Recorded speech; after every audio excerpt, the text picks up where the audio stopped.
The spaceship is on a mission to Titan, one of Saturn's moons. Astronaut John wakes up in the hibernation capsule. He feels weak after the long sleep. The drugs have many side effects and John needs some time to recover. He is greeted by the ship's captain, Franks. The captain orders John to take a shower and then come up to the bridge to discuss the next steps. Besides Captain Franks, John is met by his colleague Nash. Together the men watch a message from the Mission Control Center and receive new instructions. They are to conduct routine equipment checks and prepare for gravitational acceleration. John tries to pull himself together, but this time he feels worse. He struggles to eat and confesses to Nash that he can't remember the last name of Zoe, his girlfriend. By evening, John manages to check all the equipment. He records a response message to Mission Control, reports the situation, and prepares for another hibernation cycle, which will last 3 more months. A special substance is injected into the astronaut's bloodstream, and his eyes slowly close. Memories from the past wash over him, and for the next 3 months, he is deep in sleep. The awakening process is routine, with John experiencing the usual symptoms as he waits for his body to recover. After a hearty meal, the astronaut spends some time on the exercise bike, preparing for work, but unexpectedly he hears a familiar voice. It seems like Zoe's voice came from somewhere nearby. John steps into the corridor and walks through the empty spaceship. No one else has woken up from deep sleep yet, and John feels uneasy. His fear intensifies when part of the ship's hull above him starts to come loose. John tries to figure out what's wrong, but a piece of metal breaks off and knocks him unconscious. Captain Franks and Nash lay their injured colleague down and provide medical assistance. As soon as John feels better, the captain orders him to go to the technical compartment and figure out what caused the malfunction. Under the hull, John finds significant damage and a strange giant dent, but the footage Nash reviews from the cameras provides no answers. No objects approached the ship in the past few hours. Moreover, the dent hasn't caused any serious problems. All systems are still functioning normally. Captain Franks leaves his subordinates and orders them to report the situation to Earth. He himself heads to the site of the damage for another inspection. Nash tries to convince the captain to abort the mission and return to Earth, but Franks refuses to break protocol. There's no serious reason to do so, as all systems are still operating smoothly. The astronauts gather to make a joint decision, but the conflict only escalates. Nash starts panicking, insisting that continuing the mission is too dangerous, but the captain remains firm. Unless new orders come from Mission Control, they will continue toward Titan. Nash then tries to persuade John to act together. He's convinced the system will eventually fail, and by then, they won't have the chance to save themselves and return to Earth. Their conversation is interrupted by the captain, who calls them to the bridge. He admits that he overheard everything Nash said and doesn't appreciate his attempts to stir up panic. Franks tries to calm Nash down, reminding him of the consequences they'll face for disobeying orders and advising them to focus on their duties. Despite the captain's orders, Nash continues to urge John. He asks him to set the hibernation cycle for 89 days instead of 90 so they can wake up earlier than the captain and reverse course back to Earth. John doesn't like his friend's idea and doesn't want to be part of a mutiny, but when Nash tells him about another ship destroyed by poor leadership decisions, John agrees to think it over and give an answer after they wake up. John falls asleep again, recalling happy moments with Zoe, but this time the cycle is much shorter than usual. Nash demands an answer from his friends so they can quickly turn the ship around and head for Earth, but John remains uncertain. He realizes that his mind is clouded, and making important decisions in this state isn't wise. Jupiter appears outside the window, strengthening John's doubts. They are so close to their destination. This drives Nash over the edge, and a loud argument breaks out between the men. Captain Franks watches the whole scene. Having learned of his subordinates' plans, he also altered his sleep schedule and woke up earlier to prevent the mutineers from disrupting the mission. Franks sends Nash to check the systems again to make sure everything is in order. While the saboteur is gone, the captain invites John for a drink to gauge the astronaut's mood. The commander assures John that he'll cancel the mission if it's necessary, but for now they must stick together and follow orders. Nash's derailed plans push him to the brink of insanity. He causes a scene and Franks decides to relieve him of his duties and proceed with acceleration without him. John tries to stay out of the conflict and pretends that everything is fine, but the breach in the hull continues to trouble him, and he often has nightmares where it pulls him into the vacuum of space. Despite his concerns, John ignores Nash's pleas and heads to the bridge to prepare for the acceleration. The team gets ready to approach Jupiter. John sets the coordinates and sequentially activates the powerful engines that will take them to Titan. The acceleration is successful, and the ship enters the orbit that will guide them to Titan. But Nash still believes it's a serious mistake. John isn't entirely sure they made the right choice either, but he tries to keep himself busy to avoid dwelling on it. He decides to check the equipment again, and something strange happens. One of the radios transmits an unknown signal. The crew tries to come up with an explanation, both insisting that John must have accidentally pressed a button. To end the discussion, Franks orders the astronauts to prepare for another hibernation cycle. This time, exiting hibernation becomes a real challenge.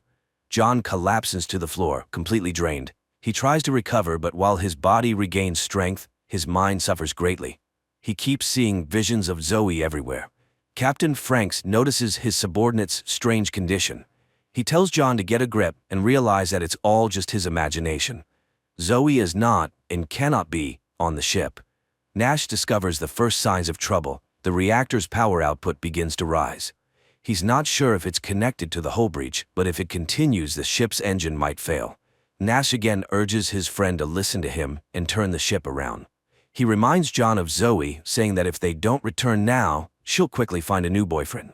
Captain Franks overhears the men's conversation once again. He summons them to the bridge for a serious talk. Someone, using Nash's password, deliberately lowered the engine's power to stop the ship. The commander won't tolerate Nash's antics any longer. This time he draws his sidearm to show the mutineer who's in charge on the ship. Franks orders the astronauts to return to their hibernation capsules to prevent any further sabotage. But as John's body starts receiving the drug, he sees what the captain is doing to his colleague. He doesn't have time to stop the crime. His eyes close. Weeks later, when the sleep cycle ends, John tries to figure out if it really happened or if it was just a dream. He steps into the corridor, but none of his colleagues are around. Franks appears suddenly. He assures John that Nash is fine but will remain in hibernation until the mission is over. The captain asks John not to complicate things and behave normally. They need to complete the mission and reach Titan, but if necessary, he'll use his sidearm to prevent further insubordination. To help John relax, Franks tells him the truth about the other ships Nash mentioned. He swears the madman distorted the facts, and in that case the captain wasn't at fault. The crew harmed themselves. John reluctantly admits he was wrong and agrees to continue working together. The captain tasks him with inspecting the equipment and re-establishing contact with mission control on Earth. While working, John's arm goes numb, and he tries to examine it himself, but for a moment it seems like the limb swells and turns into a monstrous hand. As soon as the vision disappears, John hears Zoe's voice again, but he realizes this is also a hallucination and doesn't respond to the call. Instead, John decides to discuss the future plans with the captain, but Franks unexpectedly starts talking about John's relationship with his girlfriend. The commander assures him that their romance wasn't real. It was orchestrated to convince John to join the mission. The unpleasant conversation unsettles John, and he heads to the workshop to focus on his tasks. Unpleasant thoughts and memories prevent John from concentrating, but suddenly the radio crackles, and he hears the dispatcher's voice. The astronaut tries to report what's happening, but the connection keeps cutting out and he can't hear a response. Franks summons John to the bridge. He demands to know what John was doing, and upon hearing about the conversation with Houston, the captain insists it was another hallucination. The captain orders John to return to his capsule and go back to sleep, but this time John's nerves snap. He demands that Franks wake Nash up and prove that his friend is okay. Taking advantage of a moment, Franks attacks John and tries to force him into the capsule, but John manages to break free. A fight breaks out between the two men. John is stronger, but he can't win the battle with his mind as easily as with the captain. John reaches the central computer to find out which chamber Nash is in and if he's alive. While entering the request, he has to fend off Franks, but finally, the computer starts searching for the astronaut. The answer John receives leaves him in shock. The program confirms that Nash is alive and on the bridge, just like John and Franks, because all three names belong to the same person, Captain John Franks Nash. John realizes that he's been alone on the ship the entire time. His companions were figments of his imagination caused by the repeated use of hibernation drugs. John loses his last bit of strength and doesn't know what to do next. He returns to the workshop, holding the service pistol. The astronaut tries to contact mission control again, but for a long time the radios remain silent. Finally, one of the radios turns on, and John hears Zoe's voice. She says she's at the ground control center and was invited to speak to him. Zoe confirms John's version. The hibernation drugs were too strong, causing his mind to become confused. But that's not the worst part. The girl tells the astronaut that there's no spaceship. All this time he's been part of a different experiment in deep underground. The planets and stars he saw through the window were just a simulation, as was the sensation of flying. But the impact was real. An earthquake hit the surface, partially collapsing the tunnel. Zoe asks her fiancé to gather his strength and help them rescue him. To do that, John needs to depressurize the cargo bay and leave the ship. She assures him that outside, there's an underground corridor leading to the surface. Captain Franks reappears behind John, trying to stop him. He claims that Zoe's voice is just another hallucination, and the story about underground tunnels and earthquakes is a fantasy his mind made up to explain the situation. Franks tells John that if he depressurizes the cargo bay, all that awaits outside is the vacuum of space, which will pull him out and end his life. John hesitates briefly, but Zoe's voice gives him strength. He doesn't listen to the captain and opens the airlock. At first it seems like Zoe was right. John finds himself in a shaft and hears her voice nearby. He walks toward the light, hoping to soon reach the surface. But space engulfs the astronaut's body and carries him into the infinite void. Or was that a hallucination too? That's how the movie ends.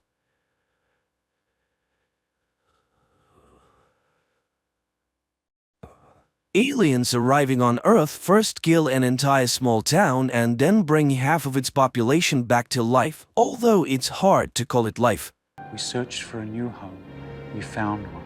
This planet.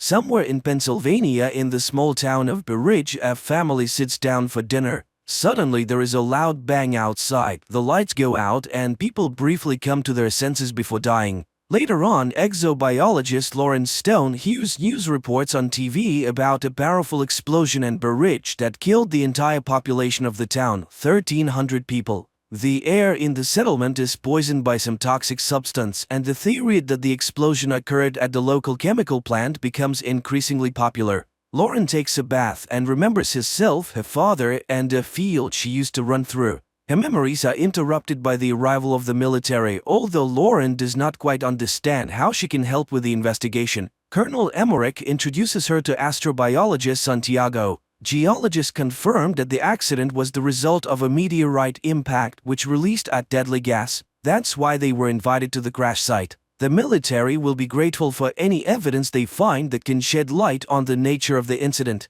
Emmerich assures Lauren that he chose her because he read her work, but asks her to take an alcohol test. Scientists are dressed in protective suits and taken to the meteorite crash site. On the way, Santiago praises her book on microbiology in Antarctica and signs of extraterrestrial life, but the woman doesn't engage in conversation. Arriving at the site, the pair only sees a snowy field and a small pile of ground. While Santiago inspects the area, Lauren notices a small sprout of some red plant and pities it for growing in such a terrible place. Upon arriving home, Lauren begins to search for similar cases and finds mention of a similar incident. In 2013, a meteorite exploded over the city of Chelyabinsk in Russia, and an interview with the local resident was filmed by American television. She recounted that after the meteorite fell, a poisonous gas spread throughout the area, causing many people to die. It was also said that a very large tree grew at the site of the impact, around which all living things died.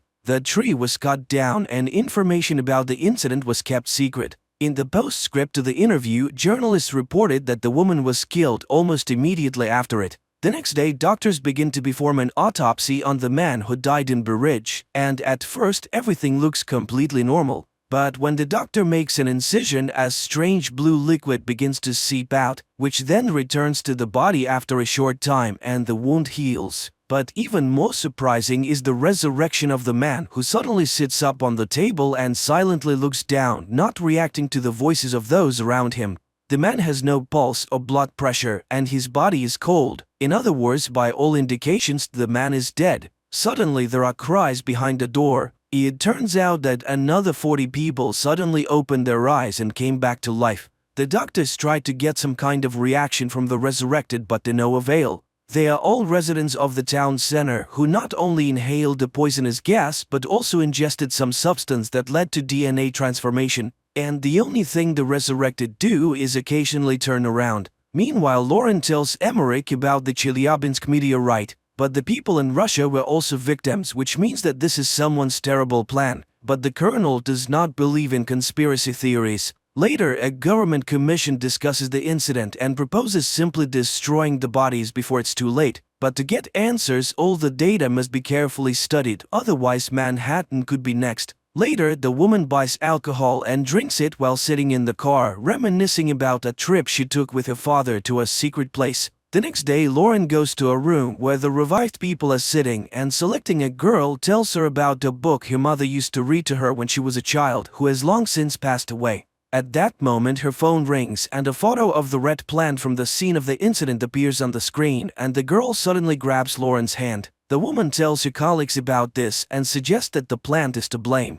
Santiago notices that all the survivors are looking in one direction, to the north, where the crash site is located. And then the colonel confesses that they found a sapling, but they don't know what it is because the plant is huge and continues to grow. The thing is that the area is sealed off and the plant was only noticed when it became visible from a distance. It turns out that it wasn't a meteorite that fell on the ground, but a huge seed. A team of scientists is sent to the site, taking one of the revived with them. They bring him to an unimaginably huge tree on a cart and watch from a distance, but he remains motionless. And when people have lost all hope, the man in the wheelchair suddenly moves, raises his head, looks in surprise at his hands and the snow under his feet, and then he admits that he can't survive in the Earth's environment, so he will stay here. Upon returning, Lauren reports that the tree is generating the necessary environment for its survival, including the air that is toxic to humans. The aliens arrived on Earth through special portals that scientists call wormholes. She is bombarded with questions, revealing that she has had problems with alcohol and prohibited substances. Later, a psychotherapist calls her answering machine, who was waiting for her at the session as part of his sentence. They were supposed to discuss her childhood memories that are haunting her, but she didn't show up. At that moment, her father shows up at the door, but Lauren is not pleased to see him. He tries to start the conversation and recalls how on her 8th birthday she asked for a scientific laboratory and they gave her an old barn. However, her obsession with space spiraled out of control and her mother became worried. Sometime later, the colonel summons Lauren again. The alien wants to speak, but only with her, as he sees her as a friend. They have prepared a list of questions and ask her to find out where they came from and why they came. The alien explains that their home is no longer suitable for their species. They were searching for a new home and found it using coordinates received from a human with the call sign Supernova 94. From that same human, the aliens learned all the strengths and weaknesses of humans. The alien asks the military to leave, and Lauren admits that the tree will soon destroy everything as it is harming the planet. The alien then says that humans will not be able to stop them because they are used to fighting and they have abilities. And here Santiago starts acting strangely. He drops his suitcase and begins to unzip his protective suit. The military personnel try to contain him, but they cannot do anything. The man falls to the ground and tears the hose from the mask of a soldier who was trying to help him. The soldier removes his useless mask and dies. Then one of the soldiers suggests shooting the alien. And just then they are hit by a sound attack that drives them crazy and they open fire on each other. One of the survivors takes stunned Lauren away. Later, a fighter jet armed with missiles is sent to the tree. The pilots see a small figure of a person at the base of the tree and receive orders to attack the target. But suddenly an impenetrable dome covers the tree. The missiles explode, causing no harm to the tree. Meanwhile, the news reports that the FBI is searching for a person with the nickname Supernova 94 who seems to be responsible for the expansion. People around the world tell stories about strange sounds that occasionally come from unknown sources. In some places, smoke emerges from the ground, killing all living things. People pray day and night, and martial law has been imposed in many countries. The earth trembles, crops die, and vegetables rot in the ground. One day, Lauren goes to her father's house. But first she approaches the locked barn, which has a sign that reads Lauren's laboratory. But after looking at the house, she walks away and heads towards the tree. For many years she has been tormented by the question of who or what she is. The end of the world is approaching, but she feels relief, as if she will finally live freely. And she plans to find the truth right here. She meets the alien who tells her that the tree's undergoing transformation. Feeling the tremble under her feet, Lauren lies down on the ground and listens to the hum of the planet. The time has come, new life is growing, and all of this has happened because of her. And finally, Lauren remembers the day when her father brought her to a secret base where an unidentified flying object had been brought down. Her father left her to wait in the corridor. Bored, she wandered through the rooms, listening to her father being instructed about a powerful and hostile creature that had tried to plant something before it was shot down by the military. The girl found the sarcophagus containing the alien and reached out to the glass. Suddenly, the creature reached out and touched the glass from the other side. She screamed in terror, not understanding what strange thing was happening to her, causing her to lose consciousness. The frightened guard found her and took her to her father. But the girl looked healthy and left with her father. Only from that day on, Lauren hasn't been quite herself. She draws super complex designs of interstellar ships and writes incomprehensible formulas. At school, she constantly gets in trouble, skillfully manipulating not only her classmates but also her teachers, calling herself an alien who wants to go home. And one day, Lauren tunes a transmitter she has built and contacts a distant planet, taking the call sign Supernova 94.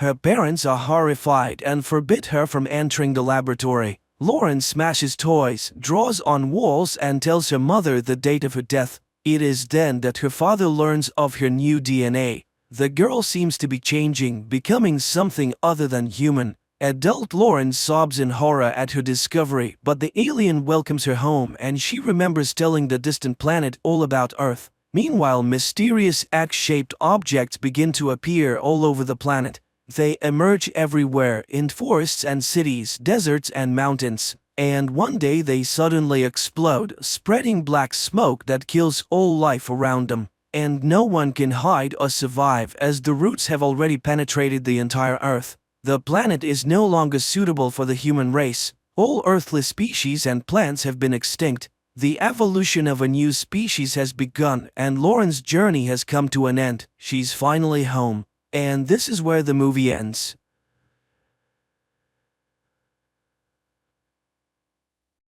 The creation of the International Space Station served as a symbol of the establishment of relations between the Soviet Union and the United States of America following the end of the Cold War.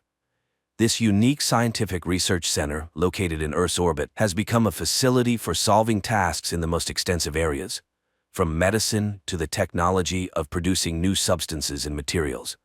Moreover, astronauts from different countries, regardless of the relations between their states on Earth, coexist on board. People are delivered to the ISS via the Soyuz space shuttle. One day, biologist Kira and engineer Christian are sent to the station, where 4 cosmonauts are already present.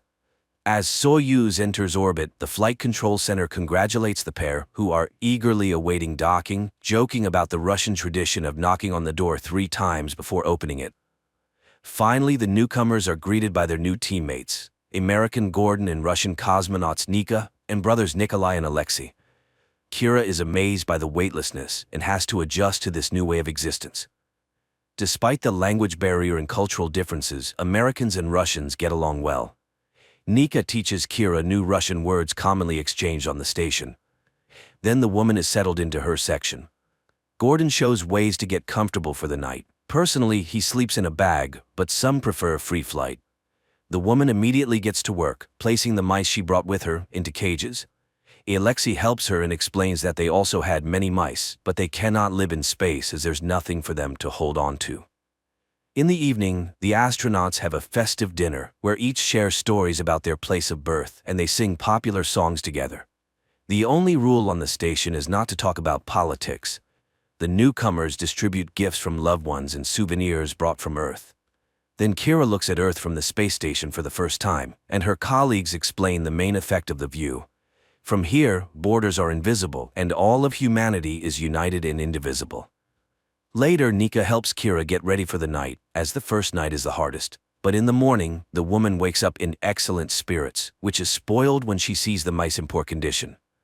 Distraught, Kira looks at Earth and suddenly notices numerous flashes in the United States.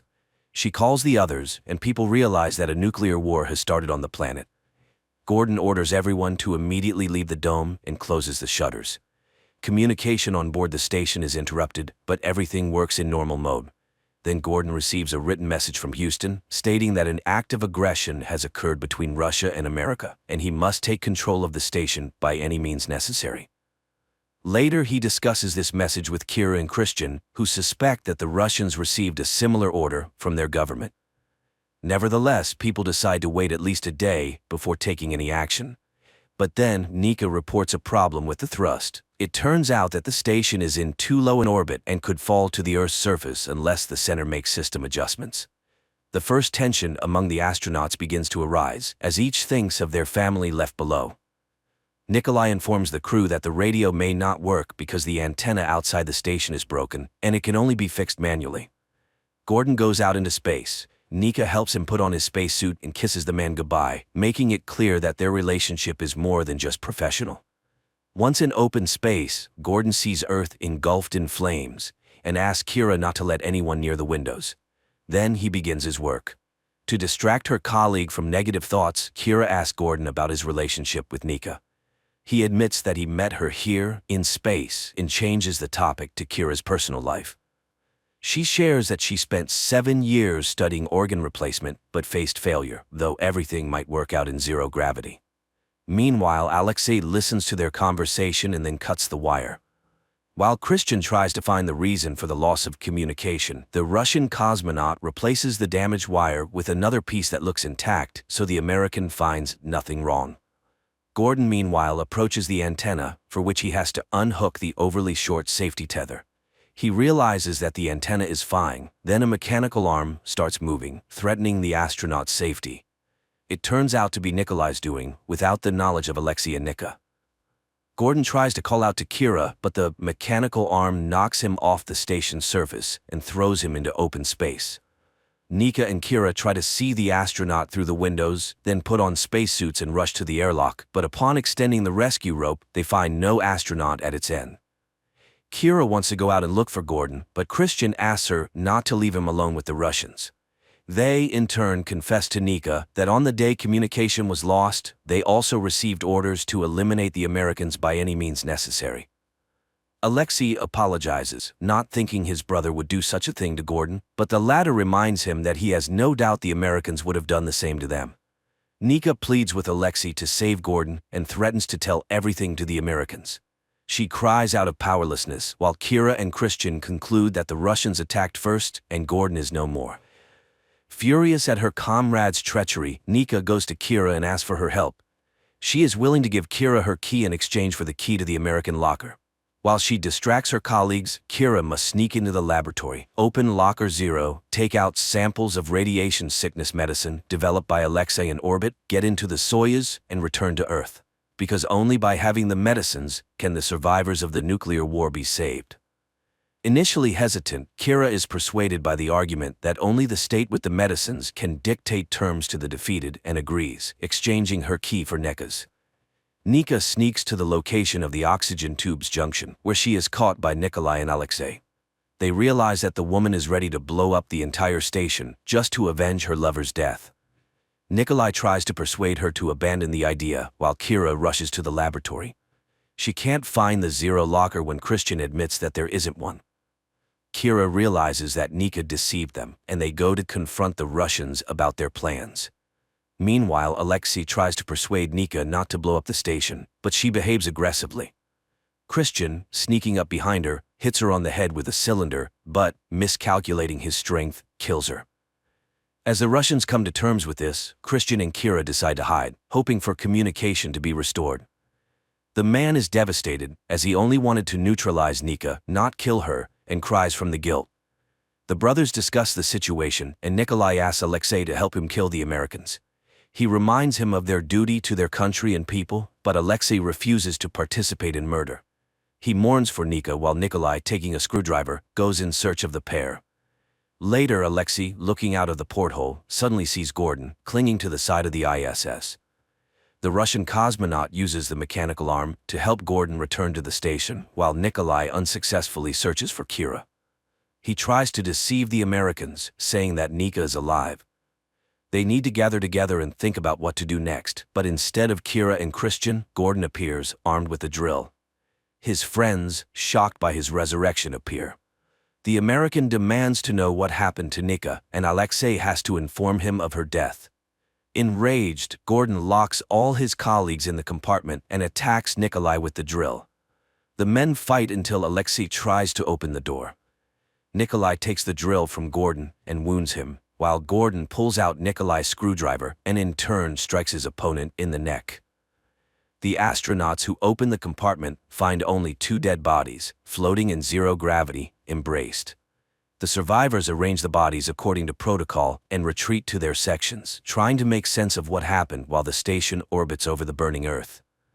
Later, Kira goes to the laboratory, examines the room, and finally finds the Zero module. This means Nika did not lie. She rushes to Christian and in his sleep capsule finds the Soyuz spacesuit and Russian research. It seems Christian was preparing to return to Earth alone. Meanwhile, Christian sabotages the station's life support system and tries to frame Kira, telling Alexei about Nika's plan to make the American woman take his research and escape.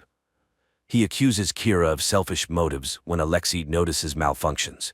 He observes a strange tension between Kira and Christian because of a knife the astronaut is using to make a sandwich. But Christian suddenly smiles and asks the Russian cosmonaut to leave them alone for a while. Alexei floats to the door, but Kira suddenly speaks a phrase about mutual support that Nika taught her. Alexei turns around. Then Christian confesses he disabled the life support system, grabs a knife, and attacks Kira and Alexei. A fight ensues. While Alexei blocks the knife with his hand, Kira strangles their colleague. Nevertheless, Alexei receives a knife wound to the hand. Kira provides him with first aid, and later they together restore the life support system. In the laboratory, Kira notices a net installed in the mouse cage, which kept the animals alive, realizing Alexei did this. Suddenly, the communication system turns on, normalizing the station's orbit, and the threat of falling is averted. Messages from their leadership arrive on the astronauts' computers, asking them to confirm that they have completed their missions to take control of the station. However, instead of responding or following government orders, Alexei and Kira take the research results, board the Soyuz, and fall to Earth in an uncontrolled freefall.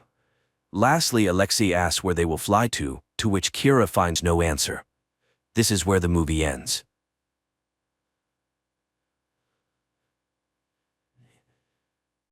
A man wakes up in an unfamiliar place, not understanding where he is, how he got there, and where his phone is. He tries to reach out to someone, but a voice from behind the door advises him to be silent and calm down. An unseen interlocutor informs the man that he has been drugged and he will feel very unwell for the next few days. But now it's time for him to work, and he bids him farewell. Joe attempts to make sense of everything that has happened when he hears a small slot opening on the door through which several food packets fall. Joe rushes to the door and asks the invisible guard for help. He has a pregnant wife at home who needs his assistance, so he needs to get out of here as soon as possible. He is told several times to step away from the door and not to reach his hand into the slot, but the man doesn't listen, resulting in a severe blow to his wrist. He cries, repeating that he doesn't deserve this and shouldn't be here. Later, Joe bends his wrist with his own tie and explores the strange place.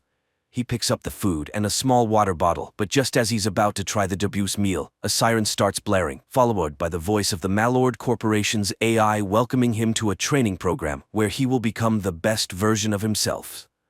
Joe asks for information, but his neighbor advises him to keep quiet. His questions will remain unanswered anyway.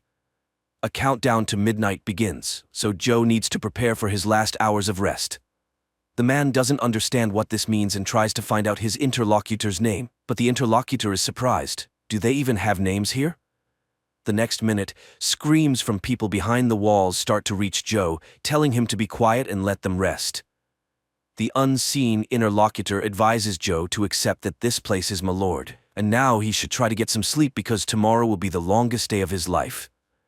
Joe sits against the wall when suddenly a melodic whistle is heard, followed by a man's voice begging not to do it and promising to exceed the plan tomorrow. However, he seems to be beaten and dragged away somewhere. Joe covers his ears to avoid hearing the unfortunate man's voice and the AI's voice that reassures Joe that everything happening is meant to restore his peace of mind. Finally, the sun rises over the enclosure. The same whistle sounds, and a male voice congratulates Joe on the beautiful day and reminds him that the cameras must be kept clean. Otherwise, he will face punishment. At this time, the neighbor's voice speaks again, advising him to obey the orders and calling the nighttime incident a motivational speech to which he will soon become accustomed.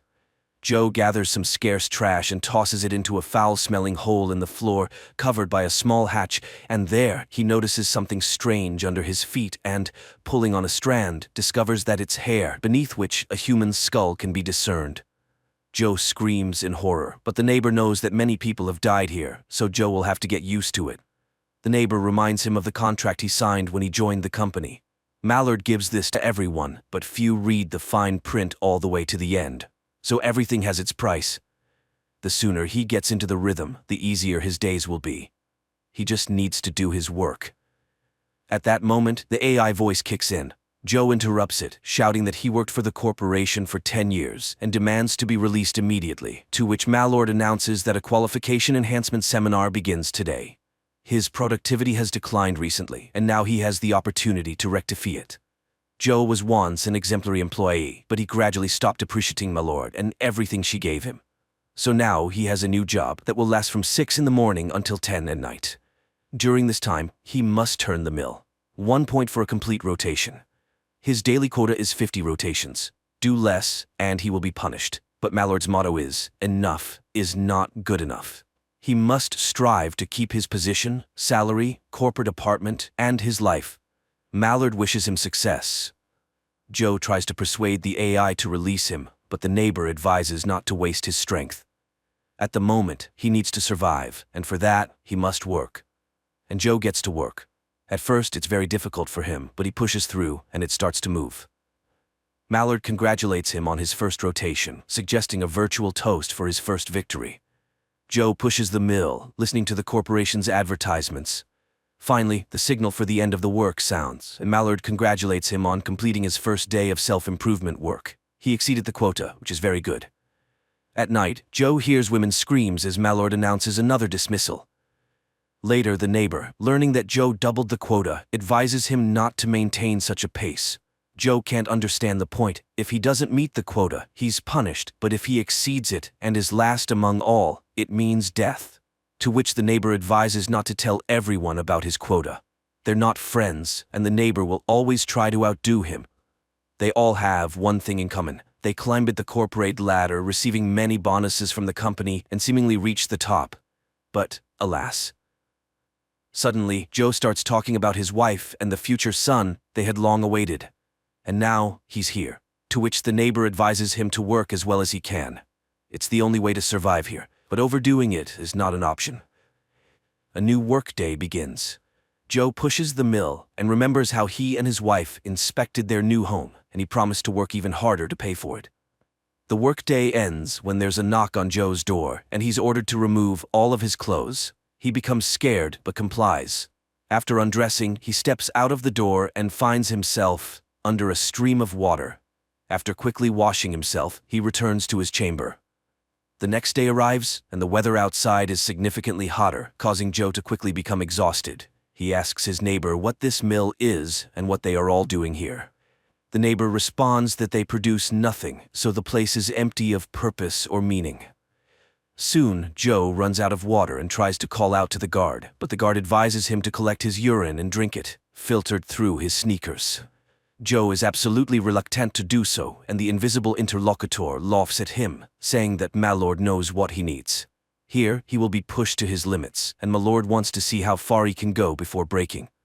Joe continues to work, recalling how his wife doubted his ability to pay all the bills, and he promised that their child would have a better life. That evening, Mallard notes Joe's growing self-awareness. Suddenly, he sees a name carved out: Alex.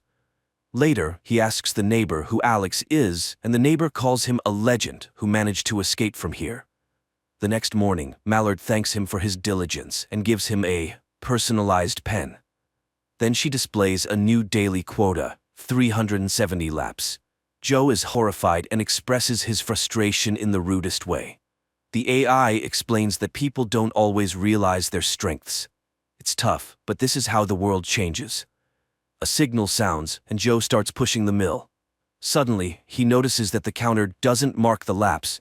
Instead, a cross appears, indicating punishment. 1 cross equals 2 laps, and it continues geometrically. Then, the person gives up, but Joe is not planning to do that. With all his strength, he pushes the mill. However, his strength leaves him. When the neighbor learns the number of laps assigned to him, he becomes furious. Joe exceeded the unattainable number of laps, argued with Malord, and now, all of them, will suffer. Malord then announces that he failed to meet the quota and disappointed his colleagues. Taking care of them is the company's main principle, so he will have a new colleague, Kate Stevens. Joe is horrified when he sees his wife's face on the screen and promises to exceed any plan just to keep her from being here. Malord gives him 1 day and activates a massive glowing screen above his compartment, not allowing him to rest. A new workday begins, and Joe starts pushing his mill under Malord's wishes for a productive day. Suddenly, he sees himself in front of him, a second Joe mocking his hopes. He worked his whole life, hoping his efforts would pay off, but now he's failed and should give up. However, Joe stubbornly continues pushing the mill, and at exactly 10 he completes 370 laps. Malord congratulates him on this and cancels the penalty. As motivation, they show him images of his wife with a baby in her arms. Joe cries tears of joy, but immediately afterward, tears of sorrow as he missed his son's birth. In the morning, he asks his neighbor to tell him everything he knows about this place. The neighbor recalls his son, whom he saw only in his childhood because his father was always at work. He advises Joe to investigate the blind spot. Joe rushes to the wall and, after a long contemplation, finds an erase spot. Remembering the gifted pen, he uses it to puncture the wall and slightly expand the recess overnight. But a new day dawns and Joe begins pushing the mill, and at night, he again chips away at the wall. This continues for many days and nights. Eventually, he manages to create a hole he can crawl through. Joe crawls through it, but ends up in complete darkness, where suddenly a person appears, hits him on the head, and wishes him sweet dreams. Joe regains consciousness in his chamber. The hole is sealed, and the AI voice sounds once more. Malord is disappointed, but still willing to give him one last chance. He's so fixated on his desires that he doesn't see the big picture. So his neighbor was punished, and his quota has been increased to 1,000 laps per day. Joe rushes to the wall and learns that his neighbor's leg is broken, and he won't be able to complete even a single lap. Afterward, the man confesses that they are being controlled by a computer he created himself. The first algorithm he wrote self-improved and created the second, and so on. Now people don't know how it works. Then Joe has an epiphany. If they don't work, everyone's score will drop to 0. And what will the algorithm do then? Joe shouts to the others, telling them about his discovery. People respond, supporting his proposal to stop working. But the workday begins, and everyone starts pushing their mills because they are afraid of dying. Joe tries to persuade his neighbors, but realizing the futility, he cries and picks up the pen. In the evening, he talks with his neighbor, and the neighbor reveals his name, Alex. He also managed to escape from his chamber but was brought back, just like Joe, so getting out of here is impossible. At night, Joe hears that Malord has taken away Alex. In the morning, the AI wakes him up and, to boost his spirits, shows him images of his wife and their walking baby. Joe is horrified. He can't be here for so long. He shouts insults at Malord and he's fired. Immediately, the doors open and a crowd of clerks enters, positioning themselves on the sides and silently watching Joe as he thrashes among them, trying to get an answer. But then, a man in uniform enters and confesses that he enjoys firings. 12 clerks witnessed each of them. The man loads a syringe and laments Joe's ingratitude when Malord gave him the whole world. The man hopes to soon have a house available on one of the streets where a single mother with a young son lives. And at that moment, Joe loses control and starts beating him. Malord announces a security guard's failed mission and his impending firing, while Joe, on the contrary, will be promoted. The man stops, feeling blood on his hands, but the battered guard asks him to continue. And then Joe stands up and shouts that he is not a monster, and he leaves. And right away, Joe finds himself in an office where several employees are sitting, and his interlocutor congratulates him on passing the career advancement simulator. It all happened within an hour, and his son hasn't been born yet. He struggled with middle-level managers but got stuck on the 8th level. Malord realized that he was too good. His productivity increased, his personal qualities improved, and the coup he organized exceeded all expectations. He's a non-conventional thinking leader. Joe takes off the suction cups from himself, but his interlocutor doesn't pay attention and invites him to see his new office. In Malord, there are numerous positions, and you can climb to the top for years. Soon the pair reaches the desired floor, but Joe keeps thinking about the time spent in the simulation. Here's the office with new gadgets. Joe also expects a salary increase and other perks. There's a contract on the table stating that disclosing what he experienced in the simulation will lead to immediate termination. Joe signs it and receives assurances that Malord is his company forever. The man sits down at the table, looks at a photo of his wife, and calls Kate. She's surprised, and the man can barely hold back tears, recalling his long, eventful day. After catching his breath a bit, he promises to burn this damned place. The movie is presented as a science fiction film, but behind every word or action of the hero, the reality of the modern corporate system is clearly revealed. The blatant exploitation of people, causing them to start living to work, rather than working to live.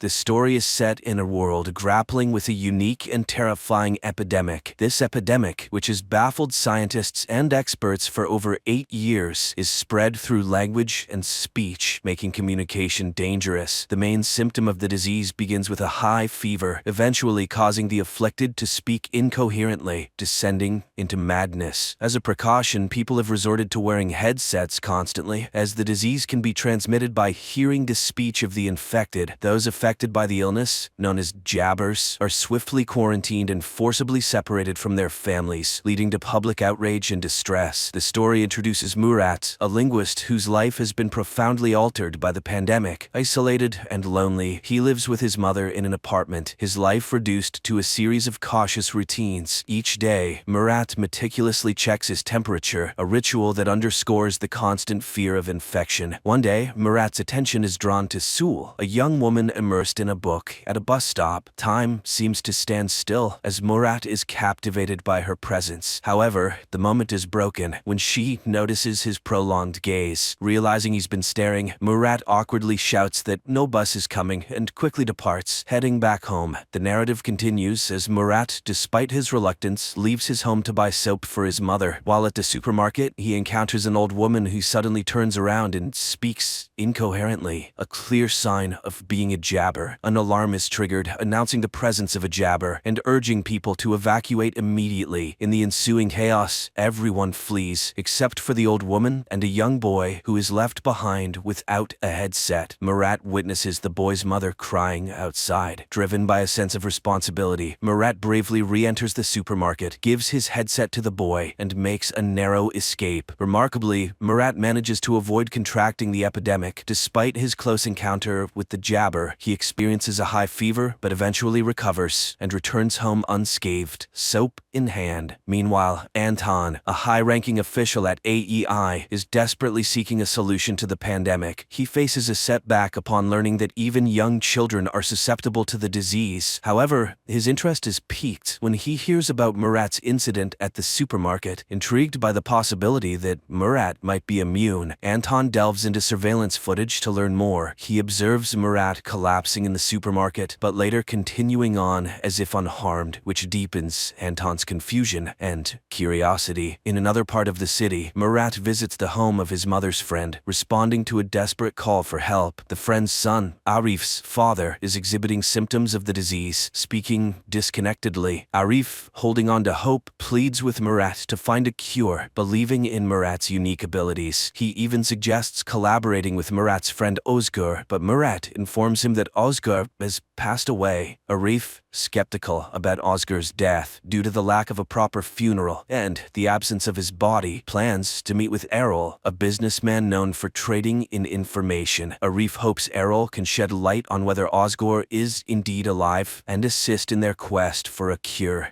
Meanwhile, Anton takes a deep dive into investigating the mysterious case of the headset left with a child at the supermarket. He discovers that the headset belongs to Murat, a linguist who was working on the pandemic case but vanished after a disastrous fire that claimed the lives of his team. Intrigued, Anton intensifies his investigation. Delving further, Anton uncovers records of Murat visiting the emergency room with severe fever more than 12 times. Using video footage from the supermarket, along with a temperature detector, Anton confirms his suspicions. Murat is immune to the pandemic. He deduces this from the fact that Murat has surpassed the critical threshold of 4 high fever encounters, a significant discovery given Murat's 12 instances. In the meantime, Murat, spurred by Arif's belief in Ozgor's survival, decides to investigate further. He meets a businessman who offers them access to AEI's resources, allowing them to gather information independently and save costs. With newfound determination, Murat boldly infiltrates the AEI headquarters and navigates his way to the information hub downstairs. There, Murat searches for Ozgor's name and is initially disheartened to find records indicating his death. He clicks on the autopsy image, expecting the worst, but is surprised to see an unrecognizable burnt face with no identifiable tattoo on the wrist. This absence of a tattoo, which Murat knows his friend had, rekindles his hope that Ozgor might still be alive. Before leaving the hub room, Murat impulsively searches for his own name in the database. To his shock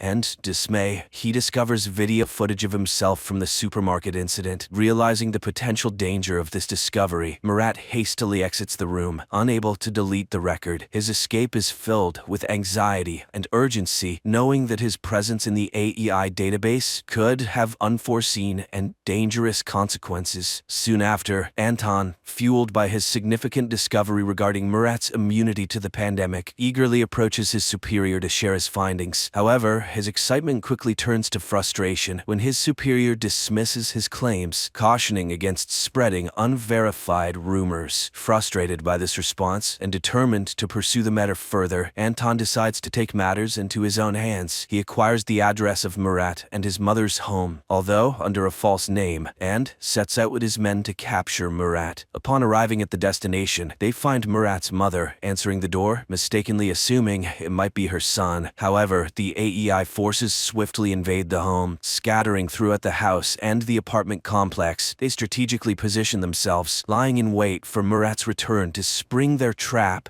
Unnoticed by the AEI operatives, Murat's mother subtly places a prearranged signal on the window, a discreet method of communication between her and her son. She then calmly lights a cigarette and sits down, maintaining an air of composure despite the tense situation. Meanwhile, Murat, who had been waiting for another glimpse of the beautiful girl he had seen at the bus stop, returns home. As he approaches his apartment, he notices the signal from his mother. Realizing the imminent danger, he hesitates at the entrance. Inside, Anton and his team are eagerly anticipating Murat's arrival, ready to execute their well-laid plans. In a moment of inner conflict, Murat grapples with the decision to enter the apartment. His thoughts drift to the beautiful girl, and the realization dawns on him that if he walks into the trap, he might never see her again. This thought acts as a turning point, and in a swift decision, Murat chooses to flee in the opposite direction, much to Anton's dismay. His abrupt departure catches Anton and his men off guard, and they lose track of him in mere seconds. Back at Murat's house, Anton seizes the opportunity to collect Murat's belongings for further investigation, hoping to get more insight into Murat's unique situation. The next morning, as Murat sets out on his search for Ozgor, he is stopped by AEI forces demanding to see his ID. In a moment of tension, as Murat nervously reaches for his ID, a bomb suddenly explodes nearby, causing the AEI forces to scatter and leaving Murat unattended. Seizing the moment, Murat heads to a location where he believes he might find Ozgor. However, his hopes are dashed when he discovers Ozgor is not there. Speaking with the man who made Ozgor's distinctive tattoo, Murat learns that since Ozgor's death, others have been imitating the tattoo, diminishing his chances of finding Ozgor. Meanwhile, Anton meticulously reviews tape recordings overnight and stumbles upon a recording of Murat claiming that he is incapable of jabbering, even if he wanted to. This revelation prompts Anton to rush to AEI to share his findings with a colleague. However, Upon his arrival, Anton is informed that his boss Fazil is waiting for him. In a confrontational meeting, Fazil sternly instructs him to withdraw from the case. During this time, Murat finds comfort in a conversation with an old man who offers him a drink. As they share this moment, the old man tries to alleviate Murat's guilt over his wife's tragic death, which occurred after she was affected by the pandemic. He reassures Murat that it wasn't his fault. Murat listens in silence, eventually sharing his plans to venture into Zone 6 in his relentless search for Osgur. Soon, Murat seeks the help of Errol, a man introduced to him by Arif. Errol is known for his willingness to do anything for money, and Murat needs him to create a false ID. They arrange to meet the following day. Afterward, Murat visits Arif's house, where he expresses his determination to find Osgur and their shared goal of discovering a cure for the epidemic. Before he leaves, Arif's grandmother generously gives him some money, while his mother, having no cash, gives him her necklace as a token of support. However, their movements do not go unnoticed. One of Anton's men spots Murat and promptly informs Anton, who instructs his team to tail him discreetly. The next day, Murat meets Errol as planned to collect his forged ID. Just as they complete the transaction, Errol receives an alert that AEI forces are closing in on their location. In a frantic rush, they escape, successfully evading Anton and his team, who later search the warehouse to no avail. With his new fake ID in hand, Murat heads to the subway station, bound for the less monitored Zone 6. He smoothly passes the initial security checkpoint using the fake ID. However, his sense of safety is short-lived, as a security guard becomes suspicious upon recognizing Murat's face from wanted posters in the subway. In a coincidental twist, Sul, who Murat has been longing to see again, suddenly appears in front of him. To his astonishment and delight, she kisses him right there in the subway, creating a moment of confusion for the pursuing security guard. This unexpected encounter leaves Murat feeling ecstatic. Holding hands, they continue their journey on the subway, embarking on a path filled with uncertainty, yet united in their unexpected connection.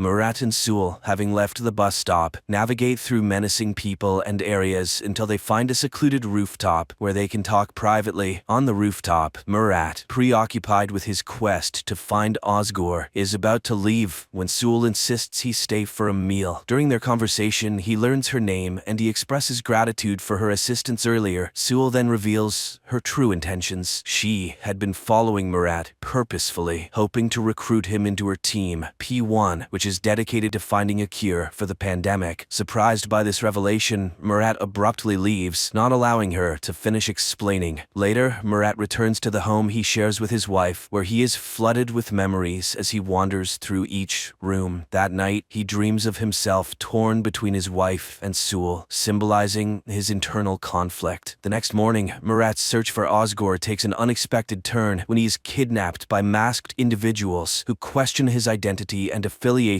with the AEI. At this critical moment, Sul intervenes, assuring them that Murat is not with the AEI and is on a personal mission. Murat convinces them of his intentions, and they agree to share information if they cross paths with Osgur. Sul then brings Murat to his studio where she works, and after apologizing for the earlier misunderstanding, she hosts a podcast. In the broadcast, she discusses the AEI's cruel practices, relating them to the unjust death of her boyfriend, and concludes by emphasizing the importance of finding a cure to end the crisis. Meanwhile, Anton retreats to his house, where his wife and son are quarantined in the basement due to the pandemic. While there, Anton senses he is being watched. Upon investigating, he finds no one, unaware that Fazil's right-hand agent is covertly observing him from a hiding spot. Somewhere else, Murat and Sul's journey through the pandemic-stricken streets of the city continues. While walking downtown, Murat demonstrates his unusual resistance to the pandemic by briefly removing his headset near Jabber's, showcasing how his skull heats up without experiencing the usual symptoms. This unique ability intrigues Sul, who sees potential in Murat's immunity. That night, Murat stays at the studio with Sul, and upon waking up the next morning, he finds himself surrounded by the team Sul had mentioned. The team members introduce themselves and request Murat's assistance. Initially hesitant, Murat warms up to the idea when Sul assures him that joining the team could aid in his quest to find Osgur. As part of their ongoing search for Osgur, Osgore, Murat and Sewell come across a hotel displaying the symbol that Murat associates with Osgore. They decide to investigate by entering the hotel and seeking an audience with the hotel's boss. However, their encounter quickly turns dangerous. In a moment of quick thinking, Murat leverages his past experience and knowledge of recording voices to offer the boss a rare tape. This move impresses the boss, diffusing the tension and earning them a chance to sit and talk. As Murat and Sewell are about to explain their quest for Osgore, their conversation is interrupted by a lady entering the room to deliver an item and collect payment. After she leaves, the boss encourages them to continue. Murat and Sewell reveal their search for the person associated with the symbol they possess. To their surprise, the boss informs them that the lady who just left was the one who brought the symbol to the hotel. Reacting quickly, Murat and Sewell rush outside to catch the lady, but they are too late. She drives away, showing no interest in engaging with them. This missed opportunity leaves Murat and Sewell with more questions than answers as they continue their journey in the uncertain and dangerous world. My friends, the continuation of the story is now on the screen in front of you.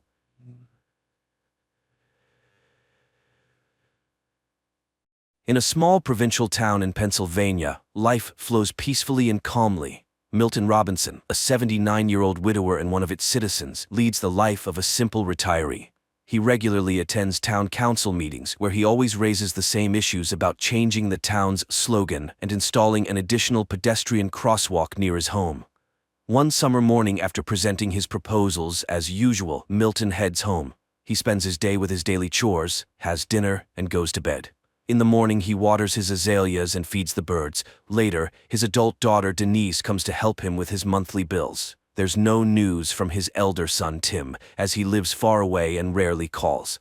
After finishing their business, Denise goes to the restroom and finds a jar of peas there. She's concerned about her father's well-being, and even though Milton assures her he's fine, she suggests he see a neurologist for a checkup. After all, the man is quite old, and forgetfulness could be a sign of approaching dementia. However, Milton vehemently opposes seeing any doctors. Denise goes to work, leaving the old man alone with his beloved detective shows and a solitary dinner.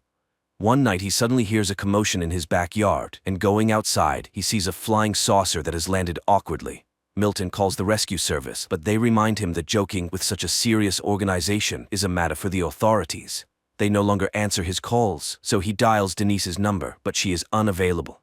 After a restless night, he heads to the town council meeting, where as always he talks about the slogan and the crosswalk. At night, the old man hears strange sounds from the backyard, goes out to see what else has happened, and finds an injured extraterrestrial being in his patio. Once again, he tries to reach his daughter, but Denise, as always, is unreachable. He leaves a voicemail and waits for a call, but it's all in vain. The next morning, as usual, he attends the meeting. His friend Sandy this time proposes a new project for interacting with the youth. She has put up posters around the town and would be delighted if someone came to listen to her stories and advice. She is eager to be part of the lives of lonely young people who need friends. When it's Milton's turn, he starts with the town's motto and the crosswalk as usual, but after that he talks about the UFO that ruined his flowers and broke the bird feeder. However, nobody believes him, considering it the ramblings of an elderly man. Two active retirees, Sandy and Joyce, advise Milton not to bring up this topic at the meeting anymore, or else no one will take the suggestions of the elderly townspeople seriously. Sandy suggests giving the old man a ride home and reminds him that she is always nearby and he can count on her help. Milton becomes angry, realizing that he is being taken for a lunatic. That evening, Milton checks his backyard again to see the extraterrestrial being whom he had thought was dead, but the creature suddenly raises its head and looks at him plaintively. Milton wraps the unconscious extraterrestrial in a blanket again and leaves a glass of water for it. In the morning, he finds the extraterrestrial wrapped in a blanket and seemingly shivering at his back door. Milton invites it inside since it's warmer in the house. He doesn't know what to do because he has never experienced anything like this before. The old man notices that the visitor has drunk all the water, so he brings another glass. Then he prepares a tray with various foods he finds in his house, but the extraterrestrial chooses only an apple. So, Milton goes to the store to buy apples, explaining to the cashier that it's for an extraterrestrial. The cashier treats him like a crazy person with delusions. Upon returning home, Milton sits on the couch in the living room and hears news about the search for a crashed weather satellite, but doesn't pay it much attention because he is startled by the sudden appearance of the extraterrestrial. Seeing that it's feeling much better and can even walk, the old man shows the extraterrestrial all the amenities and settles it in his home, providing a guest room and introducing it to television. Personally, he prefers detective shows because you never know how they will end. Milton shows photos of his family to the silent but attentive extraterrestrial. Unfortunately, his wife is no longer with them. His son has moved to California and his daughter visits him occasionally. Then the old man remembers the dance show and sits in front of the TV, inviting the extraterrestrial to join. On that day, the store clerk tells Denise about her father's strange statements about the extraterrestrial, and she goes to visit him during her lunch break. Milton meets her at the door, and as always, she insists on him seeing a doctor because she is very concerned about his mental health. Milton reluctantly agrees. Denise rushes off, and as soon as she leaves, the phone rings. It's Sandy, urgently needing a printer, and Milton invites her to come over and print the necessary documents. The woman arrives, and upon entering, sees the extraterrestrial. Milton introduces them to each other and shows the crash site. The woman is shocked, but tells Milton that they must keep this a secret for his own safety. She mentions how she has seen on TV how authorities treat poor extraterrestrials, and he shouldn't let anyone into his home except her. Sandy leaves, but Joyce has already noticed her car outside Milton's house and becomes curious about what's happening. Meanwhile, on TV, calls continue for the population to search for the crashed satellite. Time passes, and the extraterrestrial continues to stay in Milton's house, watching his favorite shows together. One morning, it brings Milton a piece of paper with a drawing of a cat on it. This touches Milton's heart, as the little one has drawn him a picture. He finds the extraterrestrial working on repairing its spaceship, apparently having fully recovered and getting ready to go back home. Soon, Milton visits a neurologist and undergoes tests, making some frustrating mistakes in some of them. During this time, Sandy stays with the extraterrestrial and complains to it about her daughter, who moved to the West Coast and lives with her friend. She is very upset that her daughter doesn't visit and doesn't bring her only grandchild.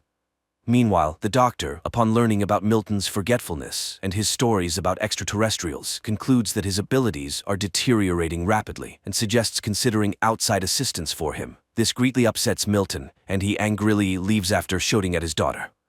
Sandy, setting aside the children's book she was reading to the extraterrestrial, tries to ask questions, but the old man goes to his room.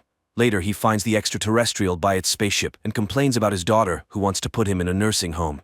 He hasn't been in touch with his son, and it seems he was a bad father. The extraterrestrial listens very attentively to the old man, putting down its tools. After this, Milton leaves a voicemail for his son, telling him about his life and Denise's affairs, hoping that he will find it interesting. The next day, Sandy brings a t-shirt for the extraterrestrial as she thinks it's uncomfortable for it to be naked. She also suggests giving it a name, Jules. Milton gets irritated by what he considers silly suggestions but eventually agrees with his friend. Meanwhile, Joyce, upon hearing about the government's offer of a reward for information about the crashed satellite, goes to Milton's house and looking through the window, sees the extraterrestrial. Now she is also in on Milton's secret and suggests naming the extraterrestrial Harry. Sandy suggests to Milton that he should acknowledge the fact that Joyce is joining their group, even though he's ready to kill the overly curious lady. Then she shows pictures of cats that Jules has drawn for him. Joyce speculates that Jules is trying to communicate something to the old man since all the drawings are of cats. However, Milton refuses to believe it. Meanwhile, the government receives numerous calls about various anomalies. One day, a woman complains about a man who spends hours staring at his rocket in the yard. FBI agents go to the given address but find a homemade rocket and a happy man next to it.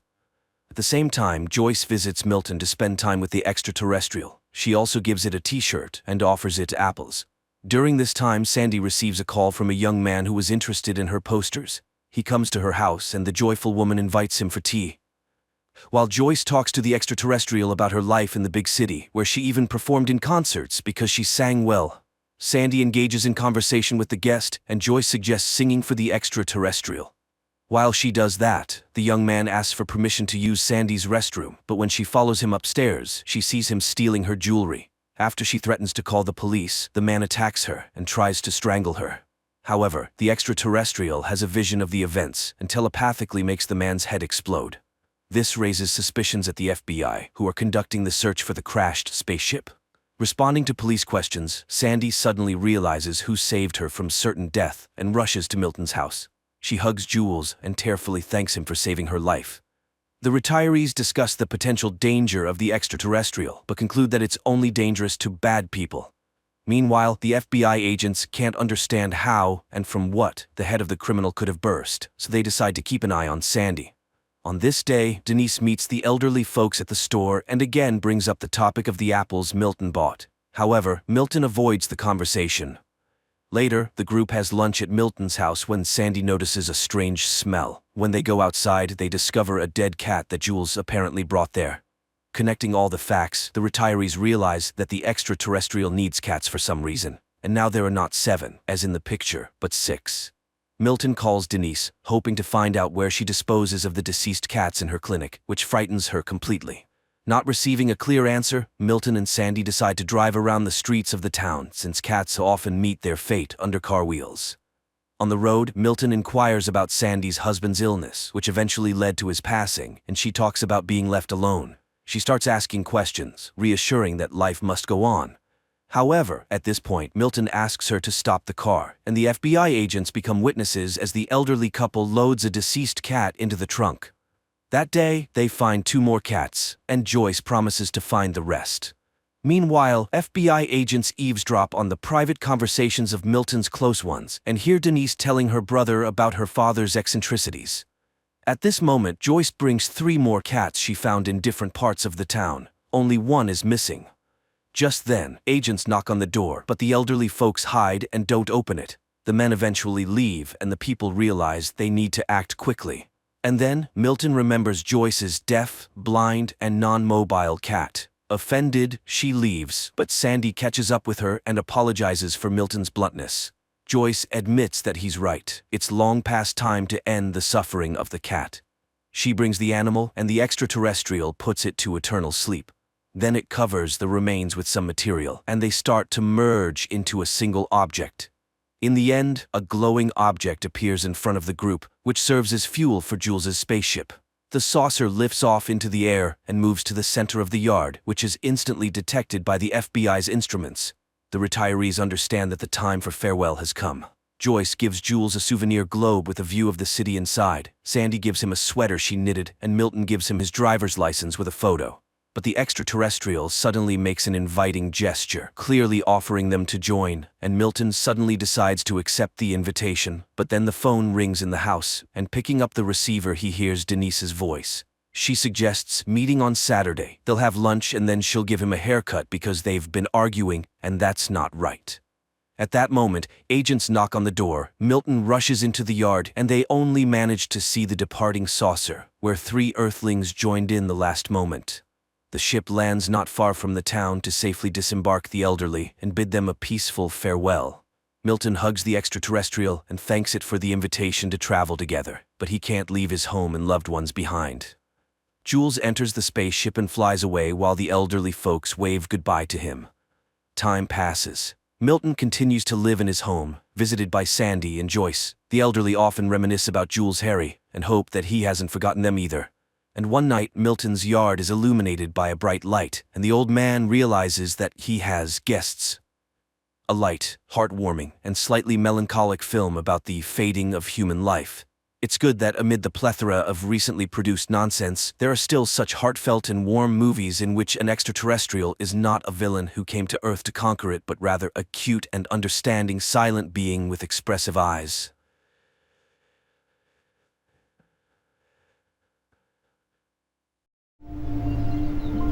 Okay. If it were a plague, where are all the bodies? American tourists, a young couple named Janai and Riley, arrive in Iceland to admire the magnificent nature and spend some time alone together. They check into a hotel and begin their sightseeing with a visit to a geothermal pool. Janai knows that Riley has spent all his savings on this trip and appreciates it. Though Riley doesn't think he did anything extraordinary, he just wanted to make his beloved happy. Janai notices that Riley brought his father's Rolleiflex camera and a lot of film. She is surprised that he prefers this outdated technology over a modern digital camera, but Riley explains that he dreams of capturing the imperfections of the moment rather than having a computer program automatically correct all the mistakes. He admits he's still learning, but he's striving for perfection and promises to take her portrait. One day they visit an old church, and a priest tells them its history. The man is convinced that life in pre-Christian times was simpler. It was an era of long journeys and discoveries. The couple tours the island's landmarks, goofing around and capturing everything on camera. Later, Janai tells Riley that her father is a preacher, although his church isn't as beautiful. She often visited there and, of course, believes in God. They then explore the waterfalls and Janai is thrilled by the beauty. They are very happy and consider the trip wonderful. However, at night, Janai can't sleep. It's too bright outside. She looks out the window and sees strange flashes of light in the distance, mistaking them for an exceptionally bright aurora borealis. But exhaustion takes over, and she falls asleep. In the morning, Riley wakes Janai up at 10 a.m., not noticing the date that appeared on his digital watch, 2028. Janai, however, still lives in her own time and finds it hard to wake up. The constant daylight outside is also a challenge for her. Nevertheless, she somehow manages to get out of bed. The couple heads out for breakfast, but it turns out that no one has prepared it. In fact, there's a strange silence and emptiness all around. There's no sign of the staff, nor of other guests. Riley suggests they go to a cafe, and the couple steps outside, but here too the emptiness reigns. There isn't a single passerby, although the traffic lights work perfectly, and the signs above the establishments and shops are brightly lit. They are puzzled. Maybe there's an event in the city today, or a holiday? Riley remembers the solstice, an ancient celebration, and wonders if all the townspeople, young and old, have gone to it. The couple walks down an utterly deserted street, occasionally shouting, but there's no one around, no staff in the shops, and no one responds to their calls. Their personal phone calls also go unanswered. Soon, Riley and Janai enter an empty cafe where Riley notices several working televisions, but every channel shows everything except the news. Janai starts to panic. Riley is equally baffled. If there was a plague, where are the bodies? If aliens are to blame, where is their ship? There are no new emails or posts on the internet, no activity at all. They return to their room, where Janai continues to call her relatives and friends, but all remain silent. The internet works, but there are no updates. Riley launches a world map view, but the same picture is everywhere. Empty cities. He takes Janai outside again. Soon they notice a working car, and without being able to find the owner, they simply take it. The couple drives around the city and eventually reaches the church, but everywhere there is the same silence and emptiness. Then they drive out of the city, but it's the same there. Their parents do not answer the calls. Only answering machines are working everywhere. They continue to speculate about the causes of what happened.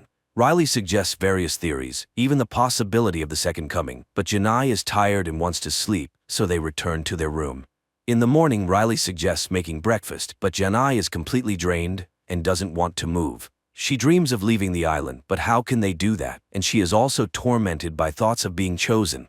Maybe they were needed for something by God. After all, it's impossible to explain what happened otherwise. Riley, on the other hand, believes it's all about a virus, and it's quite possible that the entire population of the island simply fled. Riley tries to remain optimistic. He makes coffee for Janai and then takes her to the store. Filling the trunks of 2 SUVs with groceries, he drives Janai to a house they have chosen. Later, they go to a store and pick out new clothes for themselves. Riley explains that the electricity on the island is powered by geothermal energy, so most likely it will continue to function for a long time until the equipment breaks down. Riley does his best to distract Janai from sad thoughts. They drink at a bar and then play strip games, but in the morning they suffer from hangovers.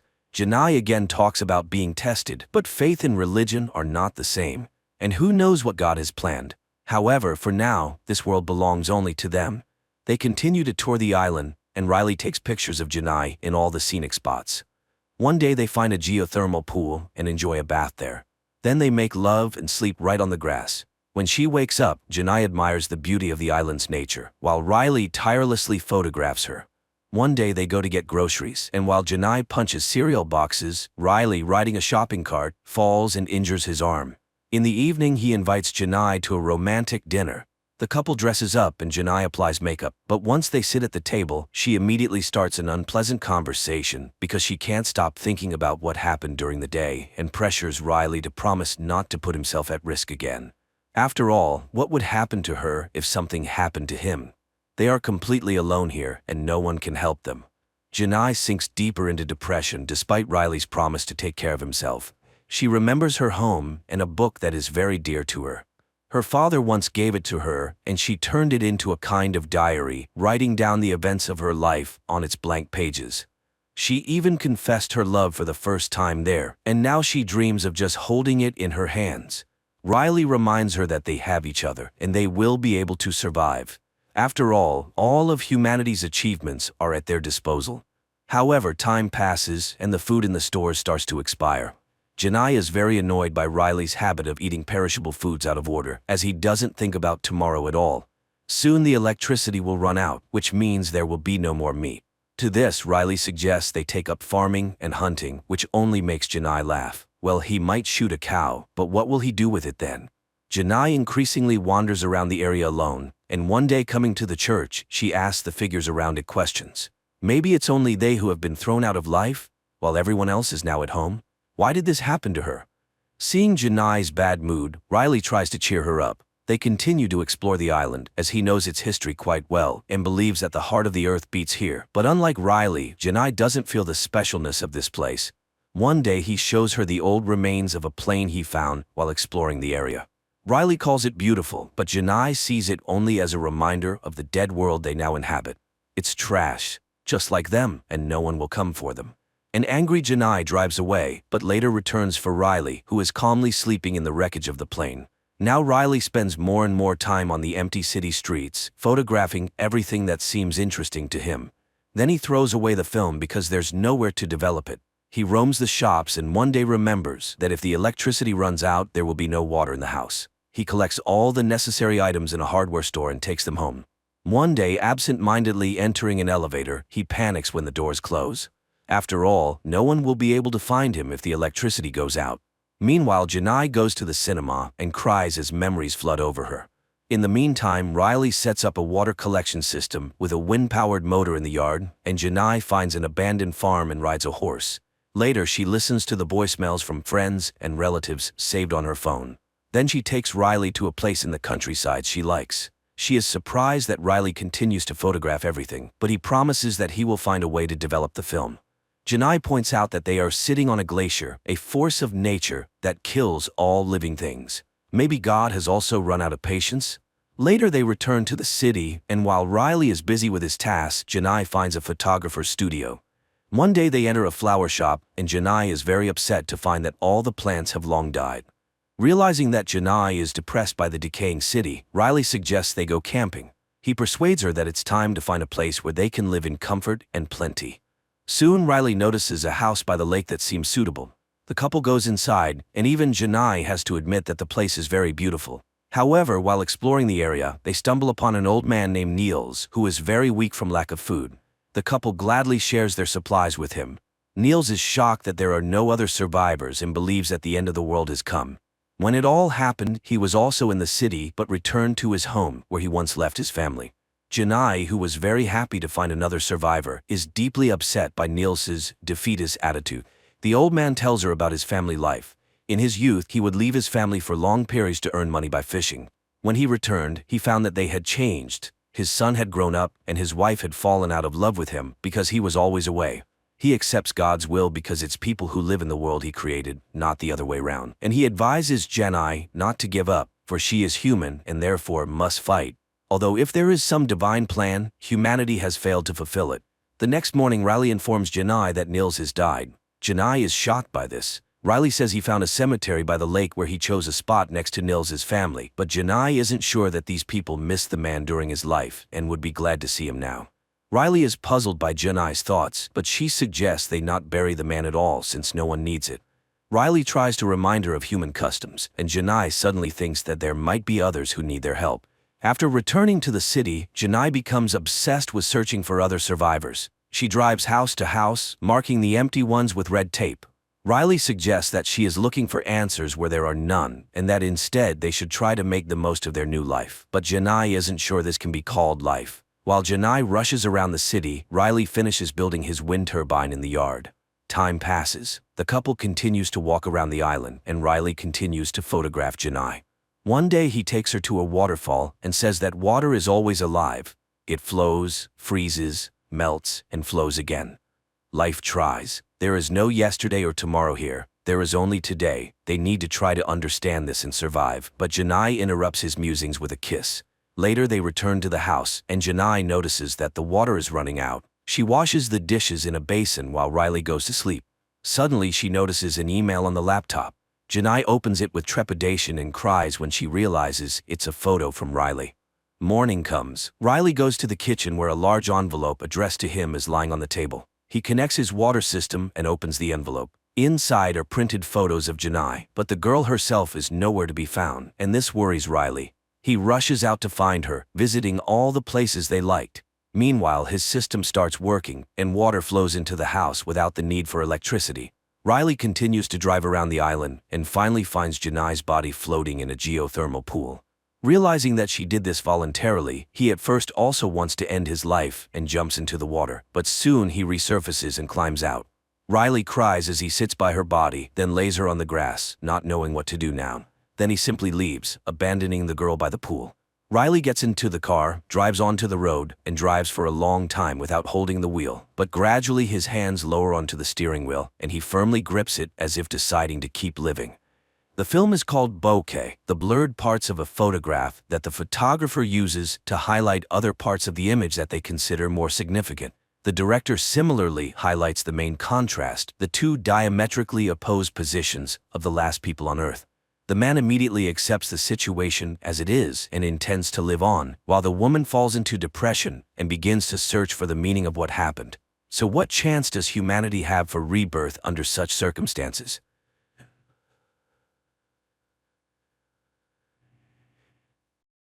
"2157. A voiceover narrates, Earth has forgotten about wars and famine. Nature has revived. Medicine has conquered deadly diseases. Humanity is exploring unknown planets, entrusting the search for extraterrestrial life in deep space to students full of strength, courage, and a belief in goodness." A young man named Max embarks on another flight. Suddenly, his spacecraft is damaged by an asteroid and makes an emergency landing on an unknown planet. Max steps outside, and immediately his shuttle explodes, leaving him without communication. But he doesn't despair, and first of all, decides to explore. By all parameters, the planet resembles Earth, and the astronaut hopes to find help and maybe a communication system here. But an indigenous inhabitant captures him in the forest. To understand the language of this planet, Max inserts a translator capsule into his ear. The indigenous person, named Zeph, turns Max over to the authorities. They put a helmet on Max that can project a person's thoughts and memories onto a screen and begin the interrogation. At the same time, in a nearby room, Corporal Gaius is assigned to transport Max to the capital as a subconvoy. Here, Max senses a strange signal, and everyone around starts chanting the anthem of the guard.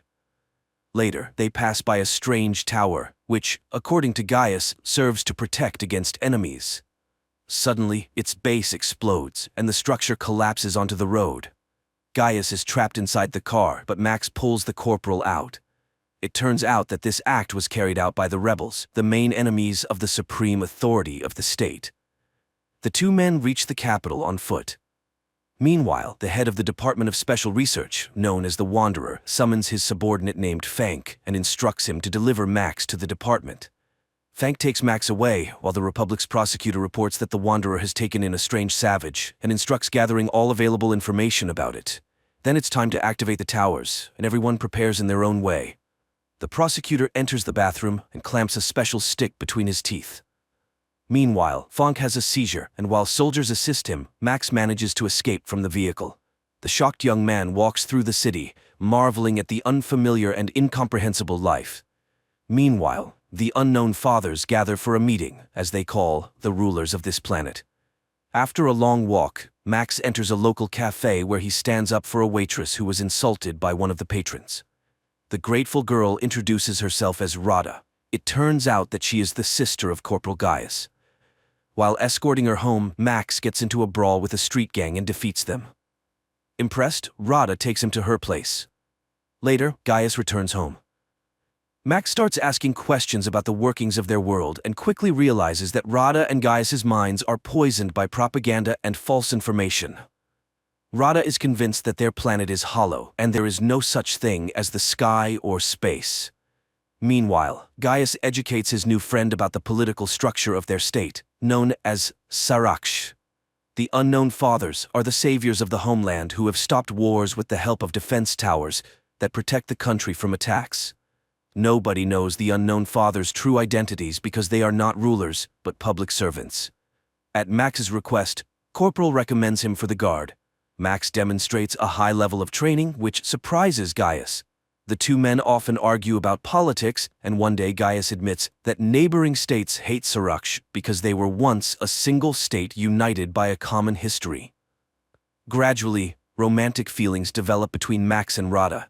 They go for walks often, and Max tells her about his home planet, Earth, and regrets that his parents believe he is dead.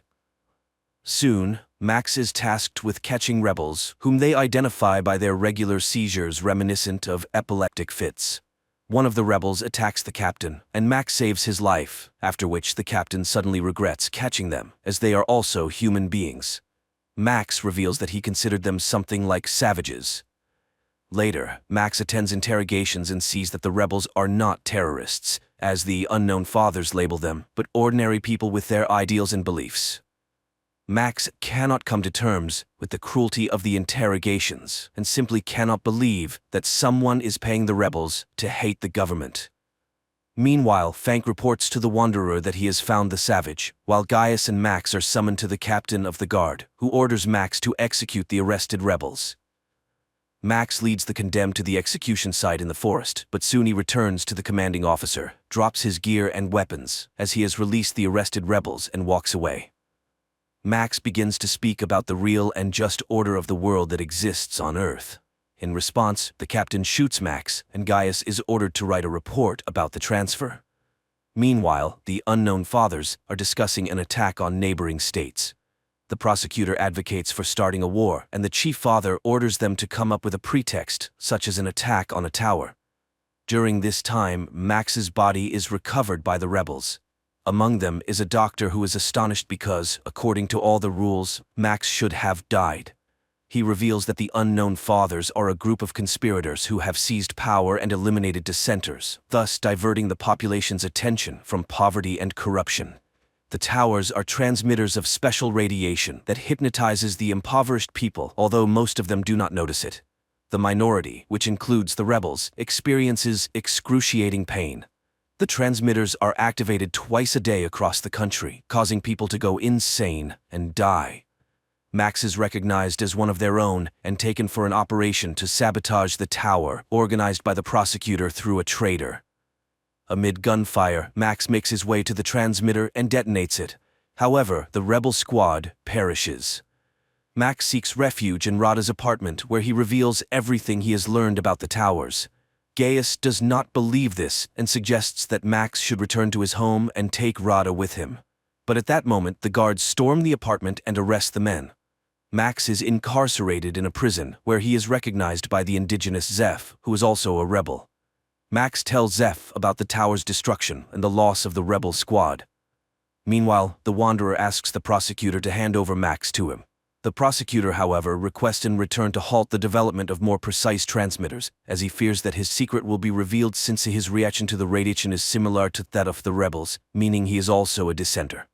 Later, Max and other death row inmates are sent to clear the southern borders of the remaining war robots. During this time, the prosecutor learns that Max is immune to the emitters. He decides to break the agreement with the Wanderer and orders Max to be brought to him.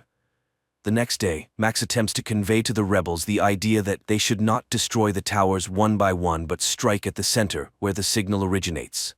Zeph becomes furious and explains that the towers are not for identifying dissenters. They are active continuously, not just twice a day. The radiation from the towers robs people of their ability to think critically. However, it makes them believe everything that newspapers, radio, teachers, and preachers say. People can be made to believe anything. Only the rebels understand this, as the radiation does not hypnotize them, but only inflicts agonizing pain. Zeph continues, there are mutants in the south who are also unaffected by the radiation. However, they have no dealings with humans. Just then, they hear the roar of an engine, and Zeph identifies it as a self-propelled tank, trying to kill them. Max sprints to the tank, climbs inside, and disables the automatic control system. He then informs his friends that he is heading south to find allies and destroy the towers. At the border, the military attempts to stop the tank, and among them, Max recognizes Gaius. Taking him captive, Max breaks through the barricades. On the way, Max tells Gaius about the true situation on this planet, and Gaius becomes convinced of his accuracy when, at the designated time, he is outside the tower's range and does not feel the radiation. Gaius gets angry upon realizing that he has been a puppet of the government all this time, but Max tries to calm him down and reminds him that there are 40 million people like him, and it is for them that he initiated this rebellion. During a stop, residents of the steppes, referred to as mutants, appear near the tank. They behave peacefully and offer food to the travelers. The guys proceed to the ruler of these lands, noting the poverty and destitution of the population. They are told that it is dangerous to live here after the last war, but these people are outcasts with nowhere else to go. Max suggests to their leader, the Duke, to start a rebellion against the unknown fathers, but the mutants are physically and morally too weak to help in the uprising. The mutants propose that the guys seek help from the island empire. However, to do that, they must pass through contaminated lands. So the Duke gifts them an old bomber and the guys take to the sky. During the flight, the bomber is exposed to the radiation from the towers, and Gaius becomes fanatically devoted to Max, obstructing him from piloting. Max struggles to maintain control, and the bomber collides with a tower. Gaius suddenly snaps out of his fanatic state with no recollection of what he had just done. However, their aircraft is shot down by the automated anti-aircraft defense system left over from the previous war. The downed bomber crashes into the sea, but Max and Gaius manage to escape and reach the shore. On the shore, they discover an abandoned submarine, and Max decides to go inside. At the same time, in the city, the prosecutor orders Rada to be brought to him, and his men snatch her off the street. He claims to be Max's friend and shows Rada a recording of his escape. However, she doesn't believe him and refuses to assist the prosecutor in his search for her beloved. Rada is thrown into prison. Meanwhile, Gaius, impatiently waiting for his friend, swims to the submarine where they discover evidence of horrifying experiments conducted on prisoners. The guys reach the control room and view video recordings of mass executions of Gaius's fellow countrymen by the representatives of the island empire whom they were seeking help from. Gaius is horrified by the fact that these monsters could invade his country. It becomes evident that forming an alliance with the empire is not an option. The guys return to the shore where they are met by a coastal patrol. It turns out that a war has broken out with a neighboring state, and like most of the prisoners, they will be sent to the front. Meanwhile, the Wanderer, desiring to lure Max into his department, engineers Rada's escape. He laments how the war has disrupted all his plans and assigns Fank the task of finding and bringing Max back, confessing that he is afraid of him. At the same time, Max and Gaius are dispatched to the front, where they reunite with Zeph. Their commander turns out to be the captain of the guard, who refuses to hand over the Earthling to the arriving Fank. The guys are sent into battle on old tanks when Fank finally locates Max. However, Max refuses to leave his friends and stuns the officer, tossing him into their tank. The battle commences, but Max directs his vehicle to the other side of the battlefield. Gaius blindly obeys him, influenced by the radiation, and pulls their unconscious friends out, which the captain witnesses. Gaius offers his body as a shield when the captain prepares to execute Max for desertion, but the wounded Max gathers his last strength and kills the commander. Max mourns his friend, but, upon hearing Rada's name from the now conscious Fank, agrees to cooperate with the Wanderer. After the battle ends, Max buries Gaius while listening to Fank's proposals. He will have an apartment on the Institute's premises, his car, and freedom of movement. But he will only see Rada once he proves his loyalty to the state. Meanwhile, the prosecutor heads to the Wanderer's department where he deceitfully meets with Max. He proposes that Max overthrow the unknown fathers by providing the coordinates of the center that controls the tower system. Upon infiltrating the center, Max must activate special radiation, causing waves of depression, which will subdue all the people in the country, including the military. Then, Max must eliminate the unknown fathers. Afterward, he will become the ruler of the state and free Rada, who's in the Wanderer's hands. The prosecutor will serve as his advisor. Max takes Zeph with him and embarks on the mission. He arrives at the center and issues orders to his associates, instructing them to detonate the bomb in the trunk if he does not return. He easily gains access to the interior, but is halted by guards just before reaching the elevator. Max incapacitates them, but the men regain consciousness and pursue him. Max reaches the control center and activates the depression mode throughout the country. The Wanderer watches as people fall to the ground and rushes toward the control center. Meanwhile, Max returns to retrieve the bomb, places it inside the building, and triggers it. Then, he leaves the site of the impending explosion. The Wanderer initiates a pursuit of Max and, catching up with him, engages in a confrontation. At that moment, a powerful explosion resounds, destroying the main transmitter. People on the streets begin to regain their senses and sobriety as Max rushes to find Rada and locates her in a cryo chamber. He carries the girl outside, but the Wanderer blocks his path. It is then revealed that he is, in fact, an employee of Galactic Security from Earth who arrived on the planet 20 years ago to assist it. Now, chaos erupts on the streets, leading to a power struggle in which many people will perish. In his rage, the Wanderer beats up a foolish student who destroyed the fruits of his labor. Forgetting about economics and inflation, the state faces famine and invasion from neighboring countries. Max starts to resist and, in turn, accuses the Wanderer of allowing the construction of the towers and the enslavement of the local population. However, the Wanderer reminds him of the laws of history, where all rational beings go through the experience of wars and enslavement. This planet is no exception. It is at this point that Max declares that he is now home. As long as he is alive, he will fight against inflation, hunger, and wars, and will not allow the establishment of yet another society based on slavery. Rada comes to Max, and as they stand together, the Wanderer smiles.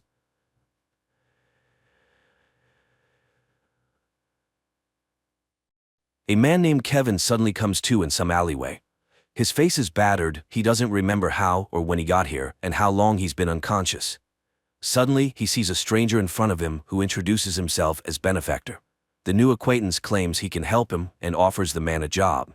Kevin refuses, remembering he needs to go home to his wife.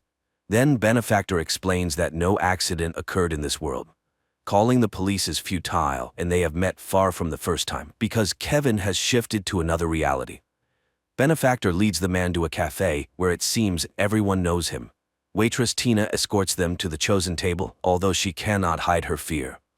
After a tense conversation at the table, Kevin realizes that Benefactor is actually Satan. The devil mocks Kevin's faith in God, proposing to discuss his marriage when Tina brings the ordered dish. Benefactor orders her to sit next to them, forces her to eat a piece of food, though she is trembling, and continues the conversation about Kevin's wife, Molly, with whom he had argued in the morning over paying bills. The man doesn't remember this, so Benefactor clarifies that an incident looks different from different sides, because for every choice made by a person, there are countless realities where the choice was different. A choice generates endless possibilities, and therefore realities. And everything a person can imagine in their mind exists somewhere in some time. Therefore, there is a force that can transfer people between realities, swap people with doppelgangers from another planet Earth, shuffle them. That's precisely what Benefactor does. He has already replaced Kevin's wife, Molly, multiple times. The first time was when Kevin gave her a silly pendant, which Molly's copy threw away. Kevin doesn't believe this nonsense and demands proof. Then Benefactor offers to shift someone. For instance, Tina. Benefactor adjusts some device on his wrist while Tina starts to cry, apparently genuinely frightened. Looking back, Kevin sees her weeping parents and regrets subjecting them to such an ordeal. And when he screams for Benefactor to stop, the girl disappears. The devil explains that she ended up in a world where her parents never met, and thus she was never created. So now the poor girl is in a psychiatric clinic. Kevin doesn't understand why Satan needs him, and he admits he's ready to offer the man anything he wants, provided he becomes one of his shifters, people who have sold their souls and transfer others to alternative universes. Other Kevins made their choice, so only he remains. In desperation, Kevin begins to pray silently for God's help. Benefactor furiously screams, claiming he is undoubtedly better than God, and he will never leave Kevin alone. And the more furiously Benefactor curses, the more fervently Kevin prays until suddenly Satan disappears, leaving Kevin in this reality. Horrified at what he has just done, Kevin apologizes to Tina's family and leaves. But stepping outside, he finds the world has changed. Police and strange masks are everywhere, and there are bans on virtually everything. 5 years later, Kevin is still in this reality, where most of the planet is destroyed by a constant war, after which the shifters came. At first they operated secretly, moving between alternative universes and expelling everyone who was inconvenient to the totalitarian regime. Billions of people disappeared, but then came Benefactor, who took away people's hope and faith. This is where he wanted to recruit helpers until Kevin arrived. It was after that illegal prayer that he was declared wanted as Kevin, who refused to work for the devil. After that, Benefactor tried 7 times to make him accept the offered terms, but Kevin consistently refused, enduring physical torments for it. Kevin bandages his numerous abrasions, listening to the Vika Theater advertisement, where anyone can see their doppelganger from another reality, and pondering rumors that the shifters have left this world. No one knows who the shifters are, as they freely walk between worlds and can take any appearance. Kevin's great desire was to obtain their devices for moving between universes, which they wore on their wrists, because then he would have the opportunity to return to his own world.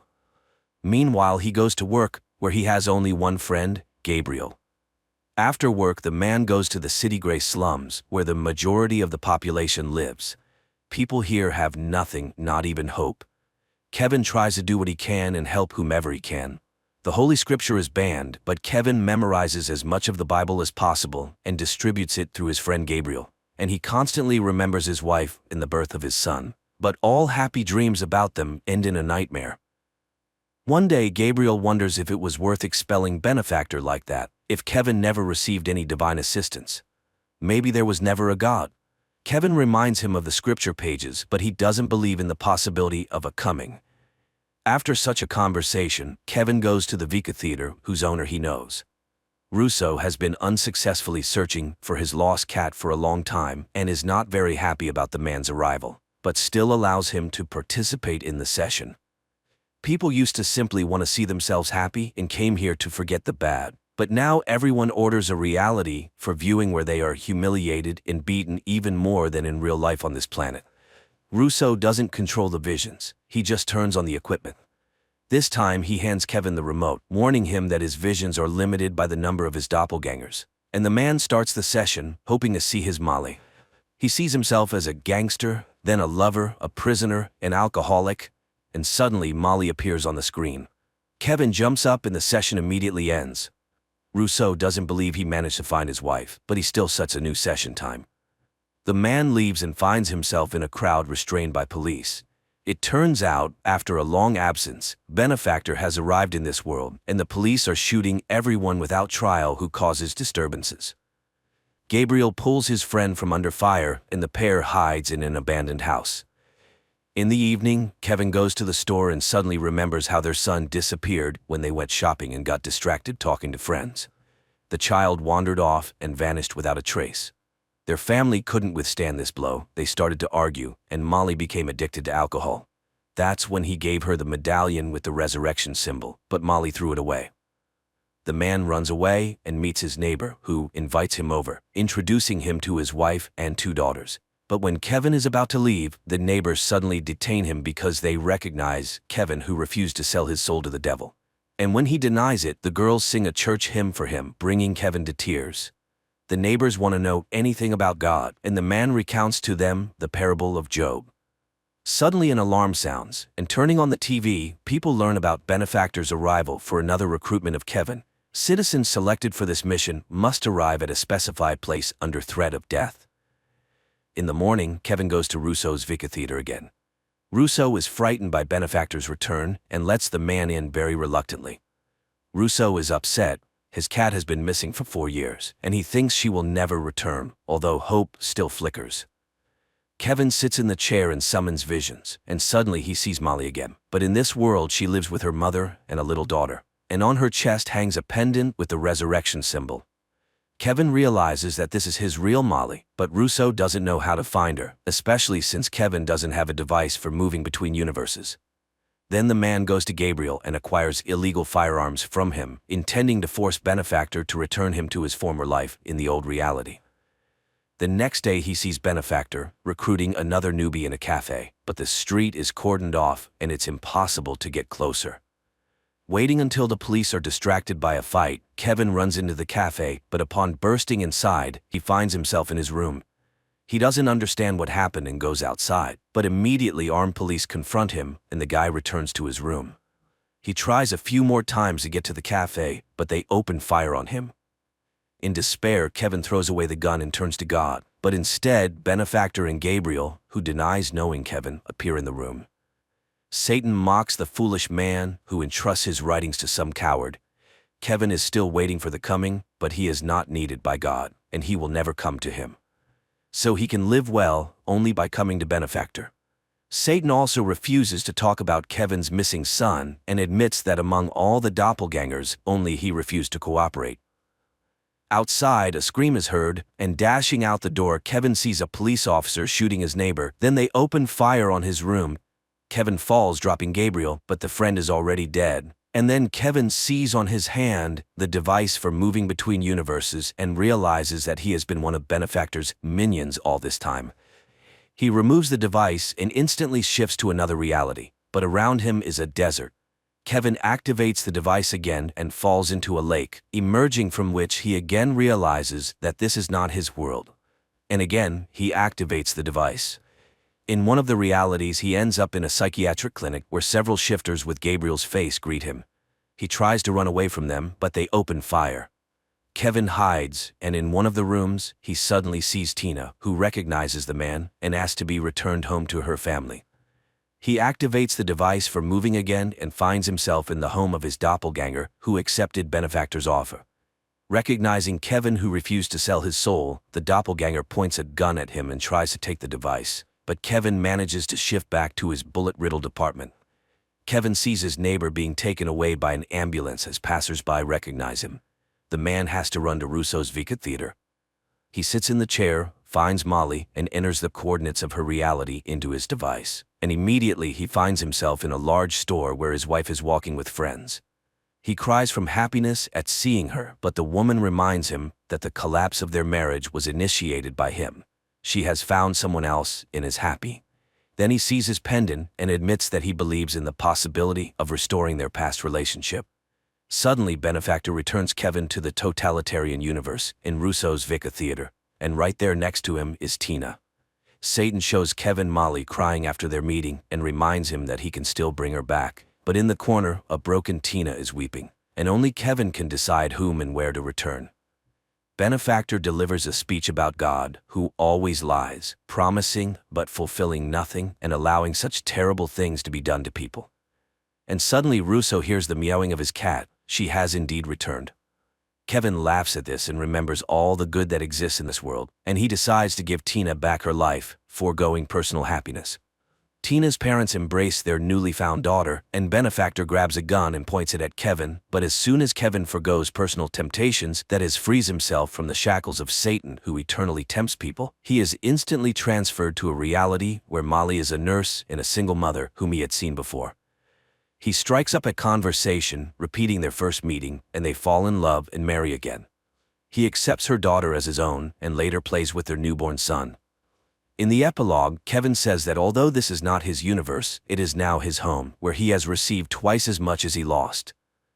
Inexpensive, but well-written, directed and acted science fiction that turns out to be more of a mystical drama with a religious message. The film is full of allusions to the Bible and direct quotes from the book of Job, and the conclusion is made in the spirit of this parable. But who said that hope is a bad thing?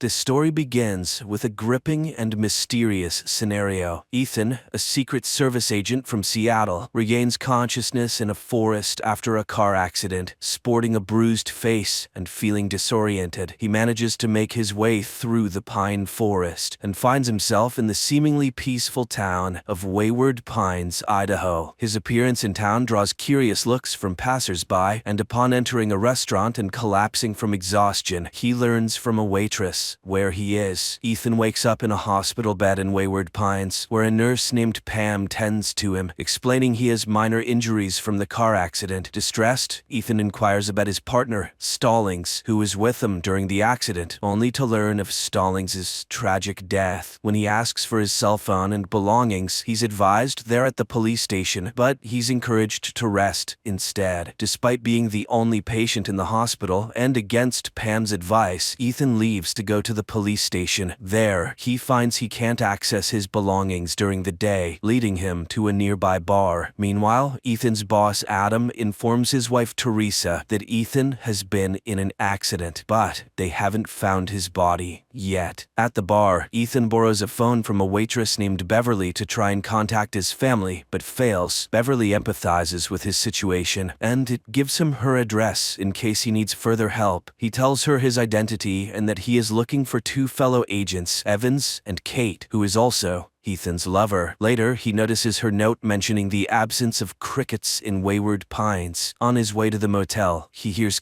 cricket sounds, but they are coming from a hidden speaker. The next morning, unable to pay for his hotel, Ethan visits Beverly's address only to find an abandoned cabin with the decaying body of Evans inside. Returning to the police station, he encounters an indifferent Sheriff Arnold who denies having Ethan's belongings and is unresponsive about the body. Ethan's attempts to make phone calls again prove fruitless. Back at the bar, Ethan finds a new operator and Beverly's mysterious absence. After an argument, Ethan is knocked unconscious. He wakes up in the hospital once more, this time restrained. Dr. Jenkins, a psychiatrist, insists on performing surgery due to a supposed blood clot despite Ethan's protests. Injected with a sedative, he's left in the operating room. Surprisingly, Beverly rescues him, and together they knock out Pam and they escape the hospital. They reach a secluded wooden house where Beverly shares her own experience. She reveals she arrived in Wayward Pines in 1999, searching for an escape for a year. She also tells him she and Evans tried to escape, but he was killed. As Ethan falls under the sedative, he tells her it is actually 2014 now. Ethan wakes to find Beverly gone. Adam and investigators in Seattle are puzzled by the lack of evidence indicating Ethan's presence in the car during the accident. Meanwhile, in Wayward Pines, Ethan spots Kate, the other missing agent, at a nearby party. She appears older than he remembers, and Ethan cautiously follows her to a house that she enters with a man named Harold. When Ethan confronts Kate, she denies knowing him and warns him about the town's extensive surveillance with cameras and hidden microphones. Shockingly, she reveals she has been living in Wayward Pines for 12 years, leaving Ethan bewildered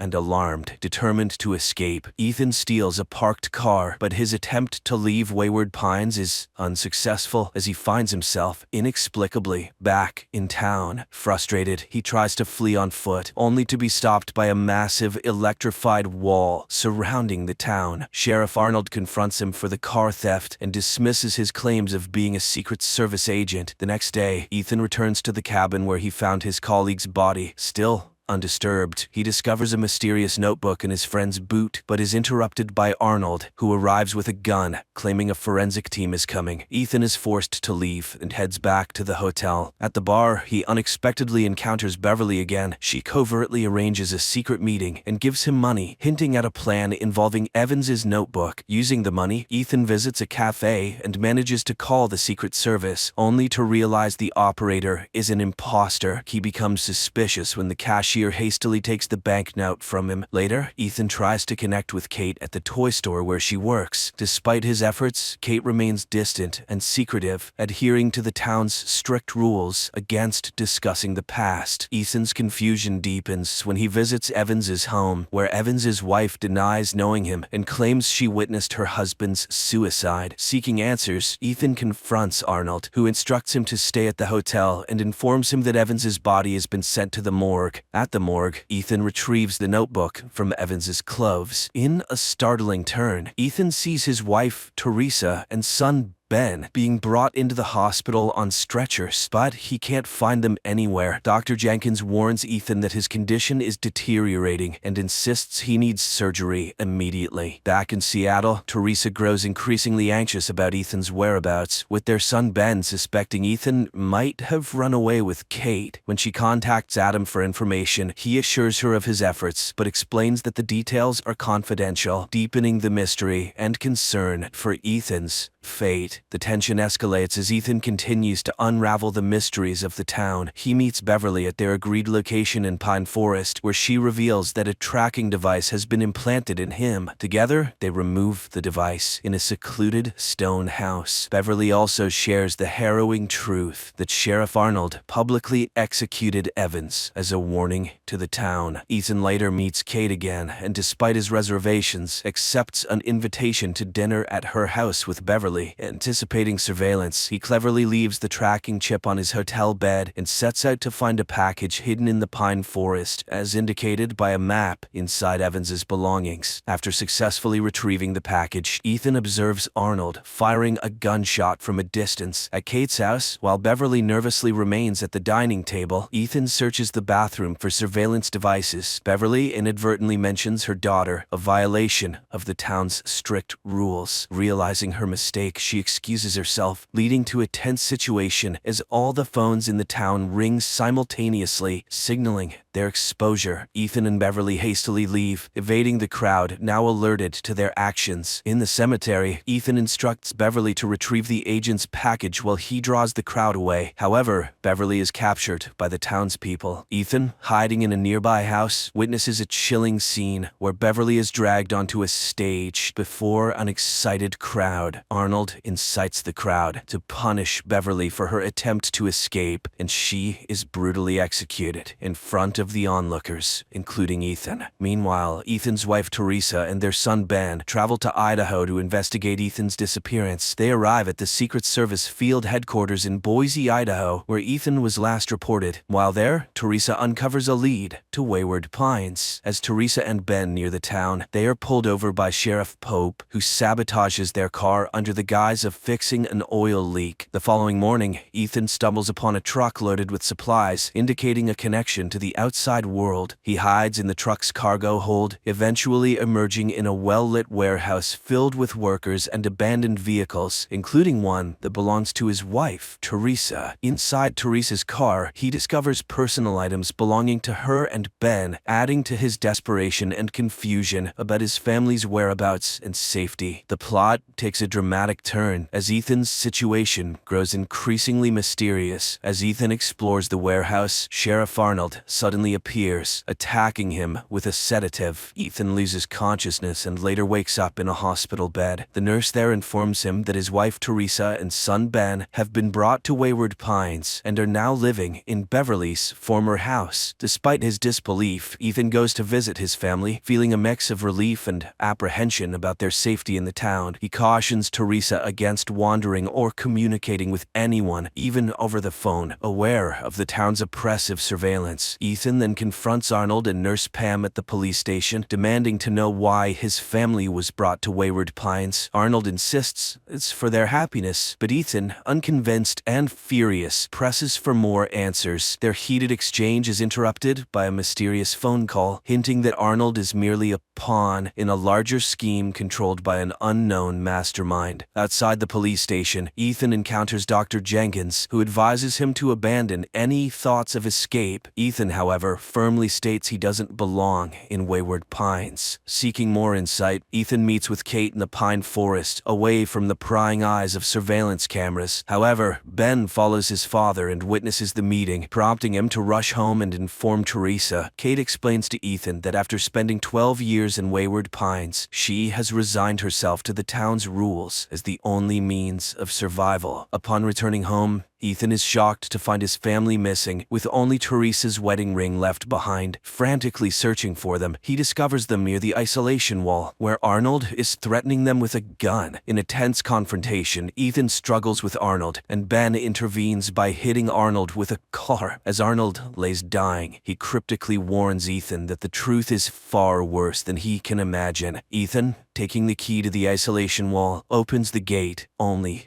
for a strange figure to snatch Arnold's body, accompanied by a creepy noise. Ethan quickly closes the gate and escapes with his family. Back at home, the family is deeply shaken. Ethan advises them to pretend to lead a normal life while they plan their escape. The next day, a mailman delivers a letter to Ben, welcoming him to Wayward Pine Academy, along with a uniform. Ethan, in need of a gun, visits the police station only to encounter the mayor, Brad, who warns him to follow the town's rules and avoid asking questions. Ethan is also congratulated on becoming the new sheriff, complete with a cake and a newspaper announcing Arnold's retirement. Reluctantly, Ethan plays along. Meanwhile, Ben attends Wayward Pine Academy, where he meets his teacher Megan, who is also the mayor's wife and a therapist specializing in molding the children's minds. Ethan, continuing his investigation, discovers hidden files on the town's residents, nudging him to delve deeper into the secrets of Wayward Pines. Soon after, the tension within the town continues to escalate. The residents capture a man named McCall, who is accused of spreading harmful ideas on walls. Nurse Pam pushes for a public execution the following night, but Ethan, now acting as the sheriff, strongly opposes it. In his office, Ethan interrogates McCall, but is interrupted by a phone call, leading him to reluctantly agree to execute McCall the next night. That evening, Ethan's son Ben sneaks out with his school friend Amy, indicating the younger generation's growing curiosity and defiance. Meanwhile, Ethan and Teresa have dinner at a local restaurant with the mayor and his wife Megan, where other town residents, including Pam, Kate, and her husband, are also dining. A celebration for the new sheriff follows, during which Pam takes the opportunity to congratulate Ethan, but also stresses the importance of upholding the town's strict rules. Ethan, feeling the weight of his new role, publicly declares his commitment to rooting out true evil in Wayward Pines. After the dinner, Ethan asks Teresa to return home, while he attempts to secretly help McCall escape from the cell. However, McCall suggests they head towards the isolation wall instead. At a cliff near the wall, McCall reflects on its purpose, whether it's meant to keep the residents in, or something from the outside out. In a moment of desperation, McCall embraces Ethan and then runs into the electrified wall, sacrificing himself in a bid for freedom. Teresa, meanwhile, receives a letter stating she can now work at the Wayward Pines Realty Associates, McCall's previous workplace. Ethan, determined to leave Wayward Pines, packs weapons and successfully climbs the cliff. However, he soon realizes he's being watched by a strange figure. As night falls, a dark shadow attacks him, injuring his arm. Despite firing his gun, Ethan is unable to fend off the swift creature. The next morning, Ethan prepares to navigate the pine forest, hoping to find help from the nearest city. In the town, Ben finds his new school unsettlingly perfect. While Teresa starts her new job at the realty office, she's assigned to assist a new resident, Wayne, who appears confused and disoriented. Sensing a shared experience, Teresa offers her help and discreetly inquires about his past. However, their conversation is interrupted by Pam. Later, Teresa takes Wayne to a house under the guise of giving a tour. Using the noise of a dryer as cover, she warns him about the surveillance in Wayward Pines. She learns from Wayne that he remembers waking up in a chamber surrounded by others in a similar situation. Meanwhile, Ben and two new students are called to a closed, all-white room for orientation. Megan, the teacher and mayor's wife, begins the session, hinting that they are about to learn the hidden truths of Wayward Pines. Teacher Megan reveals a disturbing image of a hairless, monstrous humanoid creature evolved from humans in a dominant predator known as Abby, short for an aberrant. She explains that these creatures, Abbies, travel in herds, with the lunch break offering the students a brief respite to process this revelation. The session resumes. Each student receives an ancient coin dated 2095, leading teacher Morgan to reveal a startling fact. The current year is not 2014, as they believed, but 4028. She explains that their supposed accidents were actually deliberate selections to bring them to Wayward Pines. The residents, including the students, have been in hibernation chambers for over 2 millennia, chosen by the program's creator,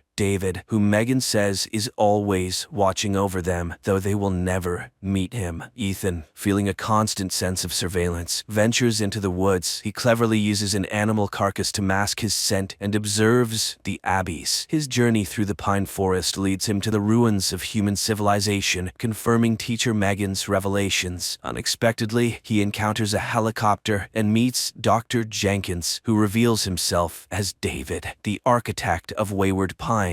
David urges Ethan to return to town promptly. My friends, the continuation of the story is now on the screen in front of you.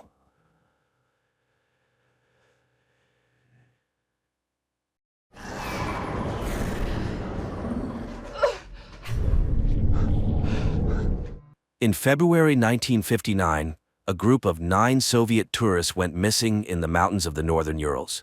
2 weeks later, their bodies were found at the base of Mount Oturton, which in the language of the indigenous people meant the Mountain of the Dead. The place was named after the leader of the expedition, the Dyatlov Pass. Many years later, American student Holly King became so interested in this case that she decided to gather a new group and go to this mysterious place. The catalyst was a film about an expedition by American scientists who tried to solve the mystery of the Dyatlov group's death but achieved no success. Holly's professor suggested she take up this case for her psychology project, and she invited her friend Jensen to work on it as a film director. They applied for and won a grant. The professor mentioned that she first learned about these events from a novella by Soviet journalist Yarovoy, who soon died in a car accident after the book's release. Jensen suspected that this was how the authorities tried to cover up something terrible. And although people now know a lot about the events of those years, the complete picture remains a mystery. The most common explanation is hypothermic dementia. Although this can happen to those exposed to freezing, in this case, all 9 experienced tourists started undressing at the same time, which is simply impossible. Another frequent explanation is an avalanche. But if they heard the avalanche, why did they sit near the camp for 3 hours without shoes? So there are many answers to this question, one of which involves the secrets of the Russian military, making it seem that the truth will never be known. The first stage of the journey is a flight from Oregon to Chelyabinsk, from where the group will head to the Mountain of the Dead, named by the Mansi people due to a series of unexplained deaths and mysterious disappearances. So the expedition included sound engineer Denise, climber Andy, president of the Northwest Pathfinders Association, who has conquered all the steep peaks in the USA, and his friend Hauser, who spent a whole year conquering the Himalayas. After gathering the group, the guys began to prepare, buying rations, studying maps, and training in the mountains. On January 25th, the team set off. Sometime later, news broke across all U.S. TV channels about the disappearance of 5 Oregon students in the Ural Mountains. Rescuers managed to find their belongings, tents, backpacks, and other equipment. A Russian TV correspondent reported details about the more than strange disappearance of the group of American documentarians, although experts are constructing their versions of the reasons for the disappearance. In winter, the temperature here can drop to -50 degrees, with strong, piercing winds, whose direction constantly changes. This means that if a person walks against the wind and thinks they are walking straight, they might actually be walking in circles. There are speculations about the intervention of some extraterrestrial devices, which many witnesses saw in these places, or even about the appearance of the Yeti. The Mansi elders recall rumbling and fiery balls over the mountains on the days when the Dyatlov group disappeared. They consider these places a portal to the other world. The students wanted to repeat the infamous Dyatlov expedition, and it seems they succeeded. Rescuers managed to find a camera that captured the last days of the documentarians' lives. A group of hackers posted frames on their portal, showing Holly talking about the darkness that followed her from the open door, while Jensen calms the girl, although she is sure they will not get out of this place. The action shifts to a month earlier, when lively and cheerful students are traveling to the Urals. On the train, they are having fun, hoping for success and worldwide fame. Andy is proud of his acquisition, a phone with GPS, which will help them navigate the mountains, while Holly conducts tests to find out people's desire to hike. Soon the group arrives in the town of Evdel, where they plan to interview the only surviving member of the Dyatlov expedition, who left the route due to illness, but now he is held in a psychiatric hospital. However, doctors do not allow the Americans inside, and they only manage to see the old man showing them a note saying, "Leave." In the evening, the group goes to a local bar, The bartender pours them local moonshine and says that the Dyatlov group stopped here in 1959 and drank the same thing as the Americans. There they meet Sergei, who speaks English and drives them to the village of Visa, the last point before heading out on the road. The man tells them that his aunt, an English teacher, participated in the search for the Dyatlov group. She claims that in 1959, not 9 but 11 bodies were found near the Mountain of the Dead. Next to the last two, which looked very different from the others, lay some unknown device. But none of this was mentioned in the reports. After the conversation, the guys set off on foot. At night they stop and set up camp as the weather begins to change. Hauser prepares a camp dinner, and the guys have fun joking with each other.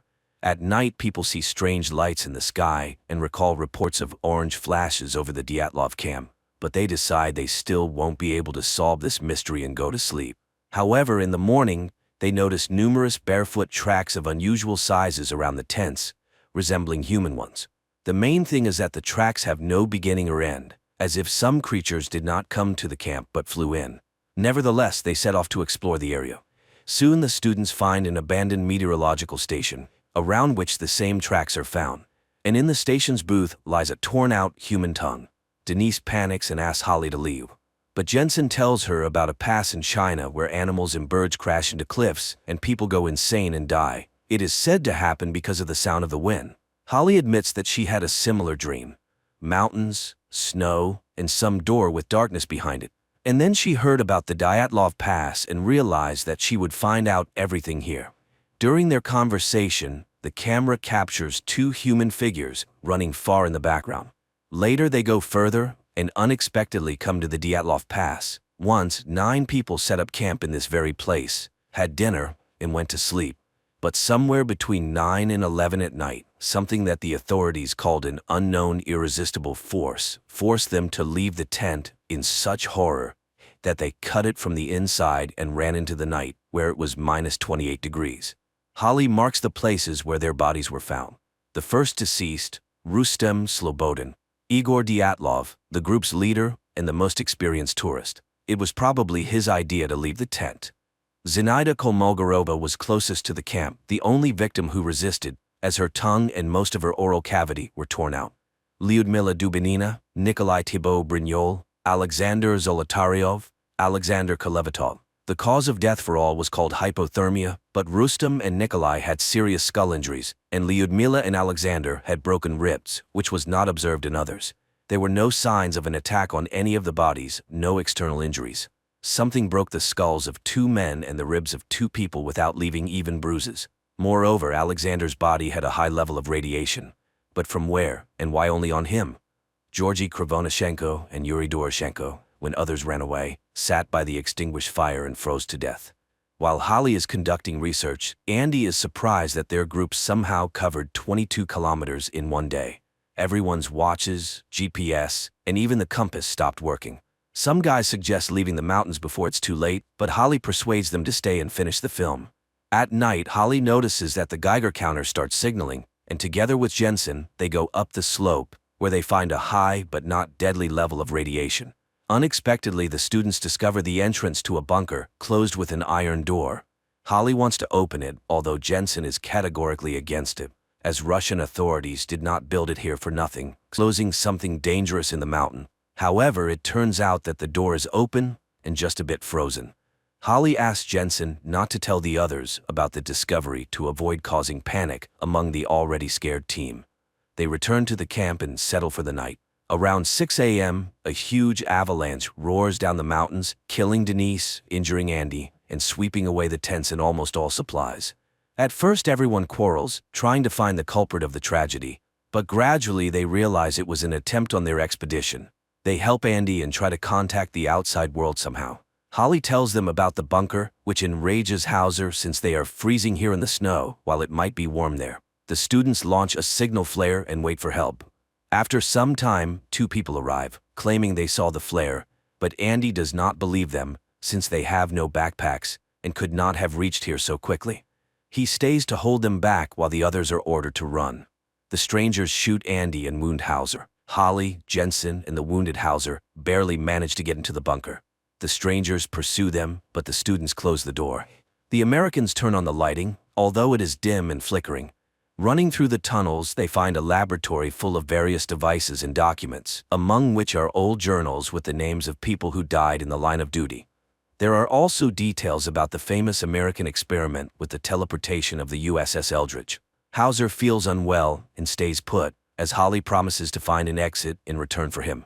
The students continue on alone. Soon, Holly and Jensen find the bodies of soldiers who recently died. One of them is missing a tongue, presumably the one they found earlier at the station, but the other bodies are very old and even skeletonized. The two open another door, behind which they sense movement. Suddenly, under the flashlight, they see exactly the same camera they have. Moreover, it has their recordings on it.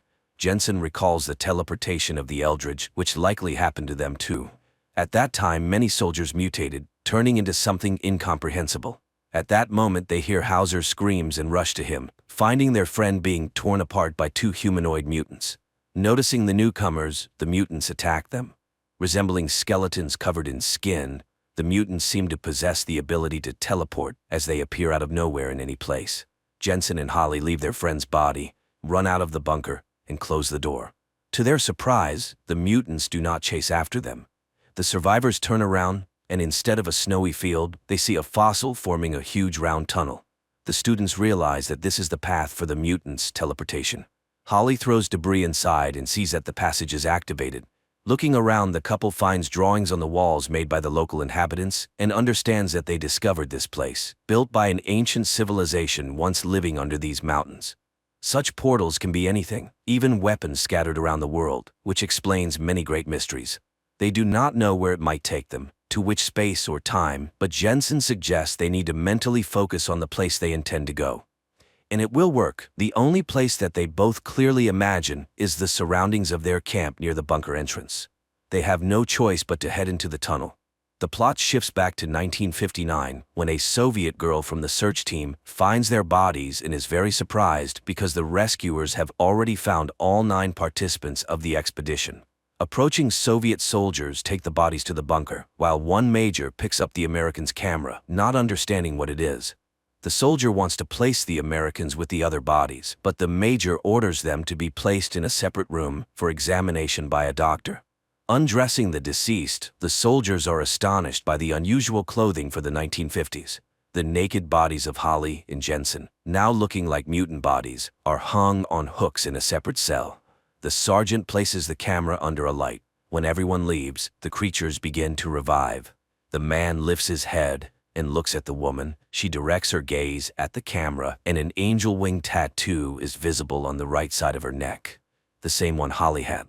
Despite some inconsistencies, the storyline adheres to most known facts, although the American-Russian creative team skillfully handled the mystified legacy of the USSR. However, the found footage effect combined with acting, special effects, and magnificent locations is good enough to ensure the thriller's watchability.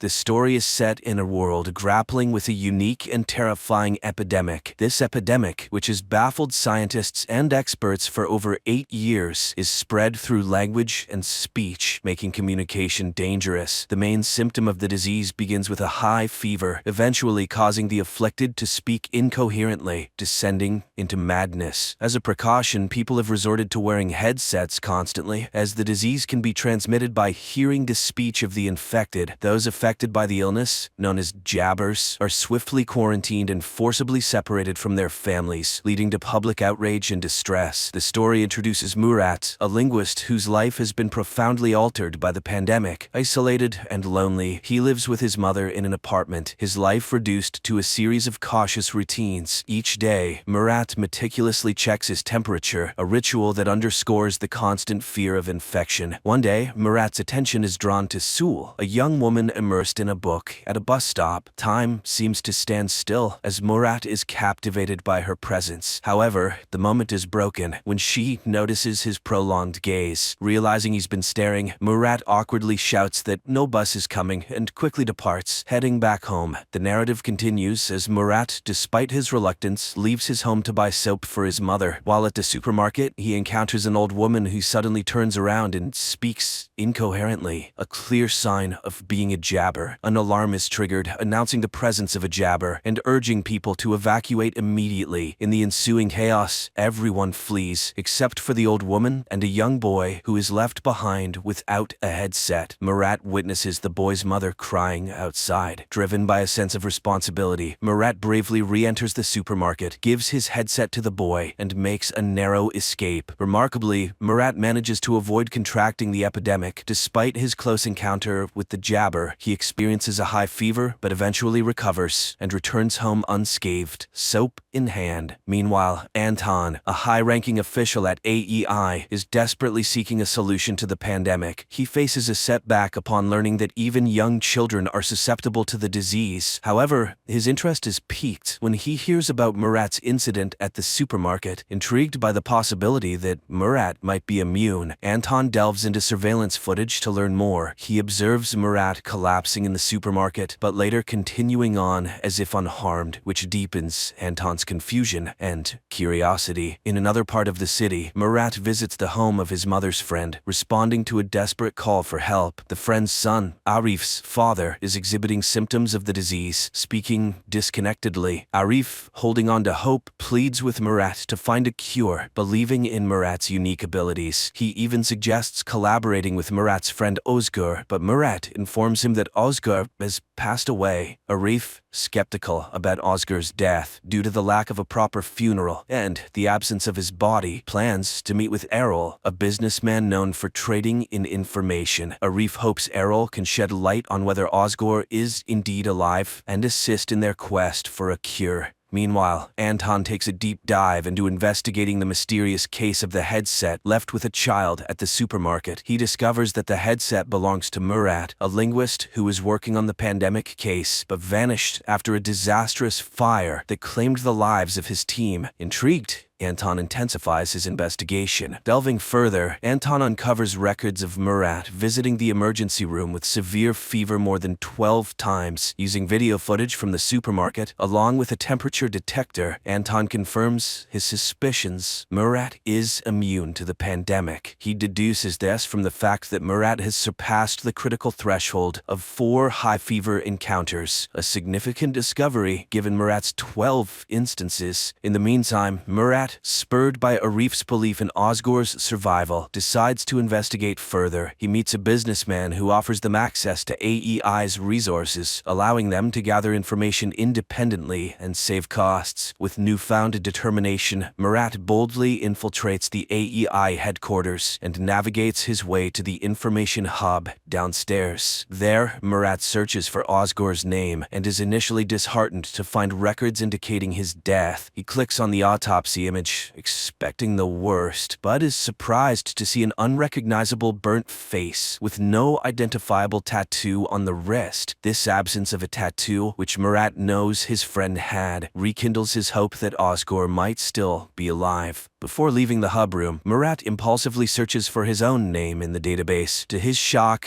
and dismay, he discovers video footage of himself from the supermarket incident. Realizing the potential danger of this discovery, Murat hastily exits the room, unable to delete the record. His escape is filled with anxiety and urgency, knowing that his presence in the AEI database could have unforeseen and dangerous consequences. Soon after, Anton, fueled by his significant discovery regarding Murat's immunity to the pandemic, eagerly approaches his superior to share his findings. However, his excitement quickly turns to frustration when his superior dismisses his claims, cautioning against spreading unverified rumors. Frustrated by this response and determined to pursue the matter further, Anton decides to take matters into his own hands. He acquires the address of Murat and his mother's home, although under a false name, and sets out with his men to capture Murat. Upon arriving at the destination, they find Murat's mother answering the door, mistakenly assuming it might be her son. However, the AEI forces swiftly invade the home, scattering throughout the house and the apartment complex. They strategically position themselves, lying in wait for Murat's return to spring their trap. Unnoticed by the AEI operatives, Murat's mother subtly places a prearranged signal on the window, a discreet method of communication between her and her son. She then calmly lights a cigarette and sits down, maintaining an air of composure despite the tense situation. Meanwhile, Murat, who had been waiting for another glimpse of the beautiful girl he had seen at the bus stop, returns home. As he approaches his apartment, he notices the signal from his mother. Realizing the imminent danger, he hesitates at the entrance. Inside, Anton and his team are eagerly anticipating Murat's arrival, ready to execute their well-laid plans. In a moment of inner conflict, Murat grapples with the decision to enter the apartment. His thoughts drift to the beautiful girl, and the realization dawns on him that if he walks into the trap, he might never see her again. This thought acts as a turning point, and in a swift decision, Murat chooses to flee in the opposite direction, much to Anton's dismay. His abrupt departure catches Anton and his men off guard, and they lose track of him in mere seconds. Back at Murat's house, Anton seizes the opportunity to collect Murat's belongings for further investigation, hoping to get more insight into Murat's unique situation. The next morning, as Murat sets out on his search for Osgur, he is stopped by AEI forces demanding to see his ID. In a moment of tension, as Murat nervously reaches for his ID, a bomb suddenly explodes nearby, causing the AEI forces to scatter and leaving Murat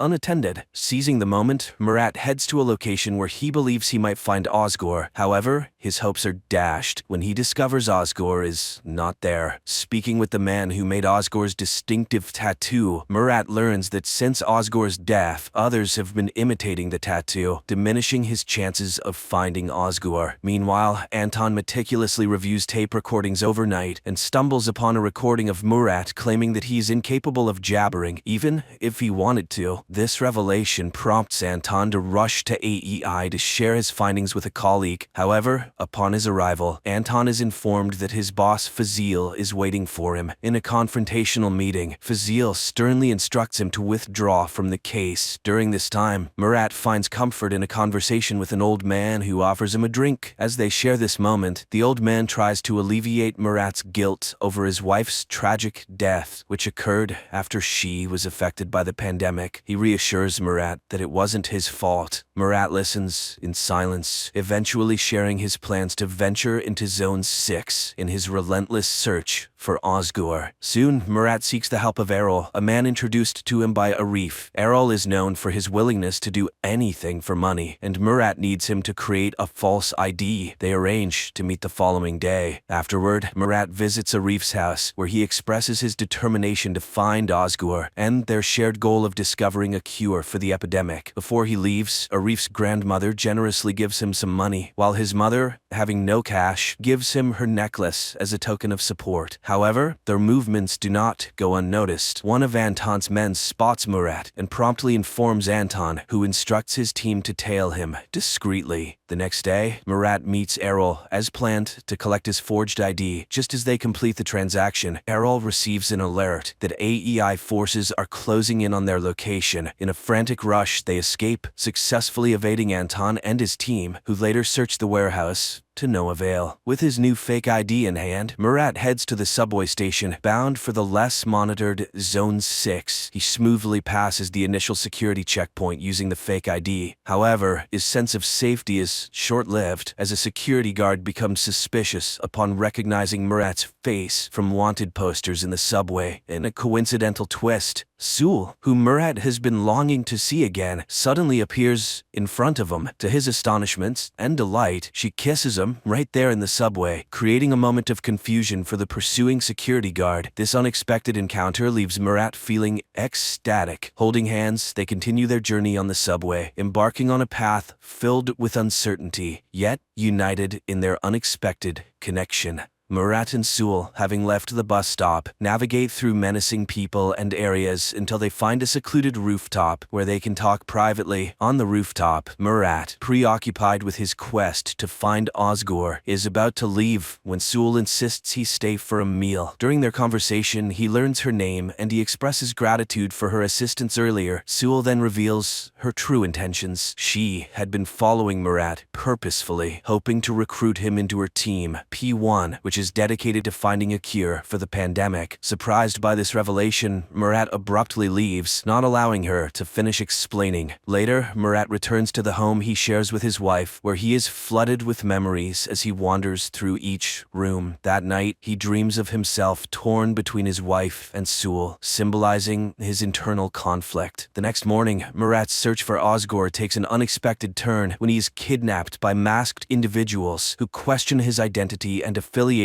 with the AEI. At this critical moment, Sewell intervenes, assuring them that Murat is not with the AEI and is on a personal mission. Murat convinces them of his intentions, and they agree to share information if they cross paths with Osgore. Sewell then brings Murat to his studio where she works, and after apologizing for the earlier misunderstanding, she hosts a podcast. In the broadcast, she discusses the AEI's cruel practices, relating them to the unjust death of her boyfriend, and concludes by emphasizing the importance of finding a cure to end the crisis. Meanwhile, Anton retreats to his house, where his wife and son are quarantined in the basement due to the pandemic. While there, Anton senses he is being watched. Upon investigating, he finds no one, unaware that Fazil's right-hand agent is covertly observing him from a hiding spot. Somewhere else, Murat and Sewell's journey through the pandemic-stricken streets of the city continues. While walking downtown, Murat demonstrates his unusual resistance to the pandemic by briefly removing his headset near Jabber's, showcasing how his skull heats up without experiencing the usual symptoms. This unique ability intrigues Sewell, who sees potential in Murat's immunity. That night, Murat stays at the studio with Sewell, and upon waking up the next morning, he finds himself surrounded by the team Sewell had mentioned. The team members introduce themselves and request Murat's assistance. Initially hesitant, Murat warms up to the idea when Sewell assures him that joining the team could aid in his quest to find Osgore. As part of their ongoing search for Osgore, Murat and Sewell come across a hotel displaying the symbol that Murat associates with Osgore. They decide to investigate by entering the hotel and seeking an audience with the hotel's boss. However, their encounter quickly turns dangerous. In a moment of quick thinking, Murat leverages his past experience and knowledge of recording voices to offer the boss a rare tape. This move impresses the boss, diffusing the tension and earning them a chance to sit and talk. As Murat and Sewell are about to explain their quest for Osgore, their conversation is interrupted by a lady entering the room to deliver an item and collect payment. After she leaves, the boss encourages them to continue. Murat and Sewell reveal their search for the person associated with the symbol they possess. To their surprise, the boss informs them that the lady who just left was the one who brought the symbol to the hotel. Reacting quickly, Murat and Sewell rush outside to catch the lady, but they are too late. She drives away, showing no interest in engaging with them. This missed opportunity leaves Murat and Sewell with more questions than answers as they continue their journey in the uncertain and dangerous world. My friends,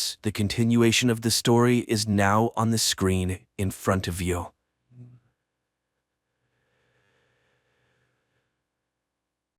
Sunny Atlanta. The 13th day of quarantine in the city is on the brink of extinction. Panic and horror surround those who have managed to survive. No one understands how it will all end, but how did it all begin? 2 weeks before the current events. An ordinary day in Atlanta does not portend anything unusual. The city is bustling with life. Elementary school teacher, Caddy Frank, brings her students on a field trip to the local hospital. At the same time, on one of the floors of the clinic, Dr. Sanders finds herself in quarantine due to an unknown illness. The woman remembers that shortly before the first symptoms appeared, she had contact with a patient from Syria who was sick. In another part of the city, Jenna also feels unwell, but not because of the virus. She is anxious about moving in with her boyfriend Alex. At the last moment, Jenna backs out and confesses to a cop that she is not ready to rush. Alex is unable to sort things out with his girlfriend because he is called to the department. There, a major meeting is being planned, where the police are asked to prepare for a difficult situation in the city. There is a suspicion that the Syrian brought an unknown virus to Atlanta, and quarantine may need to be declared. Dr. Sabina Lomers speaks to the police officers. She also talks about the threat of an epidemic, but assures the audience that nothing serious is happening. Another main character who will face difficult trials is Teresa. The pregnant woman visits her mother's shop, where her mother reminds her that she is expected at the adoption agency, which is looking for parents for her daughter. The reminder upsets Teresa, but her boyfriend reassures her and assures her that he has everything under control. They will run away tonight and no one will be able to take their child. Caddy's students perform for the patients, but the teacher is concerned about why Dr. Sanders did not meet them. The doctor on duty pretends not to know about the colleague's fate and does not tell the teacher about the infected doctor's condition. Caddy begins to suspect something strange is happening soon. When they were about to leave, the doctors announce that the children will have to stay a little longer. The hospital is under quarantine and everyone must undergo a thorough check. Dr. Lorms arranges a secret meeting with Alex and asks him to take the situation under personal control. She admits that she has extensive experience but has never encountered such a virus before. According to the expert, the danger threatens not only Atlanta but the entire world. On-call officers are sent to the Zero patient's home, from where the doctors believe the epidemic began.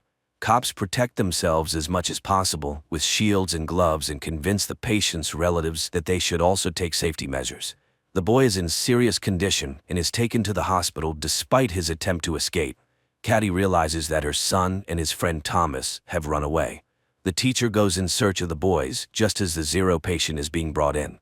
The woman notices the patient but refuses to leave the corridor until her students are found. Officer Jake Riley volunteers to help Caddy. Together they search for the missing boys, and the pair witnesses an even more terrifying sight: the bodies of Dr. Sanders and her fiancé. Fresh news reports indicate that the situation has worsened. The Zero patient died after a severe period. The cops also learn about what happened to Dr. Sanders. But more frightening to the police is the fact that all the emigrants' relatives were also infected. This means the virus spreads very quickly and kills the host within 48 hours. Caddy finds the boys in a rat lab. It seems the danger is over, but the doctor informs her that the quarantine is extended for 2 days and no one will be able to leave the hospital earlier. During the report, Dr. Connor informs the police that they have identified the virus. He assures them that traces of the pathogen were found in the Zero patient's personal belongings, and it all looks like an attempt to deliberately cause an infection. Teresa arrives at the train station to leave for her boyfriend's relatives, but unexpectedly, the train refuses to take new passengers and passes by. Upon learning that Jake is locked in the hospital, Alex directly asks Dr. Lorms about what is happening. The expert admits that a border is being established around the area that cannot be crossed for several days. By evening, panic begins in the city. People are surrounded by an iron fence, and many find themselves separated from their loved ones. Teresa learns that she and Xander are also on opposite sides of the cordon, and the girl will have to decide what to do next. Despite the measures taken, the number of infected continues to grow. At night, experts conduct an autopsy on the Zero patient and discover that the virus affects all vital organs. Furthermore, there is evidence that it takes only 48 hours from infection to the end. There is no chance of recovery, and if a vaccine is not found soon, the world faces serious trouble. Alex manages to contact Jenna and asks her to stay in a safe place. The girl decides to lock herself in her office. Returning to her mother's shop, Teresa calls Xander and tells him that she is okay. Despite this, the boy promises to find a way and get to her through the dangerous fence. Jenna is joined by her colleagues who did not manage to leave the city. Meanwhile, the girl's fiancé receives a warning that he should not break the rules due to personal attachments. Jake is asked to help the doctors sort through the belongings of the sick to find their relatives. Examining the Zero patient's mobile phone, the guy notices a frightening detail. A day before his death, the young man communicated with a blonde woman who had not been known about before. Jake immediately reports his findings to his colleagues, and the department decides to send a squad to search for the stranger. The police find the blonde's address, but her parents say she has not been seen since yesterday. Another emergency meeting is called, and everyone is ordered to find the girl within hours. While waiting for the doctor, Caddy listens to a news broadcast talking about the Zero patient and the doctors who contracted the virus from him. For the first time, the woman notices discrepancies, but her thoughts are interrupted by Dr. Connor, who assures the teacher that everything will end soon and she and the children will be able to go home. Leaving, Caddy still decides to ask about her suspicions. She was surprised that Dr. Sanders died before the Syrian who supposedly infected her, but Connor avoids answering, muttering something about differences in immunity. Jake is sent to find the girl, and the authorities hope to hide the fact that the infected person is behind the fence. But it is no longer possible to help the blonde. The cops find her in serious condition in the apartment of old friends. The blonde and her friends are taken to the quarantine zone. But Lorms admits to Alex that the situation is too serious. The virus spreads faster than they could have anticipated. Alex calls his fiancée to reassure her, but he does not dare to tell her what the city is facing. The police have been ordered to strengthen the cordon and use weapons in case of violations. More people with symptoms of infection continue to arrive at the hospital. Among them, Jake sees many children, but the doctor says that this is not the worst. The hospital is running out of free beds and soon there will be nowhere to isolate the sick. In addition to the bad news, the officer has an unpleasant task. Connor asks him to cremate the bodies to prevent outbreaks of other diseases. Another problem for the authorities is Leo Green, a local journalist. He continues to publish panic-inducing videos, and Lormes instructs Alex to stop the provocateur. The cop tries to negotiate with Leo, but the journalist is sure that the authorities are hiding something and he must get to the truth. A few minutes later, a new video from Green appears online, this time attracting the president's attention. Jenna's colleagues realize that they will not have enough food until the end of the quarantine, and the men decide to go to the store. The girl does not like this idea, but the majority votes to take the risk. Teresa's mother also takes the situation lightly. The girl sees her mother raising prices on essential goods to make a profit. To entertain the children, Caddy takes them to the roof. This gives everyone a chance to breathe fresh air, but the girl does not have time to relax. Thomas runs away, ignoring the teacher's cries. The girl finds the student on the stairs, next to a sick man. Drops fall on the boy, and it becomes clear that he is now infected. Thomas is sent to isolation, and the teacher blames herself. She tells the doctor that she promised the boy's father to take care of Thomas, but let him down. The men return with full bags of groceries, but Jenna does not let them into the office. She notices that her friend took off his gloves, meaning he could have brought the virus on his hands. A customer who was charged too much brings her friends. They raid the store, but Teresa's mother is saved by Jake's appearance, who received orders to patrol the city. Caddy finds Thomas's ward empty. She catches up with the boy at the hospital exit, and his father refuses to leave his son in the quarantine zone. The doctors have no choice but to let the patient go. Alex's pleas have no effect on Leo, and in pursuit of a hot story, he allows his colleagues to leave the closed area. He is not even frightened by the fact that one of the girls has symptoms of the disease. Alex and Jake manage to meet secretly on neutral territory. Both guys are nervous, but they have to work together. Leo Green tells the whole world how to leave the closed area. The police have to hold back the crowd while workers cut the ladder. This leads to serious riots and the cops have to open fire to kill. To prevent such incidents, the government shuts down the internet and phone communication, depriving everyone of the only joy, talking to each other. Caddy accidentally enters a closed room and learns the truth about the number of victims, among them or her students. At the same time, Jenna also tries to get to the truth, and she assembles a radio phone to call Alex. The girl has to climb to the roof to get the antenna, where she meets Sam, a technician who hid on the roof to avoid infection. Alex changes partners and goes on night duty. In the middle of the night, he notices an intruder and asks him to stop. The criminal turns out to be Xander, who is trying to enter the danger zone to his fiancée, but the cop does not let him do it and pulls the trigger. The bullet turns out to be rubber, and Xander is simply taken to the hospital. The officer visits him and apologizes, but warns that he will do the same thing next time. Leo decides to take advantage of this. He is preparing a scandalous report about the abuse of power. The store is visited by robbers again, but this time Teresa is also in danger. However, unexpectedly, the women are saved by another gang planning to profit from the quarantine. By the end of the day, Xander's ward is empty. The nurse says he left with Leo Green, but Alex does not have time to stop them. The duty officer reports that the guy has entered the infection zone. Dr. Connor shows Jake the rats that were injected with the medicine. Unfortunately, right before the cop's eyes, the animal passes out, and the hope for a quick rescue disappears. Jenna manages to call Alex, but the call lasts only a few seconds. The girl does not have time to learn anything. Leo accidentally learns about the call. He again hints to the officer that he has taken the wrong side and should think about what is happening. In gratitude for his help, Leo asks Xander to visit his friends and record a video message with them. The guy completes the task and throws the flash drive over the wall, but on it, the journalist finds evidence that his friends are no longer alive. After this, Xander finally finds his fiancée, but raiders block his way. The general panic is compounded by a new problem: hunger. People's food supplies begin to run out, and the government is forced to find a solution. Walking down the corridor with her son, Caddy meets an old man who supplies the hospital with lab rats. The woman notices another inconsistency. She saw Bert with the rodents before the quarantine, but he assures her that this is not the case. Lammers asks Alex to organize food delivery to the danger zone. The policeman asks for time to prepare, but is refused. He must do it by tomorrow without explanation. Alex has to ask Jake for help. The guy is also not thrilled with the idea, but they have no other choice. Early in the morning, the loading begins, and hundreds of people come to get their rations. The gang from the store also gathers for the distribution, and the leader orders Xander to go with them to stay clean. Jenna goes outside for the first time in many days to get some food. She approaches the distribution center, but a gangster car passes by, making her uneasy. Jake recognizes his friend and gives her a ration without a cue. He also hands her Alex's keys and asks her to hold on, as everything should end soon. Constantly thinking about the epidemic and inconsistencies, Caddy again turns to the doctor with questions, but he is clearly not willing to talk about it. The doctor assures the teacher that he knows no more about the virus than she does. The humanitarian point is surrounded by the store gang.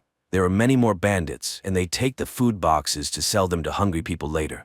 Alex is furious that the leadership did not listen to him, and the products fell into the hands of bandits. But Lammers does not see this as a problem. She believes that residents still have a chance to buy food and satisfy their hunger.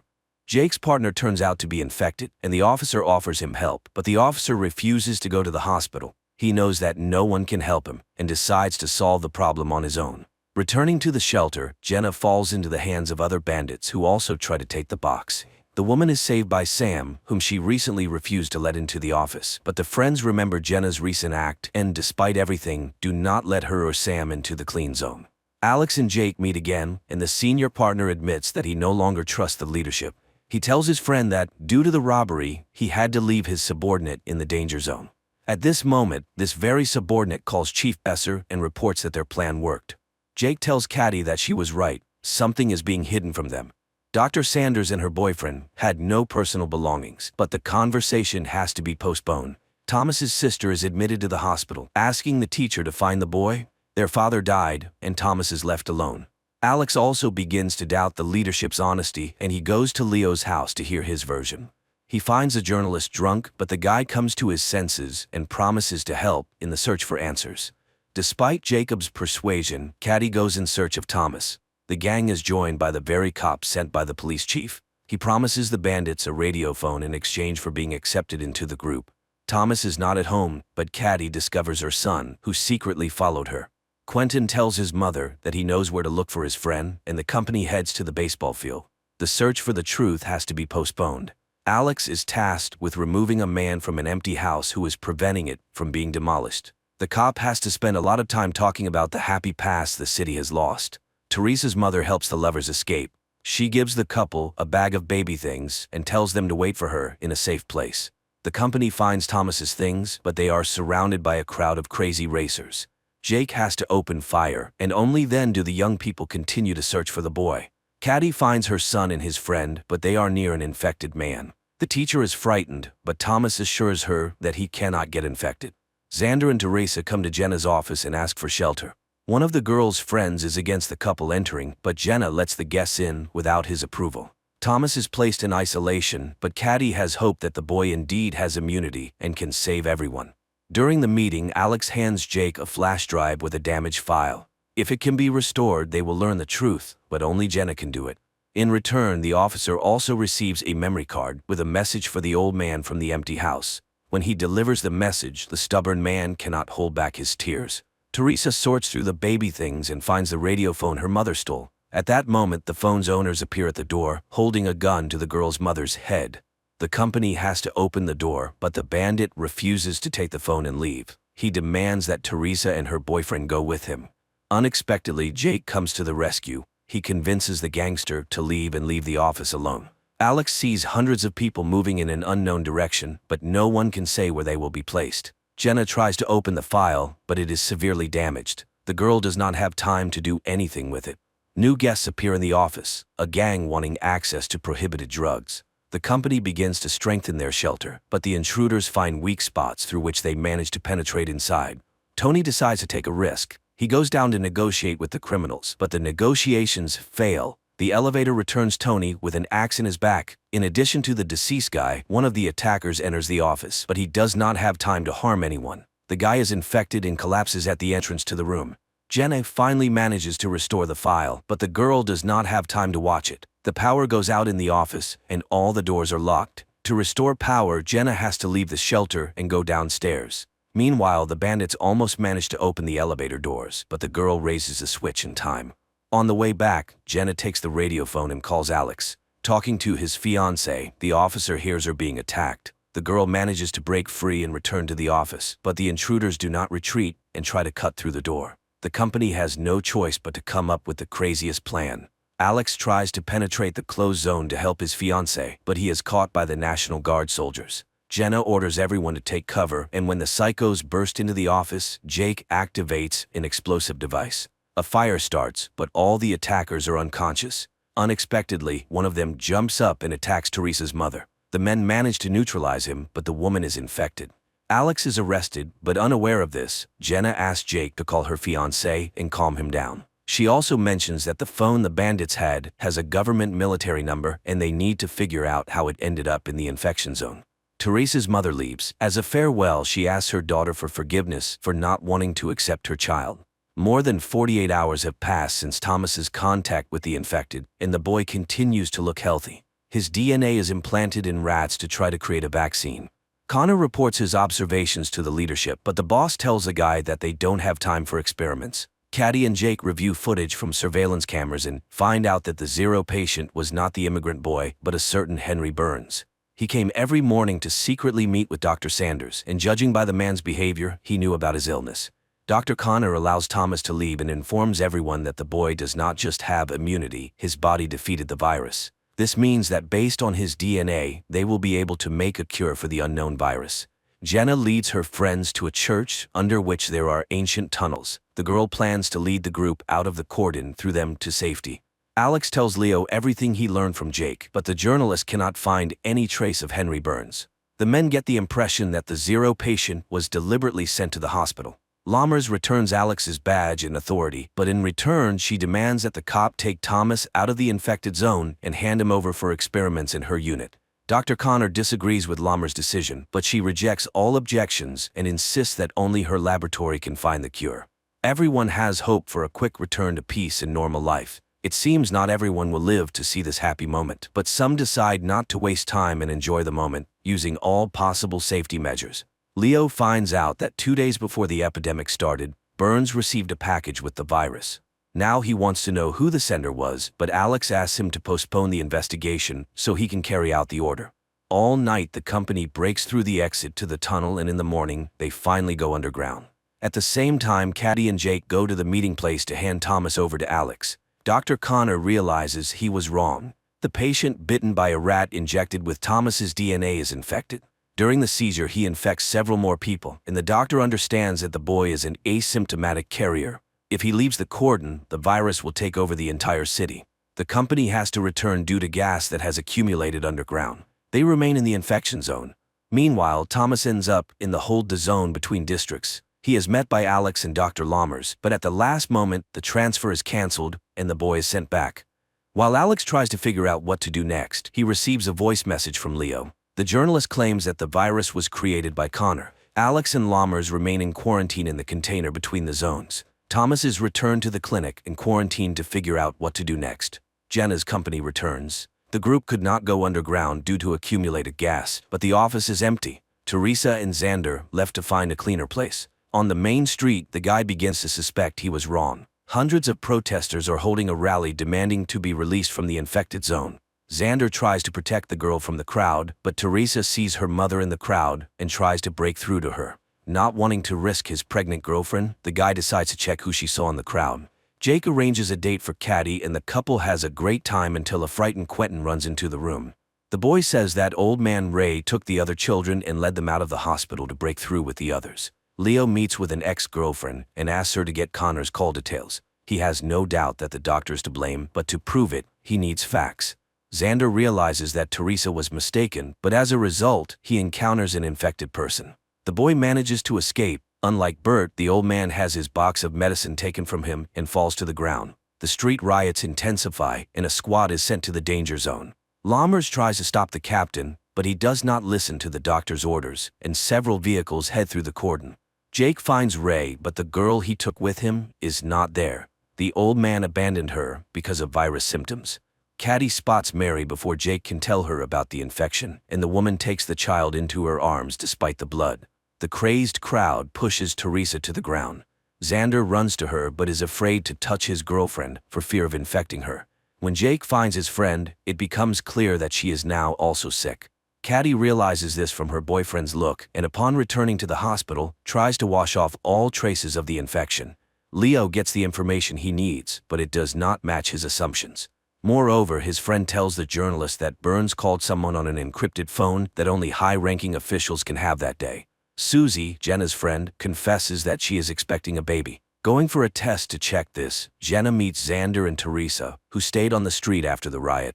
Caddy ends up in isolation, and Jake tries to support her, but the girl's nerves can no longer withstand it. After 48 hours, Dr. Lammers and Alex are released from the container. There are only 8 hours left until the end of Caddy's quarantine. At the same time, Teresa's baby is about to be born. Alex visits Leo and finds out that on the day of the infection, Burns did not call Connor, but Lammers. There is no doubt that she started the epidemic for some personal purpose. Dr. Connor conducts his first round after leaving isolation. When he reaches Caddy, he admits that he cannot release her. The onset of symptoms has increased, and 48 hours is no longer a guarantee of health. The soldiers who participated in stopping the riot were infected. Lammers reports this to the journalists, but she promises to find a cure and save the country. At Alex's request, Jake inspects the apartment of Leo's friends, who were also investigating. There he finds ashes, all that remains of the documents and evidence. When friends meet to discuss this, Alex realizes that Lammers and the police chief are involved. Dennis, the father of Susan's child, returns to the office, but the man shows signs of infection on his face, and the company refuses to let him in. To make it easier for the man, Susan tells him that there was a mistake. She is not pregnant, and he has nothing to blame himself for. Alex meets with the chief and says he knows the truth, but it turns out that Besser did not know that Lammers released the virus into the masses. Jenna and Susan fail to ease Teresa's pain, but as usual, Jake appears at the right time. The guy calms the young mother and helps her daughter be born. Alex asks Leo not to publish material against Lammers until they have substantial evidence. An argument begins between the men, and the journalist agrees to wait no more than 2 hours. Not wanting to waste time, Alex goes directly to the doctor and asks her to resign. Lammers tries to intimidate the officer, but when she realizes he is not joking, the woman promises to hold a conference and leave her post. Teresa shows Xander their daughter, and the baby is placed in a crib made of boxes. Jake tells Caddy about this joyful event, but the girl's delight is overshadowed by a cough with traces of blood. Lammers gives a press conference, but does not admit her guilt.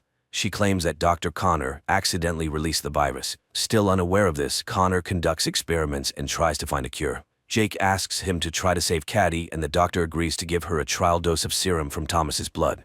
Old man Bert regains consciousness and discovers that his leg is broken. Despite this, he finds the box of medicine and tries to get home, where his wife has been waiting for him all this time. Connor learns what Lammers did. He does not understand why his colleague did this to him, but despite this, the doctor does not give up trying to save Caddy. Giving her the injection, Connor tells the girl how the virus penetrated their clinic. Jenna meets Bert and gives him her water. She also gives the old man a cart so he can finally reach his wife. After the injection, Caddy gets worse. She is tormented by nightmares and barely waits until morning. To support his friend, Jake brings a TV and invites her to the movies. The couple spends the whole day together, but Caddy gets worse again, and she decides to confess her love to her boyfriend, fearing that there may not be another chance. Jenna tells her friend about her conversation with the gangsters. Trader Miz offered her a route to the healthy zone, but it is very expensive. Sam agrees to contribute his share, but only if Jenna agrees to leave the others and go with him. Alex goes to Leo's apartment, which turns out to be empty. After losing, the journalist refused to fight Lammers, but later the cop receives a pizza from a friend in which Leo left him a note with an address and a key. Caddy gets worse by the minute, and Jake prepares to say goodbye to his friend. He asks the doctor to help him put on a protective suit, and when the girl falls to the floor, the boyfriend takes her hand to ease her suffering. The doctor tells Jake that he can say goodbye to Caddy's body, which is waiting for cremation. For the first time since their acquaintance, the guy manages to touch his friend's face without gloves. Jenna tells her friends about the opportunity to leave and suggests finding the money. But Teresa refuses to go. She wants her daughter to grow up a little. Arriving at the address Leo sent him, Alex finds evidence that will help him punish Lammers. Teresa, Xander, and their newborn daughter reach Bert's house, Teresa's grandfather. The young mother plans to stay at her relative's house until the end of quarantine, but seeing the empty shelves, Xander insists that they must run. Alex learns about a certain Catherine Hops, whose son was connected with Lammers. From her, the man learns the address of the laboratory and heads there. While Dr. Connor tries to create a cure, news about him spreads throughout the zone. A gang breaks into the clinic wanting to punish the doctor, but Jake convinces them that he needs to be protected to be the first to get the vaccine. This is the last thing Jake can do before leaving. He decides to run through the cordon to save Quentin. Alex inspects the abandoned lab and finds solid evidence of Lammer's guilt. He accuses her and names a true zero patient who fell ill several years ago. This time, Lammers does not argue. She admits she created the virus and believes it is needed for the country's safety. But now she asks Alex to postpone the battle and focus on fighting the virus, which has now crossed the cordon. An attack occurs in the hospital, and one of the gangsters becomes infected. Dr. Connor has to give him the test drug. It is his only chance not to become a victim of the bandits. Jake prepares Quentin to cross into the healthy zone and promises to find him as soon as it is all over.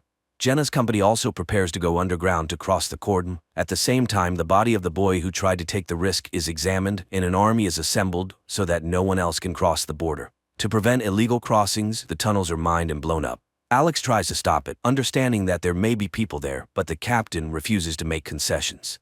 Unaware of the government's plans, Ms. orders the fugitives to prepare to descend into the tunnel.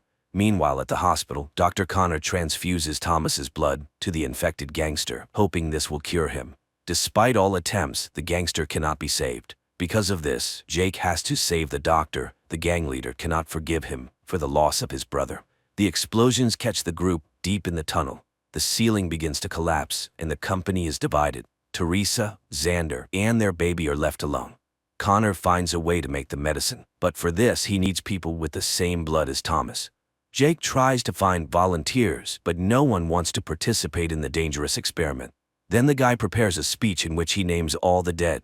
For their sake, Jake asks people to get tested and, in case of a match, become donors. Ms. leads the group to a dead end, but the guide does not give up and looks for new exits. Alex learns about this and asks Lammers to stop the explosions and bring people to the surface. As an exception, Lammers promises the officer 1 hour. After that, all tunnels will be destroyed. Jake's words convince people and they gather to get tested. Xander takes his family to Teresa's mother's store, and the girl decides to stay there until the end. The doctor finds blood with antibodies. A local priest can be a donor for the medicine. Old man Bert spills the last bottle of wine and adds a secret ingredient to it. He and his wife raise their glasses to toast that their suffering ends. Hugging on the couch, the couple prepares to go to a better world. Alex finds the fugitives, among whom he sees Jenna. The girl assures her fiancé will let them into the clean zone, but Alex does not know what to do. His time is running out. Dr. Lammers orders the tunnels destroyed, but at this moment, Leo's report about everything the blonde did appears on the screens. Alex does not let the fugitives go, but returns to the quarantine zone with them. And Jake, scattering Caddy's ashes over the city, prepares for a new battle with the virus that changed the world.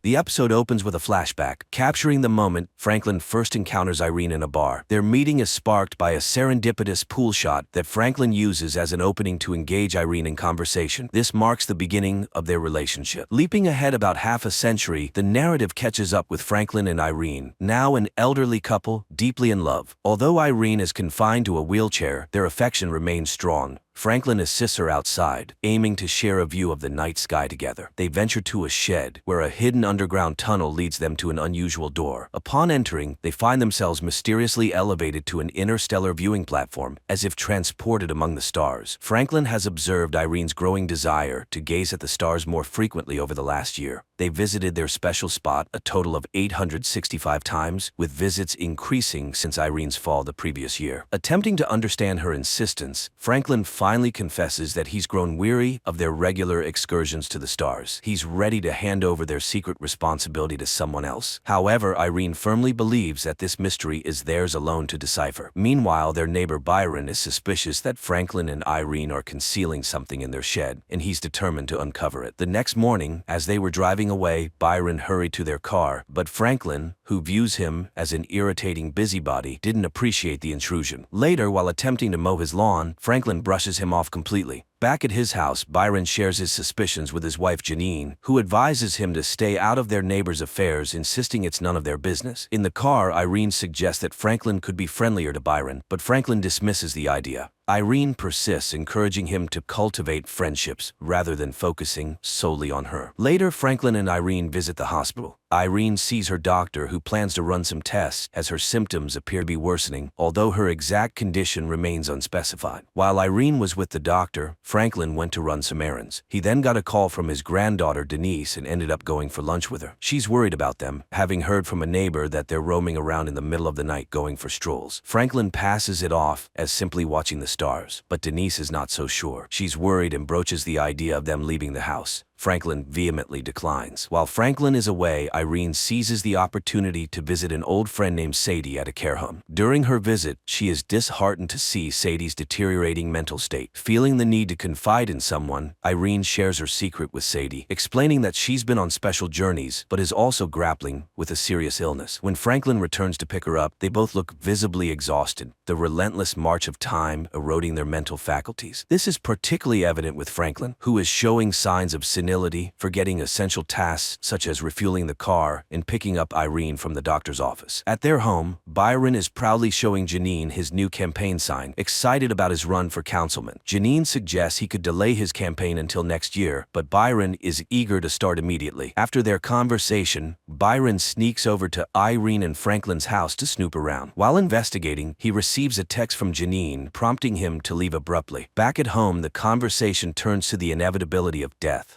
Irene encourages Franklin to embrace life fully and consider moving on from their home should she pass away before him. After spending a pleasant evening together, Franklin begins to sing to Irene, but soon falls asleep. However, Irene is restless and ready to take action. She writes a note for Franklin, expressing her decision to take control of her situation while she still has the ability. In the note, she promises to see him again and leaves it by the chair as she prepares to leave the house. Irene intends to visit the Martian landscape on her own, a place they've often traveled to together. Just as she is about to leave, she discovers someone lying on the floor, struggling to breathe and desperately seeking her help. The next morning, Franklin is awakened by the sight of Irene crawling toward the house, breathing heavily. She urgently tells him that there's someone in the shed. With concern, Franklin grabs a hammer for protection and goes to investigate. Downstairs, he discovers a stranger doubled over in pain. Franklin immediately assumes the man is a junkie seeking refuge, but Irene senses something more troubling. Adding to the mystery, the man is covered in blood without any visible wounds. Concerned, Franklin decides to call the police. Officer Thomas soon arrives at the scene. He conducts a thorough check of the premises to ensure there are no immediate threats. Meanwhile, the camera subtly focuses on Franklin's back, revealing a patch of blood spatter on his right shoulder, a result of him carrying the bloodied stranger. As Officer Thomas prepares to inspect the upper floor, Irene pulls him aside for a private conversation. She confides in him that Franklin's mental state is deteriorating and that he might be seeing things that aren't there. Her intervention convinces the officer, and he leaves the property under the assumption that the incident was a hallucination on Franklin's part. Meanwhile, the narrative introduces another subplot featuring Stella and her daughter, Tony. They are far from the urban hustle, in the serene mountains leading llamas across the vast, rolling hills, a stark contrast to the urban school environment Tony usually frequents. That evening, Tony welcomes Matthias to their house, believing this could be the beginning of a new friendship. However, unbeknownst to her, Matthias has an ulterior motive. He reveals that he was dared to visit what is rumored to be a haunted house and was offered 4,000 pesos to step inside, casting a shadow over their budding interaction. The local rumors swirling around Tony's grandfather's involvement in cultish activities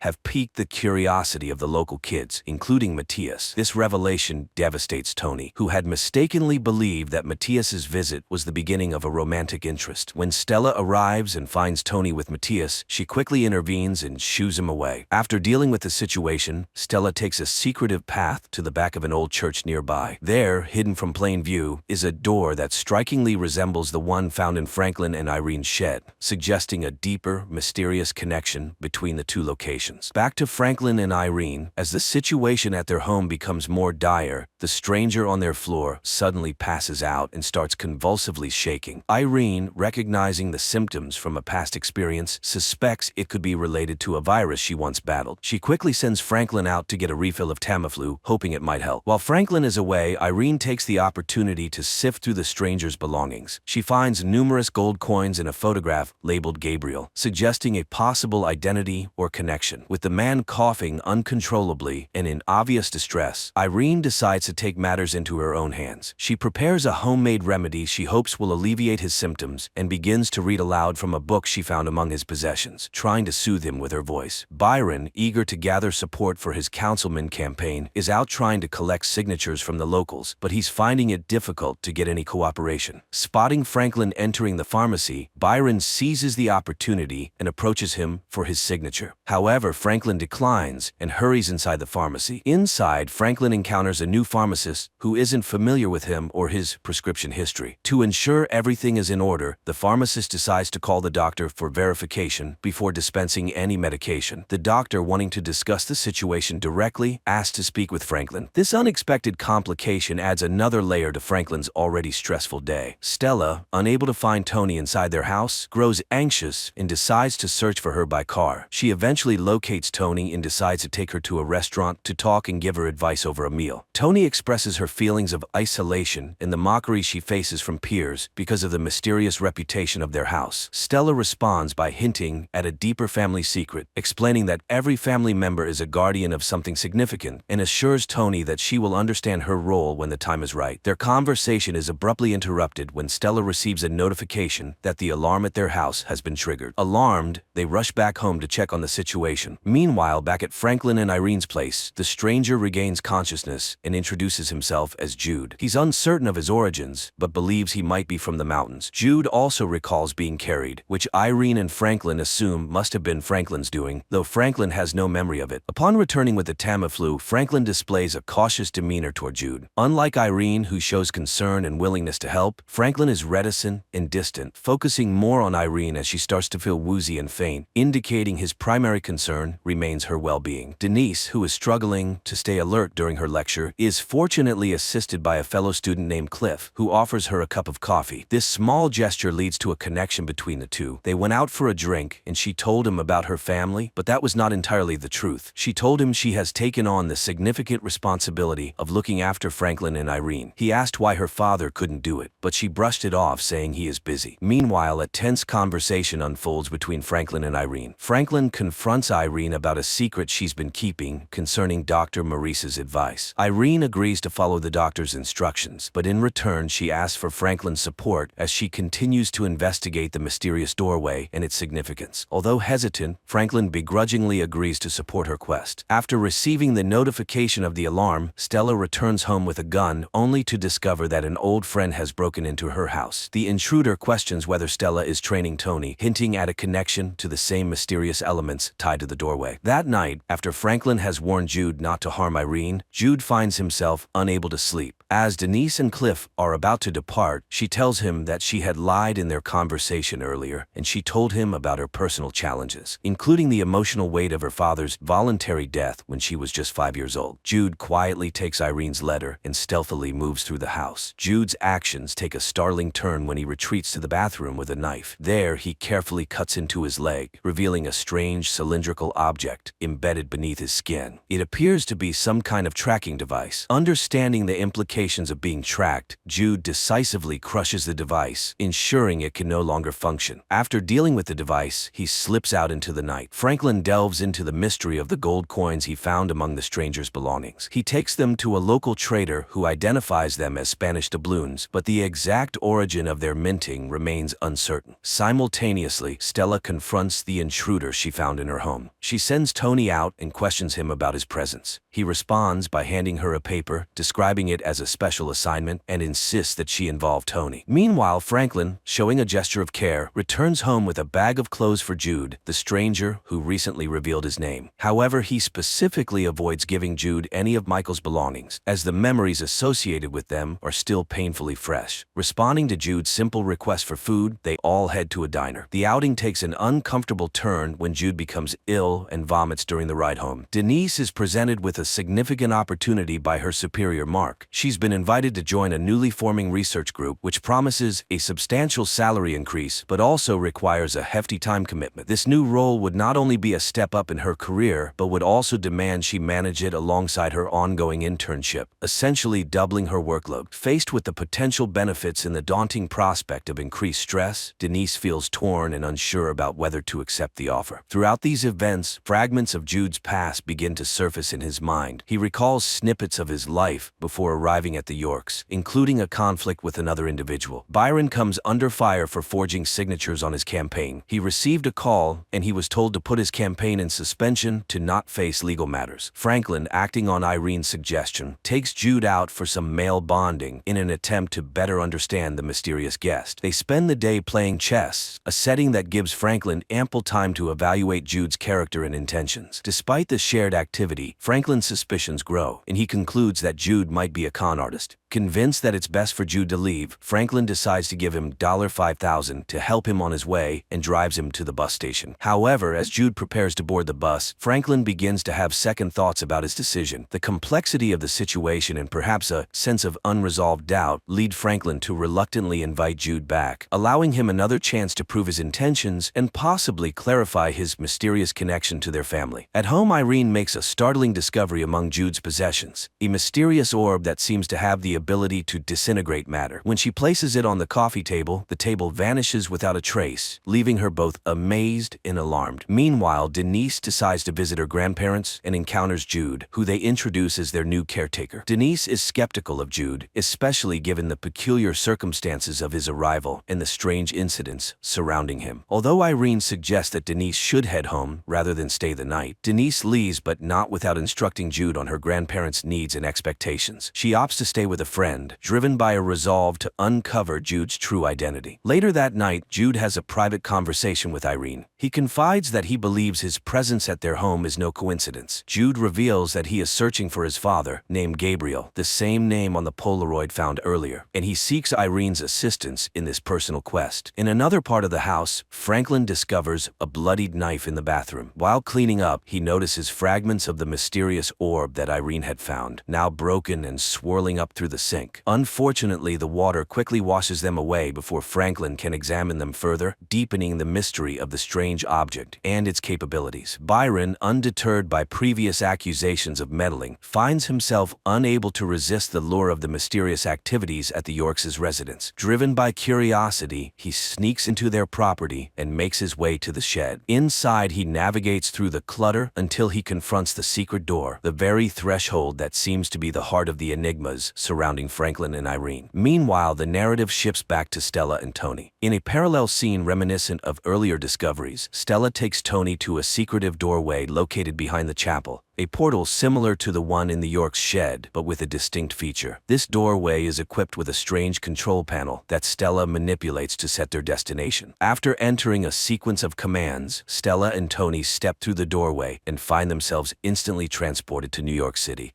The scene unfolds with Jude awakening from a distressing nightmare where he's embroiled in a fierce fight with another man. Shaken, he decides to take the mysterious orb he discovered earlier and buries it outside to keep it safe. As he is digging, Byron appears, asserting that this is a private area. Jude, claiming his role as the caretaker, brushes off Byron's curiosity and leaves without divulging any further information. Meanwhile, Franklin's suspicions about Jude continue to deepen, especially after finding the bloodied knife. Determined to uncover Jude's true identity, Franklin visits Officer Thomas, hoping to persuade him to conduct a DNA test on the knife. However, Thomas dismisses the need for such measures, viewing Franklin's elaborate theories as further evidence of his deteriorating mental state. In another part of town, Jude and Irene visit a library where Jude searches through records and discovers that his father had been arrested due to homelessness and claimed amnesia at the time of his arrest. When Irene shares this information with Franklin, he responds with a lighthearted joke, suggesting that forgetfulness must run in Jude's family. Elsewhere, Stella and Tony are navigating their own mysterious venture with a contact named Nick. He leads them to an abandoned warehouse where a machine starts emitting what appears to be serial numbers. Nick explains that while he can help narrow down their search, he will need to accompany them to accurately pinpoint the source of the signal. Throughout this ordeal, Tony remains confused and uncertain about the overarching purpose of their mission, highlighting her struggle to grasp the full scope of their enigmatic activities. Denise finds a temporary respite from her demanding schedule by staying at her friend Katie's place. She wakes up there one morning and opens up about the extreme stress she's been under lately, finding comfort in sharing her struggles with a friend. Back at Irene and Franklin's home, tensions rise to a breaking point. Franklin, increasingly troubled by the unfolding events, accuses Irene of favoring Jude over him. Despite Irene's attempts to clarify her intentions and reassure him, Franklin remains skeptical about the situation and abruptly leaves the house, overwhelmed by doubt and frustration. In a parallel scenario, Byron, who has been actively campaigning for a council seat, reaches a moment of disillusionment. In a symbolic gesture of giving up on his political aspirations, he burns all his campaign signs. As he does this, he notices Franklin driving away. Byron tries to offer a friendly smile and greeting, but the moment is fleeting. After Franklin's departure, Irene confronts Jude about his secretive demeanor. She expresses her concerns about him not sharing details of his life, to which Jude responds with a pained smile, acknowledging her care despite his reticence. Chandra, a nurse who previously worked in the caretaker's house, arrives at Irene and Franklin's home under the guise of offering her freelance services. She reveals that she's now freelancing, though in reality, she was fired for stealing. When Irene informs her that Jude has taken over caretaker duties, Chandra asks to use the bathroom, handing Irene her business card to distribute to any friends in need of her services. However, seizing the opportunity, she sneakily enters Jude's room after her bathroom visit and steals something from him. Meanwhile, Jude handles a phone call with Dale from the pawnbrokers, who speaks about the significant value of the gold coins associated with Jude. Jude, pretending to be Franklin's son during the call, is visibly unsettled by the conversation about the coin's value. After the call, Jude contacts someone, possibly seeking advice or information about the coins. The conversation is cryptic, with the person on the other end uttering Fiat voluntas Dei, which translates to God's will be done, suggesting a deeper, possibly religious or philosophical significance to the coins. Shortly after, Irene comes by to pay Jude for his work and reassures him of her support, irrespective of the mystery surrounding him. However, after Chandra's earlier visit, Jude discovers that an item, a rectangular slab previously hinted at, is missing from his belongings. He quickly connects the theft to Chandra, snatches her business card from the dresser, and heads to the local bar, presumably to track her down and retrieve his stolen item. At a local bar, a series of unexpected encounters and revelations unfold. Jude, who is trying to track down Chandra, ends up at the same bar where Denise and her friend Katie are unwinding. Denise approaches Jude, and they strike up a lively interaction involving shots and dancing. Meanwhile, Byron finds himself in a pool hall where he unexpectedly runs into Franklin. The two begin playing pool, and Byron confronts Franklin about a recent campaign stunt, suspecting Franklin had tipped off the authorities. Franklin firmly denies these allegations, and despite an initially frosty interaction, the two men find common ground. Franklin confides his fears about Irene's feelings toward him, while Byron shares his own personal struggles about feeling like a second choice to his wife, Janine, whom he describes as a consolation prize. Their conversation deepens, and both men, now heavily intoxicated, step outside the bar. Here, Byron admits he may have misjudged Franklin and probes about the mysterious doorway. Franklin, trying to dismiss it as merely a bomb shelter, is finally persuaded by Byron's persistence to show him the site. However, when they reach the supposed transportive shelter, it fails to operate, leaving Byron to laugh it off as a hoax, thinking it's just a bizarre construction. Simultaneously, Irene wakes to find Jude missing and decides to drive out to find him.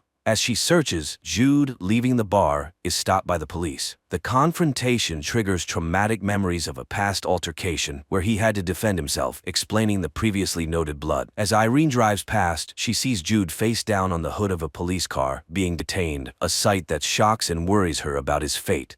In the police station, Irene confronts a distressed Jude, who has run off and now finds himself entangled in a legal predicament. Urging him to be honest, Irene demands the truth if she is to help him. Jude, finally opening up, reveals that he was held in an isolated compound designed to guard the secret of the doorway, an enigmatic portal leading to what he describes as a barren alien planet, not the symbolic gateway others might believe it to be. Jude further explains that the blood found on him was from an altercation with men who tried to prevent his escape from the compound. The stakes are high, as these individuals, should they find him, intend to kill him. Jude's ultimate mission is to locate Gabriel, who had previously ventured through the same mysterious doorway. With this newfound understanding, Irene manages to persuade the police to release Jude. On their way home, Irene attempts to downplay the significance of her own doorway. However, Jude insists that their doorway is part of a larger destiny, making it one of the most crucial portals among many. Meanwhile, the subplot with Tony, Stella, and Nick sheds light on the scientific and mystical dimensions of the doorways. They discover that the doorways are connected by invisible particles that span vast distances. While Stella views this phenomenon as a divine gift, Nick adheres to a scientific interpretation. Their quest to locate a specific package leads them to a massive transmission tower. Nick breaks into the network to pinpoint the package's location. However, their operation is nearly compromised when a utility worker arrives. Thinking quickly, Stella subdues the worker, securing him to his van's steering wheel with cable ties, thus ensuring their mission continues uninterrupted. As Nick and Tony proceed to their next destination in Illinois, Tony remains quiet, still processing the events from earlier. Meanwhile, Denise visits Irene and Franklin's house while they are at the doctor's, intending to return a jacket Franklin left at the bar. During her visit, she casually inquires about Jude's father, sparking a light-hearted response from him. Their interaction is interrupted by Irene, who returns with positive news from the doctor. Franklin takes a proactive step towards proving the existence of the alien landscape by handing Byron a disposable camera with undeveloped photos and urging him to get them developed as proof. In another subplot, Irene and Jude visit Chandra's place to recover the items she took. While Irene distracts Chandra with fabricated concerns about Jude, he sneaks upstairs and finds both the strange black trinket and a necklace containing a similar device to what was on his leg. Confronting Chandra, she defensively claims the items were gifts from those at the care home. Irene, seeking further information, promises to keep Chandra's secret in exchange for the source of the necklace. This revelation links the necklace to the tracking devices, explaining why Jude was so keen to destroy the one in his leg. Byron, having developed the photos, finds evidence of the alien world, capturing images of Irene and Franklin in that setting. Meanwhile, Stella, in a distressing episode in the woods, experiences flashbacks of her mother's death, adding emotional depth and backstory to her character. Byron's curiosity leads him to research conspiracy theories online, where he discovers a reference to the impossible door, a concept sketched by an Argentine missionary in 1723, which he connects to their mysterious doorway. Back at the doorway, Franklin and Byron inspect the area and notice bloody fingerprints on the control panel, the same type found at Stella's portal. Upon opening the control panel, they realize the orb is missing, which Jude had previously buried. Byron, piecing together clues from his observations in the woods, locates the buried jar and recovers the orb, further entangling himself in the mysteries surrounding the doorway and its secrets. The scene opens with a strained atmosphere at the dinner table, where Irene casually discusses teaching Jude how to drive. Franklin, however, remains detached from the conversation, his disinterest culminating in him excusing himself to take out the trash. During this mundane chore, he stumbles upon a letter from Irene, the contents of which shake his very foundations. Confronted with his feelings, Franklin accuses Jude of bringing turmoil into their home. Jude's retort, questioning the true source of the household's issues, leaves Franklin even more unsettled, prompting him to walk away from the confrontation. Meanwhile, in Illinois, Tony and Stella settle into a motel for the night. The situation escalates when Nick, having brought the orb with him, carelessly plays with it in the presence of a hired companion. Stella intervenes, dismissing the hooker and sternly reminding Nick of the peril they face, citing the tragic fate of his brother as a grim warning. Elsewhere, Byron, brimming with excitement,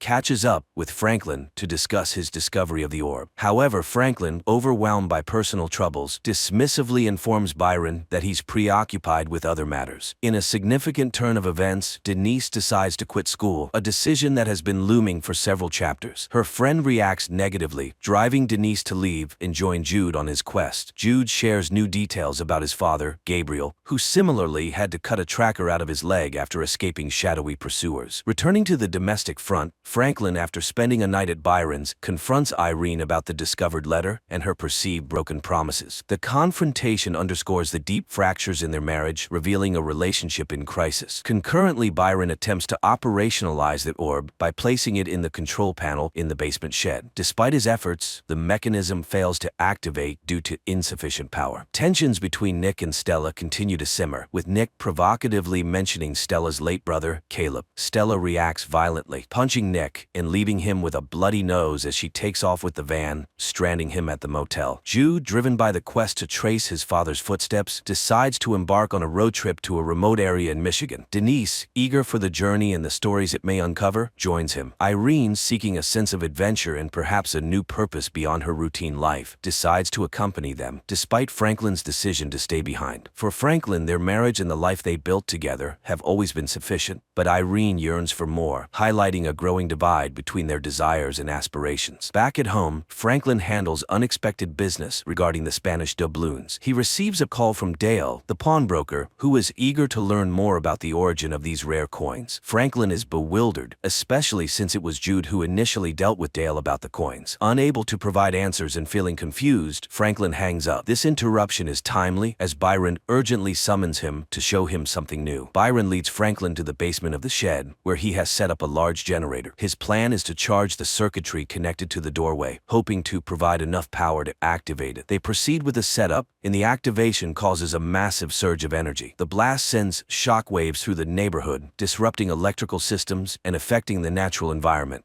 evidenced by flickering lights and birds dropping from the sky. Simultaneously, Stella and Tony, who had been tracking related anomalies, receive a precise ping on their equipment indicating the location they need to head towards, spurred by the energy surge from the doorway. In the shed's basement, the power-up is successful, and Franklin and Byron find themselves transported to the alien viewpoint. They are greeted by a breathtakingly beautiful vista, a stark contrast to the mundane world they've left behind. Overwhelmed by the beauty and the surreal experience, Byron expresses a desire to explore further, but this time, Franklin, who has previously been apprehensive about such adventures, admits that he is no longer afraid. This moment marks a significant personal breakthrough for Franklin, reflecting his readiness to embrace the unknown. Franklin reveals to Byron the spacesuits he's been designing for years, but never had the courage to use. Inspired, Byron vows to help make them functional. Meanwhile, Irene, Jude, and Denise arrive in Michigan at the home of a woman named Hannah, who recognizes Gabriel from a Polaroid Jude shows her. She explains that she and Gabriel were once romantically involved, but he disappeared 15 years ago without a trace. Feeling their trip might be futile, Irene considers heading back, but Hannah persuades them to stay overnight. That evening, Irene hears a suspicious noise upstairs, but is reassured by Hannah that it's nothing. Unknown to the guests, Hannah enters a hidden room where a man named Paul is monitoring everything. They discuss making contact with Franklin after Paul plays a voicemail from him about the coins. Back home, Byron skips Janine's barbecue to focus on his project with Franklin. During a tense conversation, Janine admits she reported Byron's campaign forgery out of a desire for a simpler life, revealing a deep rift between their aspirations. Denise confronts Irene, feeling pushed away, and Irene admits she feels guilty about Michael's past struggles, believing she doesn't deserve Denise's love. Overcome with emotion, Irene apologizes, and they share a heartfelt embrace, understanding each other better through flashbacks of Michael's depression. Meanwhile, Tony finds a video of Jude singing karaoke, which leads Stella to confirm that Jude is the apostate they've been looking for. Tony calls Nick for help in tracing Jude's steps. On another front, Byron and Franklin test the spacesuits they've been working on. Byron explores the alien landscape, excitedly communicating back to Franklin until he goes silent after claiming to have found something incredible. Left alone, Franklin fears the worst, struggling with guilt and concern over Byron's sudden disappearance. Irene takes Denise into the shelter to explain the turmoil she's been experiencing. She shares that after Michael's voluntary death, she struggled to find a reason to continue living and hoped the portal might help her cope with her grief. Irene confesses that her intention was to shield Denise from the portal's complexities, but Jude's arrival has caused events to spiral out of control. Feeling betrayed by the deception, Denise walks away, upset by the revelations. Meanwhile, Tony and Stella encounter Chandra and a sinister man on the shore. The man exchanges gold doubloons worth much more than the $3,000 Chandra demands for information about Jude. After obtaining what he needs, the man abruptly kills Chandra, retrieves the doubloons, and warns that he will ensure Stella remains tough. He then sets Chandra and her car on fire, leaving Tony to witness the horrifying scene from a distance. Jude panics upon realizing the orb is missing from the garden. Meanwhile, Franklin searches for Byron on the observatory deck, but finds no trace of him, leaving both men distressed. Janine, worried, questions Franklin about her husband's whereabouts, but he reassures her without giving specifics. Inside, Jude confronts Franklin about the dangers of their endeavor, explaining that there's nothing but wasteland on the alien planet. Stella and Tony discuss their predicament, with Stella admitting they can't escape the man pursuing them. As the man leads Tony to the York house, noticing dead birds signals they're close, he reveals to Tony that Caleb is her father, not Stella's brother. At the garden, Tony finds Franklin held at gunpoint and forced inside. Meanwhile, Jude thanks Denise for her help at the bar, but their chat is cut short when Stella starts shooting, causing Jude to flee into the woods. Denise returns to the York house and finds herself and her grandparents also at gunpoint. The stranger coerces Irene into revealing the doorway's location, then heads to the shed. Irene comforts a distraught Tony, who doubts their mission and condemns their actions, citing Chandra's death as a stark contradiction to their supposed divine mission. The stranger alters his plans and informs Stella, using the family as leverage to capture Jude, known as the apostate. Upon his arrival, Jude is assaulted by the man, hinted to have been sent by an unidentified woman, though details remain vague. During a scuffle, Franklin manages to overpower the stranger, who is then tasered, bound, and gagged. Stella and Tony, with the captive in tow, leave their old lives behind, driven away with a new bargaining chip. Simultaneously, Jude and Denise decide to escape through the doorway to Bangkok, distancing themselves from the chaos. Irene resolves to limit their use of the mysterious doorway, dismissing its once-thought potential, which Franklin accepts with a mix of relief and determination to resolve unfinished business regarding Byron's fate. As Stella and Tony are ambushed and forced off the road by Hannah and her associates, the tension escalates. Hannah confronts Cornelius, the bound stranger, intensifying the conflict. Meanwhile, the couple embarks on another journey to an unknown alien planet. However, Franklin experiences a system failure in his oxygen supply, causing him to lose consciousness. Irene follows him, bravely entering the alien environment without a spacesuit to help him. It turns out the atmosphere of this planet is suitable for human life. She removes her husband's helmet, and together they discover an ancient city beyond the hill. It turns out that guardians of humanity have been living here for about 100,000 years. They are the ones who built hundreds of quantum portals on Earth and many other planets. This is where the first season ends. We were left with a setup for the second season, but unfortunately the series was cancelled.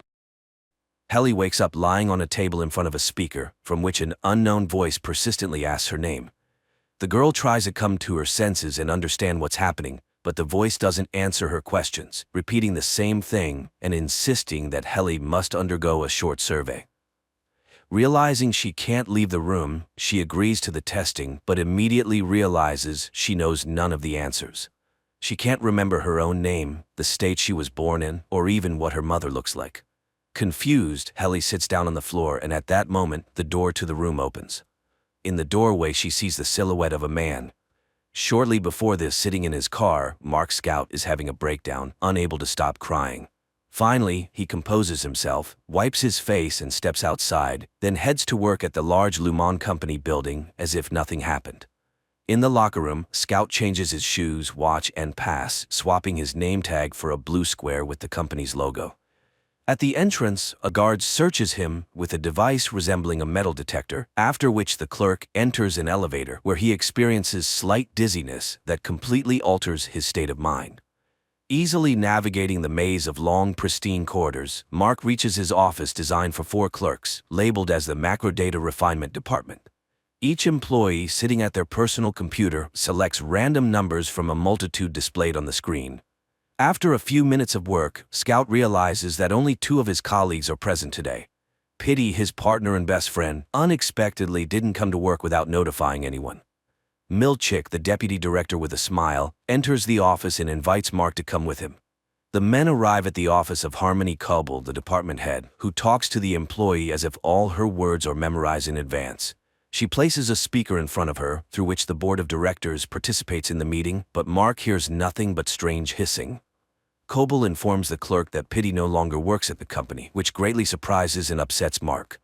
No explanation for the news follows, but Mark is appointed the new team lead, replacing his good friend. Immediately after the appointment, Milchick leads Mark to a room with a microphone and monitors, where he will greet a new company employee for the first time. Thus, Mark becomes the voice and silhouette that Helly first encountered. When Scout enters the room with the frightened girl, he calmly starts explaining to her that she is now a Lumen employee. Ignoring Helly's questions and objections, Mark begins to read her important information about the importance of separating work and personal life, until the girl finally loses it, throwing the speaker at the head of the boring man. But Helly fails to leave again and obediently sits down to listen to Mark, who seems to be about to clarify the situation. Unable to bear it any longer, Mark, breaking all instructions, hints to Helly that she needs to ask to leave 3 times, and after that, he finally leads her out of the room, also guiding her through the numerous white corridors. Eventually, the pair arrive at an exit, which states that separated passage is prohibited, and Mark tells the girl she can leave the building. However, when Helly steps out the door, she finds herself in the same place she just left. Mark takes Helly to Harmony's office, who welcomes the new employee and gives her a disc, which should finally clarify everything. On it, The girl sees herself addressing herself, saying that she voluntarily participates in a program to separate consciousness into work and personal, where in each reality she will not remember another one. At 5 p.m. the workday in the offices ends, and the employees leave the building. Coming out of the elevator, none of them remembers where and how they worked, their colleagues, or anything from the day. When Mark almost hits Helly with his car, he doesn't recognize her, just as she doesn't recognize him. On the windshield of the car, the man finds an envelope from the company, stating he accidentally fell at work, and as an apology, the company gifts him a certificate to a nice restaurant. Naturally, he also doesn't remember that the bruise on his forehead appeared after interacting with Helly.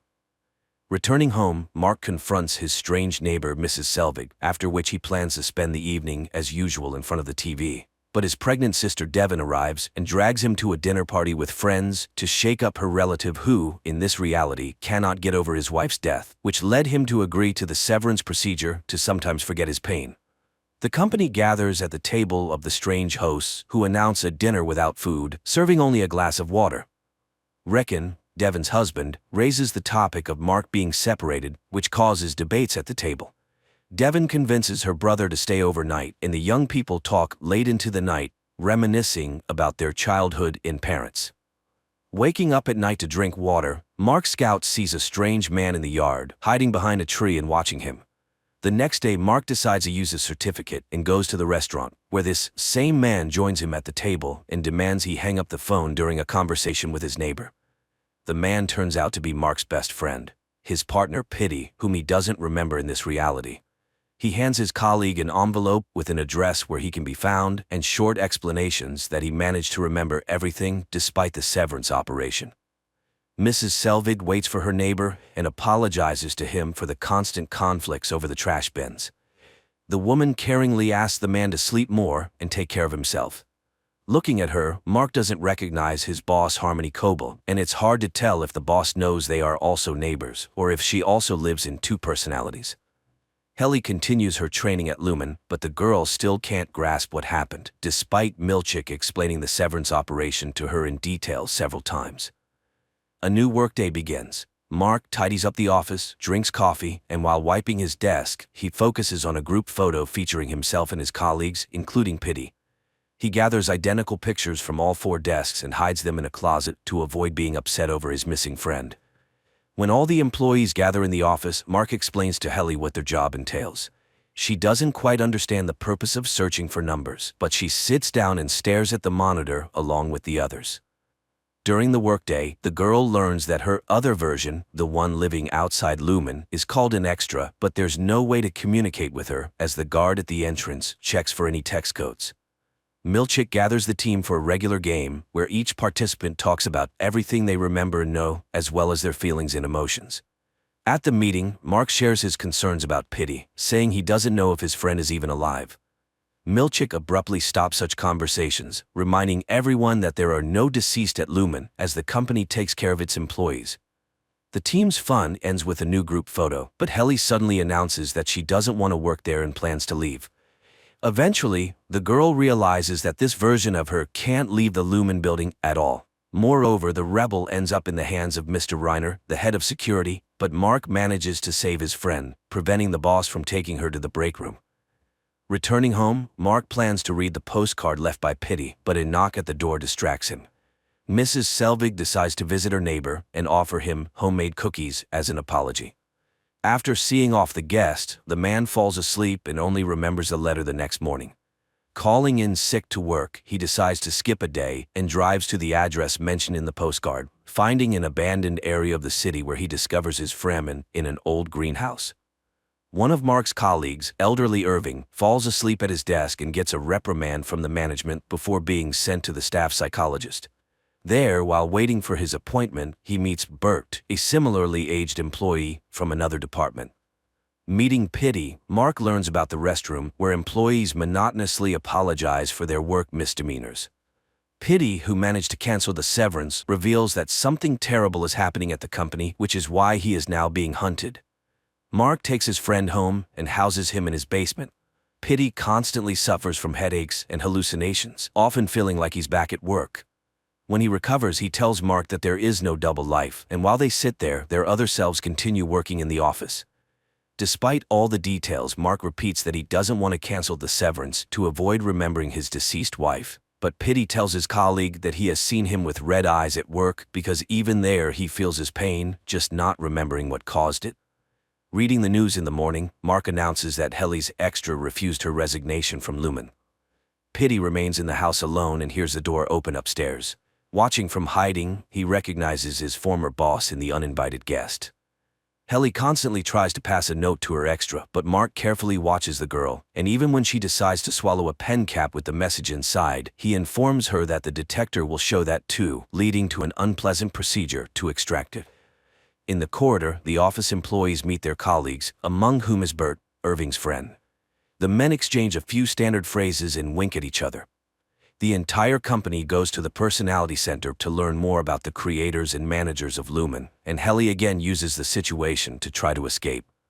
This time, Mark fails to cover for his friend, and Mr. Reiner takes the girl to the restroom, where she is forced to repeat words of apology and penance over 1,000 times for her behavior until she repents. Mark sees that the photos from the group photo session have arrived and decides to replace the old ones. Removing the pictures from their frames, he discovers a floor plan drawn by Pity on one of them. At the same time, Pity makes it to a night store and collapses there, unconscious. The ambulance is unable to help the man in time. All of this happens in front of Mark, and he quickly rushes home, where he removes all traces of his guest's stay in the basement. Having turned off the lights, he hears his colleague's mobile phone vibrating. Bert visits to give Irving the bags they sew in their department, ahead of the others, and also invites his friend to visit their office, to which Irving happily agrees.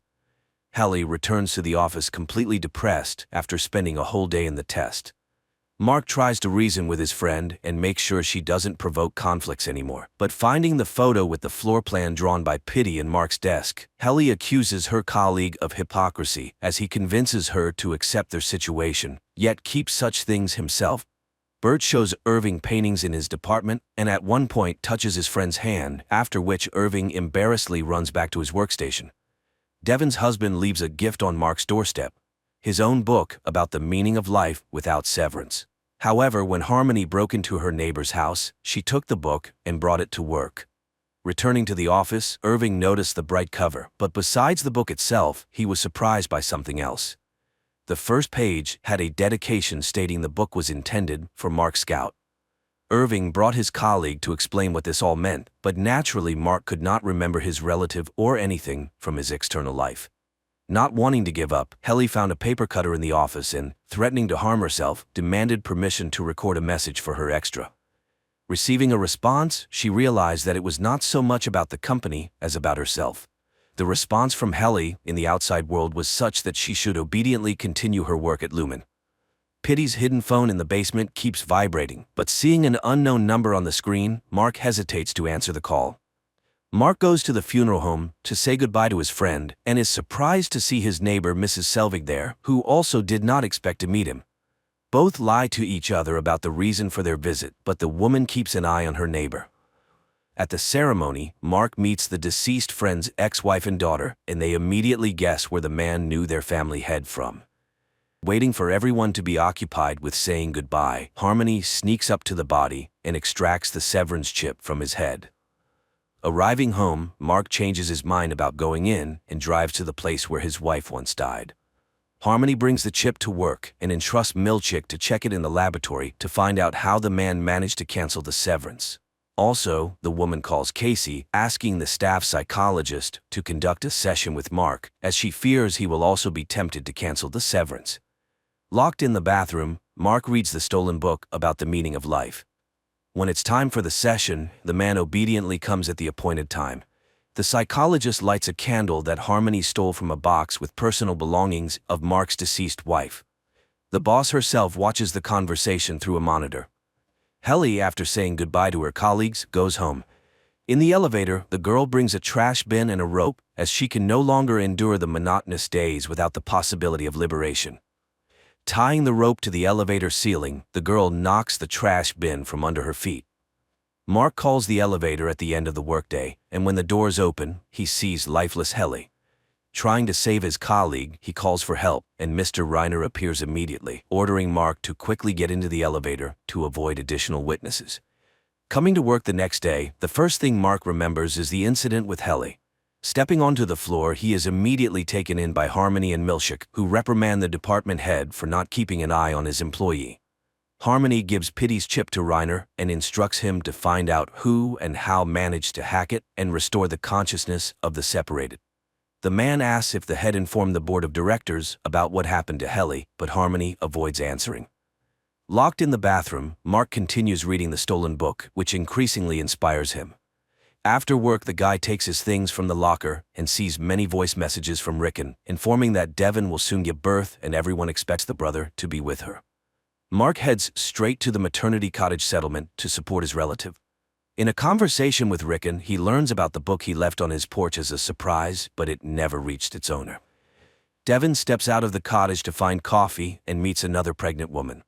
The future mothers talk and discuss their unborn children, but Devon has to return as her contractions intensify. Comforting his sister, Mark shares his suspicions about Lumen and his intention to find out what the company is up to. Psychologist Miss Casey comes to the office tasked with monitoring Helly and reporting any signs of melancholy and sadness to the management. Despite the specialist's surveillance, Mark manages to take his colleague to another wing to talk without eavesdroppers. Wandering the corridors, the pair find a department where goats are raised, which greatly surprises them. This further confirms that none of the separated employees even suspect what the company is working on. Irving meets with Bert in the conference room, but their conversation is immediately interrupted by Dylan, who forbids his co-worker from interacting with an employee from another department. Miss Casey finds the runaways and brings them back to the office, watched by Harmony through a monitor. Mark explains their escape as a health walk he took his colleague on. At home, the head receives a call from Reiner, informing her that they have tracked the source of the hack on Pity's chip. According to the security officer, it could only have been done by one person, former Lumen employee, Gabby. Mark takes out his friend's phone from the box and sees that the unknown number is still calling. After giving birth, Devon goes for a walk in the park with her baby and sees the same woman she met in the maternity cottage. Waving at her and not receiving a response, the young mother decides to approach, but it becomes clear that her friend does not remember her at all. Furthermore, the baby she holds is named differently than she introduced him in their conversation, and when asked why the name was changed, the woman cannot answer, as if she doesn't understand the topic at all. The 4 employees of the Macro Data Refinement Department gather in the cafeteria, and Mark and Helly suggest to their colleagues that they explore the building and meet other departments. However, the timid and law-abiding Irving and Dylan do not approve of such behavior. Harmony summons Mark and informs him that Miss Casey has been punished and sent to the restroom for not keeping an eye on Helly on the day Mark took her out of the office. The 4 decide to meet Bert's department and find out what they do. While the colleagues get acquainted, Dylan explores the unfamiliar office and finds interesting cards. He manages to slip one into his pocket before an unhappy Milchik arrives to return the curious clerks to their workplace. Back in the office, they are greeted by Harmony. After solemnly singing the Lumen anthem, the head sends Mark to the restroom, where he meets an exhausted Casey. Devon looks for a lactation consultant, and her advertisement is answered by an experienced nurse. When she arrives at the home of the young parents, the woman recognizes her as her brother's neighbor, Mrs. Selbig. As soon as the helper takes the baby girl in her arms and she stops crying, the couple trusts her, and Devon doesn't question how Selbig ended up there. A boy sits in front of the TV with cartoons, closing his eyes and counting to 1,000, starting to lose count. Dylan sits in the locker room not understanding where he is, and Milchik appears, demanding to know where the clerk hid the card from the neighboring department. Suddenly, a boy bursts into the closet and jumps on Dylan's neck, calling him Dad. The man realizes that his work consciousness has been transferred to the life of his extra, and this is what his life outside Lumen looks like. Waking up at night, Mark turns on Pity's phone and answers the call. A woman's voice understands who she is talking to and arranges a meeting. Arriving at the college, Mark meets Gabby. She was the one who installed chips in all the separated, and now she's trying to fix the situation. During the conversation, Reiner appears out of nowhere, but the woman deals with him, explaining that he poses a threat to everyone trying to pull the separated out. Gabby sends Mark home and promises to contact him to help him retrieve his another personality that is constantly at Lumen. She hands the clerk Reiner's pass, which is untraceable and opens any door, and instructs him to take it to work, hoping that the other Mark will understand how to use it. Arriving at work, Dylan inquires Milchick about what happened and who the boy was who called him Dad. The man can't think of anything else, realizing he has a different life going on somewhere else. The supervisor tries to gloss over the question, and knowing Dylan's love for rewards and incentives, promises him special bonuses, explaining that it was a random activation that went a little off plan. The employees learn that they are now working under lock and key to prevent wandering the corridors and interacting with colleagues from other departments. Harmony visits Devon's house daily as a consultant, but in reality, she tries to gather more information about Mark. Over a cup of tea, she finally learns that the man has questions and doubts about his job and already regrets having separated. Milchick comes to the office and announces a 5-minute music and dance event to keep the team's spirits up. During the dance, Mark discovers a pass in his pocket, but realizes it's probably a handover from his extra, so he hides it back to use at a more opportune moment. The music break abruptly ends as Dylan attacks Milchick, demanding he tell him about the son he accidentally saw during the switch. The clerk tells his colleagues about his awakening and how he saw his son, and now he wants to cancel the severance. Helly realizes there is some way to awaken and only needs to find out the details to return to normal life. Of the four, only Irving disagrees with breaking the community's rules, also trying to dissuade his friends. Using Reiner's card, the group exits into the corridor, but Irving leaves his friends and heads to the neighboring department to find out what happened to his friend Bert. Mark and Helly decide not to waste time and find the control point, which can manage all Lumen employees. Taking the manual with them, the pair returns to the office to avoid being caught by Harmony. Irving arrives at the other department and finds himself at a party celebrating Bert's retirement. Horrified, he realizes he will never see his friend again and tries to explain that the only way to leave Lumen is for one reason, but everyone pretends not to hear his arguments. Dylan studies the instructions, and the employees find out that not everyone can switch. Someone has to manage the process from inside. The guy volunteers to do this so that everyone else can escape to the outside world and find those who can help them cancel the severance. Returning to his department, Irving tells his friends that he will look for a way out with them, wishing to erase Lumen from existence. Irving's extra sits on a bench in the park with his pet. Returning home, the man approaches the easel and paints a picture using only black colors.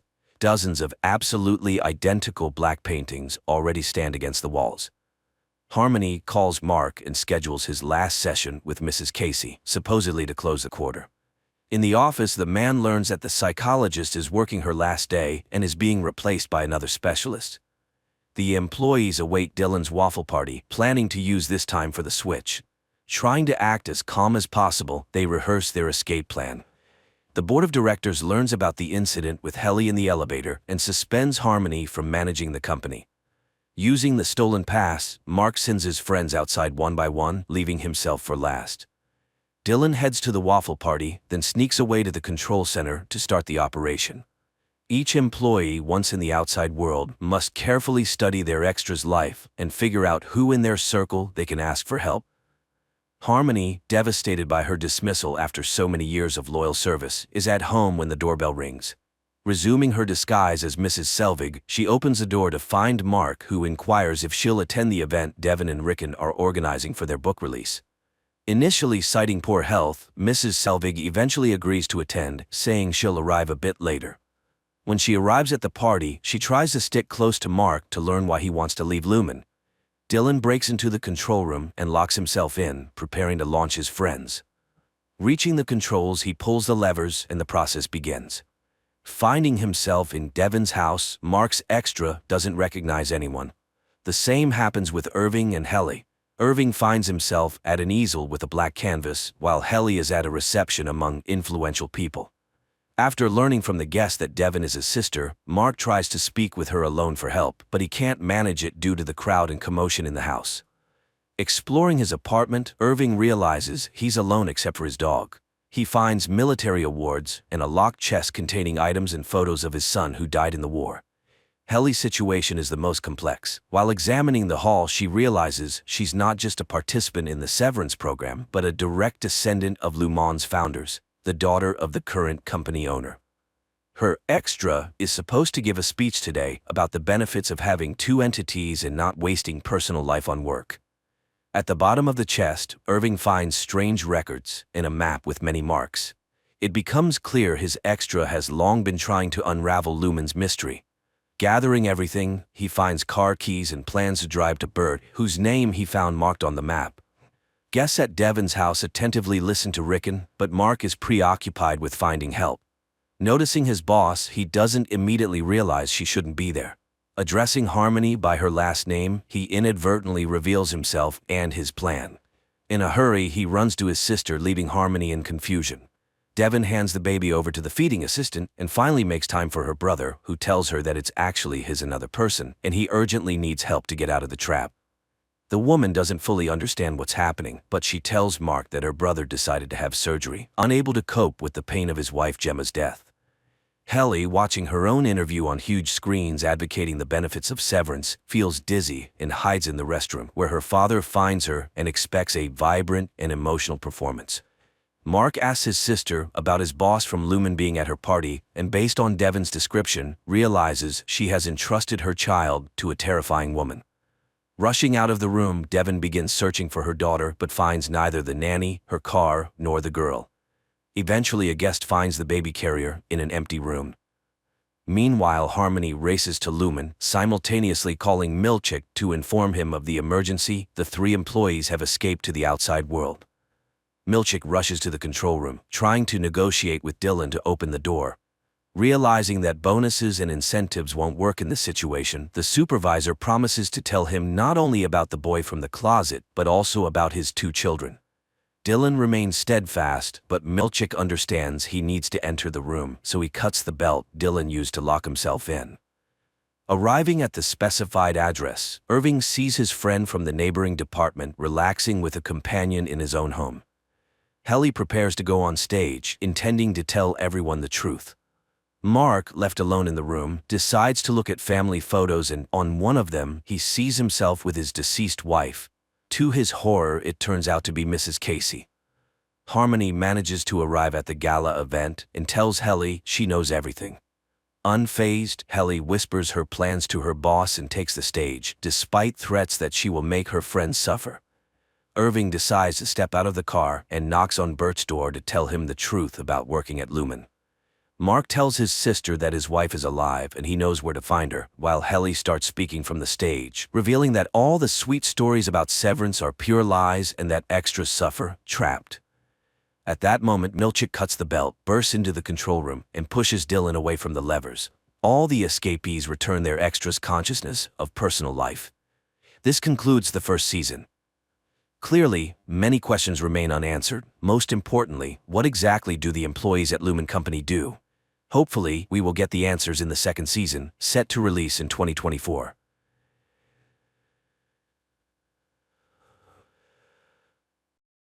The movie begins by introducing us to the young protagonist, Vesper, who lives in a dystopian world sharply divided between the privileged elites and the struggling masses. The elite reside in secure, enclosed cities known as citadels, while the rest of humanity faces the challenges of survival in harsh conditions. In this world, the key to sustenance is unique seeds provided by the citadels. These seeds are genetically coded to yield just a single harvest, ensuring a constant dependency on the citadels for more. Vesper, amidst her struggle for survival in this harsh environment, shares her existence with her paralyzed father, Darius, a former army serviceman. Ingeniously, Darius's consciousness has been transferred into a drone, enabling him to accompany and communicate with his daughter as she navigates their dangerous world. Vesper is not only resourceful and brave, venturing out daily to forage, but she also possesses a keen understanding of biology and biohacking.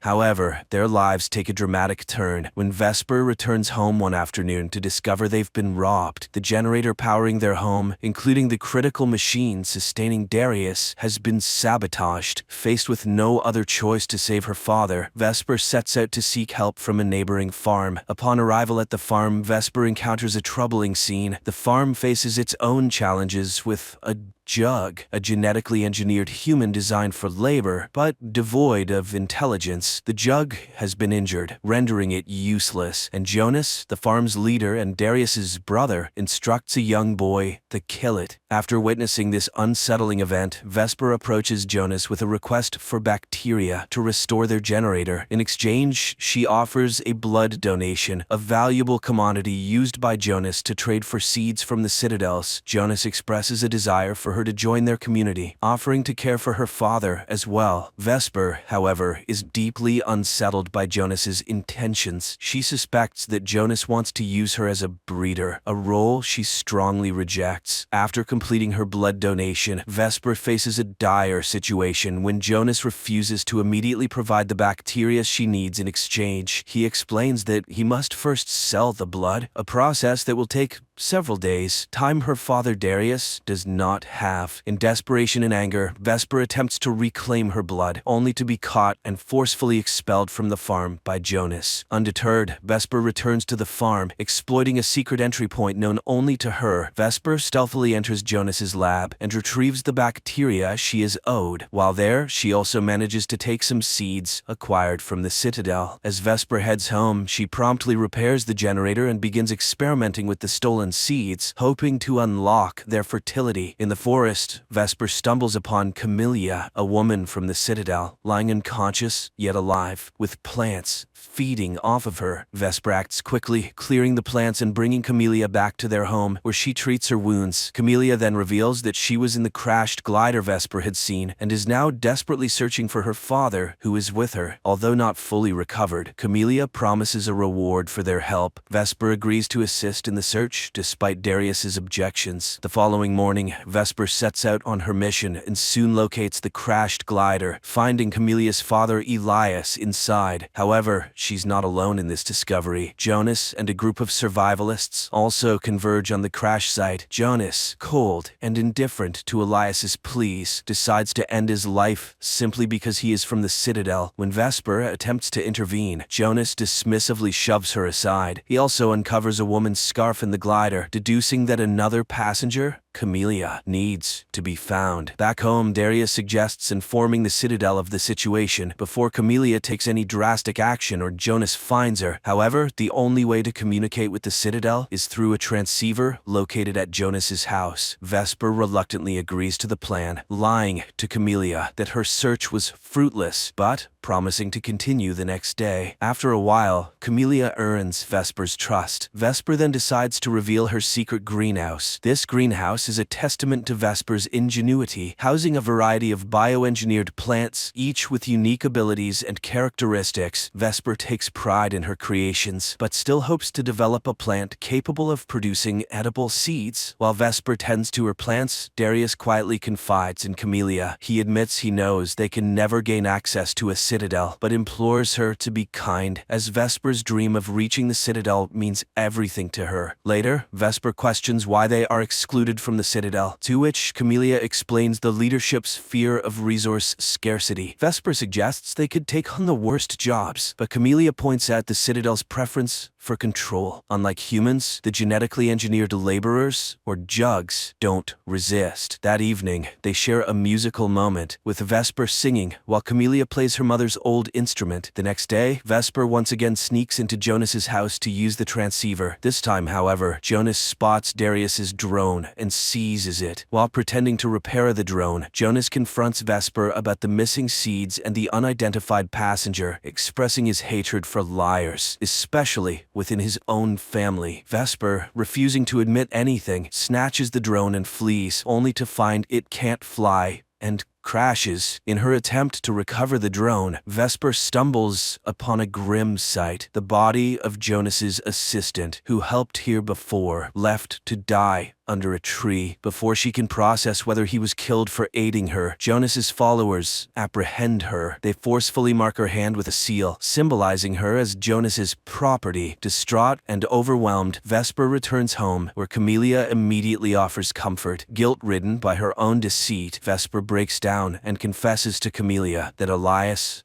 is dead. In a moment of stark revelation, Vesper decides to show Camellia the truth by taking her to see her father Elias's body, now tragically floating in the river. The sight overwhelms Camellia, leading to an intense emotional breakdown. She clings desperately to her father in grief, forcing Vesper to intervene and pull her from the river. During this intense moment, Vesper notices an unusual scar on Camellia's back that reacts peculiarly to her touch. This discovery leads to a shocking truth. Camellia is not a human, but a highly advanced jug, a creation of Elias who was expelled from the Citadel for creating an intelligent slave. Camellia confesses her deception. She had been on the run and never had the capability to get Vesper and Darius into the Citadel. Angered by this betrayal, Vesper confronts Camellia physically before they return home. Once there, Vesper coldly tells Camellia to leave after she cleans up. Meanwhile, Vesper repairs the drone and shares the day's events with Darius. Darius, understanding the complex situation, urges Vesper to be more compassionate towards Camellia, explaining that jugs are bound to their programming and have no real choice in their actions. At the same time, Camellia, grappling with her lost purpose and fearing capture by the Citadel, contemplates ending her life. However, Vesper, influenced by her father's words, intervenes just in time. Realizing Camellia's potential contribution to her research, Vesper proposes to use a sample of Camellia's cells. The process proves challenging, as Camellia's cells are secured just like the Citadel's seeds. In an attempt to ease Vesper's frustration, Camellia plays music. Miraculously, the music unlocks Camellia's cells, allowing Vesper to modify the Citadel's seeds successfully, creating a sustainable food source. And all it took was a little nickelback. Needing more supplies for further research, Vesper briefly leaves for the old lab with the drone. During her absence, Camellia stays to watch over Darius, which leads to a dangerous encounter when Jonas arrives. Initially, Camellia tries to feign innocence, but Jonas sees through her act and threatens Darius's life. Camellia agrees to go with Jonas without resistance. However, Jonas soon discovers the mark on her back, identifying her as a jug, and attempts to reprogram her to obey him. Vesper returns just in time, and a fierce struggle ensues, with Vesper, the drone, and Camellia fighting against Jonas. They manage to overpower him, but Vesper refuses to kill him. Instead, she strikes a deal. She will share the secret of the fertile seeds with Jonas if he agrees not to alert the Citadel. Despite Jonas's apparent agreement, he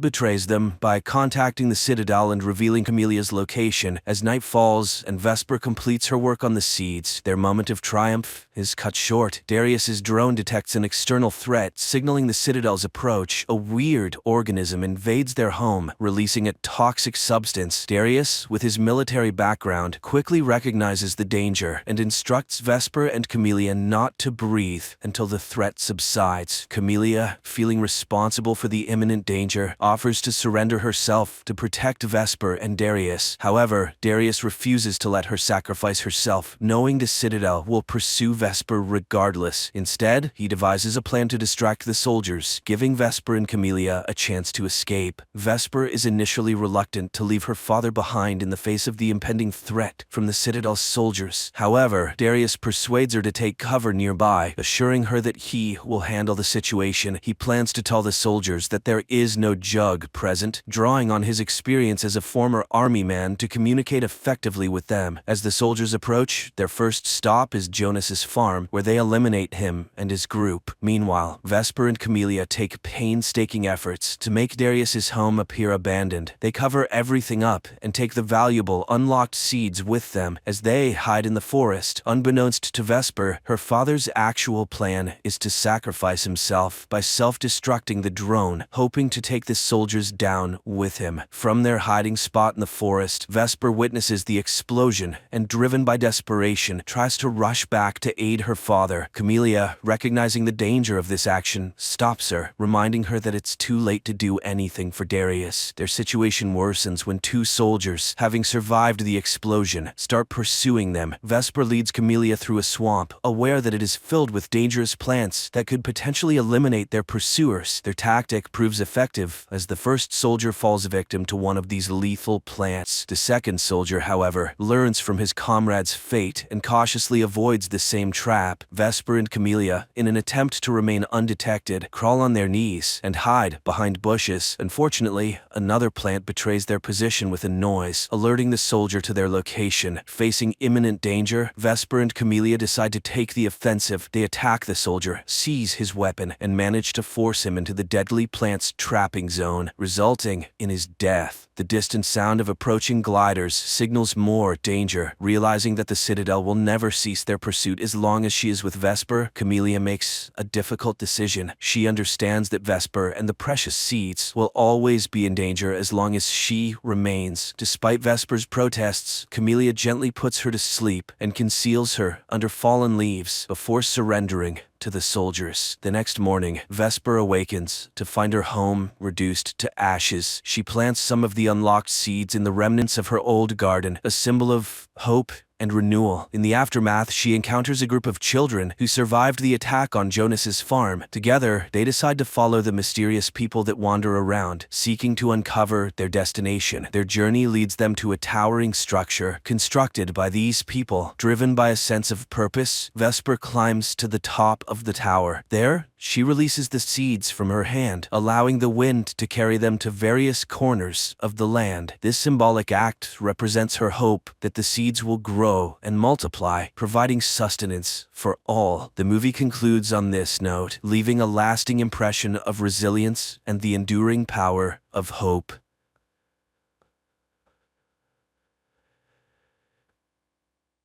The movie begins with scenes of a mysterious alien flying through space in a spacesuit at the speed of light towards Earth to save his planet and landing somewhere in New Mexico. After crashing, the alien takes on a human form and, while naked, sneaks onto someone's property, prompting the owner to call the police. When the police arrive, they find a man with a water hose in his mouth, responding to questions with disjointed words in broken English. At the station, the man claims he is from another world on a mission, having just learned the language. He asks for water and then reads a name on an officer's patch, announcing his name is Faraday. Asked who can pick him up from the station, he names Justin Falls. Meanwhile, Justin is preparing for another shift at a toxic waste disposal facility. Once a promising scientist, she now takes care of her sick father and raises a young daughter. Receiving a call from the station, she goes there, but does not recognize the man. Faraday then starts quoting her scientific work and confesses he needs her for his mission. Puzzled but willing, she vouches for the strange man. They release him, and his first stop is a pawn shop, where he vomits a large amount of gold rings. After getting money, he buys an antique device to determine his next direction. Faraday stuffs the bills in his pockets, but fails to notice them flying away. Some guys in a passing car get out to rob him. Justin sees this and tries to help Faraday, but the robbers knock a weapon from her hands. Faraday then grabs the gun and fires randomly, scaring the thugs. Cursing herself, Justin puts Faraday in her car, and he speaks again about their joint mission, giving coordinates for a message reception. Needing money, she agrees. Soon they stop at a gas station where Faraday finds water containers and joyfully immerses himself into them. He then sees a horse corral and confuses Justin by saying that on his planet, horses are predators. On the road, they stop at a cafe where Justin tries teaching Faraday decent behavior, eventually labeling him autistic. Faraday then surprises her by writing a futuristic equation on a napkin taught by Thomas Newton, founder of World Enterprises. On Antea, Faraday's planet, two races exist. Newton's race, the knowers, who invent and manage, and Faraday's race, the drones, who obediently follow orders. They drive on, and Faraday reveals his world is dying, and Earth doesn't have much time left either. Tired of his seemingly delusional talk, Justin drops him off and leaves. Faraday walks towards his destination and soon sees a huge black cloud forming a tornado. Justin, also seeing this, turns back to find Faraday when he finds himself in the eye of this storm, teleported to a forest where he meets Thomas Newton, who is also an alien from Antea. Newton has learned to create spaces only certain beings can enter. He warns Faraday to stay away, as agents are hunting him. In response, Faraday reproaches the teacher because all of Antea was waiting for his return with water, but Time passed, and there were fewer and fewer Entans left. They considered Newton a traitor and even decided to erase his name from memory. But Faraday believes him. Then Newton advises Faraday to introduce a virus into Antea, which he calls humans, and most importantly, to see everything through the eyes of a human, but not to get attached to earthly life. He sets Faraday a goal: reclaim the company taken from him, because there lies the key to salvation, but he will need Justin's help. Meanwhile, the woman tries to take shelter from the hurricane in her car. Suddenly, everything calms down, and she sees Faraday in front of the car, looking intimidating and repeating only one word: origin. Terrified, Justin drives away. Faraday sets off on foot and soon reaches the familiar cafe. The waitress recognizes him, offers water, and finds out for him that Origin is a corporation in Seattle. Meanwhile, CIA agent Clay receives a dinner invitation from his boss and foster mother Finch. He recently made a mistake resulting in a child's death, and now only success in a new case can save his job. Finch tells him about the strange tornado, which was actually a dialogue in the form of signals sent and received from space, something that last happened 40 years ago. Back then, Dr. Papel, who now lives in Alaska, was involved. Clay must go there and find out everything he can. At the same time, Faraday takes a taxi to the airport and, realizing he needs documents for the flight, steals them from the driver. But upon entering the terminal, he suddenly feels very ill. The radiation from the passenger and luggage scanning systems affect him. He vomits a large amount of water and loses consciousness. Justin is called by the police to pick up Faraday, who is now in her jurisdiction. She arrives to find him pleading to be taken to Seattle, as the tornado was a message. She finally believes he is an alien. Faraday explains that the Origin Corporation has blueprints for a device that can save Antea. As a nuclear fusion expert, she can help him build it. Justin takes Faraday home and introduces him to her family. He is baffled by why people keep useless old people instead of disposing of them. At home, Justin's father Josiah plays his favorite jazz, which delights Faraday. Meanwhile, CIA agent Clay makes his way to Alaska and finds Papel's house, but he is immediately struck on the head and loses consciousness. The young man comes to, tied to a chair with his mouth taped shut. The mad old man cuts him to make sure he is human. Papel is convinced the agent came for the film. He starts to recall Newton, whom he turned into a psychopath. Then, Clay manages to free himself, but the old man grabs a rifle and, threatening the agent, suddenly shoots himself. At the same time, Faraday, sitting at a table, watches the traditional prayer in confusion, not understanding who Josiah is talking to. Josiah regrets his daughter abandoning her scientific work. Faraday cannot understand why she wastes her potential on a worthless old man. An upset Justin takes her daughter to a neighbor. Faraday stays with Josiah. He looks at the old man and then reaches out to him. Justin sees flashing lights and runs to the house, finding Josiah standing on his feet while Faraday convulses in a corner, saying they can now go to Seattle. Father and daughter rush to him and find the alien completely dehydrated. They carry him to the bathroom, where he drinks greedily. Then he suddenly falls. A black substance emerges from him, rises into the air, and disappears into the ventilation. After that, Faraday fully recovers. In the morning, Josiah, for the first time in years, gets himself ready and insists his daughter take Faraday to Seattle, gifting him a suit and a hat. On the road, Faraday explains they need to infiltrate the Origin Corporation's vault and find Newton's 10th project. The woman is skeptical, so Faraday asks to stop the car, approaches a long broken oil derrick, extracts a glowing sphere from himself, and inserts it into the machine's engine. The oil derrick starts working, and the alien explains that it is quantum synthesis, which can operate for hundreds of years. He used this energy to travel to Earth. Newton's project will provide the necessary energy, restore Antea's core, and enable the recreation of water. Earth is currently on the same path, and Justin was very close to solving the mystery. Meanwhile, in Alaska, Clay finds an old projector and a film reel showing an experiment on Newton, where his face was removed. The shocked agent burns down the old psychiatrist's house. Faraday and Justin stop at a hotel for the night. The alien lies on the water in the pool, looking at the stars, and predicts Earth's imminent doom. Then, Justin sets a condition. She will help achieve the goal, but the device's blueprints must remain remain on Earth. Faraday agrees and informs her that they need to find Hutch. It turns out Hutch is the dismissed brother of the Origin Corporation's manager. However, seeing Faraday's calculations on a napkin and hearing Newton's name, he refuses to have anything to do with them. Clay meets with Finch. He has traced Newton's entire path. The US government practically stripped Newton, who amassed a fortune and founded Origin, of everything, replacing him with their own person while torturing the alien himself. Newton then disappeared after speaking about the project. Now, another similar entity has appeared. Finch reminds him of the case's danger, but agrees to assign him the investigation, providing him with an analyst, Elizabeth. At that moment, Hutch finally comes to Justin and Faraday. He recalls Newton's projects and tries to convey to the pair what will happen if quantum energy is used on Earth. It would mean the death of the entire energy system, the ruin of oligarchs, and the closure of power stations. Who would let them do such a thing? Clay meets Elizabeth, who intercepted the last signal. Her file states she betrayed her own family. She reminds him of the child who died because of him. Clay realizes they are a team and orders her to track down the alien from the tornado. Hutch informs them that Origin is in London, but his relationship with his sister is very poor. Faraday suggests a demonstration of his quantum prototype. Hutch arranges a private plane to London. However, during the flight, Faraday's face suddenly starts to melt. Hutch barely manages to calm the stewardess, who is in shock after witnessing it. They arrive and infiltrate a club where scientific proposals are being presented. Faraday listens to a young scientist's presentation, but suddenly goes to the board and writes the correct formula. When questioned by the committee, he announces he came to demonstrate quantum synthesis processes. Seeing disbelief, he takes out the sphere, and instantly, all of London's electricity cuts off and then turns back on. The next day, the news goes global. Justin asks her father to come to London with her daughter Molly. Hutch receives numerous congratulations. Faraday is outraged by Earthling's wastefulness and the fact that there is nothing about his teacher Newton on the internet, as if his life was simply erased. Hutch decides to go to his sister's estate uninvited. Elizabeth tracks them and reports to Clay, showing him Faraday's airport photo. She is sure he is an alien. She also obtained information about a Mary, who was Newton's friend. Clay heads to the monastery clinic where she works. Faraday's team arrives at Hutch's sister's estate. Justin talks about the prototype that can light a city for almost a year using just a liter of water. Edie opposes, but then Faraday mentions Newton's name. Edie's son admits he has music recorded by the scientist on an old device and leads Faraday to his grandfather's study. At the same time, Clay arrives at the monastery clinic and meets Mary. Meanwhile, Edie's consultants bombard Justin with questions, making her feel unwell. During this time, Faraday receives a musical sphere and upon playing it, hears strange sounds. In the monastery, Mary recalls that Newton told her about his wife and begs Clay to protect the alien, as he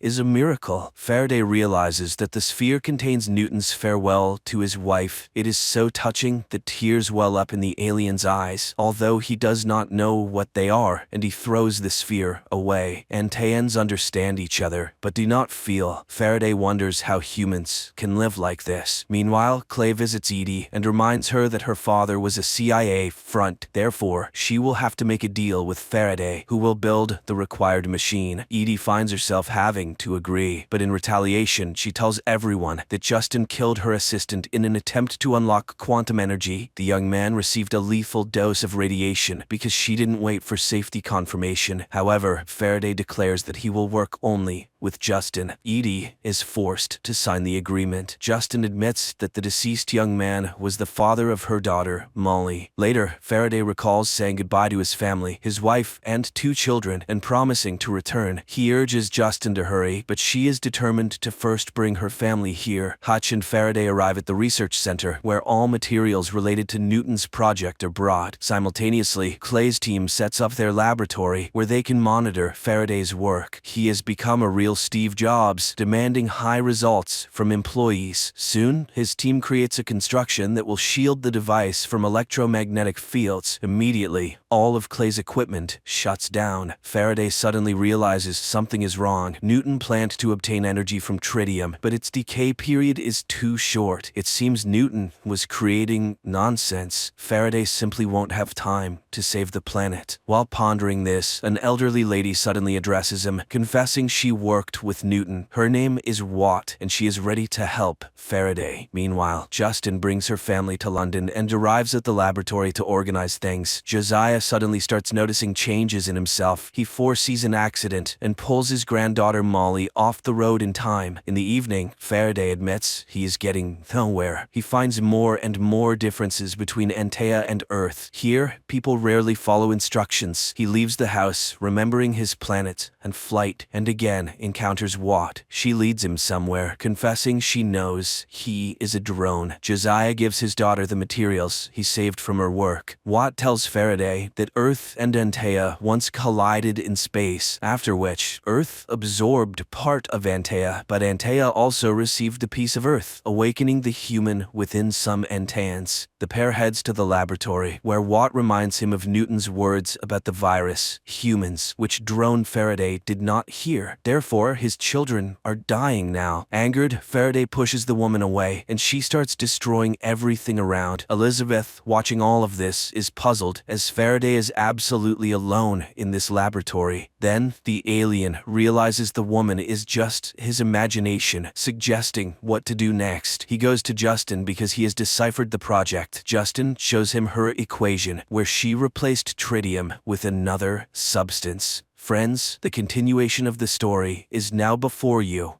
on the screen.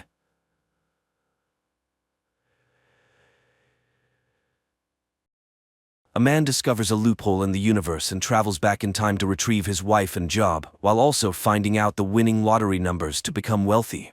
I think you and I can do this together the right way. 2016. Attorney Patrick Landry introduces his partner, Philip Grimmer, to Evelyn's sister.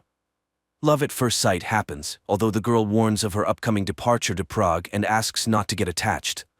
6 years later, the couple wakes up in the same bed.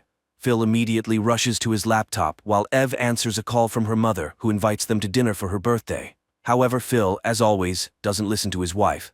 His mind is preoccupied with work issues. Realizing this, the woman allows her husband not to go with her and asks him to repeat it on camera. Later, Philip argues with the builders, who can't seem to finish the renovation of their house.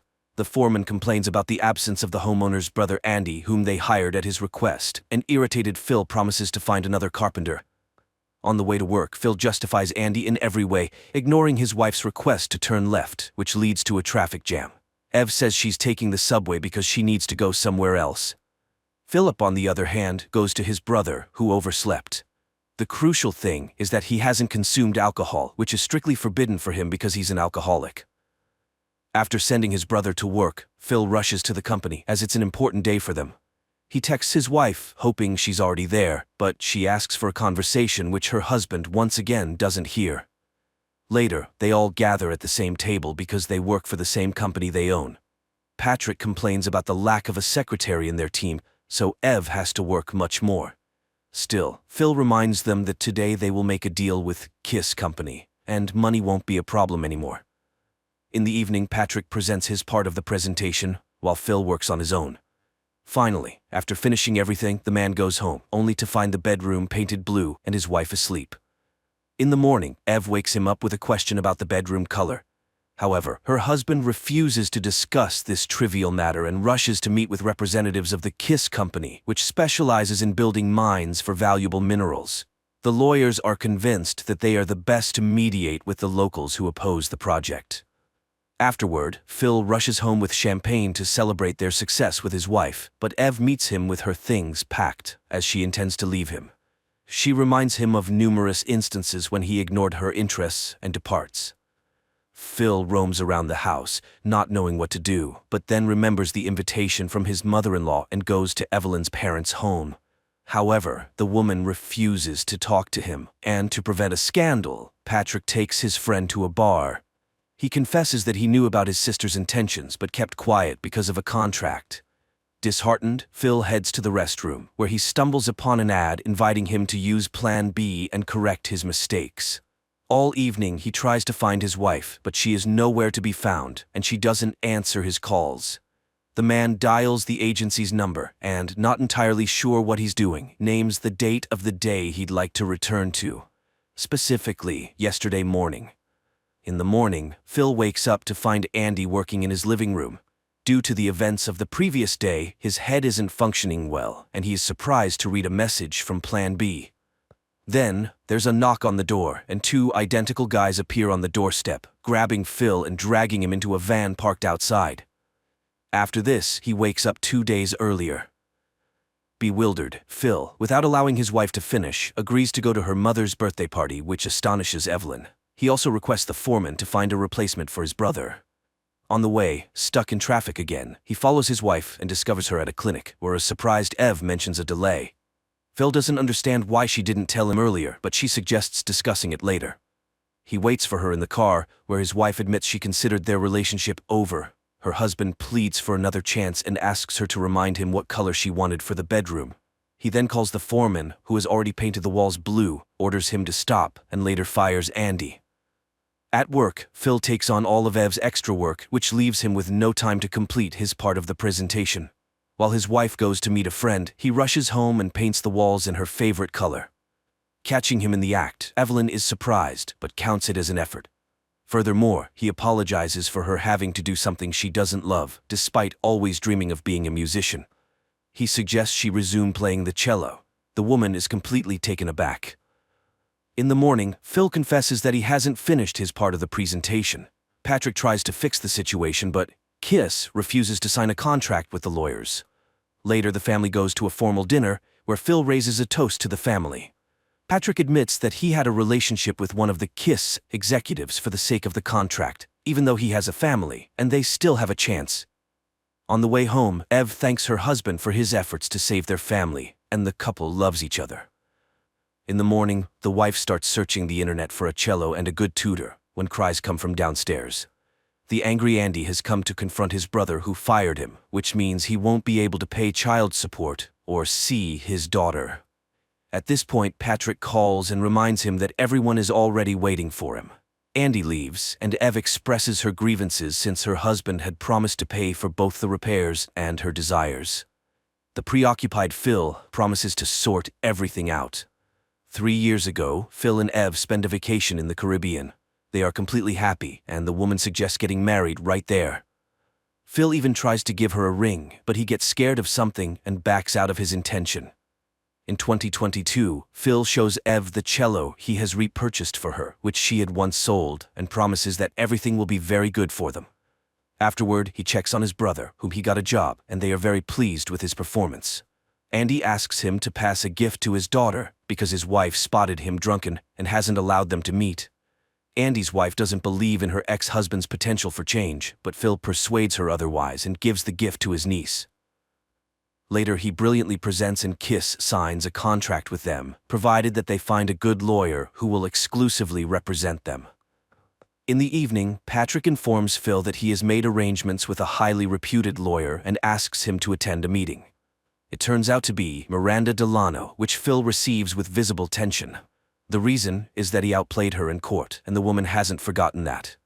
Furthermore, it's evident that Miranda has a liking for Phil, who agrees to have her join their firm.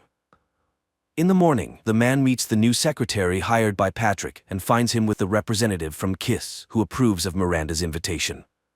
She has come to provide them with the addresses of 2 property owners who refuse to sell and thus obstruct the scheduled construction. On the way, Phil tries to convince Patrick to reconsider Miranda, but he can't understand the reasons for this. The couple manages to persuade one of the stubborn property owners, while Evelyn begins taking her first lessons, which makes it difficult for her to fulfill her duties at the firm. Meanwhile, the second property owner sends lawyers and refuses to sell. In the evening, Ev comes home later than planned because she met with a friend and again refuses to discuss the appearance of a child.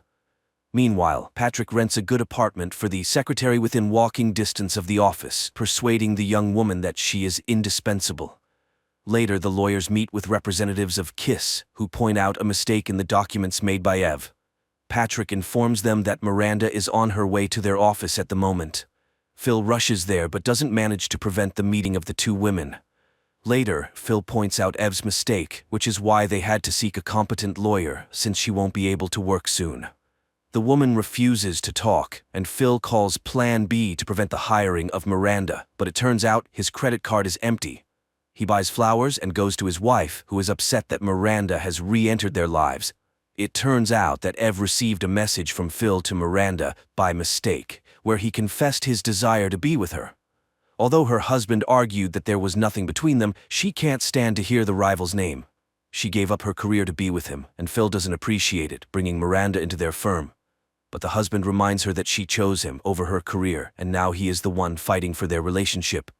In the morning, he apologizes to his wife and shows her the ring, purchased even before their trip to the Caribbean. He talks about the cancellation of the offer to Miranda, and then goes to the lawyer to inform her that she won't be able to work at their firm. His next destination is the home of the second property owner, where he discovers that their new secretary is the daughter of the stubborn man. After listening to her, he begins to lean towards the decision to sell the house.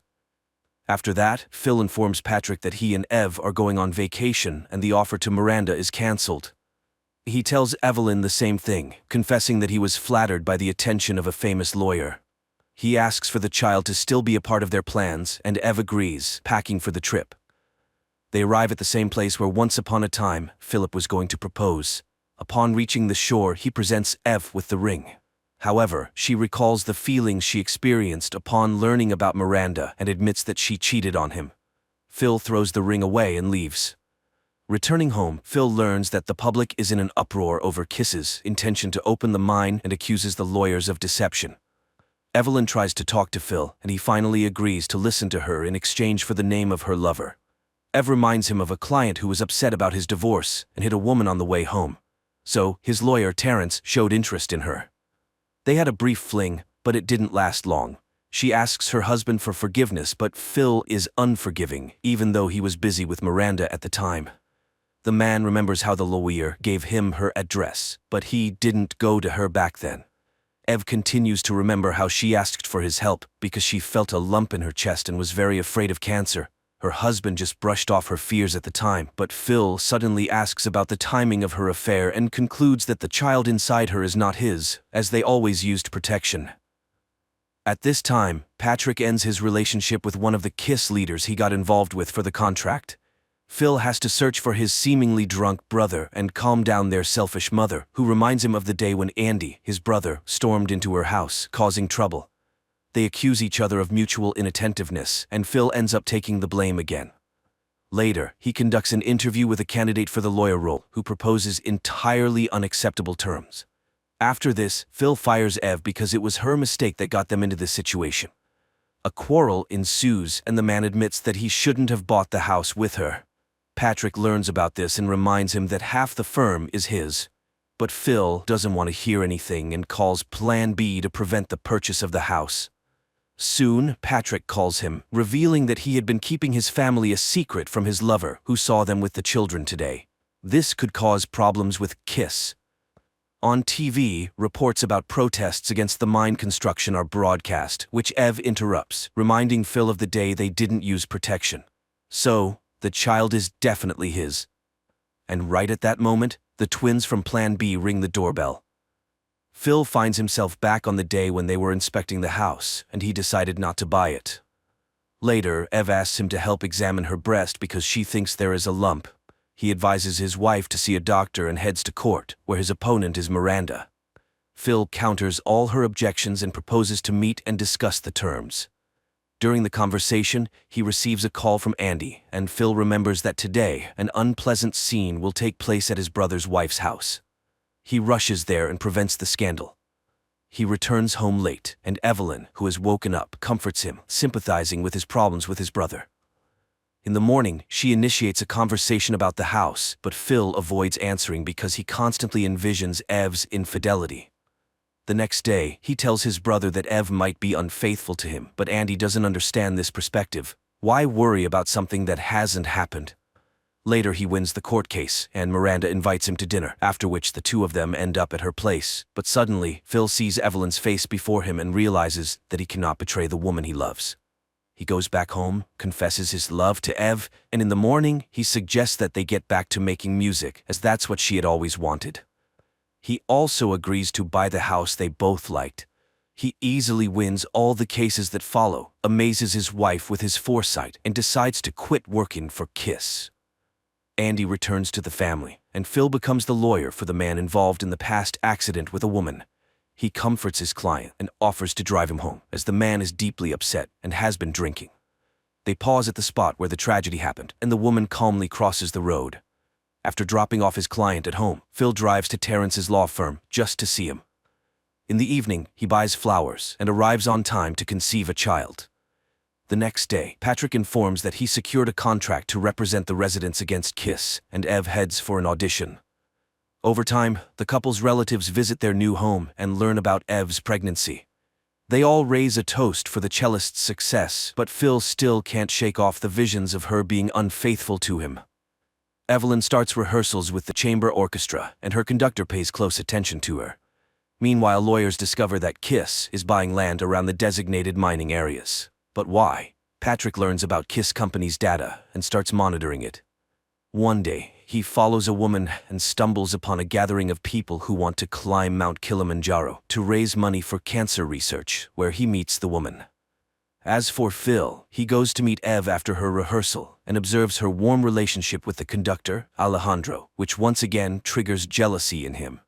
Moreover, she refuses to leave because she needs to rehearse a lot. Patrick, on the other hand, continues to get to know the corporation's expert in chemistry, who reveals information about the mineral extracted by Kiss. It's not the mineral itself that's dangerous, but what surrounds it, which is why the business people are buying up the neighboring lands. This means that the people living nearby will undoubtedly suffer if mineral mining begins. At the same time, Ev spends more time with the orchestra, which, of course, bothers Phil. Nevertheless, he tries to control his jealousy. One day, he attends an Alcoholics Anonymous meeting to support Andy and hears him speak about his brother, who is a role model for him. Andy introduces his brother to the organizer of the meetings, and Phil brings up the issue of infidelity that never happened. Andy acknowledges that there is a problem. As for Phil, a new obsession develops. Now he envisions Ev with Alejandro. Patrick continues his relationship with the expert and gets to know her seriously ill partner, earning the woman's complete trust. Meanwhile, people from the surrounding area come to Phil, scared and refusing to sue Kiss, which makes him late for Evelyn's performance. This causes her anger and another argument. But the couple makes amends, and their relationship is restored until the moment when Ev has to leave for a tour. Phil notices that she doesn't look well, but she attributes it to tiredness. Later, Patrick announces that the expert revealed that her safety report was a fake, which means they have the corporation in their hands. He intends to threaten Kiss and demand a substantial sum from them. Phil reminds him that without the girl's testimony, the recording won't be considered evidence. With no place to go after work, and his wife not answering his calls, Phil remembers the meeting place and decides to go there to talk to the organizer. The man listens to his confessions about not trusting his wife and laments that, unfortunately, one cannot turn back time. He advises Phil to either accept the woman or let her go and move on. In the morning, he witnesses a commotion in Patrick's office. The expert has no intention of confirming her statements, which means the information gathered by the lawyer holds no weight.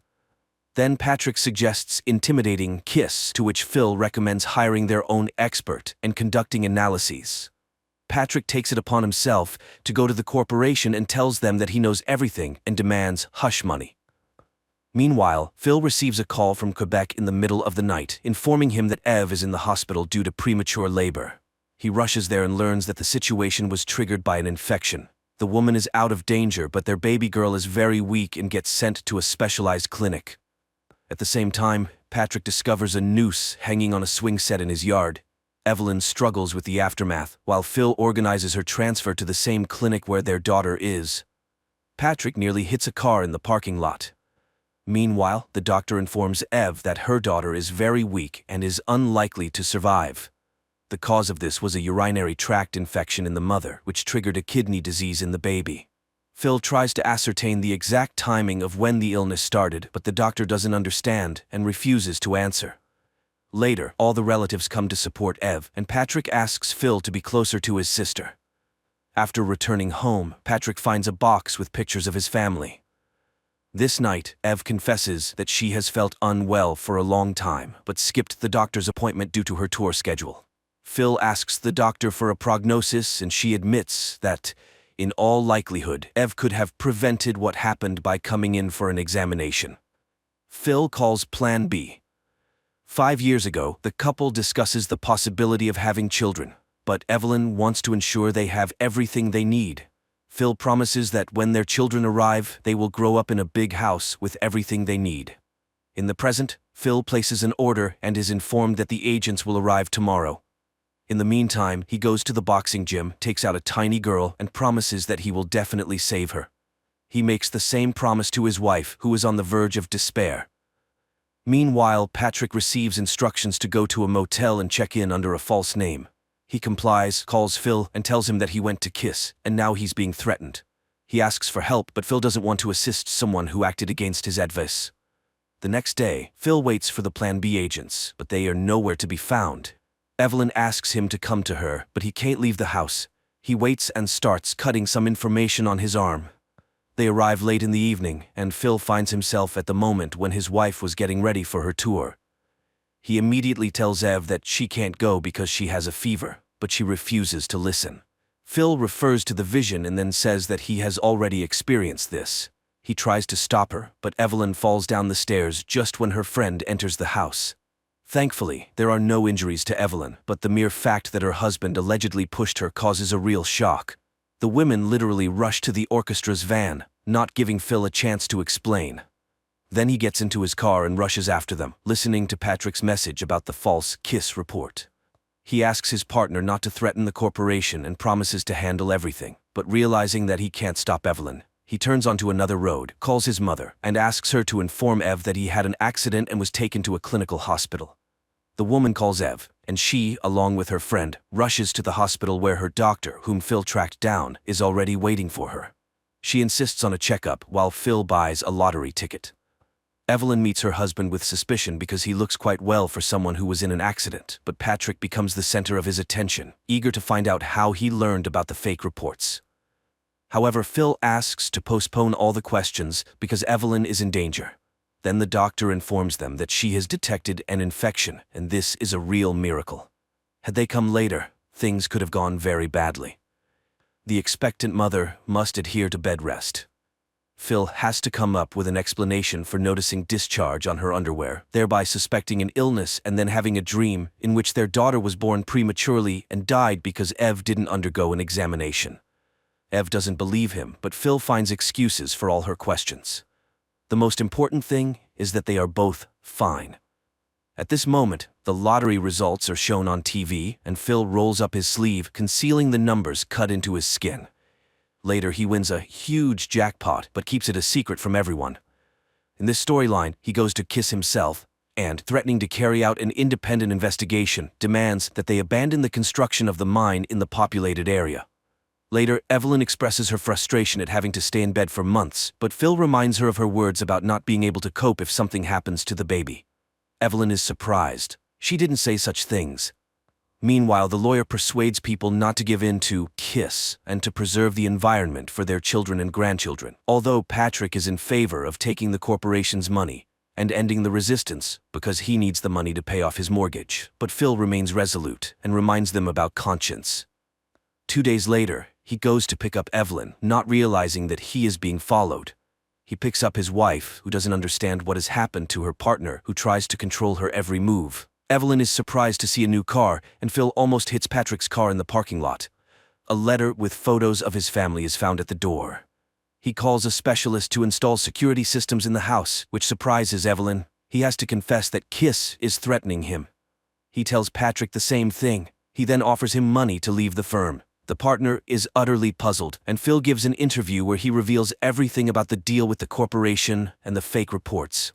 A commotion ensues, and now it's pointless and even dangerous to threaten Phil.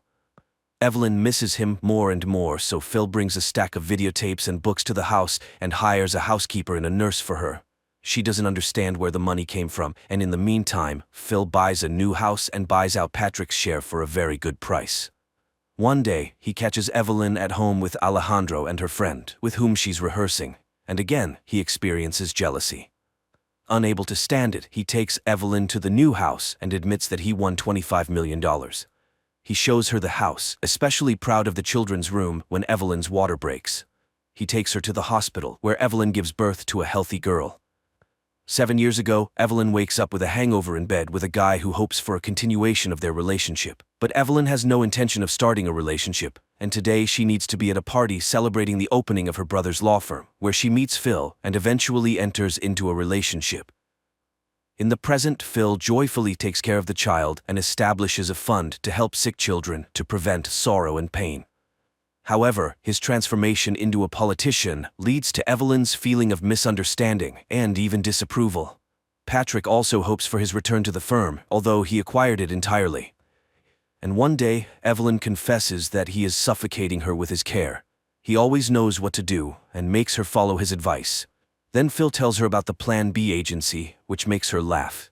Naturally, she doesn't believe his words and confesses that she, too, would like to move back in time, never abandon music, not live in the house, not have a child, and not be with him in the first place.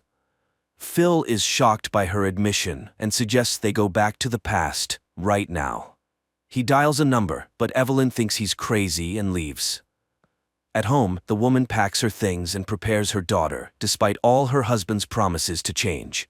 He is ready to give her everything, as long as she doesn't leave, but it's all in vain, and Evelyn goes to her parents' house.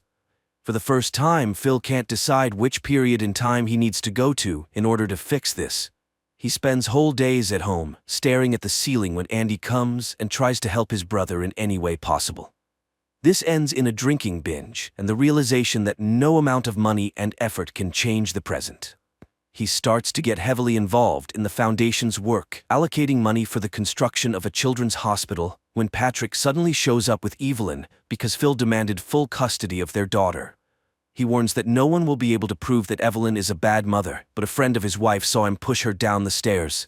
Phil offers Patrick $200,000, but for the first time in his life, Patrick is in no need of money, unable to comprehend how his friend reached this point. Evelyn shows up at rehearsals and tells Alejandro that her relationship with Phil is over. However, the woman does not prevent Phil from communicating with their daughter after he has given up full custody. The man goes on outings with the little girl and takes her on weekends. Gradually, his relationship with Evelyn and Patrick improves, although Phil does not rush to sign a divorce agreement. One day, the man goes to a pool where children's classes are taking place and he participates in them, while Evelyn watches from the sidelines, understanding that Phil loves their daughter very much. The woman dedicates herself entirely to her creativity and socializing with friends, even though she disagrees that these years were wasted. However, Charlotte falls ill somehow, and the couple goes to the hospital, where a doctor, seeing how they care for the girl, calls them an excellent team. On the way back, Phil confesses his love to his wife, but she doesn't want to hear it. They manage to be parents but not a couple. After these words, Phil freezes at the wheel, and in the next moment, a collision occurs. His consciousness flickers on and off as he sees doctors, then Patrick, then doctors again, and Andy. Last of all, Evelyn comes in, wishing him to die as soon as possible. But soon Phil regains consciousness and asks Andy to take him home. Andy complies with his request, even though his brother has sustained quite severe injuries. At home, he finds the Plan B number and places an order. Andy can't understand what's happening, but his brother simply asks him to wait. In the morning, the doorbell rings, and the twins appear at the doorstep of Evelyn. They drag her into the van, and the woman wakes up with a hangover, in bed with a guy who hopes for a continuation of their relationship. Evelyn can't understand how this was possible, and realizing she is in the past, she screams in horror. She bursts into her brother's party and throws a fit, accusing Phil of killing her daughter. Onlookers believe she has gone insane, and Phil even claims he is seeing her for the first time. Her friend believes she might have hit her head, but reminds her that it is time to fly to Prague, as she wanted. The woman packs up and starts a new life. 7 years later, she flies to Canada with Alejandro, whom she intends to marry and introduce to her parents. And at the same time, Phil meets his pregnant wife, Miranda, who had been meeting her ex-husband for business matters, which doesn't sit well with her current spouse. However, Miranda reminds him that she's here with him and has no intention of going anywhere. Besides, they're expecting a child. Phil apologizes because he's been trying hard not to control her every move. They go to a concert where Patrick and his family are also present, and he introduces Evelyn to his friend's family. Later, when they're alone, she confesses that she was very angry with him, but now she's grateful for what he did. She's happy in doing what she loves. It's at this point that Phil apologizes for both himself and Charlotte, indicating that everything that happened was not what it seemed. Many people dream of going back in time and changing something that ruined their lives, but does it always lead to a better outcome?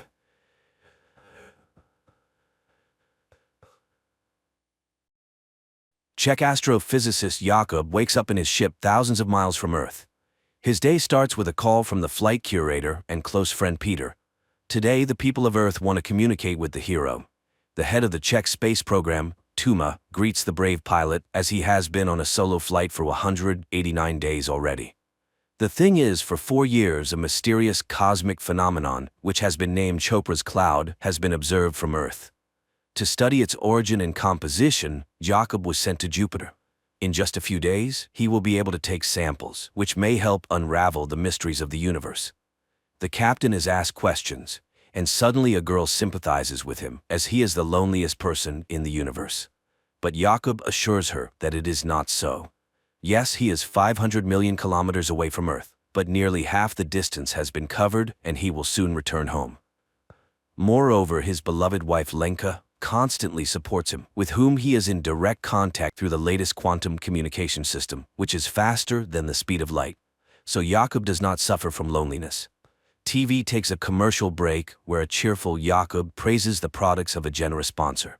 But the astronaut immediately frowns, and it becomes clear that he is a tired man who has not slept for a long time. Meanwhile, on Earth, Lenka records a message to her husband, apologizing for leaving him because she is not needed by him. But the flight curator stops the file from being sent and passes it to Tuma. On the ship, Jakub repairs the toilet again, grumbling at Peter. But the latter is more concerned about the malfunctioning cameras. He also notices the astronaut's tired look and advises him to get some sleep.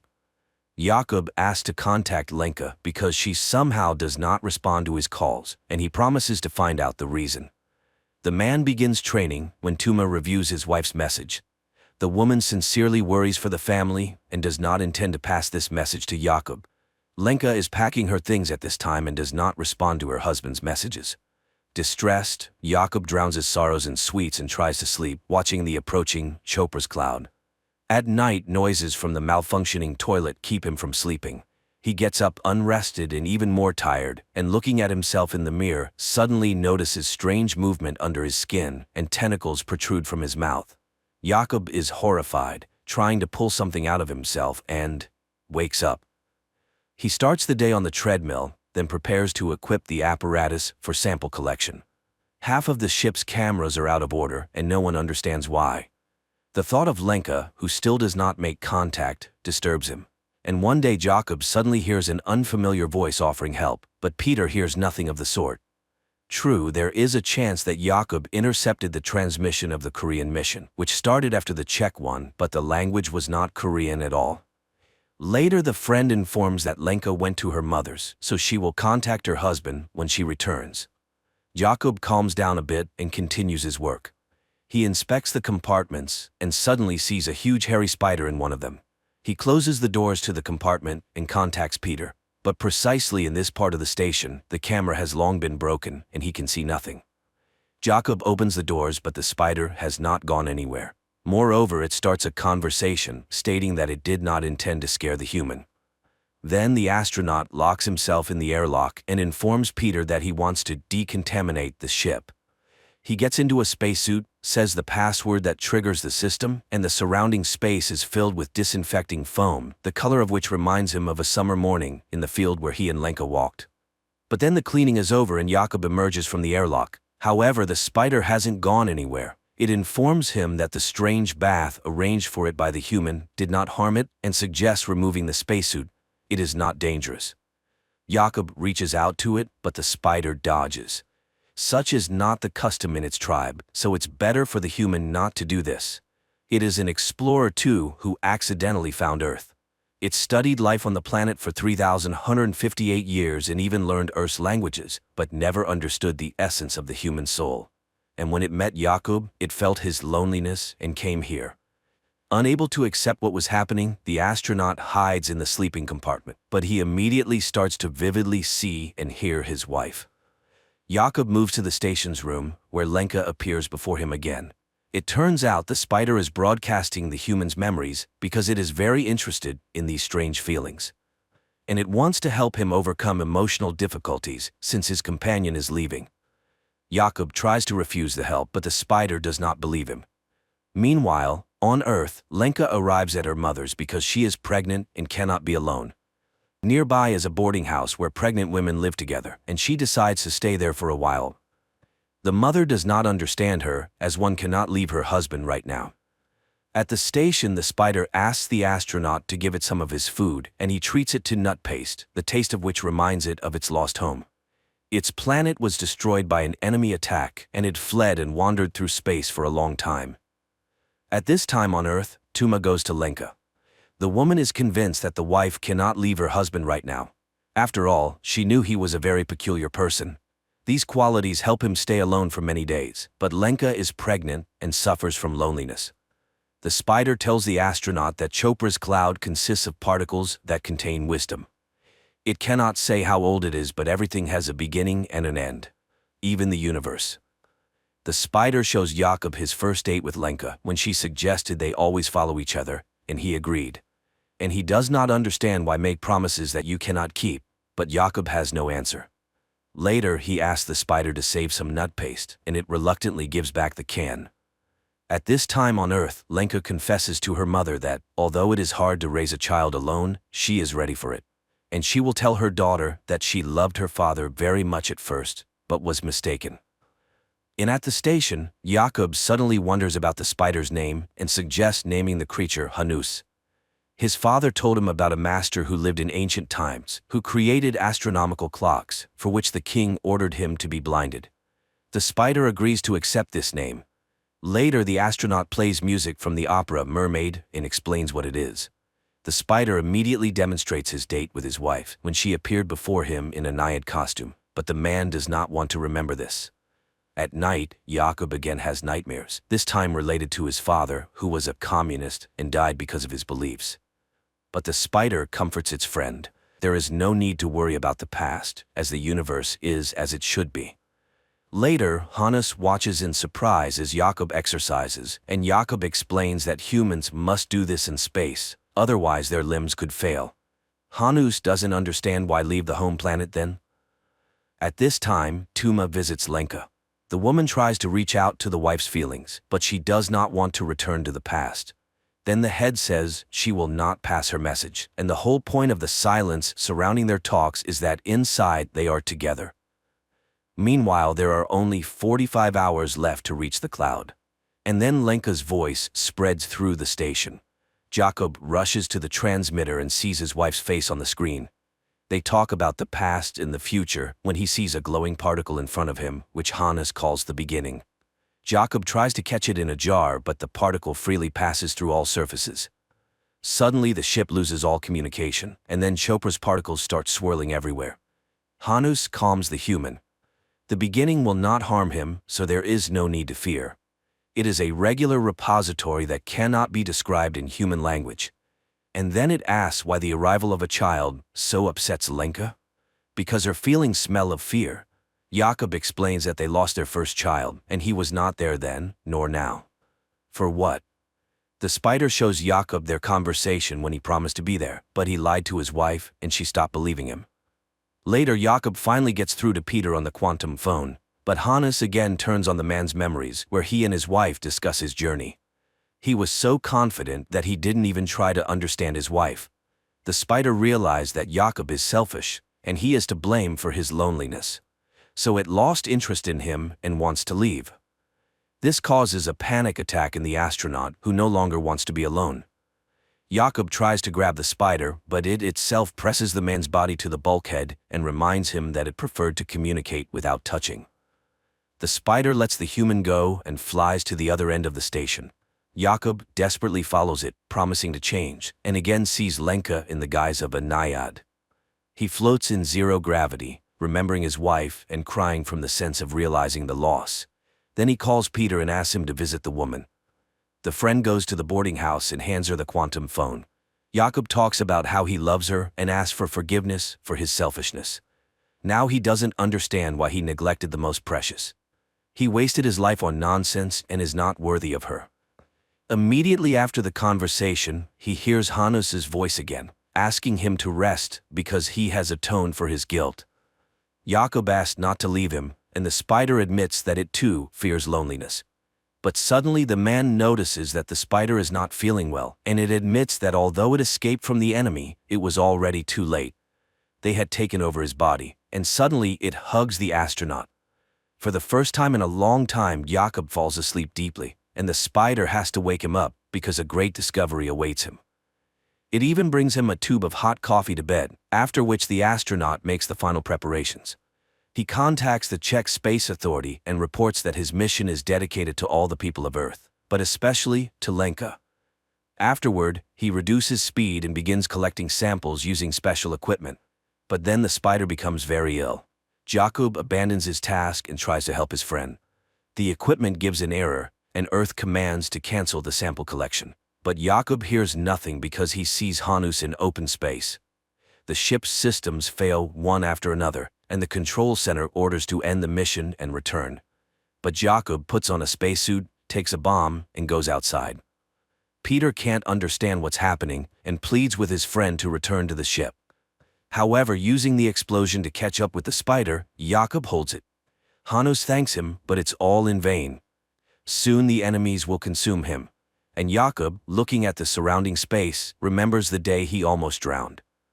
Then his father saved him, and now he forgives all his father's sins, and forgives himself. Hanus pulls him to the center of the cloud, where everything is gathered, the beginning and the end, the fluctuation of all times, his past and future, him, his Lenka, and his father. Every promise and punishment, everything is unchangeable and impermanent, but such is the truth of nature. The universe is as it should be. Before the man, Lenka appears again, and Jakob admits that their meeting is a miracle. Just like the meeting with the spider. Jakob hands his friend a can of nut paste he saved for him. The latter thanks him and asks to listen to the silence, after which it disintegrates into millions of particles, consumed by worm-like creatures that destroyed his race. And Lenka on Earth suddenly sees a glowing purple particle in the grass. Night turns into day. Jakob in a spacesuit wades through a transparent stream, above which, on a log, sits Lenka in a mermaid costume asking him to kiss her. Her face becomes the last thing he sees, at least for a moment, because at that time, he sees the lights of a South Korean ship which saves Jakob. Later he calls his wife Lenka, apologizes, and confesses that if he had known everything earlier, he would never have left, and she would kiss him once more. A fantastic, yet lifelike film. A work-absorbed astronaut had to be millions of kilometers away from his wife and hear a sermon from an extraterrestrial being to understand that family is the most important thing in his life, and one can only hope that he will manage to regain his sense of purpose.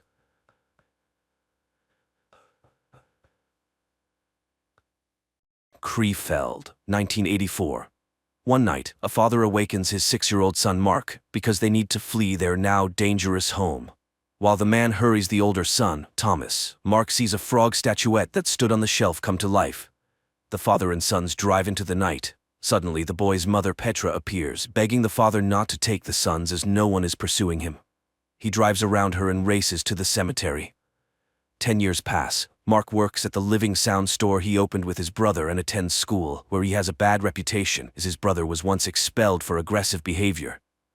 Besides the boys, a lame kid named Memo works in the store, whom Thomas values for his loyalty.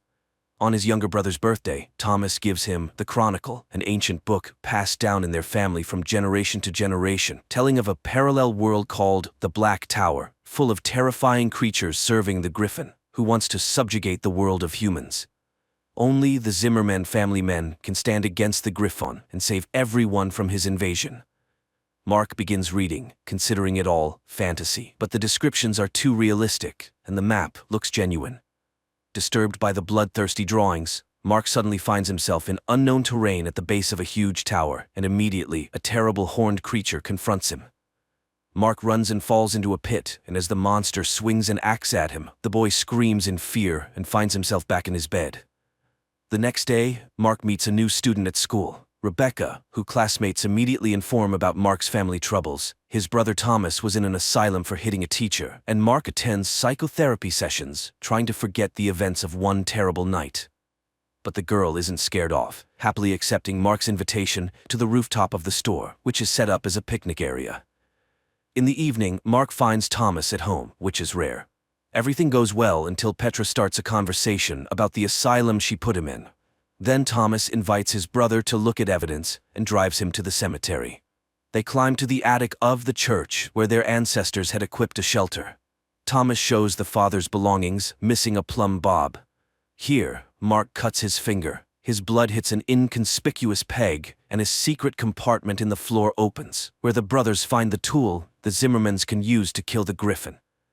But the moment Mark takes it in his hands, stone statues at the cemetery come to life, one appearing on the roof, blocking the brothers' way down. Nonetheless, they descend, but a stone devil jumps right in front of their car. A stone angel intervenes to protect the boys, and while the two statues fight, the brothers hide in the church. Waiting out the battle, Mark falls asleep, and in the morning, doesn't find Thomas next to him, but the hood of his car is covered in stone debris.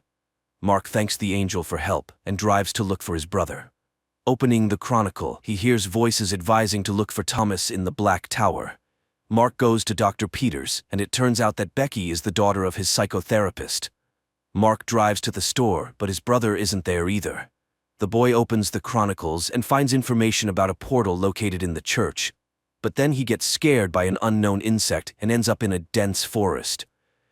Meanwhile, Memo, seeing that the brothers aren't in the store, calls their mother Petra, who immediately rushes to the police and reports the children missing. Mark finds Thomas, who rejoices that his brother has finally seen the truth. But learning that he simply teleported here, he concludes that his brother is a wanderer between worlds. In the morning, Thomas wakes his brother because nearby appear slave hunters. The boys run, but Thomas is wounded and captured, while Mark teleports to the store, terrifying Becky and Memo. Friends ask him to tell them everything, and he finally agrees. Meanwhile, in the Black Tower, one of the horned creatures reports to the master that they caught the wanderer's brother, and he concludes that it's time for the return. Friends predictably don't believe Mark, and he leads them to the church, but there's no attic above. Becky considers this a cruel joke, as it was dangerous for Memo with his leg to climb up there. Mark gets angry, and the girl, offended, leaves. In rage, Mark hits the stone base of the statue, and these blows resonate in the caves of the Black Tower.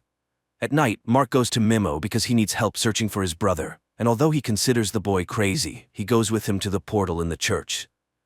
The boys follow the instructions from the book and find a door with signs in the basement. Mark performs the necessary manipulations, and the door opens. Astonished, Memo goes there and immediately notices that his vision has become normal, and his leg no longer hurts. And while the boy rejoices, the passage closes. Memo asks to remember how Mark returned home last time, and he shows how he closed his eyes, thought, and disappears, leaving Memo alone in a strange world. Memo didn't appreciate such a joke. Opening his eyes, Mark is horrified and tries to return for Memo, but it doesn't work. Then Petra enters, sees the Chronicles, locks her son in the room, and he falls into a rage, causing the walls of the Black Tower to crumble. Petra calls the doctor and he asks to release the son. Mark rushes to the church but only finds a note on a piece of wood that Memo is nearby. The boy returns to the store and, taking the necessary items, goes to Becky, where he tells her that Memo stayed in the Black Tower. He leaves her the Chronicles and a note asking her to take the book to Petra if they don't return. He goes to the world of the Black Tower and tries to find a friend, while Becky reads the Chronicles and ponders the boy's mental health. Mark emerges from the forest and, setting up a sound system on a cliff, plays Memo's favorite music. Meanwhile, the slave hunters capture a village where they seek a man with a loud voice. One of the boys, wishing to save his family, volunteers to become one, and they take him away, while a group of horned creatures goes to the strange sounds in the hills. At the same time, Becky shares Mark's secret with classmates and suggests conducting an experiment to animate a plant from the book. The volunteer is brought to the cave and seated in a stone chair. Now the griffin, wanting to speak, inserts its claw into the boy's back, and he voices its thoughts. While Mark is discovered by horned creatures, the boy runs from them when an unfamiliar man, completely wrapped in rags, covers the boy with smelly fish and hides him in a forest den. Meanwhile, Becky performs the ritual, dripping water on the flower, but young people vainly wait for some manifestations of magic. The flower remains dry. Becky suggests a last attempt at the portal, not noticing how a classmate puts the flower in a glass of water. At the same time, the horned creatures leave, and the stranger helping Mark removes the rag from his face, revealing himself to be Memo. But he's been in this world for 2 weeks, not 2 days. Then the boys see a caravan of slaves, and in one of them, they recognize Thomas. But while they can't help him, they themselves are noticed. The boys run from the pursuers and end up on a high cliff with no way out. On Earth, Mark's classmates come to the church and perform everything prescribed, but the door doesn't open.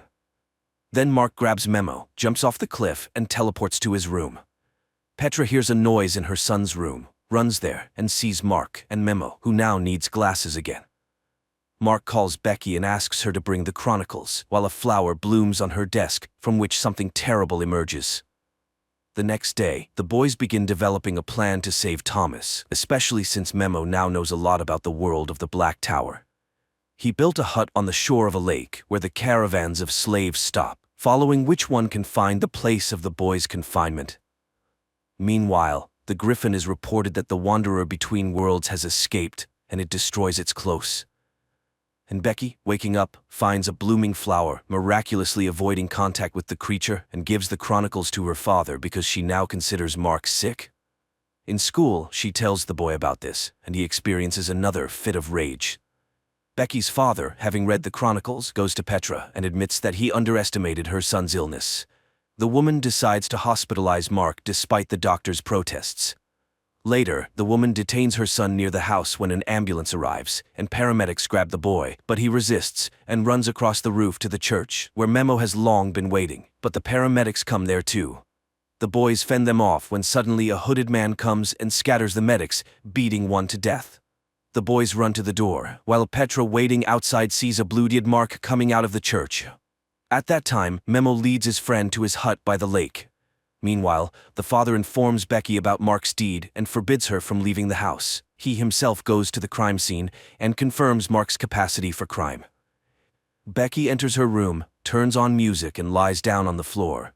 At the same time, a downpour suddenly starts in the Black Tower, and the alarmed Memo shows the scorpions hatching from the flowers upon contact with water. The boys run away. On Earth, Becky is attacked by a similar scorpion that enters her mouth. She manages to pull it out with tongs and destroy it by sprinkling salt. The boys also manage to escape by climbing onto a rock. Morning comes, the scorpions dry out right before their eyes, and Becky rushes to look for the chronicles because she now believes the boy. She takes the book and hurries to Petra. At the same time, the boys reach a lake in the mountains. On Earth, Becky's father comes home, takes off his bloodied clothes and burns them in the yard because it was he who was in Mark's guise in the church and killed the medic. Meanwhile, a faceless wizard arrives at the Griffin, reporting that he did everything to prevent the boy from returning to the human world.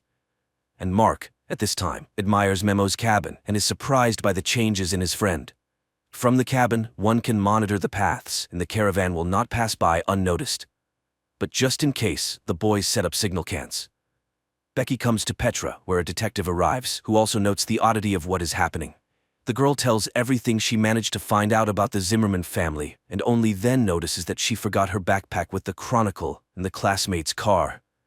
Mark and Memo spend the evening by the fire, developing a plan. Mark can go to the mines, find Thomas, and teleport home with him. Memo was ready to walk to the portal that Mark will open, but the boy needs to train in teleportation. At this time, the wizard reports the plans of the boys who stopped at the lake. The Griffin orders their capture and reminds that he does not need complications in the human world yet. In the morning, Mark wakes up feeling someone's presence, and going to the shore, hears the screams of a fish, which Memo catches, and guts. Mark remembers how and where he teleported, and begins training.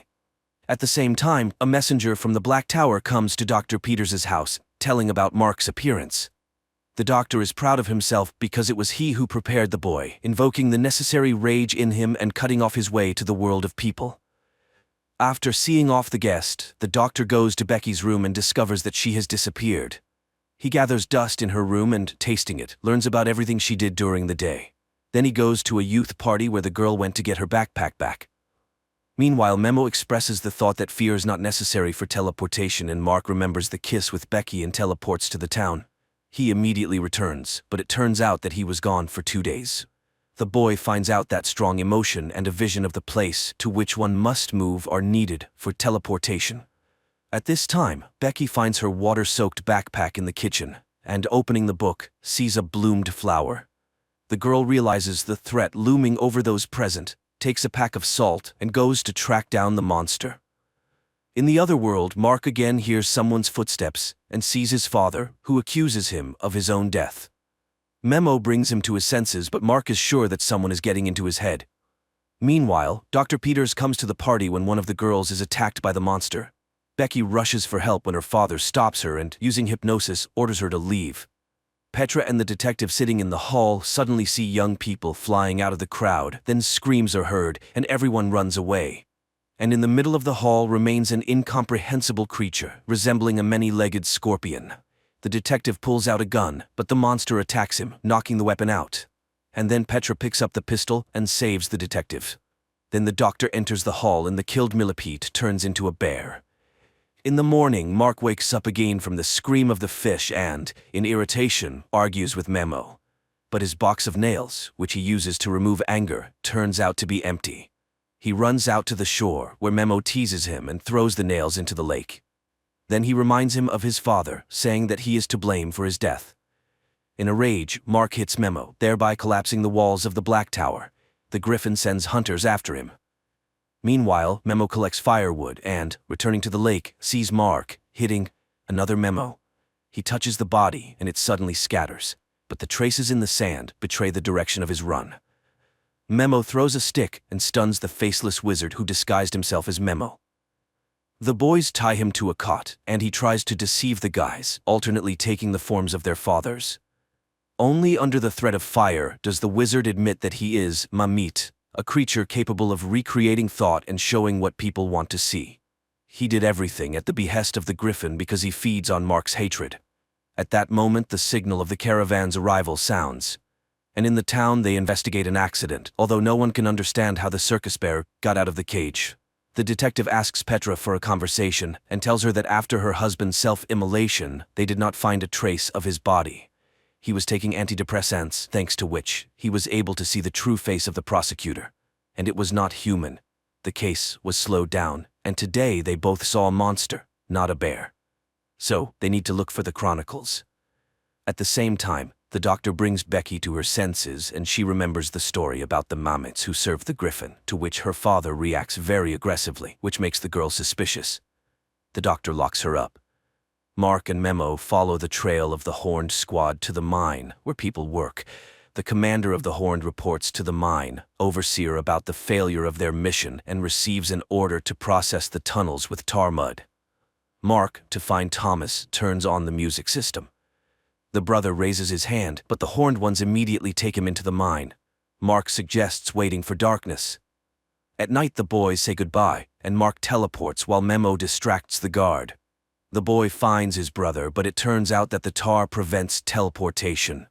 Thomas admits that he was used as bait. They even left him a plumb line. This means that the Griffin is ready to attack the human world, using Mark's power. At the same time, Memo runs to the portal, leading away the Horned squad, while the brothers argue about who will fight the Griffin.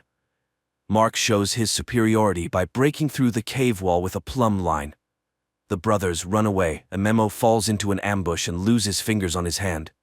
Mark and Thomas catch up with the squad, and, having killed one of the Horned ones, find the injured Memo. Learning about the escape of the Wanderer, the Griffin emerges from his hiding place and flies in the footsteps of the people who at that time are driving to the portal in a captured cart. But at the very door, Thomas suddenly demands that Mark give him the plumb line. He refuses, and Thomas forcibly takes it, and then the Griffin appears above them. At this time, the detective and Petra take Becky out of the house, ignoring her father's protests. Mark comes to his senses and hears Thomas's voice from the mist, picks up the plumb line he threw, and realizes that his brother was captured by the Griffin. At that time, Petra, the detective, and Becky are trying to open the portal. and the Griffin calls Mark to battle, fueling his hatred. But the boy suddenly remembers his father's advice, calms down, and refuses to fight while Petra opens the portal. Becky manages to pick up Memo when Mark sees the enraged Griffin and wounds him with a plumb line, forcing him to drop Thomas. The boys drag him into the passage and close the door in the monster's face. Meanwhile, a Mammoth in the guise of Dr. Peters kills another Mammoth who will now work on Earth instead of him. It turns out that Dr. Peters is a Mammoth in human form, and in the church, he killed the medic while in the guise of Mark so that the police would look for the boy and he could not return to the world of people. Sometime later, Petra comes to her sons in the hospital and asks for forgiveness for mistrust, but now she has seen everything herself and, together with the detective, is ready to support them. Mark thanks Memo for everything, goes to Becky, and, having kissed her, teleports her to the lakeshore, while new horned ones are born from stones in the cave.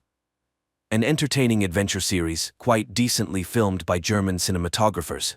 And judging by the finale, there will be a second season too.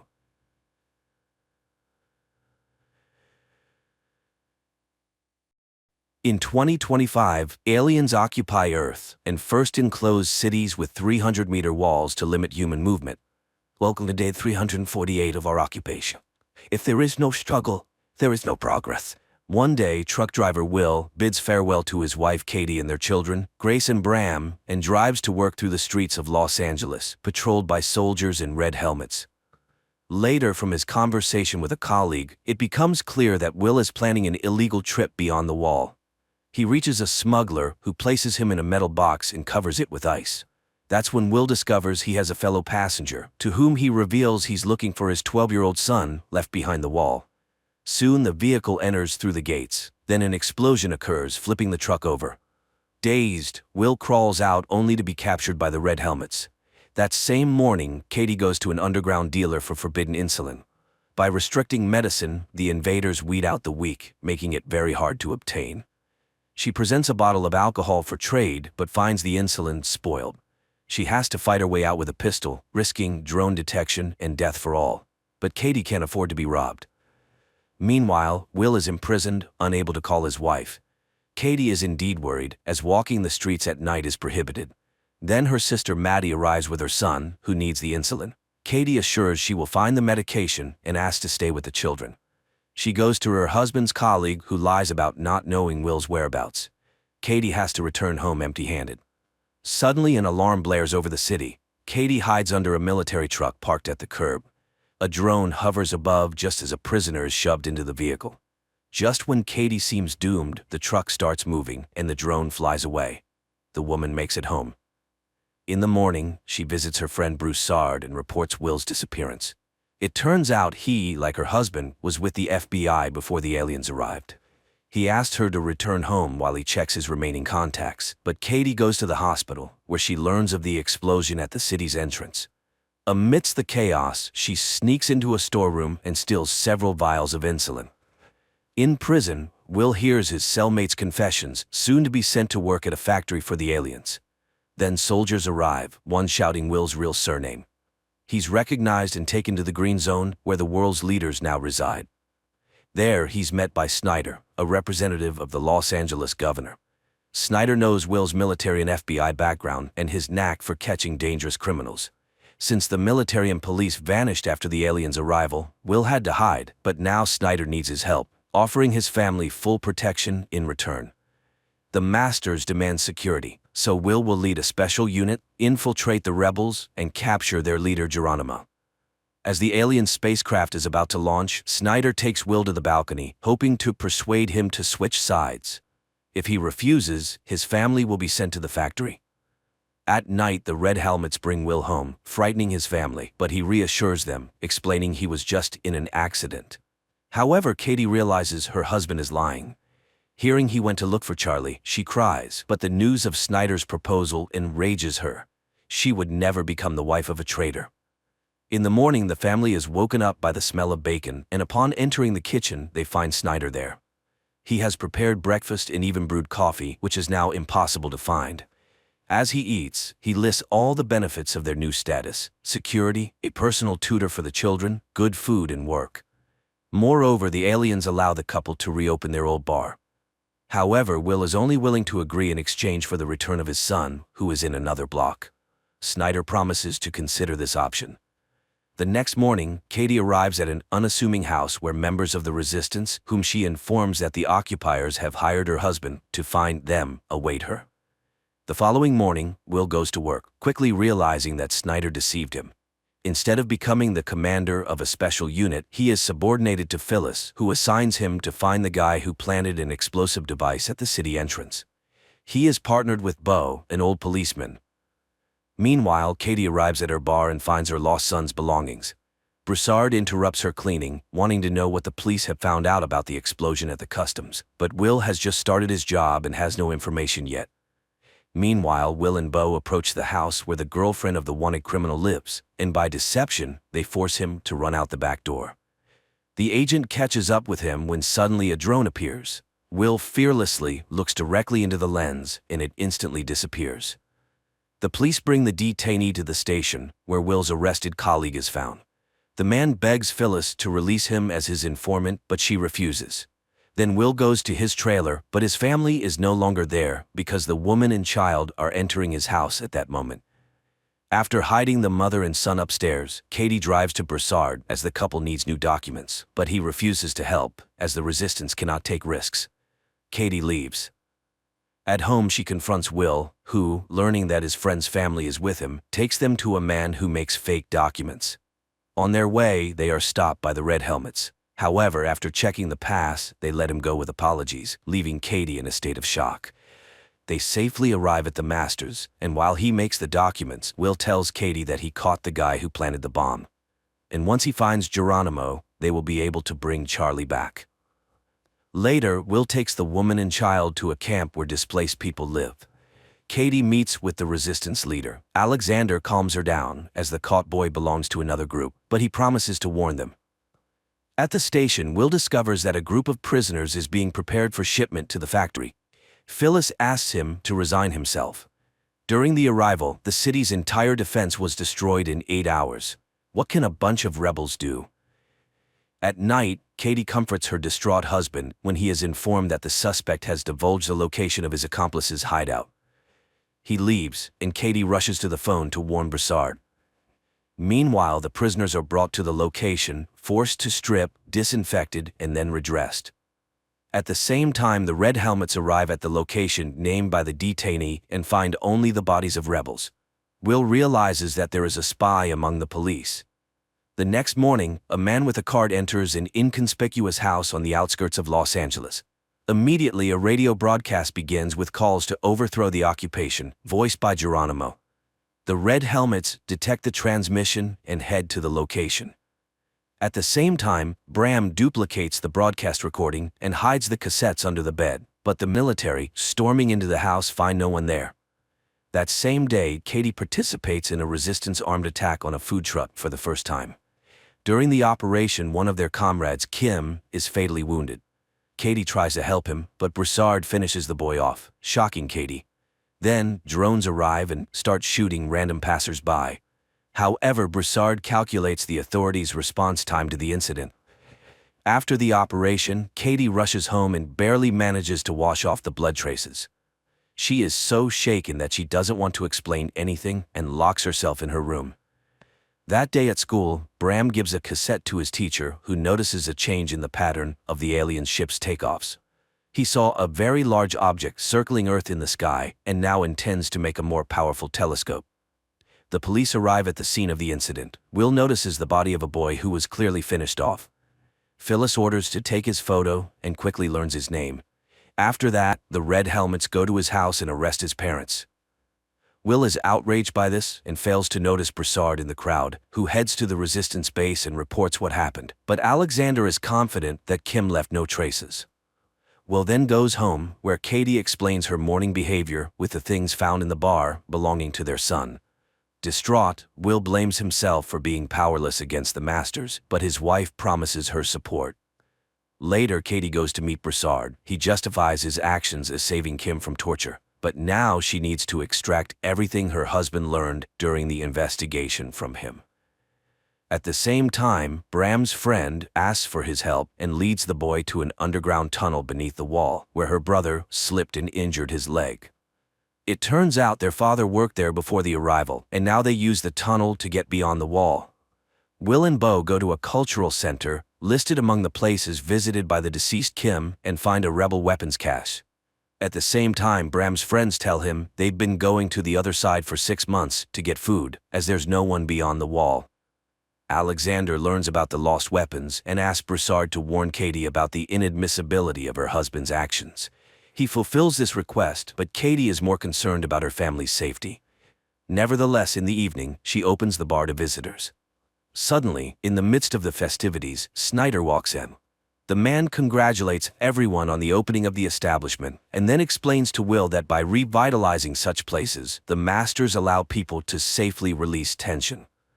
Hearing this, Katie becomes furious, thinking they've sold out to the aliens for the sake of getting their son back. But Will is convinced that by continuing to work for Snyder, he will be able to find Charlie.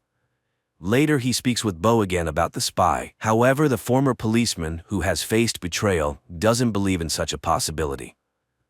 Meanwhile, Katie tells Broussard that the quick finding of the Resistance's premises is explained by a huge database in a woman who knows how to use it. She's ready to reveal her name if Will remains unharmed. Broussard swears to this. The next day, a squad of red helmets bursts into the school. The military brutally arrest a teacher and beat a student. Returning to the base, one of them removes his helmet, revealing himself to be Broussard. Later, he explains to Alexander that he learned the duty schedule of the red helmets. Now they have a chance to be in the right place at the right time. That same day, Phyllis shows Will information about the Los Angeles rebels. If they unite and go on the offensive, the entire block will be cleaned out. She hopes Will understands what this means for him and his family and counts on his loyalty. Meanwhile, Katie takes the children for a walk with Lindsay, the governess appointed by the authorities, and turns on the streetlight, sending a prearranged signal. The sound of breaking glass is heard. The woman counts to 10, then pulls out a fire extinguisher. Only after extinguishing the fire does she call emergency services. The red helmets in Will arrive. He is outraged to find that his house is being searched, but such is the protocol. Katie is asked to go to Phyllis for interrogation. She promises the family enhanced security. Moreover, the neighbors are warned that if something happens to them, they will be held responsible. Katie is shocked, as now they will be feared. Phyllis interrogates her about everything, even the personal relationship between husband and wife. Meanwhile, Maddie goes to the Commission for the Preservation of Cultural and Artistic Items in search of work and introduces herself to Charlotte, the director, hoping to become her assistant. After his wife's interrogation, Will confronts Phyllis, but she shows him tapes found under Bram's bed and advises him to keep a closer eye on his son. For now, she'll hold on to these pieces of evidence. Furious, Will drives home, and after a tough conversation, Bram shows his father posters. Their appearance in the city signals the release of a new broadcast by Geronimo. Katie manages to extract a promise from Alexander not to touch her husband, and in return identifies her husband's boss, Phyllis, in a photo. Later, another broadcast by Geronimo begins in the city. This time, the police immediately detect the signal coming from the library and rush there. The man hears their approach but utters his final words, calling for resistance. He is arrested, although Will is sure it's not Geronimo, greatly disappointing Snyder, who had already informed the masters of their victory. That same day, Maddie witnesses Charlotte's anger, who needs a painting by a specific artist. Maddie reports she knows who had collections in the city, as she worked as an art historian. Meanwhile, the arrested man confesses during interrogation that he found the text for the broadcast in a pipe. The police go to the site and verify that the indicated pipe leads to the green zone. Charlotte's workers find art items in the house Maddie mentioned. In gratitude, the owner takes her on board and promises to help with insulin. That same day, Phyllis informs Will that as a sign of trust, she destroyed the tapes. The man goes home where Bram admits he listened to Geronimo because he was the only one who instilled hope in people. Katie arrives at the bar earlier than usual and finds Phyllis in the hall, who wants to talk to her alone. Phyllis talks about her husband and draws parallels with Will, who loves his wife so much that he doesn't see who she really is. She shows surveillance photos from the truck attack site and warns Katie that she's gotten involved with the wrong people. If Katie wants to survive, she will now work for her. After the conversation, Phyllis returns home, where her paralyzed husband lies. She greets him, but upon entering the living room, she finds Broussard there. Phyllis immediately understands why he came and asks him to kill her husband too. Broussard shoots. The next day, Beau and Will go to the crime scene and find the word Geronimo written on the wall. Snyder is furious because Phyllis was very close to the masters and demands the criminal be found. A message comes in about the capture of one of the Geronimo group. Will interrogates the young man, who gives an address in the green zone. The red helmets burst in there, finding a concealed room and several people who call themselves the Geronimo group. Meanwhile, Bram, accompanied by his girlfriend, passes under the wall and ends up in a deserted city, where they find necessary supplies in a huge warehouse. Back in Los Angeles, news is broadcast that the underground has been eliminated, although Will doesn't believe it. Snyder once again becomes enraged because he sees that the captured couple doesn't look like terrorists. He refuses to fulfill the agreement about searching for Charlie and appoints Will as the head of the group. Will immediately begins searching for the mole, and Phyllis's assistant, Jennifer, reminds him of his wife, suggesting he might be the source of the leak. Returning home, Will sees Bram giving his sister markers brought from beyond the wall, but the son lies that he traded them for oranges. Snyder interrogates a man who claimed to be Geronimo, but he confesses that he is just an actor. Snyder convinces him to play out his role in exchange for being sent to another block. At the same time, Bram rushes to his teacher and promises to get him a powerful lens for his telescope. Will, secretly from his wife, searches the bar but finds nothing incriminating except for a book he doesn't recognize. The trial of Geronimo is broadcast on all channels, featuring relatives of the terrorism victims, and a scaffold for execution is erected in the square. The actor plays his role, believing Snyder's promises to eradicate terrorism. He realizes he's been deceived only when he finds himself on the scaffold, but can do nothing about it. Immediately after the execution, Snyder invites Will to join him, promising to show him something unusual. At the same time, Alexander's group prepares for a new attack, with Katie among the rebels. On the way, Will expresses his outrage to Snyder, who achieved nothing by executing the actor, but Snyder reminds him of the need to pacify the population and that he's bought time to search for the real Geronimo. Snyder's car moves through the city, guarded by a group of red helmets, including Broussard. At one of the turns, a decoy road worker sends them on a detour, and when the convoy slows down, Broussard shoots his colleagues. Snyder tries to run, but Will locks the doors as the car is armored. Rebels, disguised in red helmets uniforms, shoot at the car and manage to pull the door off, but Will shoots from inside and still gets Snyder out of the fire. Drones appear, but the rebels manage to escape. Will leads Snyder into the bar, where Katie arrives at the same time. Snyder is hysterical, but Will cannot guarantee protection by his own means.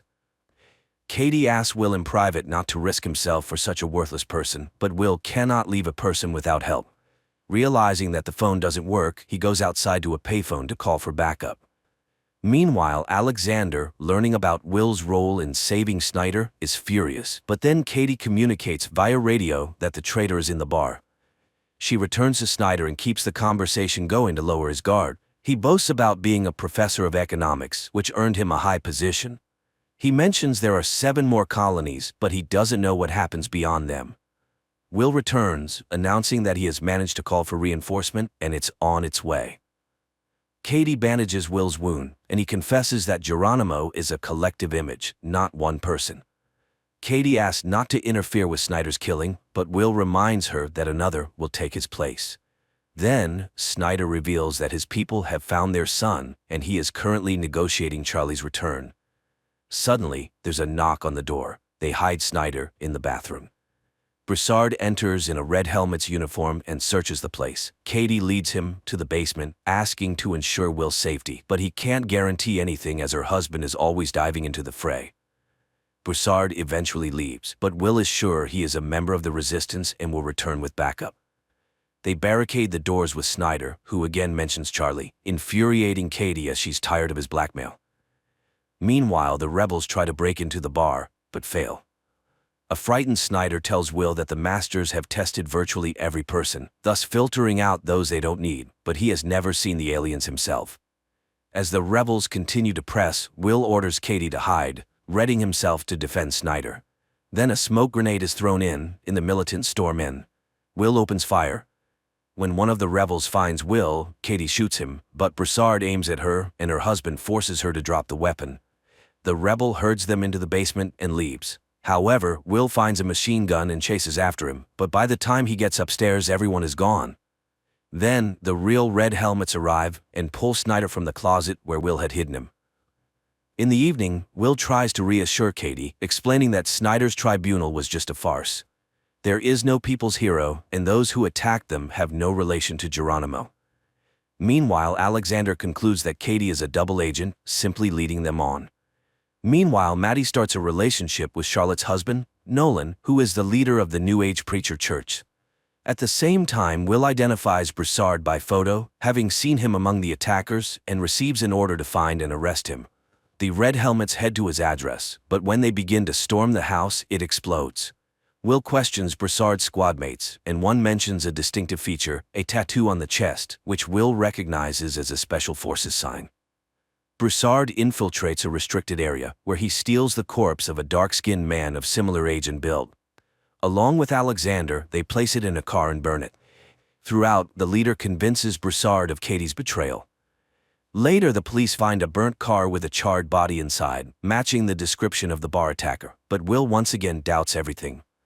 Katie tries to contact the underground, but can't manage to do so. Finally, she finds an encrypted message with the name of a meeting place, where a car with Broussard at the wheel awaits her. Meanwhile, Will's assistant Jennifer finds in the database 14 people with Broussard's face, and he realizes that Broussard is not just a military man, but a former FBI agent. Broussard takes Kate out of the city and asks her difficult questions, as she shot one of her own, but Katie reminds him that she laid out one main condition from the start: her family must be untouchable. She joined the fight and served the cause faithfully. He doubts her loyalty. She leaves, unwilling to continue the conversation. Broussard goes to one of the resistance members, Rachel, and tells her about Alexander's order to eliminate Katie and how he couldn't go through with it. Will arrives at Snyder's in the Green Zone and reports that Broussard is called something entirely different, and he's very skilled in his field, but he'll definitely find him. In response, Snyder gives him an envelope containing a recent photo of Charlie. Will brings it to Katie, and through tears she asks her husband to rid themselves of Snyder's control. He promises to do so when he is ready. Meanwhile, Charlotte learns about Maddie and Nolan's relationship and threatens to fire her. Nolan decides to remind his wife of her place and offers Maddie to become his assistant. The police receive new information, with which Will goes home. He shows his wife a photo of Broussard and tells her that his fingerprints were found in their bar. This means he was there before. Katie says she doesn't know him, but Will shows her photos of his victims, and she recalls that he indeed visited them and said he lived in his mother's house and was fixing it. Jennifer immediately finds Broussard's mother's house through receipts from construction stores. Rachel comes to Katie, confessing that Broussard indeed killed many, but it's part of the resistance. Katie reminds her that she almost became one of his victims, but Rachel reminds her that Broussard didn't carry out that order. Then Katie calls Broussard and warns him that Will has figured him out. The Red Helmets go to Broussard's mother's house, but it's empty. The abandoned tools make it clear he received a warning. Will calls out to a neighbor who turns out to be Alexander, and he says he hasn't seen his neighbor. Will leaves but then stops. On Broussard's table lies the same book as in his wife's bar. Will's partner ends up at a factory where people often get sick and die. It turns out the factories are built on the moon. Will shows his children a photo of Charlie and admits he only started working for the government to get him back. That morning, the governor of the Los Angeles block arrives at Snyder's to inform him that the chief minister of the Pacific region is coming for an inspection. He assures everything is going well, but the woman is very doubtful. Katie goes to Rachel and learns that her underage sons are also in the resistance.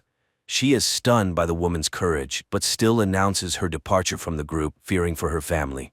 Rachel promises her support. Alexander calls Will and declares that his wife is the mole leaking information to the rebels. He sets up a meeting place.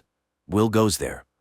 He immediately recognizes Broussard's neighbor, who confesses that he is the head of the cell and is willing to betray everyone for the right to leave the block.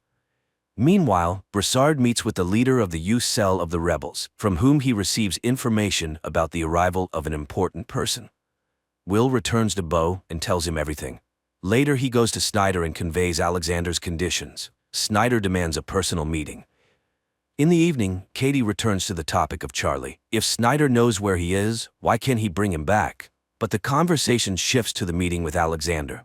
He reveals he is ready to betray the entire cell, and Katie immediately leaves for the bar, signaling Broussard along the way. Bram and his teacher observe the moon and notice changes in its surface. It seems that's where the alien mines and warehouses are located.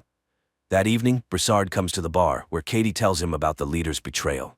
He immediately goes to Alexander and starts asking questions, but Alexander demands he stop all communication with Katie and prepares for a new operation. The next day, Will takes Snyder to the meeting place with Alexander, who confesses he just wants to survive. He needs a universal pass to travel between blocks. In exchange, he gives a list of the group led by Broussard and admits they are planning an operation to eliminate the minister. He will set up a meeting for Broussard where the police will arrest him. Afterward, Will take him beyond the wall and give him the pass.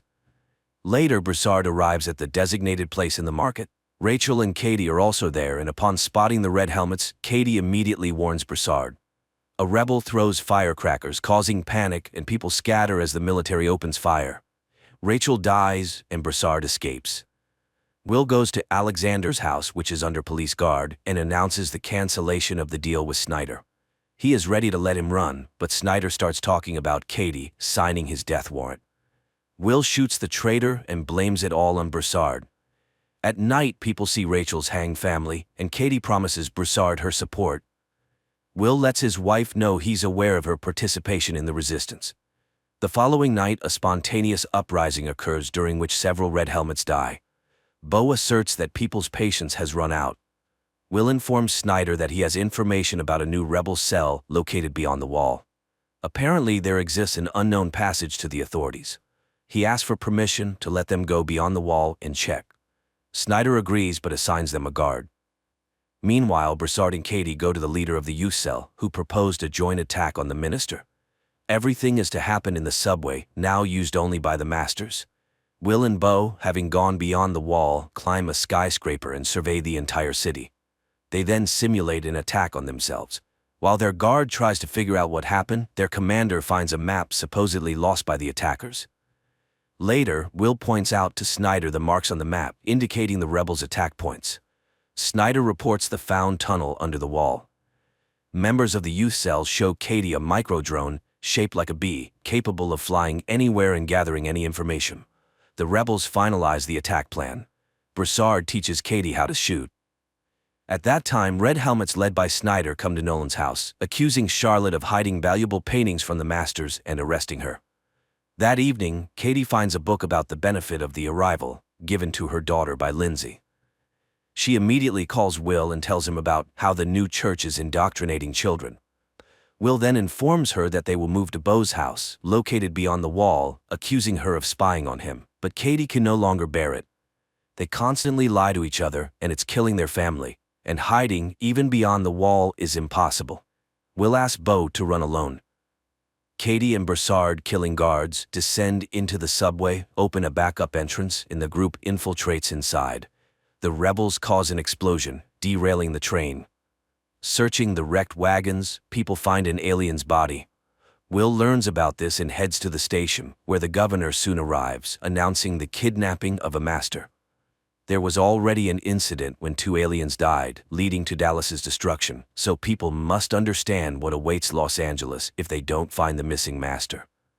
At the same time, a group of rebels transports the alien to a secret location, blocking signals with metallic foil. Will rushes home and asks Maddie to hide the children. She suggests taking them to the green zone. He tries to find Katie, and Bram gives him a secret number his mother received the day before. While the rebels try to move the alien to another location, a curfew is declared in the middle of the day. Maddie and the children end up in a huge queue, and as they try to break through, Bram runs away. Meanwhile, the rebels hijack a red helmet's car and load the alien into it. At the same time, the police receive subway camera footage. Will recognizes Katie but doesn't show it. Bram runs to his teacher and leads him to the tunnel. Meanwhile, the group that kidnapped the alien moves through the city in a police car and witnesses a house being shot to intimidate residents. Snyder is removed from his position, but the governor can do nothing. Meanwhile, the alien is brought to a laboratory, shielded from any observation methods, and they attempt to open his suit. Will gives the rebel codebook to Jennifer. Together, they review the operation footage from Broussard's arrest attempt and identify the U-Cell leader, who is also in the database. The rebels figure out how to activate the communicator on the alien's wrist when Will knocks on the door. He asks to hand over the kidnapped and run, or he won't be able to save them. But Katie refuses to open the door, instead breaking the isolation, forcing the rebels to flee through a secret passage. At that moment, drones converge on the house. Katie opens the door, and Will calls the police. The alien is taken away. Snyder thanks him and gives him a universal pass beyond the wall. Simultaneously, Bram and the teacher descend into the tunnel and are caught by the police. Snyder is taken away by the patrol. Will goes beyond the wall to find his son, and Katie returns to an empty house. This concludes the first season.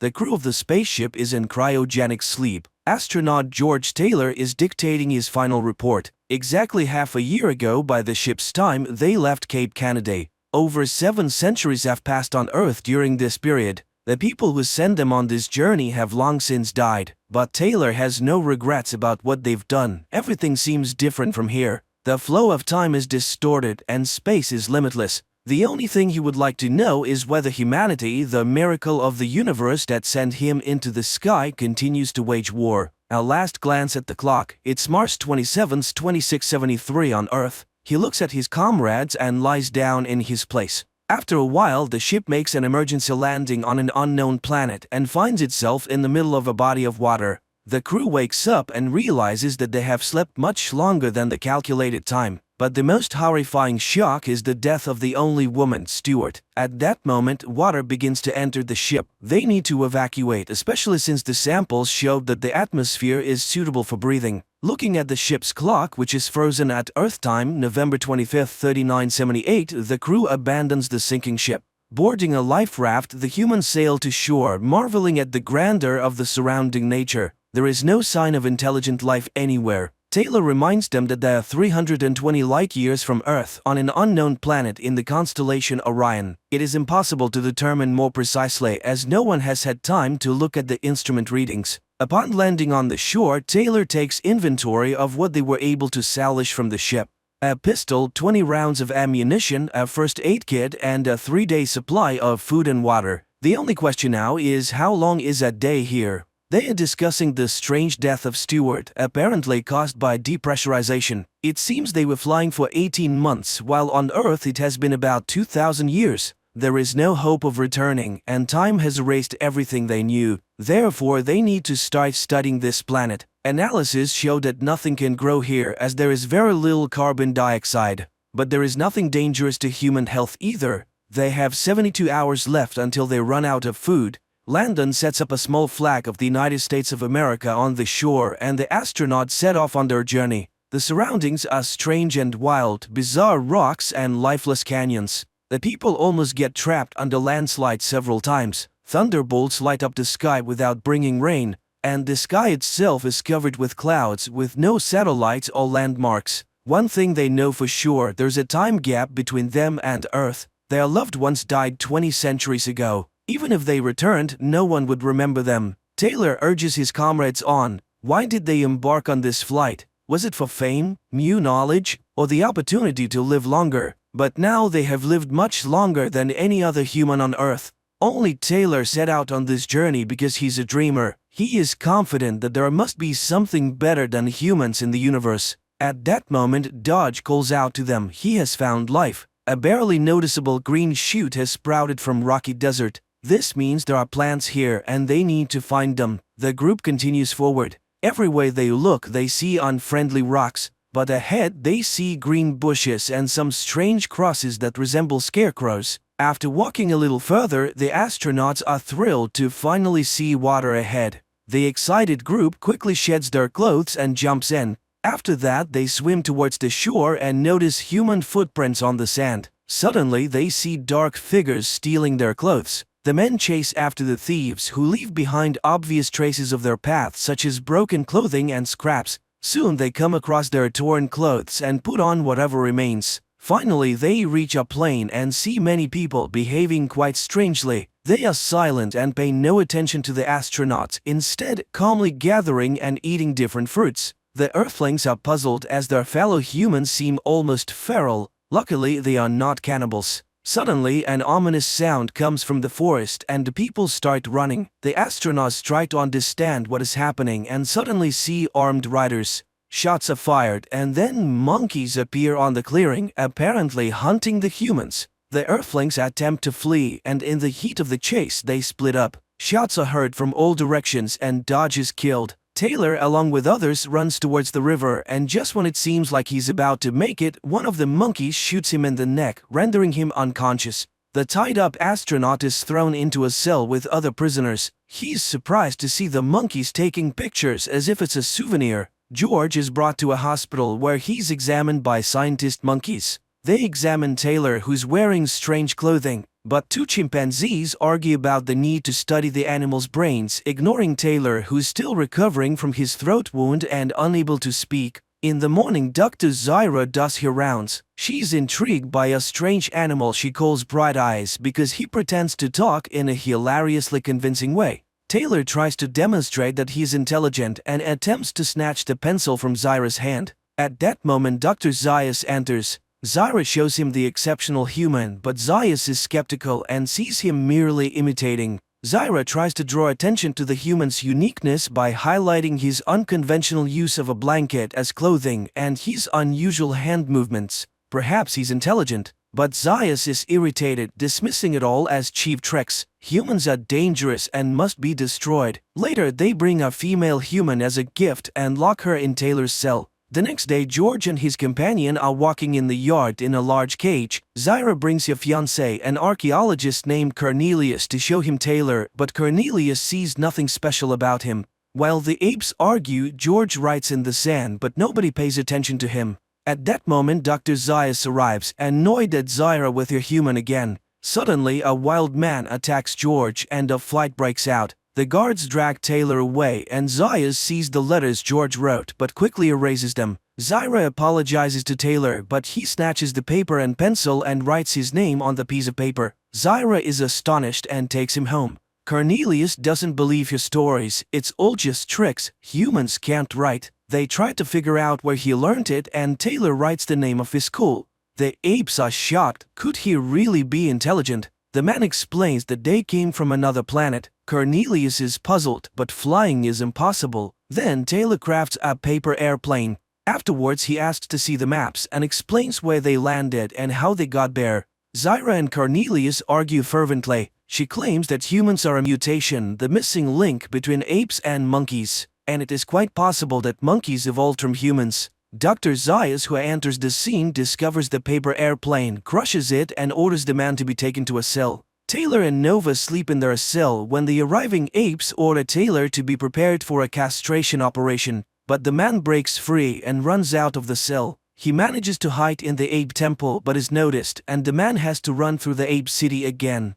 Taylor ends up in a museum where stuffed humans are exhibited. Shocked, he runs out into the street but gets caught in a net, where Zyra finds him, and then the voice returns to Taylor, shocking the apes. Later in the cell, Taylor tries to teach Nova how to speak, but the apes take the girl away and put her in the cell across from him. The man tells her about his life on Earth, but he didn't love anyone there. He wonders if Nova can love. The apes put a collar on him and take him to trial. A hearing is now taking place, and Zyra and Cornelius are ready to act as his attorneys. The judges are outraged. He has no rights because he's not an ape. But then what is he being tried for? The court gives a continuance to his lawyers, but Taylor intends to defend himself. A theologian scientist is called to testify, trying to prove the man's irrationality as he does not know the answers to the simplest questions. But Taylor cannot know them as he has not studied their culture. A person is prohibited from speaking, so he writes his statement and submits it to the court.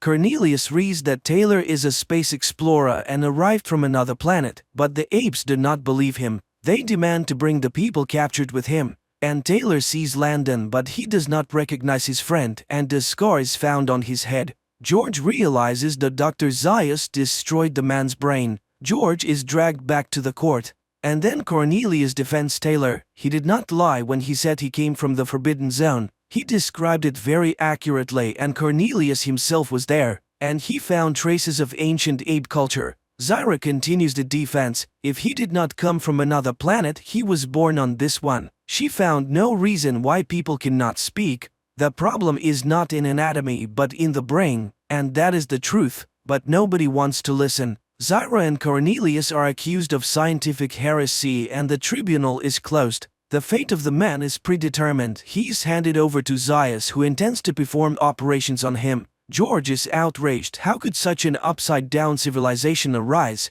And most importantly, why is Zaius so afraid of him? Zyra cannot accept this and organizes the escape of Taylor and Nova. Outside the city, Cornelius meets them with horses and supplies. He suggests returning to the spacecraft landing site. A small caravan sets off and reaches the river. If they follow it, they will reach the sea. Soon they reach the place where Cornelius was excavating. He's ready to take the man to the cave. And then Zyra sees the pursuit. Dr. Zaius, who caught up with the fugitives, is in for an unpleasant surprise. Taylor is armed. The Earthling offers a compromise to the doctor. If Cornelius can prove that their culture is not the oldest and originated from humans, he will leave them alone. Everyone goes into the cave. While Cornelius shows off his findings, Taylor discovers spare parts of a human, a dental plate, glasses, and a heart valve. But the main discovery is a human doll that says the word mama. Zaius tries to find a reasonable explanation when gunshots are heard outside. Everyone rushes to the exit. It's the makeshift doctors who, unable to keep their words, have attacked the fugitives' escorts.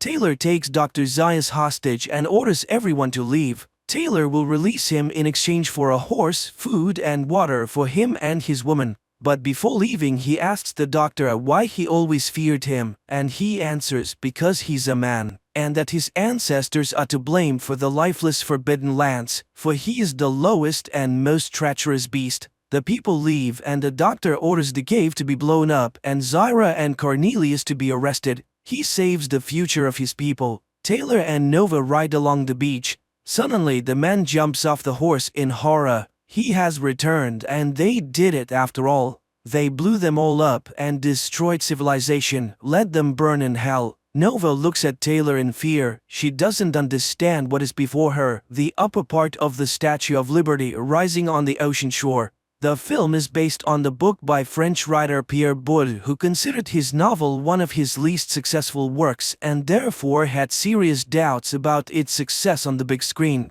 But in the end, the film ranked 350th on Empire's magazine's list of the 500 greatest films.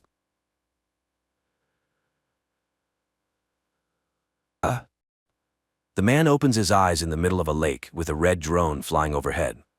Visions of his family, spaceships, and shootouts flash before him. Finally gathering himself, the man swims towards the shore, accompanied by the drone, which he calls Ezra, to check his mental health.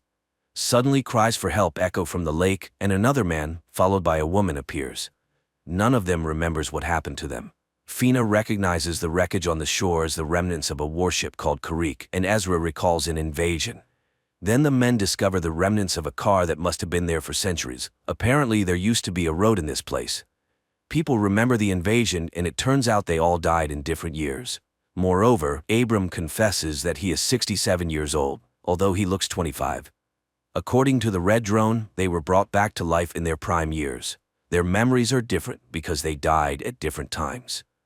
Around them is Earth, but 400 years after the extinction of humanity, destroyed by aliens. They were resurrected by creatures living in the water, called sparks.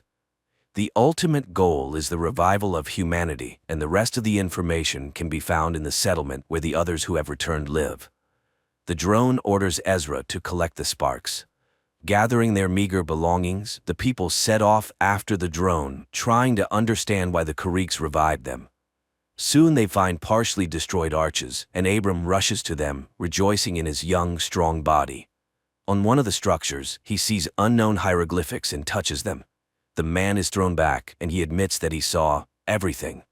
Suddenly, the red drone is shot down, and a second shot wounds Abram. The trio runs behind a hill where Ezra, setting up an ambush, captures the pursuer.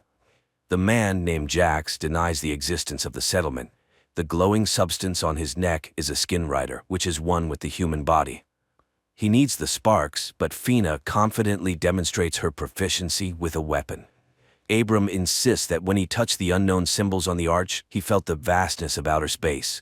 But this elicits mockery from Jax, who suddenly frees himself and lunges at Ezra. However, Fina points his own weapon at him. This time they tie the man securely and leave, despite his claim to know Ezra's brother. Soon the team takes shelter in a cave, while others with glowing parasites on their necks are found, including Ezra's brother Silas. Meanwhile, the resurrected people in the cave discuss ways to recreate a human being and wonder where the aliens obtain the initial material. During the night, Abram's wound becomes inflamed. He is lowered into a small pond where the sparks are released. By morning, Abram emerges completely healthy. Fina discusses what happened to Ezra, as she doesn't understand why they chose her out of millions of great people. Soon the resurrected individuals see high walls of a settlement in the distance, but on their way, skin riders with glowing necks catch up to them. Ezra stays behind to delay the pursuit. He manages to do so for a while until he recognizes his brother Silas among them. In the meantime, Fina and Abram reach the settlement's walls, and just when it seems they are destined to be captured, the gates open. A yellow drone neutralizes the skin riders and lets the fugitives inside. It then flies after Ezra, carrying him through the air into the settlement where there's no one around. In response to all their questions, the drone invites them to follow and shows them rows of graves where the settlers rest. Later, the yellow drone opens the doors of an abandoned military base for the people where the previous settlers lived. In the forest, skin riders capture a man who escaped from them. Silas discovers that the glowing creature they call companions has inexplicably stopped functioning in Duncan's neck and promises to fix it. The resurrected individuals learn that the settlers died from a new virus that still spreads throughout the region. The yellow drone asks them to release the sparks into a vessel with water and learns from them that the sparks can create a vaccine if people bring the ingredients found in the living lake. Fina begins to bleed from her nose and she stays at the base while the men go to the lake. She takes on the task of repairing the damaged red drone. On their way, Ezra tries to understand how the system that brought them back to life works. The drone operates on sparks, but who controls the sparks is unknown. The men reach the lake and release the sparks into the water to collect the necessary ingredients. In the settlement, Ezra's wife Lynn suddenly appears before Fina. She explains that she worked as a nurse during the invasion and can offer help, but then disappears just as suddenly. On the lake's shore, Ezra confesses that one of the skin riders is his brother, meaning these people are also resurrected. He recalls the moment when he first saw the alien spaceship flying overhead and signaled to his brother that he was a worthless, spoiled child. Now he is determined to apologize and try to retrieve Silas. Meanwhile, a hologram of Lynn appears again to Fina, helping her repair the red drone. In the meantime, the yellow drone warns of the approaching skin riders.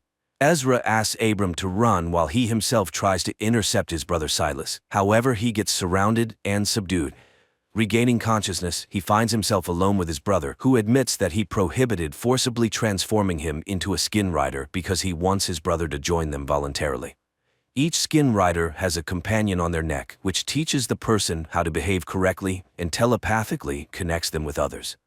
Thanks to the companion, Silas is now the leader and mentor for the others, whereas in the previous world, he was nobody. Then Silas suddenly falls asleep, signaling Ezra to leave. Ezra meets Abram in the forest, to whom he explains his intention to save his brother. The men return to the lake, where the sparks have created 3 vaccine capsules for them. After consuming their doses, they bring the third one to Fina, whose condition worsens. Lynn asks the red drone to replace her image with someone dear to the girl, and Duncan appears next to Fina. Fina regains consciousness after her friends administer the vaccine. The next day, Abram finds a room that is blocked, revealing a glowing obelisk. Meanwhile, in the forest, Silas argues with Duncan about the purpose of the companion controlling the thoughts of the skin riders in the community because Silas believes it amounts to slavery. In the settlement, Abram learns to read hieroglyphs and understands that the unknown hosts offered to dig up weapons against the skin riders in the forest in exchange for more people for the settlement. Ezra goes to the forest for the excavation. Meanwhile, Silas brings Duncan to an open area where Jax conducts training fights, taunting regular people. Unexpectedly, Duncan defeats Jax. Silas stops the duel and explains that he tested his theory, revealing that humans react faster by a fraction of a second than skin riders. Currently, Duncan has a weak companion, so he makes decisions with just one brain, the human one.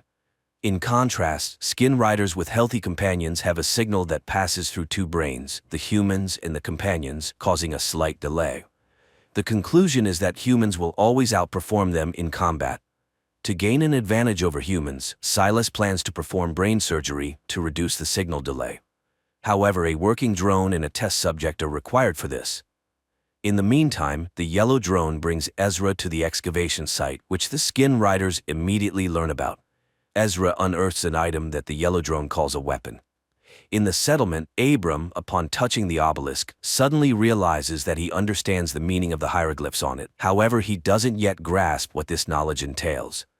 In the forest, the yellow drone warns Ezra about the approaching skin riders.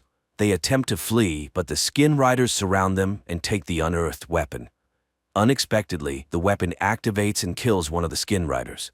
Taking advantage of the chaos, Ezra scatters the rest and escapes. Meanwhile, Fina tries to find out from the red drone why the unknown beings are resurrecting humanity. She requests the revival of Duncan, unaware that he has already been resurrected and has become a skin rider. Ezra brings the weapon meant to eliminate skin riders to the obelisk, hoping it will help establish contact. However, he refuses to kill the innocent inhabitants until the obelisk explains who they are and what is happening. The drones controlled by the obelisk promise to resurrect Ezra's family if he obeys them in all matters. Ezra has no choice but to comply. Later that night, Fina goes to the obelisk, where she finds Ezra, who, like her, hopes for the return of loved ones. They notice that the weapon unearthed in the forest has opened. The obelisk issues new symbols, instructing Fina to go to the lake to receive new people. However, skin riders spot her on the way. As for Abram, the drone tells him about the structure of the glowing companion on the necks of the skin riders, which is tightly connected to the human brain through a crystalline structure. The weapon found in the forest destroys these crystals, eliminating the parasite. When a skin rider dies, its memory is preserved on the crystal, which is passed down to its ancestor. This is what needs to be found and destroyed. Fina sees Lynn emerging from the lake and helps her get ashore. When Jax appears on the shore, the red drone neutralizes him. The girls attempt to escape but are captured by Duncan, who seizes the red drone and fails to recognize Fina, his beloved from the past. The girls try to flee, but Lynn injures her leg and orders Fina to go to the settlement and fetch her husband. Lynn, on the other hand, falls into the hands of the skin riders, who return her to the lake. There, Jax shows how the sparks work, healing her injured leg. But suddenly a stone hits Jax's head, and an unknown little wild girl takes Lynn to her forest dwelling, providing her with shoes and food. However, it turns out the girl cannot speak. During this time, Fina reaches the base and informs Ezra about the resurrection of his wife, Lynn. Despite the yellow drone's warning that when skin riders take someone, it's forever, Ezra is determined to rescue her. Jax finds the little wild girl's home, but she has already taken Lynn away. They hide in the forest. At the same time, Ezra contemplates how to disable the force field since the obelisk prevents him from doing so, leaving him unable to leave the gates. Fina admits that she saw Duncan, who is also with the skin riders now, and he didn't recognize her. She fears the same will happen to Lynn. Meanwhile, in the forest, Jax tracks the runaways and explains that even the sparks make mistakes, resulting in flawed individuals. He is ready to destroy the little girl, but Lynn persuades him not to do it. At the same time, Silas extracts the crystal companion from the deceased skin rider's neck and instructs one of the women to take it to the ancestor. Then, they bring Lynn to him. As for Abram, while communicating with the obelisk, he suddenly surmises that he had lived in this settlement before, which is confirmed by a notebook he found with his own handwriting. Later, Fina speculates that they all have lived here before. The yellow drone confirms this fact and leads Abram to a graveyard where he shows everyone who is buried there, including Ezra's grave. It turns out that he had also been resurrected and lived in the settlement at one point. Then the yellow drone guides Abram to the next grave where he finds himself and encourages him to start a new life honorably. Fina demands that the man bind himself. He agrees but suddenly snatches a weapon from Fina and stuns the skin rider standing behind her. At the same time in the bunker, Abram is trying to find out from Yellow where the progenitor is located. However, she does not know. But Jax knows, and he heads to the bottomless lake, dives into it, and emerges in a cave. Meanwhile, Silas is trying to convince Ezra that life in his community is much better than in the bunker. Fina begins to trust Duncan and agrees with his plan. And in the camp, Lynn's escape is discovered. Duncan immediately receives a message about this from other skin riders and agrees with Fina's plan to send them on a false trail to enter the camp and save Ezra. The pursuit heads in another direction. Silas demonstrates to his brother the capabilities that a companion gives to the human body. He dips his hand into a vessel with sparks and explains that they cannot kill a companion as it goes against their principles. So if Ezra wants to kill the companion, he will have to kill the person. Fina and Duncan infiltrate the camp and seize the skin riders' weapons, and Jax reaches the ancestors' dwelling place. He asks them to explain how the drone works, and several human figures come out to him. Fina and Duncan find Lynn. The girl explains that after being infected by the parasite, she immediately plunged her hand into the sparks and it seems to have helped.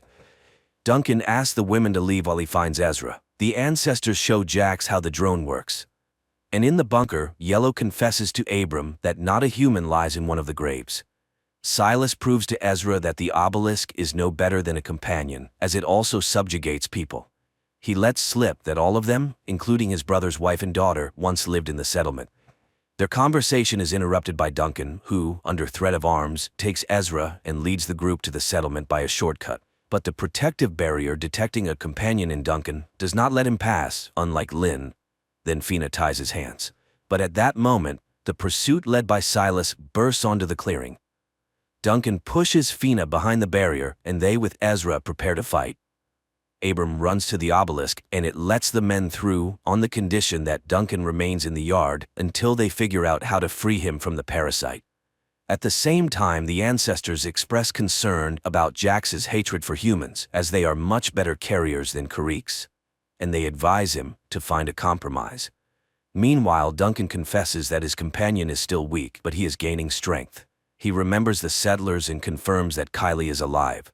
Sparks rejuvenate people in the prime of life, but children at the age of their actual death.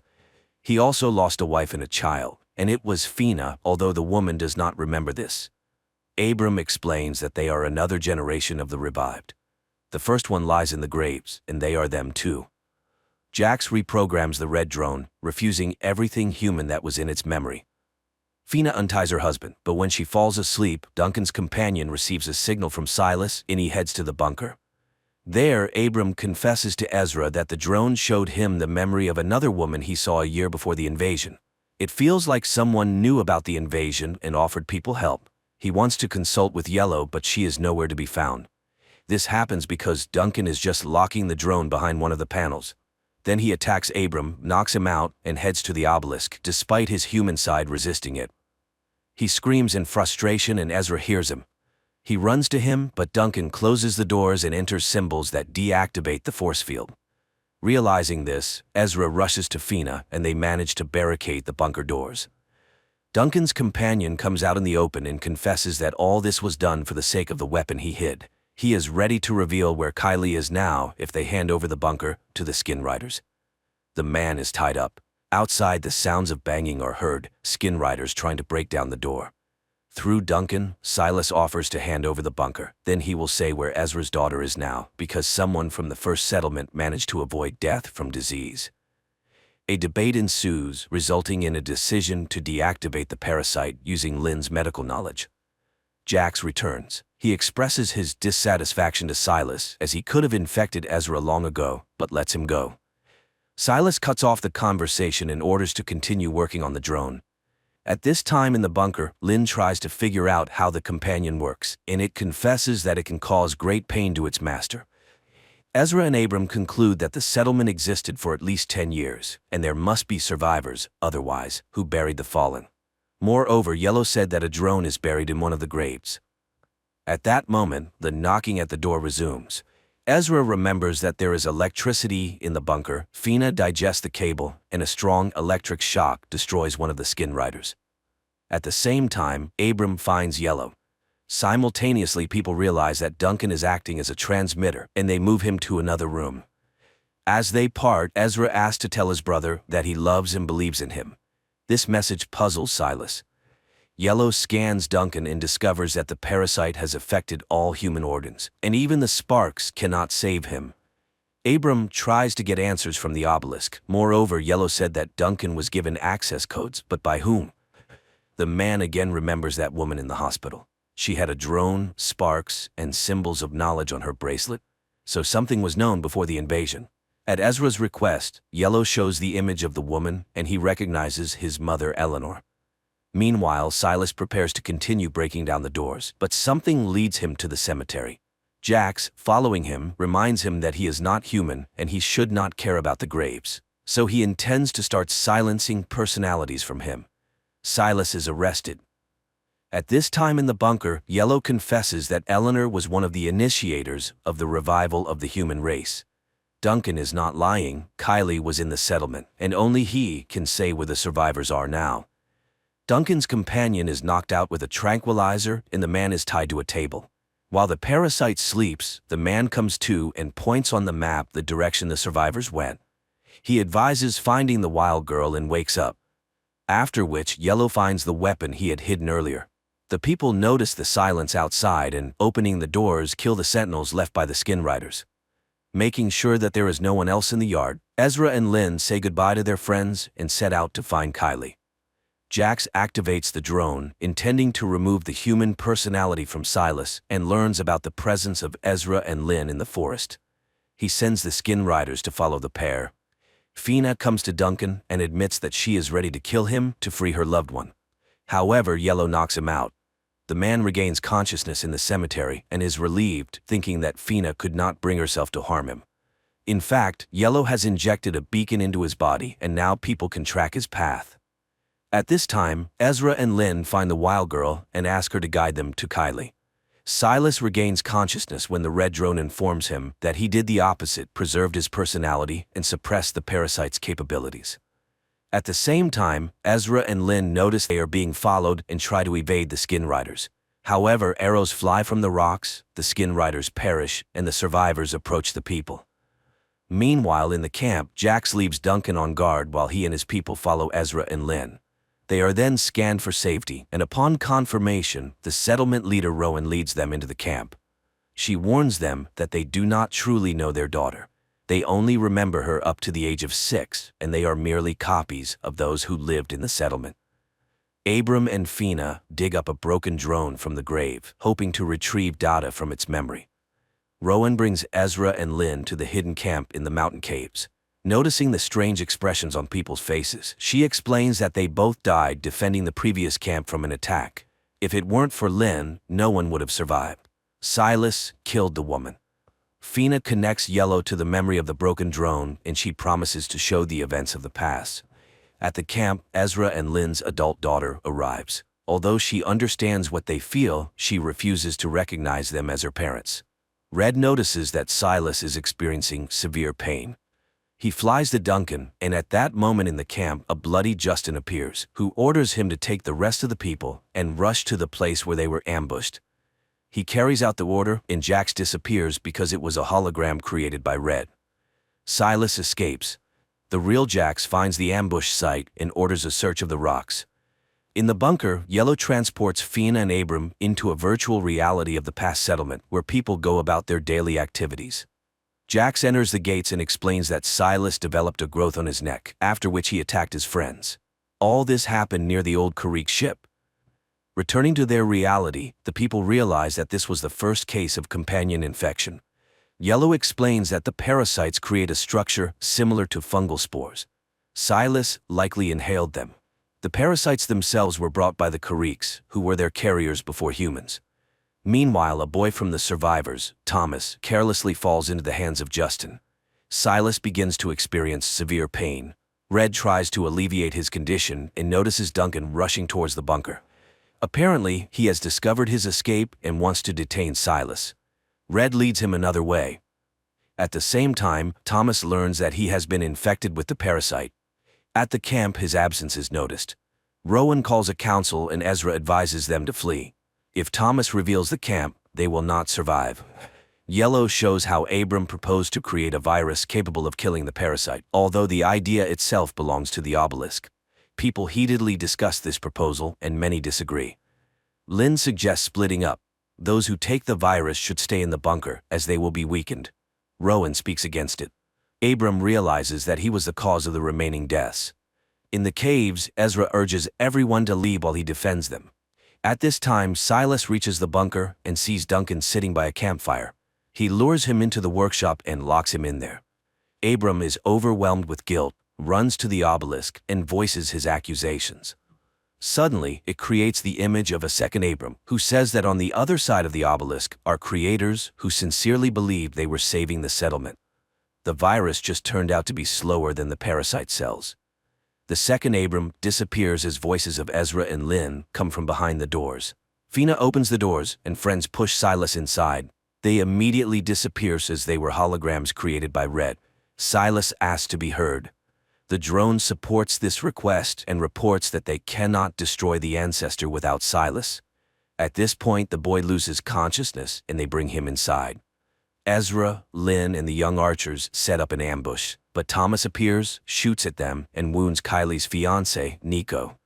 Ezra kills the boy, and upon examining, finds a parasite. Lifting his arrow, he realizes there is something on its tip. At that moment, Jax appears with his people and calls them to battle. Red puts Silas into a coma. Meanwhile, Lin and Kylie bring the injured Nico inside.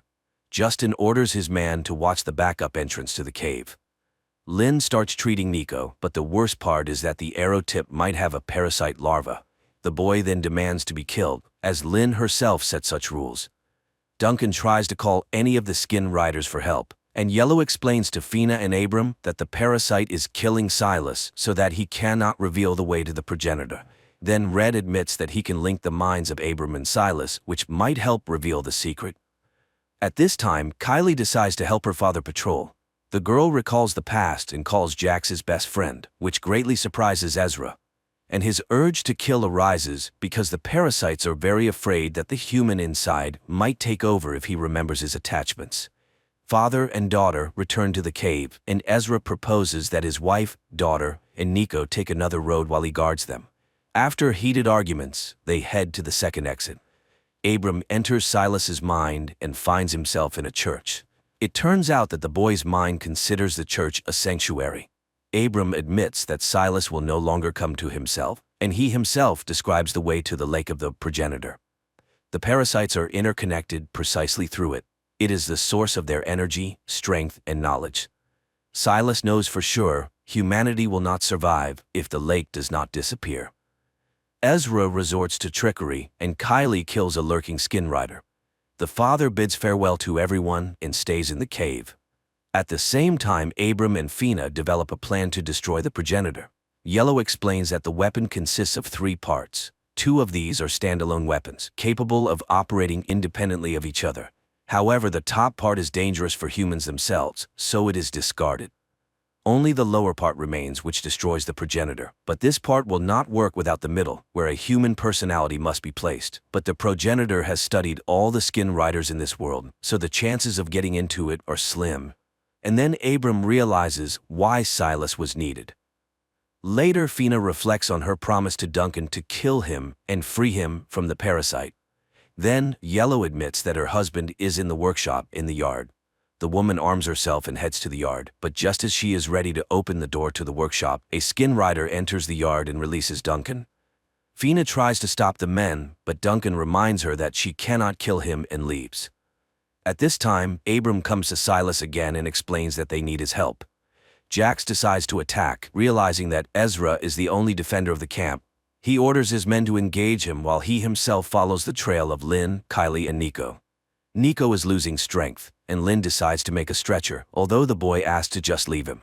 And Ezra sets up an ambush, and one by one eliminates the skin riders, then follows the trail of his wife. Nico transforms and grabs Lin by the throat. He is ready to kill the woman, but Kylie interferes. The boy's companion admits that the girl is very dear to him, but he cannot indulge the carrier's weaknesses, and when Nico raises his sword, Kylie shoots him. Ezra catches up with them, not knowing that Jax is monitoring their reunion, but he receives a message about Silas's betrayal, and Jax leaves. Silas asks Abram to wait for his death, take his crystal, and insert it into the weapon. Then he will be in the middle part and can help. Abram does not fully understand how it works, but thanks Silas, they say goodbye. Abram comes to his senses when Silas dies, and Jax catches up with Duncan and his men by the lake. After a dispute, he orders everyone to stay in ambush, and he and Duncan will dive to the progenitor.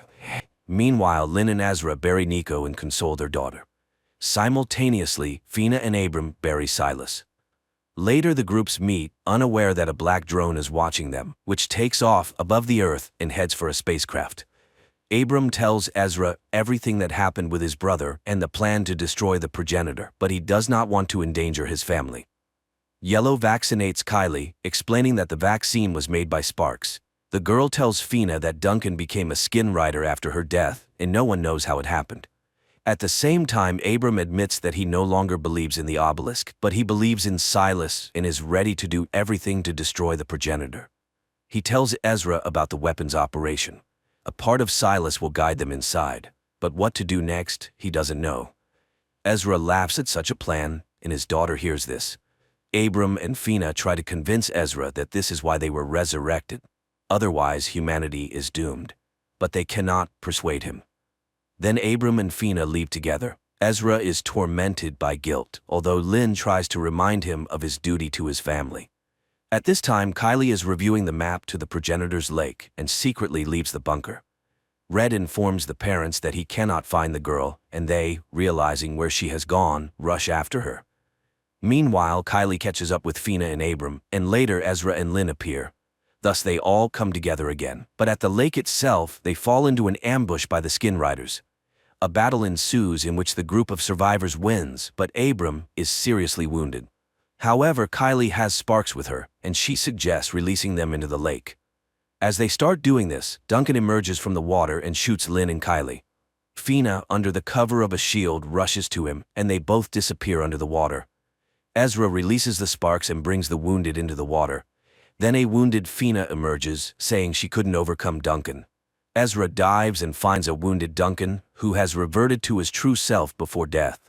He apologizes and loses consciousness, and Ezra sees in front of him a glowing something with crystals and fits the lower part of the weapon onto one of them. Then he inserts Silas's little crystal into the middle part of the weapon and looks for the place where it needs to be placed. But then Jax appears. He has always hated his carrier and all humans, and he will not let the progenitor be destroyed. The men engage in combat, and just as Jax is about to win, the revived Duncan attacks him. Ezra finds the right crystal and fits the middle part of the weapon onto it, and suddenly finds himself in a room where he is met by Silas. The brother explains that they are inside the progenitor, and only he could create this home in this place. He is a Trojan horse from which destruction will enter the progenitor. Ezra picks up the box with the symbol of knowledge from his mother and realizes that it is a detonator. The brother says goodbye to him, and when Jax appears, they activate the bomb. Ezra finds himself in the cave where the progenitor is destroyed, to Jax's great sorrow. The man emerges and finds his loved ones healed. Their elation is washed by a black drone, which again heads to the spaceship, where it is met by Eleanor and Duncan. They realize that the deed is done and humanity has a chance. Despite some illogicality, the story is quite extraordinary. It's not about battles with aliens, as the Kuriks are only briefly shown once in a flashback, and not about humans' attempts to cunningly escape the dictate of their rule. At the heart is the question of the value of a person, the preservation of which can lead to peace and the rebuilding of civilization.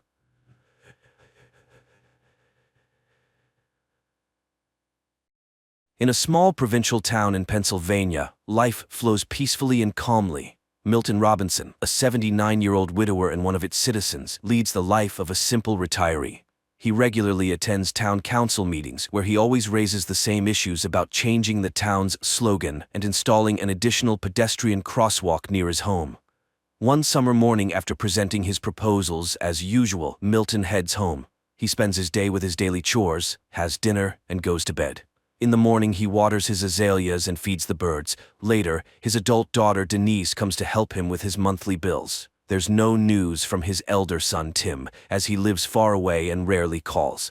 After finishing their business, Denise goes to the restroom and finds a jar of peas there. She's concerned about her father's well-being, and even though Milton assures her he's fine, she suggests he see a neurologist for a checkup.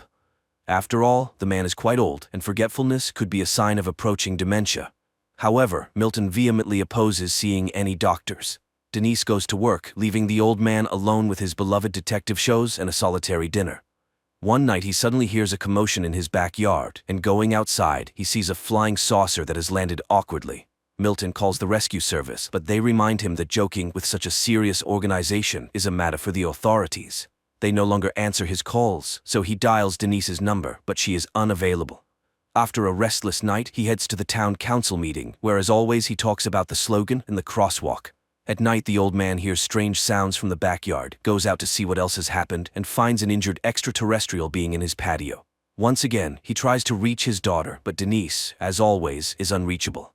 He leaves a voicemail and waits for a call, but it's all in vain. The next morning, as usual, he attends the meeting. His friend Sandy this time proposes a new project for interacting with the youth. She has put up posters around the town and would be delighted if someone came to listen to her stories and advice. She is eager to be part of the lives of lonely young people who need friends.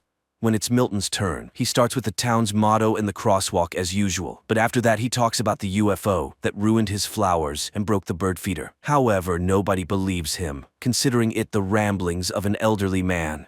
Two active retirees, Sandy and Joyce, advise Milton not to bring up this topic at the meeting anymore, or else no one will take the suggestions of the elderly townspeople seriously. Sandy suggests giving the old man a ride home and reminds him that she is always nearby and he can count on her help. Milton becomes angry, realizing that he is being taken for a lunatic. That evening, Milton checks his backyard again to see the extraterrestrial being whom he had thought was dead, but the creature suddenly raises its head and looks at him plaintively. Milton wraps the unconscious extraterrestrial in a blanket again and leaves a glass of water for it. In the morning, he finds the extraterrestrial wrapped in a blanket and seemingly shivering at his back door. Milton invites it inside since it's warmer in the house. He doesn't know what to do because he has never experienced anything like this before. The old man notices that the visitor has drunk all the water, so he brings another glass. Then he prepares a tray with various foods he finds in his house, but the extraterrestrial chooses only an apple. So, Milton goes to the store to buy apples, explaining to the cashier that it's for an extraterrestrial. The cashier treats him like a crazy person with delusions. Upon returning home, Milton sits on the couch in the living room and hears news about the search for a crashed weather satellite, but doesn't pay it much attention because he is startled by the sudden appearance of the extraterrestrial. Seeing that it's feeling much better and can even walk, the old man shows the extraterrestrial all the amenities and settles it in his home, providing a guest room and introducing it to television. Personally, he prefers detective shows because you never know how they will end. Milton shows photos of his family to the silent but attentive extraterrestrial.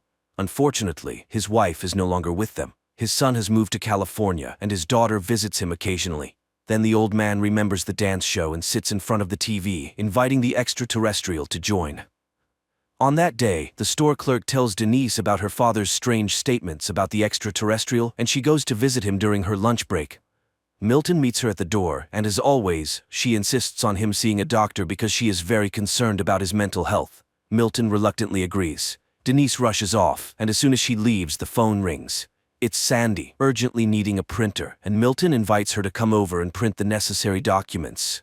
The woman arrives, and upon entering, sees the extraterrestrial. Milton introduces them to each other and shows the crash site. The woman is shocked, but tells Milton that they must keep this a secret for his own safety. She mentions how she has seen on TV how authorities treat poor extraterrestrials, and he shouldn't let anyone into his home except her. Sandy leaves, but Joyce has already noticed her car outside Milton's house and becomes curious about what's happening. Meanwhile, on TV, calls continue for the population to search for the crashed satellite. Time passes, and the extraterrestrial continues to stay in Milton's house, watching his favorite shows together. One morning, it brings Milton a piece of paper with a drawing of a cat on it. This touches Milton's heart, as the little one has drawn him a picture. He finds the extraterrestrial working on repairing its spaceship, apparently having fully recovered and getting ready to go back home. Soon, Milton visits a neurologist and undergoes tests, making some frustrating mistakes in some of them. During this time, Sandy stays with the extraterrestrial and complains to it about her daughter, who moved to the West Coast and lives with her friend. She is very upset that her daughter doesn't visit and doesn't bring her only grandchild. Meanwhile, the doctor, upon learning about Milton's forgetfulness and his stories about extraterrestrials, concludes that his abilities are deteriorating rapidly and suggests considering outside assistance for him. This greatly upsets Milton, and he angrily leaves after shouting at his daughter. Sandy, setting aside the children's book she was reading to the extraterrestrial, tries to ask questions, but the old man goes to his room. Later, he finds the extraterrestrial by its spaceship and complains about his daughter, who wants to put him in a nursing home. He hasn't been in touch with his son, and it seems he was a bad father.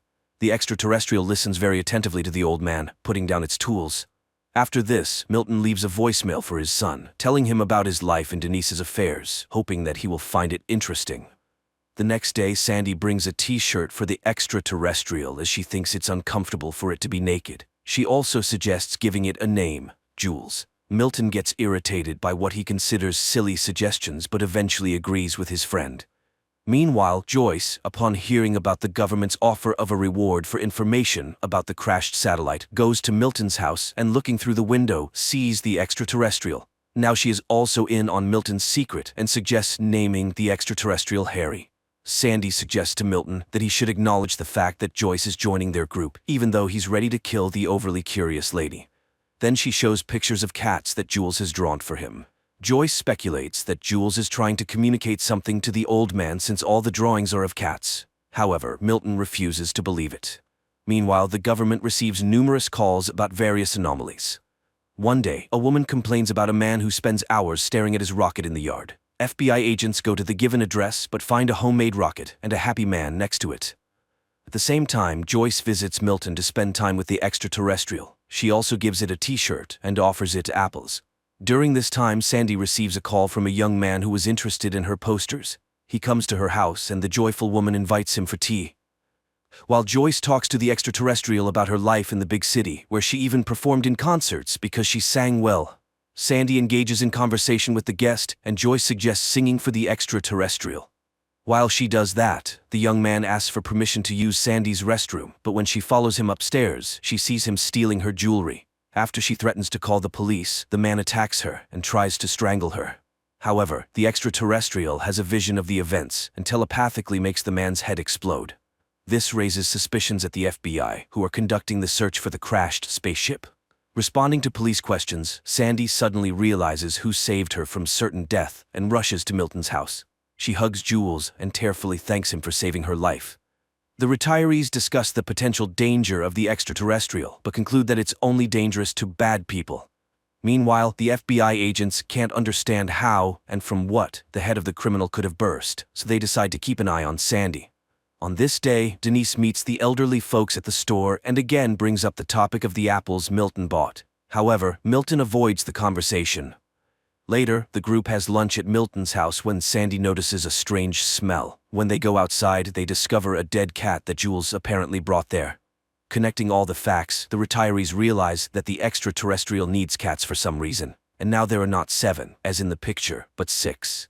Milton calls Denise, hoping to find out where she disposes of the deceased cats in her clinic, which frightens her completely. Not receiving a clear answer, Milton and Sandy decide to drive around the streets of the town since cats often meet their fate under car wheels. On the road, Milton inquires about Sandy's husband's illness, which eventually led to his passing, and she talks about being left alone. She starts asking questions, reassuring that life must go on. However, at this point, Milton asks her to stop the car, and the FBI agents become witnesses as the elderly couple loads a deceased cat into the trunk. That day, they find 2 more cats, and Joyce promises to find the rest. Meanwhile, FBI agents eavesdrop on the private conversations of Milton's close ones and hear Denise telling her brother about her father's eccentricities. At this moment, Joyce brings 3 more cats she found in different parts of the town. Only one is missing. Just then, agents knock on the door, but the elderly folks hide and don't open it. The men eventually leave, and the people realize they need to act quickly. And then, Milton remembers Joyce's deaf, blind, and non-mobile cat. Offended, she leaves, but Sandy catches up with her and apologizes for Milton's bluntness. Joyce admits that he's right. It's long past time to end the suffering of the cat. She brings the animal, and the extraterrestrial puts it to eternal sleep. Then it covers the remains with some material, and they start to merge into a single object. In the end, a glowing object appears in front of the group, which serves as fuel for Jules's spaceship. The saucer lifts off into the air and moves to the center of the yard, which is instantly detected by the FBI's instruments. The retirees understand that the time for farewell has come. Joyce gives Jules a souvenir globe with a view of the city inside. Sandy gives him a sweater she knitted, and Milton gives him his driver's license with a photo. But the extraterrestrial suddenly makes an inviting gesture, clearly offering them to join, and Milton suddenly decides to accept the invitation. But then the phone rings in the house, and picking up the receiver he hears Denise's voice. She suggests meeting on Saturday. They'll have lunch and then she'll give him a haircut because they've been arguing, and that's not right. At that moment, agents knock on the door. Milton rushes into the yard, and they only manage to see the departing saucer, where 3 Earthlings joined in the last moment.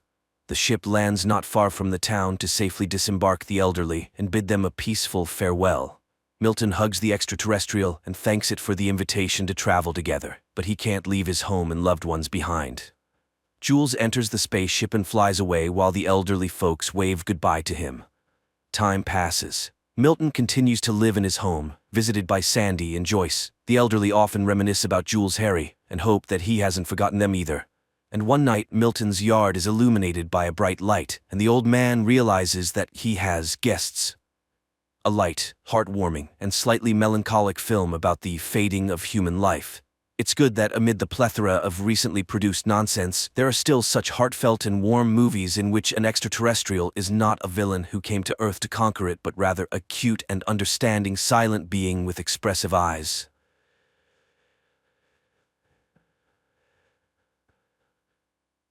Spiderhead is an ultra-modern prison that resembles more of a hotel.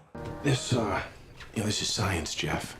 We're making the world a better place. In this facility, inmates live under a more relaxed regime, have the right to take walks, interact with each other, and have the opportunity to reduce their sentences and receive bonuses. But it all comes at a price. Spiderhead carries out medical trials, and not all of them are harmless. To be fair, it must be said that all experiments are voluntary, and each inmate has the right to refuse and return to a standard cell in another prison. Ray, one of the inmates, sits in a chair in front of a mirrored window, and Steve announces the start of the experiment by injecting a substance into Ray's bloodstream. Just a minute later, they administered the first dose of the drug to the subject and begin reciting simple jokes, causing Ray to burst into hysterical laughter. When the jokes are replaced by grim facts, the subject's reaction remains the same. Ray continues to laugh hysterically. Another morning in Spiderhead is no different from the previous ones. Inmates are awakened by a loudspeaker and their names immediately announced for participation in the experiments. Steve inquires of Jeff if he's willing to try the new N40 compound on himself, which no one has ever tried before, and the guy readily agrees to participate in the experiment. In addition to the test drug, another one is administered to enhance the speech centers of the brain. This allows Jeff to describe his state in great detail, mentioning the smallest details. Returning to the Spiderhead compound, Jeff meets Lizzie and tells her about his walk today. Unfortunately, he can't recount everything he saw because after taking the substance that enhances vocabulary, a side effect occurs. Jeff can't say even a few words. The only thing the guy remembers is that everything that surrounded him during the experiment, whether it was flowers or factory pipes, elicited the strongest feelings of love and admiration in him. In the evening, while sitting in bed, Jeff recalls how he ended up in prison. He and his friend decided to go for a joyride at the party, and the intoxicated Jeff took the wheel. The next day, the N40 trials, now called Cupid, continue, but this time Jeff is not alone. Heather, a bold girl who changes her mind about her partner after just a few seconds of drug administration, is invited to join him. The couple's conversation lasts only a few seconds before they cannot resist and engage in intimacy. They don't care that they're being observed and filmed as the substance completely disconnects their minds from their internal barriers.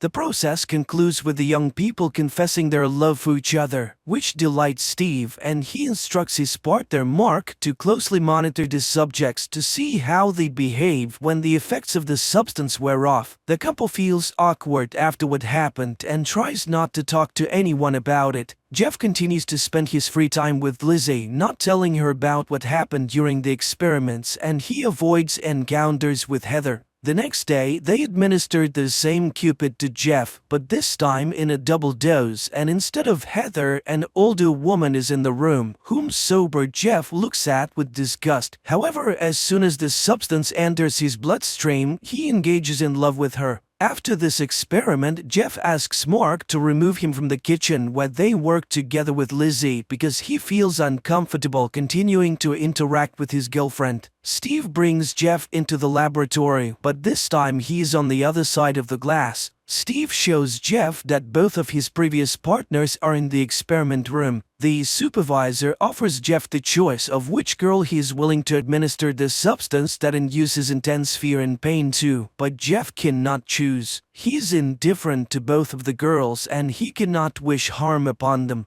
In the end, they simply release the girls, canceling the experiment. Having the right to another Friday walk, Jeff calls his girlfriend who was with him on the night of the accident, but once again he only gets the voicemail. In the evening, Jeff spends time with Lizzie, arranging a small Christmas surprise for her. When Jeff finds himself in the familiar chair in the laboratory, he sees Rogan in front of him, a massive inmate covered in tattoos. Jeff recalls everything that happened with the girls in the previous days and refuses the experiment. Nothing happens, and the men are simply released after a couple of minutes of silence. Jeff realizes what has just occurred. He and Rogan were partners with one of the female inmates, and she was supposed to choose which one of them would receive meds. Bursting into Steve's office, Jeff confirms his suspicions upon seeing Heather there. Furthermore, the doctor does not even argue with the inmate. On the contrary, he shows him a diagram of who is supposed to get close to whom under the influence of the drug. In response to Jeff's complaints, Steve reminds him that being in Spiderhead is a privilege, and if he is not satisfied, he can transfer to a regular prison, albeit without hope of early release. Understanding the hint, the next time Jeff sits calmly in the same room as Rogan without any hysterics. Steve sends Mark on a weekend break, advising his friend to enjoy his time on the mainland. Steve himself decides to take the Cupid to experience the ecstasy he had only seen in his subjects before. The experiments continue, and Steve warns Jeff that they will have to administer dark influx to the girls, as a certain committee demands the purity of the experiment. Jeff tries to explain that he does not wish for anyone to experience the effects of this substance regardless of his feelings for the girls. However, Steve remains adamant and reminds Jeff of all the privileges that he enjoys by cooperating with them. Not wanting to go back to a regular prison, Jeff agrees to administer dark influx to Heather. Heather begins to cry and panic, but the management calmly records the data, listening to Jeff's comments, which did not contain any hint of romantic feelings. The experiment's goal is achieved and Steve plans to conclude it, but an error occurs and Heather goes out of control. She gets hold of a sharp object and frees herself from the torment caused by the dark influx. While Steve and Mark are busy with Heather, Jeff notices the lost keys belonging to the supervisor and finds a notebook with records of upcoming experiments and a lottery ticket with the same numbers as the names of the meds being administered. Seeing that Steve is no longer behind the glass, Jeff manages to lock the safe and toss the keys back so that the doctor does not realize that his secret is exposed. Steve warns Mark that if anyone finds out about what happened to Heather and he has to answer for it, he will drag everyone who participated in the experiment down with him. Lizzie participates in the experiments for the first time, and the first thing they administer to her is dark influx. After experiencing it, she meets with Jeff in a secluded place and shares her feelings with him. Lizzie confesses that she's not sure if Spiderhead is better than a regular prison with the strictest regime. In turn, Jeff also opens up to his girlfriend and confesses that on the night of the accident there was not only his friend in the car but also his beloved girlfriend who did not survive the ride. That's why he willingly undergoes the trials on himself, hoping to somehow atone for his guilt. The candid conversation between the two of them leads to them spending the night together. Steve quickly deduces the close relationship between his wards and decides to use this connection for his own purposes. When Jeff arrives for the next experiment, he learns that today he must either agree to administer Dark Influx to Lizzie or leave Spiderhead. Jeff refuses, but the doctor gives him a chance to postpone the experiment until the morning. When he meets the defiant young man again, he is armed with Lizzie's personal file. It turns out that the crime for which the girl is serving time is so terrifying for her that no amount of Dark Influx can make it worse. Steve watches with pleasure as Jeff adjusts the dosage scale to the maximum.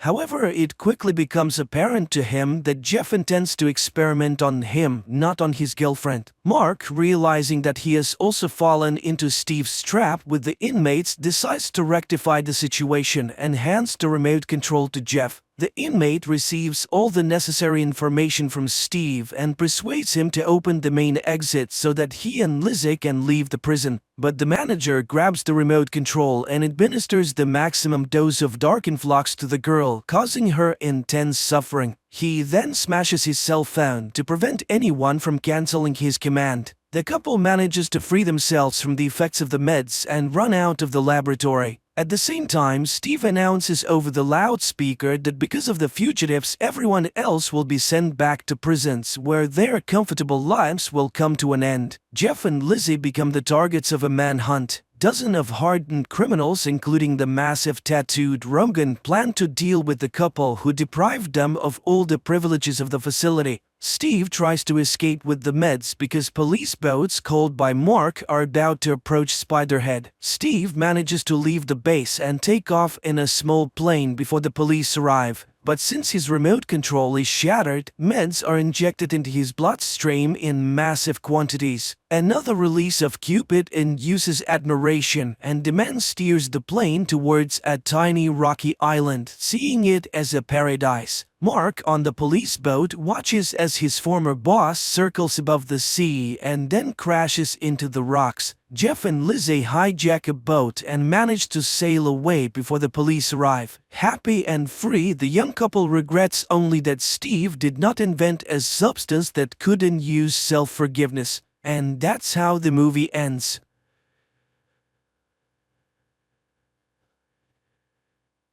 After the alien invasion, humanity is forced to hide in underground bunkers. The world leaders of Earth are desperately trying to keep people underground. But there is a soldier who kills one of the enemies and discovers a terrible truth. But they shelter immediately.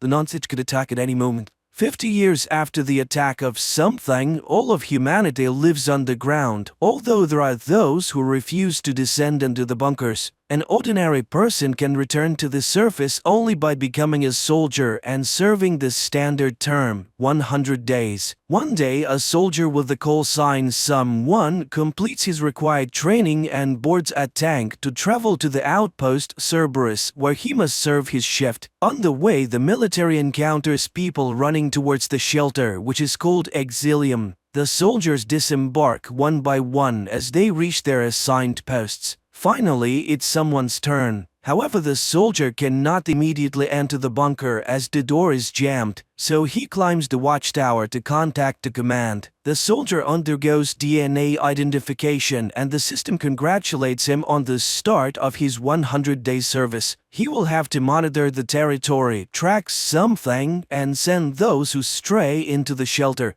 The protective ring is in order, there are no breaches, all cameras are functioning, and the power supply is stable. But upon arrival at the post, the soldier does not find the person he was supposed to replace, which is a breach of protocol. The commander reassures someone. The former watchman with the call sign VAC-7 was evacuated for medical reasons. He was called up from the reserves and now he must strictly adhere to all the rules. He must not leave his zone and must be very vigilant because his vigilance is a condition for survival of humanity. They provide him with a daily access code and instruct him on how to enter the bunker through a secret passage, allowing him to go outside for this purpose. Someone begins to settle in. Finally, inside, he discovers that the room is neglected and empty. Someone arranges his rations, lights a cigarette, and polishes a glass, listening to the system's reminders to think about the safety of himself and his family. At night, he dreams of laughing children, but the daily alarm clock reminds him of how many days are left until the end of his active service, and someone begins his daily routine. Exercises, showers, territory check, and food from his rations. During lunch, he suddenly hears strange sounds and sees movement in the corner of the room, but doesn't have time to understand what it is. Later, he reports everything to the commander, but the commander reassures him everything is proceeding as usual.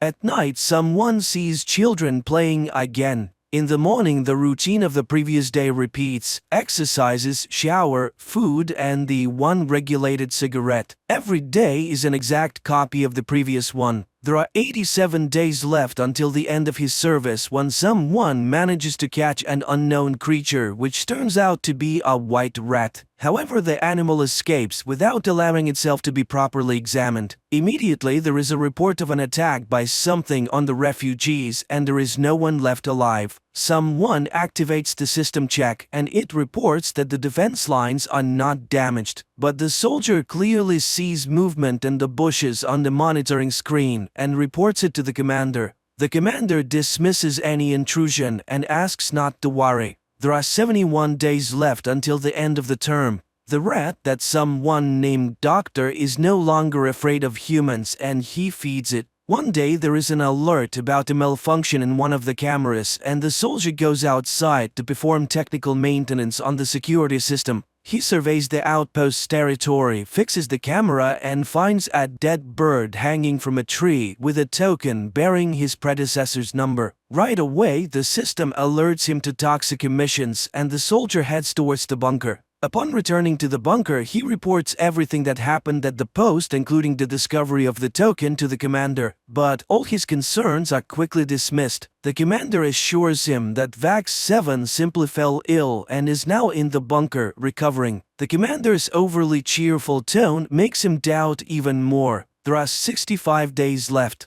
The United Nations warns of danger, urging people not to stay on the surface as resistance against something is futile. One day, someone goes out onto the territory once again, and after a warning about toxic emissions, he notices an unfamiliar creature in the depths of the forest that quickly escapes from him. He reports it again, but the defense ring is intact and there is no cause for alarm. Someone decides to investigate the bunker and finds a blood stain on the wall, leading him to suspect that Vax 7 may have shot himself and was never evacuated. The soldier tries to access the video camera recordings from the closet where it happened, but the system denies him access. So someone decides to break into the locker belonging to Vax 7 and discovers a sketchbook and a radio receiver. Among the drawings, he finds a sketch of his own post, Cerberus, and a neighboring post, Graham, sparking his interest. There are 54 days left until the end of his term. Someone increasingly thinks about the neighboring post and one day decides to go to Graham to try to establish contact. However, he finds that he cannot cross the perimeter because an implant in his leg activates pain with any attempt to leave the ring. The audio commands insistently urge him to return to Cerberus. He decides to take a step back and climb a tree, hoping to establish contact by waving his hand and shouting to Graham, but he receives no response. Returning to his post, he reviews the archive files, and suddenly he discovers some creature on the internal camera, and the electricity goes out. Behind him, the soldier distinctly feels someone's movement, even though the equipment insists that there is no intrusion. Someone rushes outside and even shoots at the bushes, scaring off a bird. He reports the malfunction to the commander, who promises to send a repairman and reminds him of his duty, especially with only 40 days left. Someone tries once again to access the archive but finds it impossible as the data has been lost due to an electrical surge. The next day starts as usual, but suddenly the soldier feels unwell. He takes medication and accidentally cuts his finger when he suddenly hears a cheerful children's song coming from the predecessor's closet. It turns out that VAX 7's radio is turned on and the neighbor from Graham Post is calling out to his old acquaintance. He quickly realizes that it's a different person and cuts the conversation short, despite pleas to talk to him. The electricity surges again and the soldier reminds about the specialist. The commander then tells him about an attack on a post where no one survived, so reaching distant outposts is very risky. Several more days pass. Someone starts going outside more often, and one day he discovers a woman and a child hiding from him in a cave. He tries to convince them to come down to the bunker, but the two of them run away, seemingly more afraid of him than of something. Returning inside, he hears a warning about several lost individuals in danger. However, now the soldier is not sure if they want to be saved. He talks to the rat more and more, telling it about the children in his dreams. It turns out that the ability to dream has become a thing of the past, but he has suddenly acquired it. This is seen as a sign of a mental illness.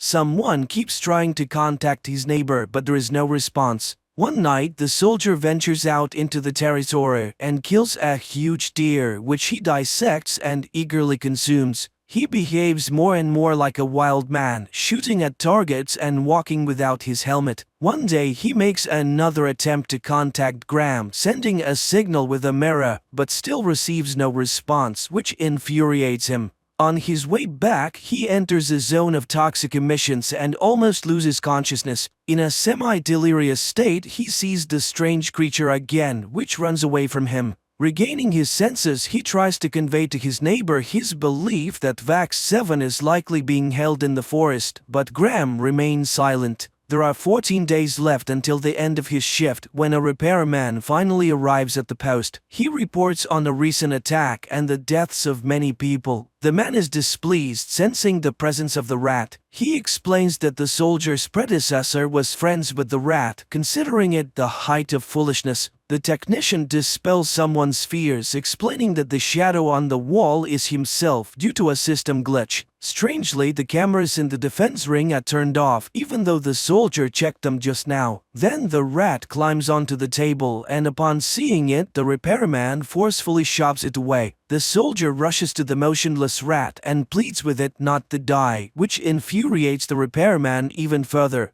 The soldier aims his gun at the repairman, ordering him to disable the internal camera and unlock the archive video recordings. The repairman refuses and someone hits him. However, he still can't do anything because the access requires the personal codes of two guards. A fight erupts between the two men. Someone sustains several injuries but eventually emerges victorious. Afterward, the repairman shares his experience of encountering something. When he was a soldier, his helicopter crashed in the desert. Of all the survivors, only he and his partner remained. The repairman went for help, and when he returned, he found the second soldier without ears. It turns out that something affects people through sound, and the guy cut off his own ears to avoid hearing the horrifying noise. During a sandstorm, they saw a huge shadow circling around them, but they never understood what it was. When he was eventually found, his lungs were filled with sand, and he had an unexplained catheter in his throat.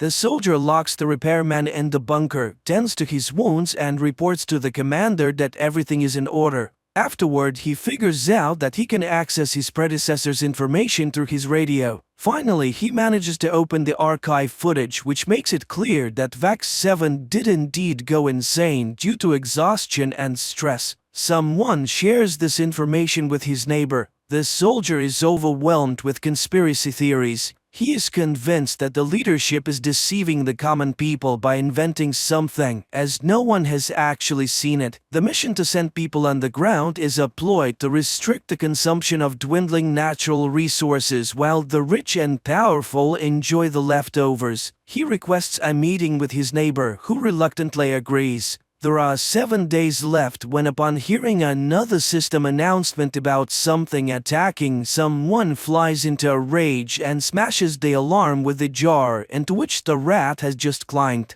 Realizing that he killed his own friend, he walks outside naked and once again encounters the monstrous creature. Extracting a pair of deer antlers from a tree, he mortally wounds the monster, only to recognize Vax 7 by a tattoo on his neck. He returns to release the repairman and tells him about the conspiracy, convinced that it was his predecessor's tales that drove him mad. But no one will deceive someone anymore because he's no longer afraid. The soldier demands to know where the power can be cut off because he intends to save the people by disabling the defense lines. The repairman is horrified. He will doom humanity, but he obeys the madman. Someone contacts his neighbor and informs him of his decision that he is coming to him. It's time to put an end to the madness that keeps people on the ground and make them free.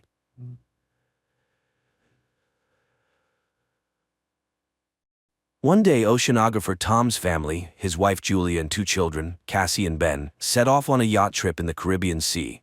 While Tom and Ben are busy fishing and Cassie is absorbed in her gadget, Julia goes for a swim. Suddenly, something unsettles her. Julia looks around, but the sea remains as calm as ever. However, she feels a distinct sense of dread, as though something large and dangerous is circling around. At the same time, the instruments on the yacht start acting strangely, but Tom, preoccupied with fishing, pays no attention to them. Meanwhile, Julia feels worse and eventually begins to drown.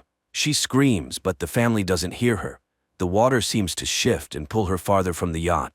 As the situation becomes critical, Tom finally hears her voice. He rushes to the helm, and the yacht moves toward the distant Julia. Tom dives into the water. With the children's help, they pull her aboard and revive her. Tom is angry, as he always asks that swimmers notify the others when going into the water. Julia apologizes and the incident is soon forgotten. Besides, the family has a reason to celebrate. Today is their son Ben's 13th birthday. Tom lights the candles on the cake and everyone congratulates Ben, who receives gifts, while Cassie takes a group photo of the happy family. At that moment, Cassie's boyfriend calls her. He asks her about the swim, but suddenly a sudden and intense storm begins in the background. Cassie is worried, but her boyfriend reassures her that he's safe. The connection cuts off. Cassie tells her parents about the storm on land, but then everyone feels some jolts, rushes to the deck, and sees massive whale carcasses surfacing around the yacht. Tom explains that sometimes whales get disoriented during storms, but these animals are pushing the yacht, threatening their safety. Tom dives into the water and soon returns aboard, injured. While trying to figure out what's going on, he cut himself on the propeller. Julia stitches up the cut on her husband's shoulder, and he explains that the yacht's shafts seem bent, likely from a tail strike. Now they're unlikely to be able to sail away. Later, Cassie tries to re-establish communication, but there's no signal. The radio isn't picking up any signals either. Tom begins calculating their supplies. There's enough water for about 4 days, no more, but they're on a shipping route, so someone is bound to find them. However, ominous sounds come from outside, and when the family steps out onto the deck, they see glowing objects falling from the sky. They fall closer and closer, and Tom, taking a risk, starts the engine. He manages to steer the yacht away from the next meteorite, but the engine is finally damaged. The next object falls so close that the family can see they are artificial satellites of Earth. A strong wind starts blowing, and the instruments go haywire. The terrified family hides inside the yacht, which is being tossed by the waves. They put on life jackets and prepare for the worst when a strange, ringing sound is heard, causing nosebleeds and nausea. Tom tries to signal for help with a flare gun, but it's all in vain. The family barely survives the night. In the morning, they were relieved to find themselves alive, but there's a gaping hole in the side of the yacht, and it's unclear why they're still afloat. The family goes outside and freezes in amazement. The water is gone, and their boat is standing on a rocky outcrop in the middle of a stony desert where the ocean once was. Sometime later, Tom tries to reassure his family, saying that not everyone could have perished. He takes measurements and realizes that the compass is lying. North isn't where it's supposed to be. This means the Earth's poles have shifted. Such a thing has happened on Earth before, but a long time ago. It turns out that the sea has retreated to where the land used to be, and most likely, humanity has perished. Cassie can't bear this revelation and runs to the cabin, asking to be left alone. Julia goes to inventory the remaining supplies, while Ben releases a bunch of colorful balloons into the sky, hoping survivors will come to their aid. Meanwhile, Tom turns on the radio, sending out distress signals. Unexpectedly, he hears a response. It's from Naoto, the captain of a small submersible. They were deep underwater when the catastrophe happened, and that's why they survived. However, all communication systems have failed, and expecting help is futile. According to his calculations, the sea will return in about a week, and it will be harsh, so the man advises them to find higher ground and stay there. Julia orders the children to pack their things. Tom directly asks the captain if he can save their children. Naoto explains that the submersible is very small. Unfortunately, Naoto's partner died, and he can only take one person. After some persuasion, Tom convinces Naoto to take both children, and he provides his coordinates. Tom charts a course on the nautical map and promises to reach the location in a couple of days. The next morning, the family is almost ready to embark on their journey. Tom steps onto the deck and suddenly sees a man with a dog approaching. He walks toward him and greets him, but notices that the man is injured. He offers the traveler some water. The man drinks it and then suddenly punches Tom in the face, which Julia sees. She rushes to her husband as the traveler plunges a makeshift spear into Tom's chest. The dog keeps Julia at bay, though she freezes in horror herself. Realizing there's no saving her husband, she runs to the yacht. The man pursues her, injuring her arm. Nevertheless, Julia climbs onto the deck, and the children, hearing her screams, run to her aid. Together, they barricade the doors to the cabin. After that, Julia hides Cassie and Ben in a locker, giving her daughter the flare gun and instructing her to shoot only as a last resort. Meanwhile, the killer tries to break down the doors and eventually succeeds. Julia hides in the bathroom, patching up her wound. Entering, the intruder heads straight to the galley and grabs some food. It's clear that he's very hungry. Holding a can of food, the man begins searching the yacht while Julia arms herself with a kitchen knife. He enters the cabin, but the woman jumps overboard, hiding beneath the yacht. The killer peers through the hole but doesn't see her. However, the dog attacks Julia, forcing her to kill it. The man hears the yelp, goes outside, and finds the dog's body. Meanwhile, Julia climbs back onto the yacht through the portholes on the opposite side. She falls straight into the killer's hands. He beats her, throws her onto a couch, and grabs her throat, intending to strangle her. Cassie witnesses all this and realizes it's the last resort. She opens the locker and fires at the man. The shot throws him to the side, but the flare sets the yacht on fire. Julia orders the children to flee while she sneaks into the galley. The killer, only injured, tries to attack again. Julia kicks him away, grabs the packed bags, and jumps overboard, where Ben finds his father's body. Cassie runs to the corpse and sobs over it. Julia kisses her deceased husband, but seeing the killer leap from the burning yacht, she takes the children and leaves. The boat explodes behind them. The family runs across the stony desert and soon takes shelter in a rocky canyon, where a stream flows. However, the water is salty and undrinkable. Cassie shares a small amount of water with her brother, but he refuses to drink. The boy feels guilty, believing the killer came because he saw the balloons. Cassie also voices this thought, but Julia orders her to stop and defends her son, explaining that he didn't mean any harm. She tells the children to gather themselves, as a long journey awaits. And then she spots the killer again, still relentlessly following their trail. The family hurries onward. That evening, Ben finds the carcass of a hammerhead shark and tries to butcher it. But Julia sees the pursuer and orders the children to run. They soon come across a field of once flooded toxic waste barrels, but Julia urges the children forward despite the threat of contamination, knowing the killer is still on their heels. The family walks along the former ocean floor, weaving through piles of plastic and other trash dumped by humans. Soon, Julia notices that Ben is severely dehydrated and gives him the last drops of water. Cassie has a breakdown, convinced that they have no chance of survival, but Julia commands them to keep moving. Eventually, they find the fuselage of a plane that crashed into the sea long ago and crawl inside to rest. Julia examines the last photo of their family and recounts the story of her first meeting with Tom, which happened at her hospital, where Tom was brought with decompression sickness after a failed dive. The children weep, remembering their father and saying their final goodbyes to him. At night, Cassie is awakened by a noise and steps outside to sit near the plane. Out of the darkness, the killer approaches her, unaware that the girl is acting as bait. As he prepares to grab her, Julia ambushes him, stabbing the man with a knife. At dawn, the family prepares to continue their journey, only to discover the killer's body has been scavenged. A sign that something even more dangerous than humans lurks in the desert. They move on. Julia consults the map when Ben suddenly rushes ahead. His mother yells for him to stop, but the boy sprints toward a salty puddle and manages to drink a few gulps. Julia drags him away, but the boy becomes sick. Soon they come across some plastic chairs and build a makeshift shelter from the sun, resting inside it. Suddenly, Julia hears strange sounds. She steps outside and sees something that forces her to wake the children. Realizing the new danger, they begin running. Soon they spot a large ship in the distance, surrounded by crashed containers and a few wandering people. Julia calls out to them, but they, seeing thousands of giant crabs, dash into a container and lock the doors, ignoring her pleas for help. The three climb onto a container, though the crabs manage to wound Julia in the leg. Nevertheless, Julia, Cassie, and Ben sit on top, watching the crabs penetrate through a crack in the doors, killing everyone inside despite the people's attempts to fend them off. Julia ties a scarf around her leg and passes out. The next morning, she wakes up alone, terrified, and calls for the children. But it turns out the crabs have moved on, and the children had gone down to search for food and weapons. Julia cauterizes her wound while Ben examines the found weapons. Searching through the containers, they find a small amount of food and water. In the pocket of one of the deceased, Julia finds a radio and contacts Naoto. He responds, explaining that he was also attacked by deep-sea arthropods. Based on his observations, the sea will return soon, which is why the creatures have emerged. Julia begs him to save her children, but she's unsure where to go because she's lost the map. Naoto fires a flare. Ben sees the direction, and the family rushes toward it.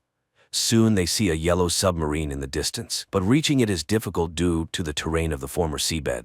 Cassie dislikes her mother's talk about saving the children, but Julia refuses to answer and pushes the family onward. They are forced to pass through a canyon contaminated with toxic waste. At one point, they are caught in a rock slide, and Julia becomes separated from the children. She orders them to continue, and when Cassie refuses, Julia pleads with her to save her brother. Cassie and Ben make it out of the canyon and reach the submarine, but inside, there's no one. Suddenly, Naoto, badly wounded, emerges from behind the boat. He admits that he has no chance of surviving and orders them to climb aboard, but Cassie goes back for her mother, who is fending off the emerging crabs. Her bullets nearly depleted, Cassie climbs the rock barrier and extends her hand to her mother. They manage to reach the submarine just as the crabs overrun Naoto, who dies in their claws. The family climbs aboard, and just then an ocean wave crests over the horizon. The water lifts the submarine and drags it across the rocks, and as Julia watches everything that happened over the past few days flash before her eyes, she passes out. When she awakens, she finds the vessel at a standstill. Julia opens the hatch, and the family emerges to find themselves in a ruined city, carried there by the wave. Despite a great concept, the film failed to make an impact, largely due to the many mistakes made by its creators.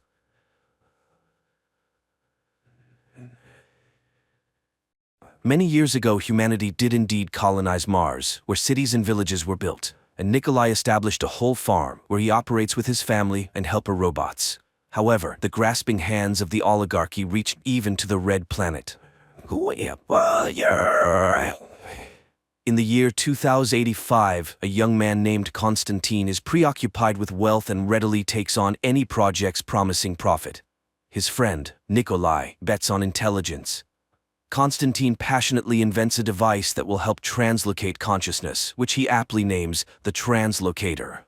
Konstantin immediately comes up with a catchy slogan for selling the device, but Nikolai tempers his friend's enthusiasm, as it's not even clear if this translocator works. So, Konstantin promises to bring a rat for an experiment, but instead brings a man named Vitaly, who is willing to swap consciousness with a dog, as it could be a ticket back home. His wife loves dogs. Nikolai refuses to conduct experiments on a human, even though Konstantin has already paid the man with money borrowed from his mother. Now he desperately needs results. Therefore, Konstantin conducts the experiment himself. Nikolai arrives when the man is already convulsing inside the device's force field.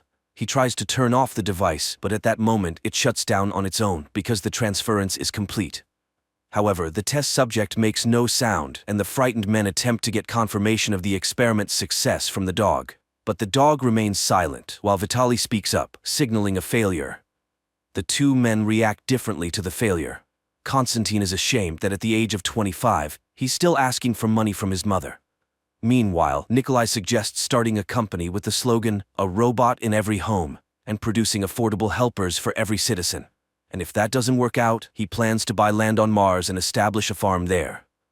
15 years later, Nikolai enjoys family life on Mars and manages his robotic farm. He films reports about his farm, showcasing the dairy products he's obtained through hard work, and introduces his helpers, robots, Galasha, Stepan, and Valera. The sentient tractor, Mitya, gets upset with his forgetful owner, but Nikolai quickly rectifies the situation and waves at him. Nikolai also has a favorite hobby. breeding copters, which greatly annoys his wife Nadezhda, as he spends a lot of money on his pastime. After deflecting her complaints by claiming he's shooting a promotional video, Nikolai shows his subscribers a drink made from tea fungus and introduces his eldest daughter, Marina, who is not enthusiastic about farm life at all. And after that, Nikolai presents his younger daughter, Lyudmila, who is passionate about constructing cyber weather installations in the form of Russian birches. There are 4 such birches controlling the weather in the entire region, which the girl enthusiastically demonstrates to the audience. Afterwards, the guy settles into his cyber bread box and flies to the landfill, which is regularly replenished with waste from Earth. There, he accidentally finds a discarded but fully functional robot. His wife, Nadezhda, is angry with her husband for bringing all sorts of junk into the house. However, he plans to name the discovery Vova and integrate it into their household, to which accommodating Nadezhda reluctantly agrees, but she prefers to call the robot Vanya. In conclusion, Nikolai invites good people to come to Mars, build, develop, and enjoy life, a sentiment echoed by his entire family. However, while relaxing in the evening amidst the idyllic Russian natural landscape, Nadezhda has serious doubts that anyone will heed their call. Meanwhile, the CEO of a major corporation, Konstantin Baragozin, is indulging in some pool time while contemplating his portrait on the moon when he is informed about the arrival of shareholders. Irritated, he wonders why his assistant Pavel couldn't come up with some excuse. However, Pavel has already exhausted all the reasons Konstantin could use to decline the meeting. At that moment, a button pops off from the CEO's jacket, right in the hands of a robot, who is promptly discarded. Konstantin angrily insults the shareholders who have just entered his office, and they begin to ask uncomfortable questions. Failing to provide clear answers, he is threatened with a change in leadership. He reminds them that Izhevsk Dynamics is his brainchild, and it was he who came up with the slogan about robots in every home. To this, they respond that the controlling stake of shares is in their hands. Konstantin urgently needs to come up with something positive, which he passes on to his assistant. Unable to think of anything better, Pavel announces the construction of a new factory on Mars.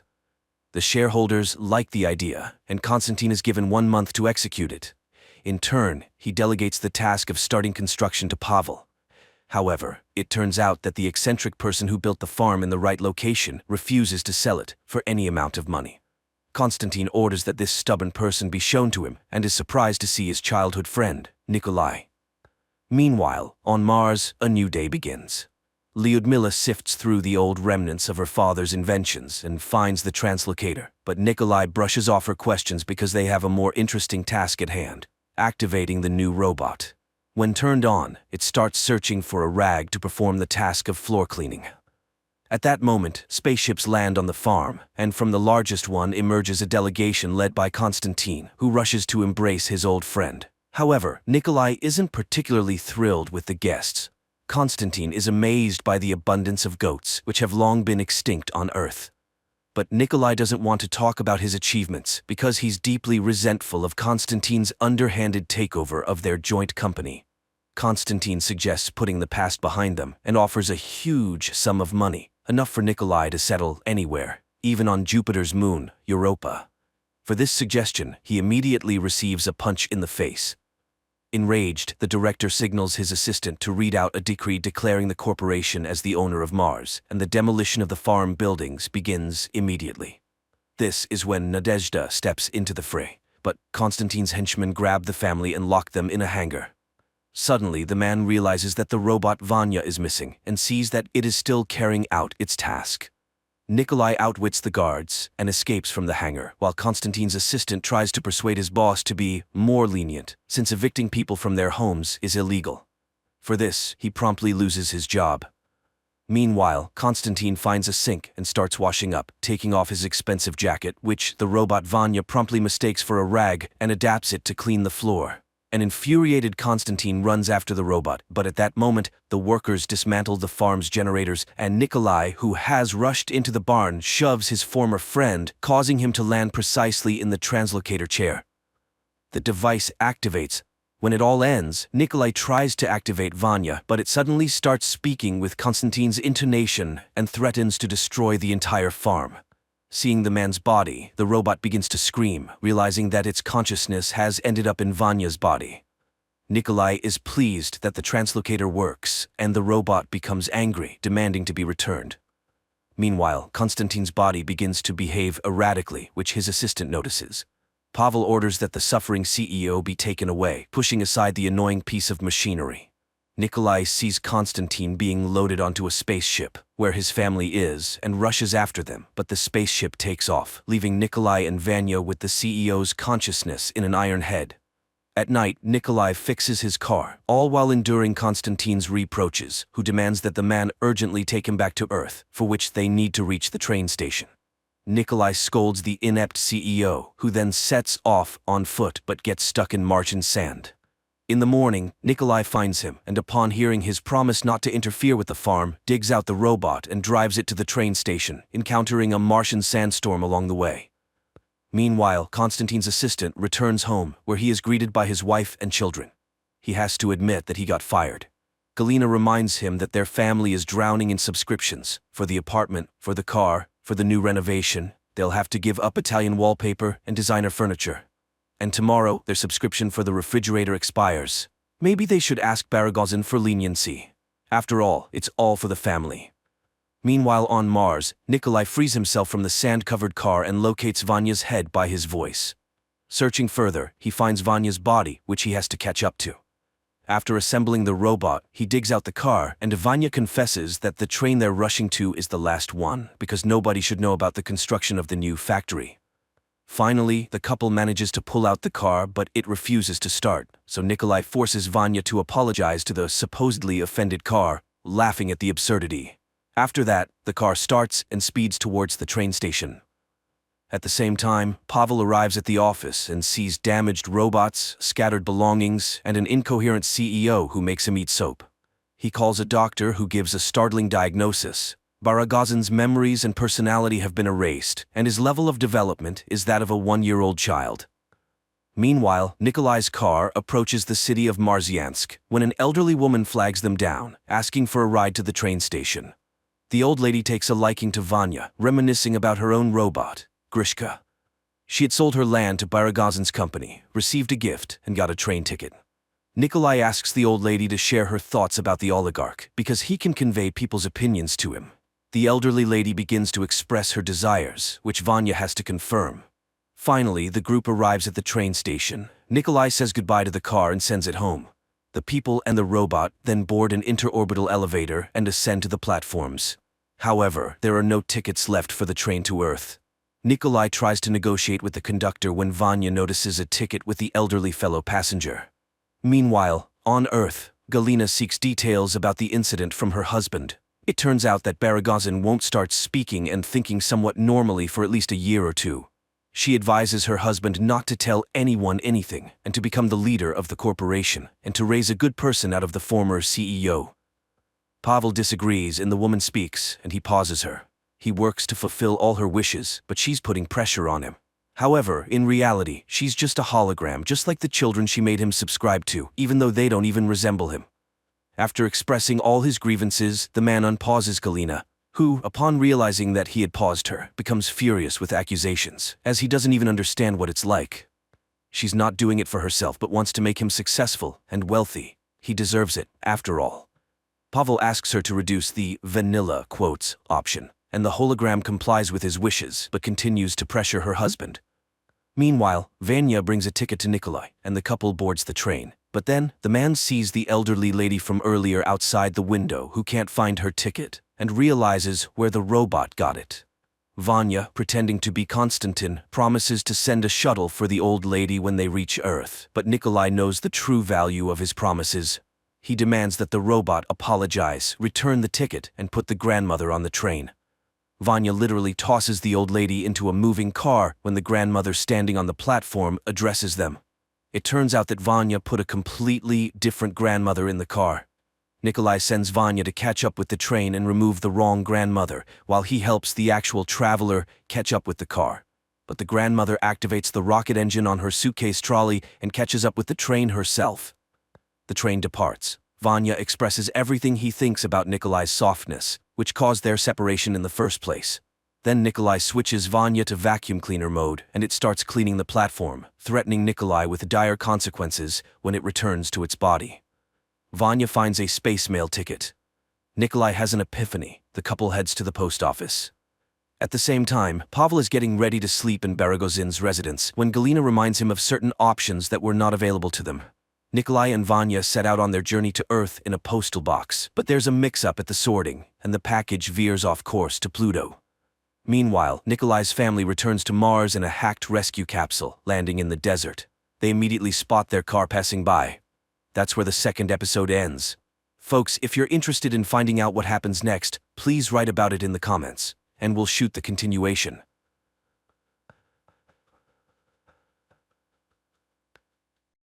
In a cabin in the middle of the forests of North Carolina, two people live, a woman named Nydia and her blind son Solomon.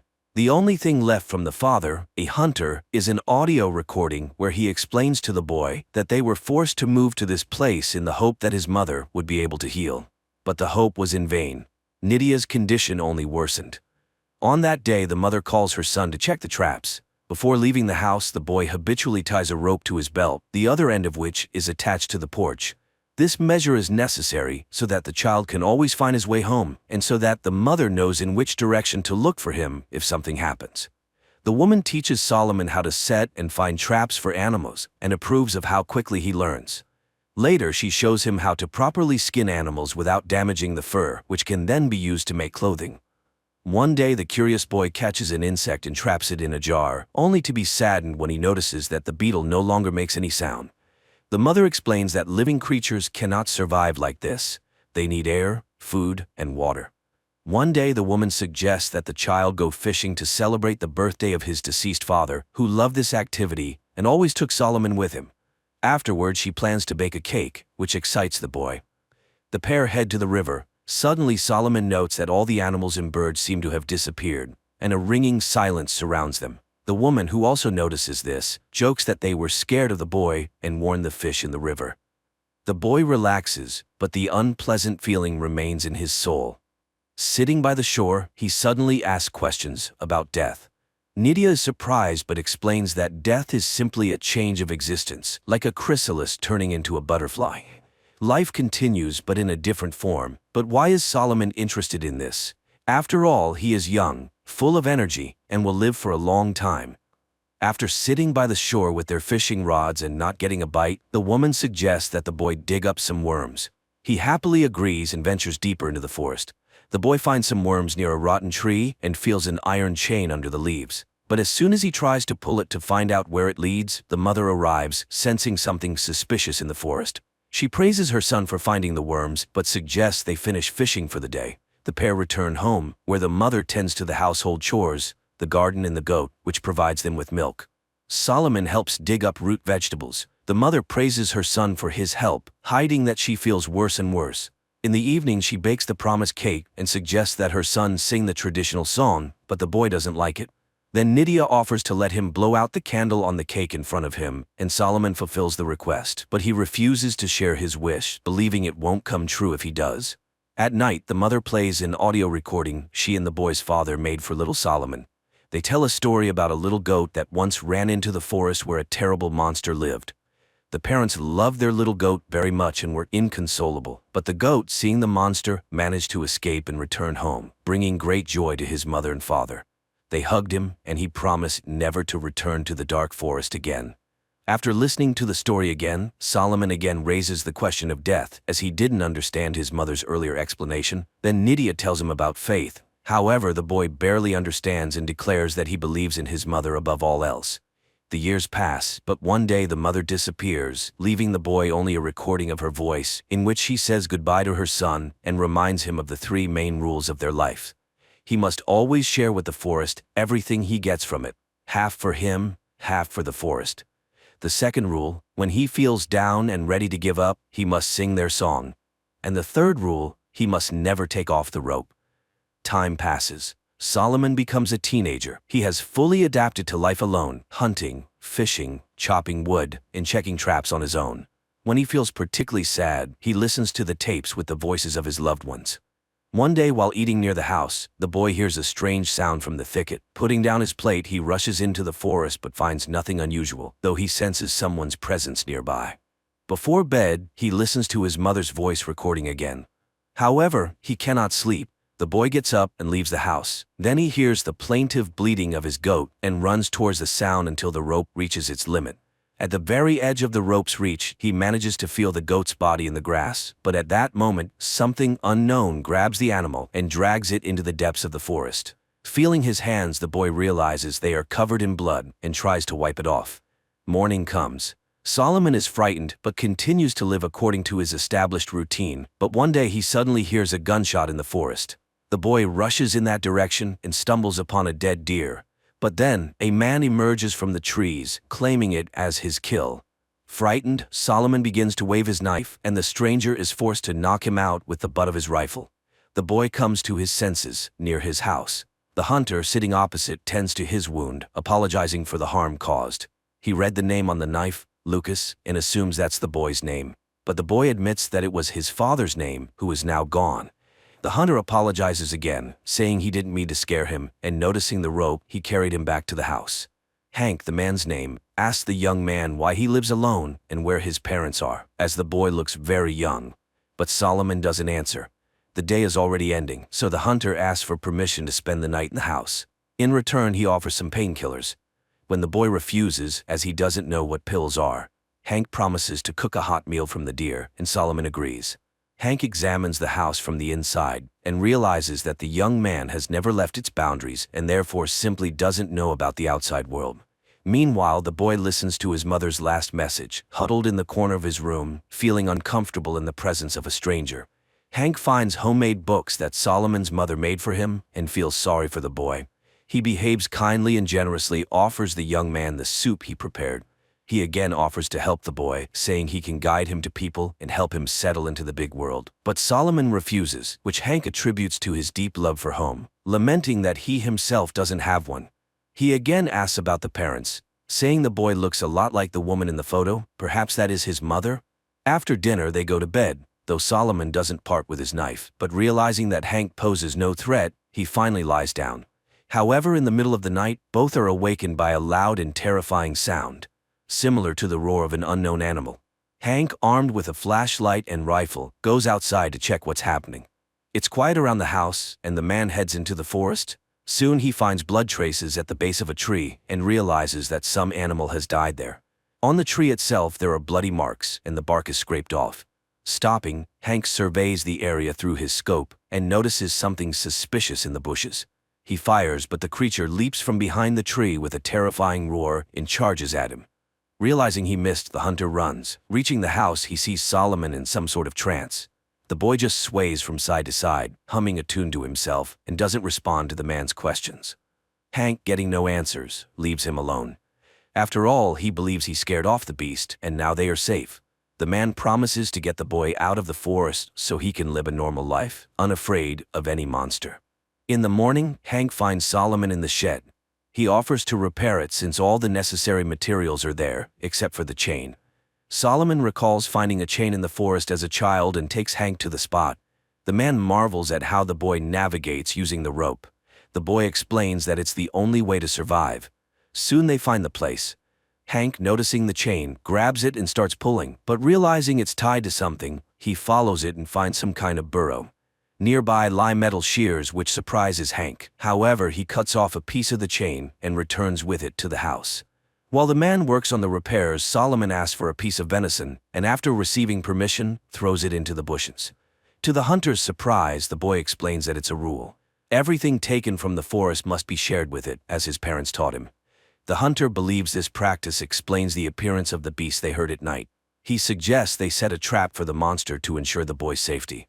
He also extends the rope, giving the young man the ability to explore new areas. Soon they both head in the direction where Hank saw the unknown beast. Cautiously moving between the trees, they reach the edge of the previously marked area. Suddenly, something unknown grabs the rope and starts pulling Solomon. The terrified hunter chases after the boy, and catching up with the abandoned Solomon, immediately leads him back to the house. Hank tries to calm the young man, assuring him that the beast won't enter the house and they will definitely catch it in the traps they set. He also found his mother's diary and offers to read it to Solomon. The boy listens intently, a thoughtful smile appearing as he hears the lines filled with love and tenderness directed at him. But suddenly Hank stops reading mid-sentence, having read something terrifying. Not wanting to scare the boy, he assures him it's already late and they should go to sleep. As always, Solomon listens to his mother's recording before bed and then goes to sleep. Meanwhile, Hank, making sure the boy's asleep, leaves the house and heads to the place where they found the chain. He approaches the burrow, sees a pile of gnawed bones in front of it, and realizes that this is the lair of the beast. Meanwhile, Solomon wakes up and begins to search for his new friend, and Hank, with his rifle ready, approaches the burrow and suddenly sees a notebook similar to the one in Solomon's house. But this one is scribbled with simple doodles. Deciding that the find has no value, the man puts it back. Meanwhile, realizing that Hank is not around, Solomon sits on the porch and turns on the tape recorder, listening to his mother's voice. But at that moment, he hears a gunshot in the forest. Finding the rope, Solomon runs into the forest, where he suddenly stumbles over Hank's backpack and realizes that the man is somewhere nearby. At that moment, the rope's length ends. For the first time in his life, Solomon breaks the rule and takes it off to find his friend. He crawls around and finds Hank's lifeless body. Solomon mourns his loss when he hears someone standing before him. The terrifying, disheveled creature turns out to be Solomon's mother. Making inhuman sounds, she charges at him, but the chain restrains her. To drive away his fear, Solomon begins to hum the childhood melody. This makes the woman stop, and when she begins to hum along, the boy recognizes her. He cautiously approaches her, and when she lunges at him, she impales herself on a knife and dies. Her eyes, with strange vertical pupils, go still. The young man, coughing heavily, leans against a tree. Trying to recover from everything he's been through, he suddenly hears a crow cawing and looks up at the sky. And then, in his milky eyes, vertical pupils appear, meaning that along with his sight, he has inherited his mother's illness, becoming the new forest beast. A depressingly dull film that exudes hopelessness, cold, and a sense of inevitable futility. But the metaphor with the rope is very apt. A person should never lose their connection to home.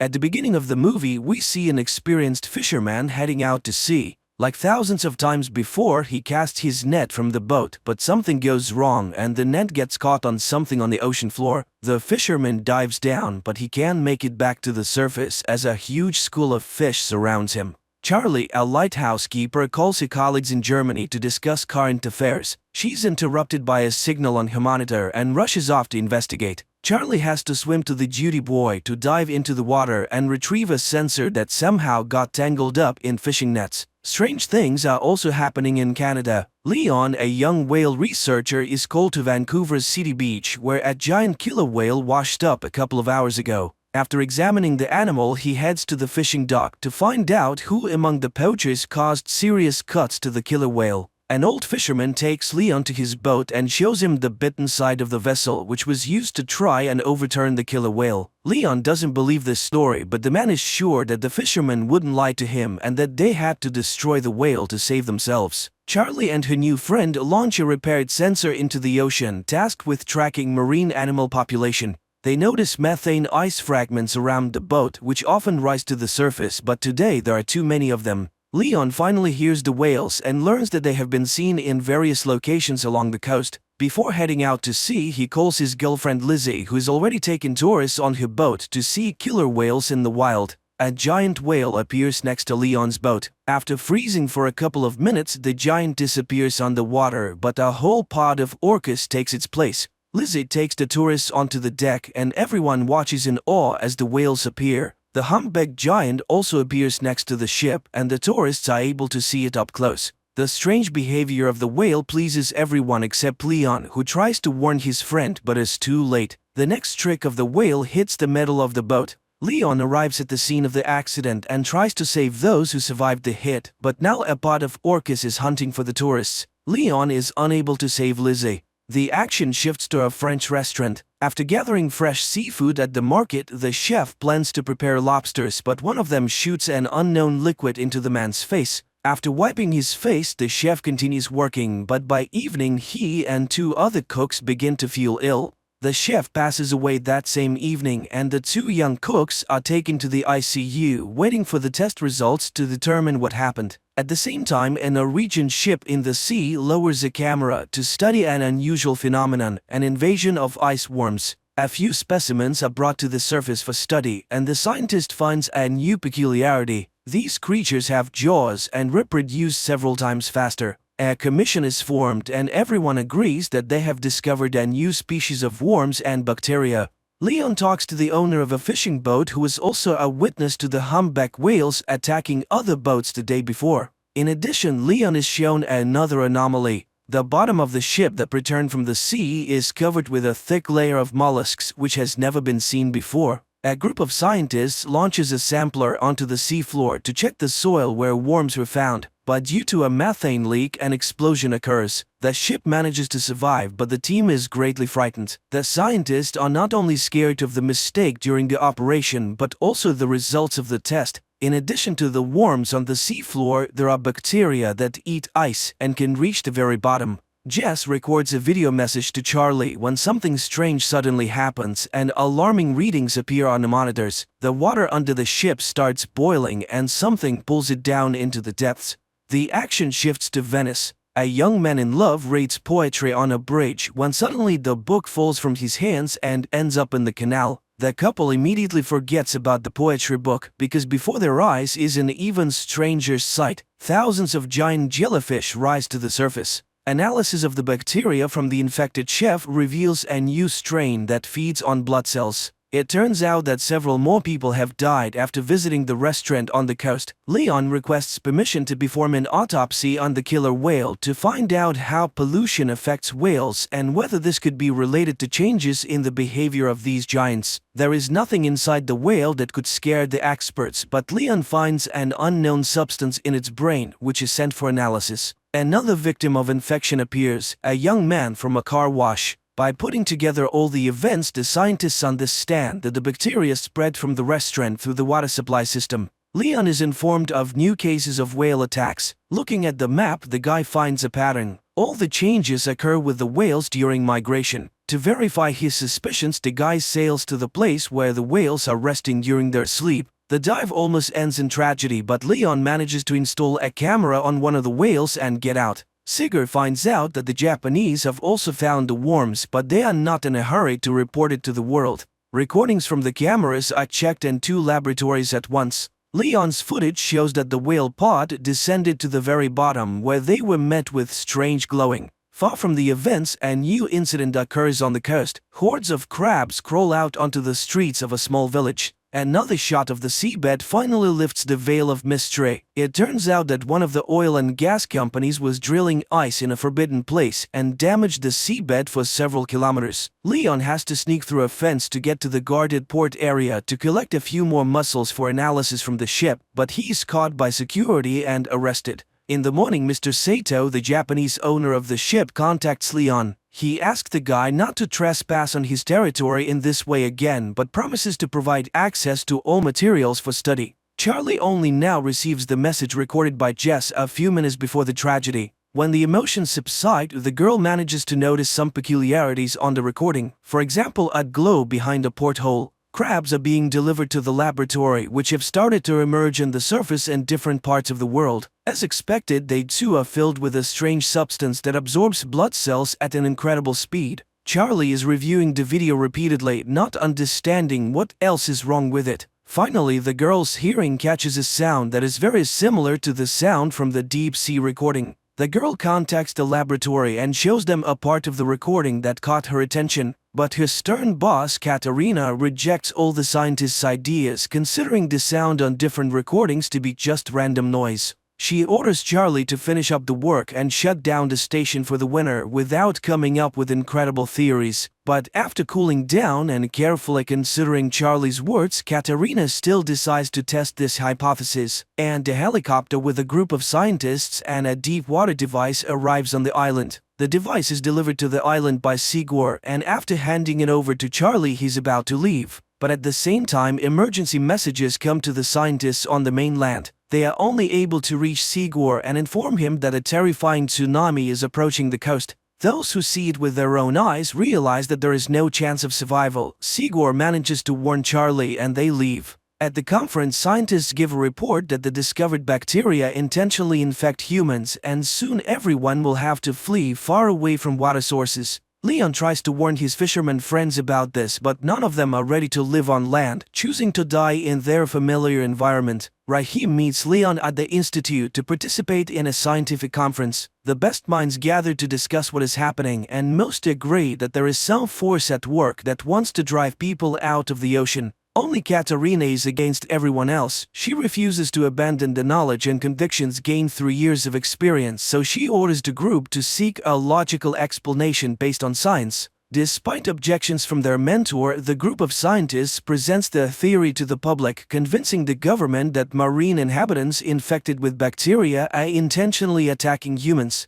They even give the new intelligence a name, the However, such a version only elicits irony from top officials, who also suggest finding more scientific solutions to a problem than negotiating with an unknown intelligence. Astrophysicist Samantha Grove comes to the scientists' aid. Unlike politicians, she carefully studied the report and agrees that the strange sound on different recordings has all the characteristics of an unfamiliar world language. In addition, her team managed to capture the exact same signal from Antarctica. Another influential person, Japanese Mifuno, also believes in Sigor's theory and agrees to finance his venture, hoping it will help to save the world. Sigor assembles the team and informs them of the start of the mission. He suggests everyone think carefully and assess the risks, and those willing to go all the way will be waiting for an expedition to the Arctic in 48 hours. The scientists go home to say goodbye to their loved ones and warn them of their departure. The relatives of many try to persuade them to stay, but everyone understands that this is their last chance to fix something. According to scientists' calculations, the largest accumulation of intelligent bacteria is located in one of the valleys in Antarctica, where they could have lived for millions of years prior. The company is preparing to establish contact, and everyone is playing their role while giving interviews to a young journalist.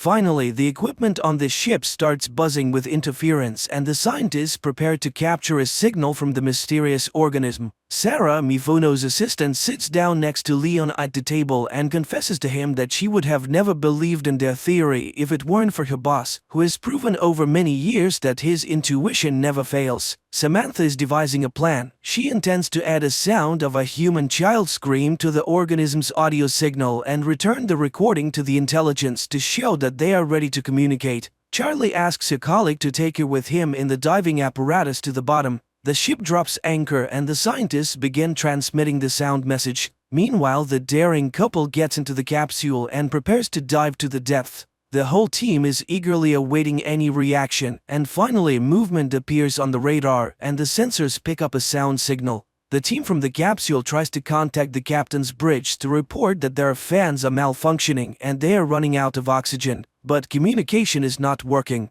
The chief pilot, Luther, is ready to return, but Charlie notices some movement and turns off the lights, waiting to see what happens next. On the ship, they also notice something approaching. Sigor insists that the captain recall the submarine, but they can't reach the group. Luther doesn't want to risk anymore and he lifts the boat. On the ship, a hatch opens to receive the capsule into a special compartment. Charlie notices a strange glow appearing around them at that moment, but she doesn't tell anyone about it. Meanwhile, Samantha reports that they have managed to establish contact. The sound signal has returned and the child's cry has been altered as a sign that the bacteria understood the message from humans. Dr. Chase is looking for a way to cure those who have already been infected by the bacteria. Luther tells the journalist that he saw nothing at the depth, and everything Charlie saw was probably a figment of her imagination, just like the whole idea of intelligence. Nevertheless, Samantha tries to decipher the messages to assemble them into a response signal that the intelligence will understand.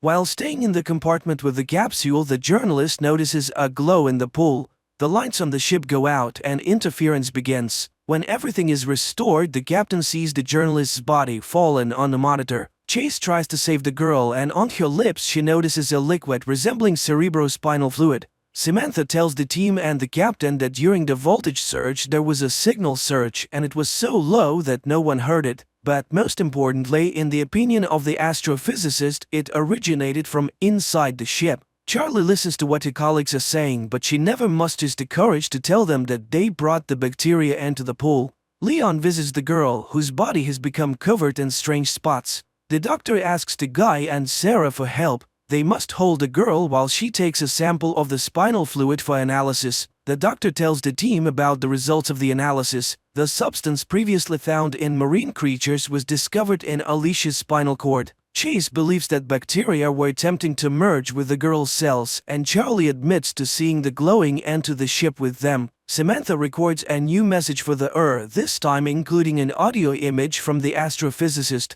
Charlie goes down to the sealed compartment without permission, and the pool starts glowing again, creating unusual shapes with the light. At that moment, Samantha receives a response message from the entity, which also contains an image. Mr. Mifuno's helicopter lands on the ship as he wants to be present for the opening. Sigor shows him the recording from the pool cameras and the image sent in response to Samantha's message. According to the astrophysicist, they have an image of the super ocean that surrounded a supercontinent millions of years ago. According to the scientists, the reminded them that they are, and will be on Earth much longer than humans, and all they want is for the oceans to be left alone and not destroyed. But there is good news. Since the entity is responding to messages, the team has a chance to negotiate and reach a ceasefire. In the meantime, Chase devises a drug that can destroy bacteria that consume blood cells. This news creates disagreement within the team. Mifuno plans to test the substance in the pool, and if it works, completely destroy the Sigor disagrees with this, at least until they confirm that they cannot negotiate with the Chase tries to take the middle ground and suggests trying the drug in the pool but not rushing to launch it into the open ocean.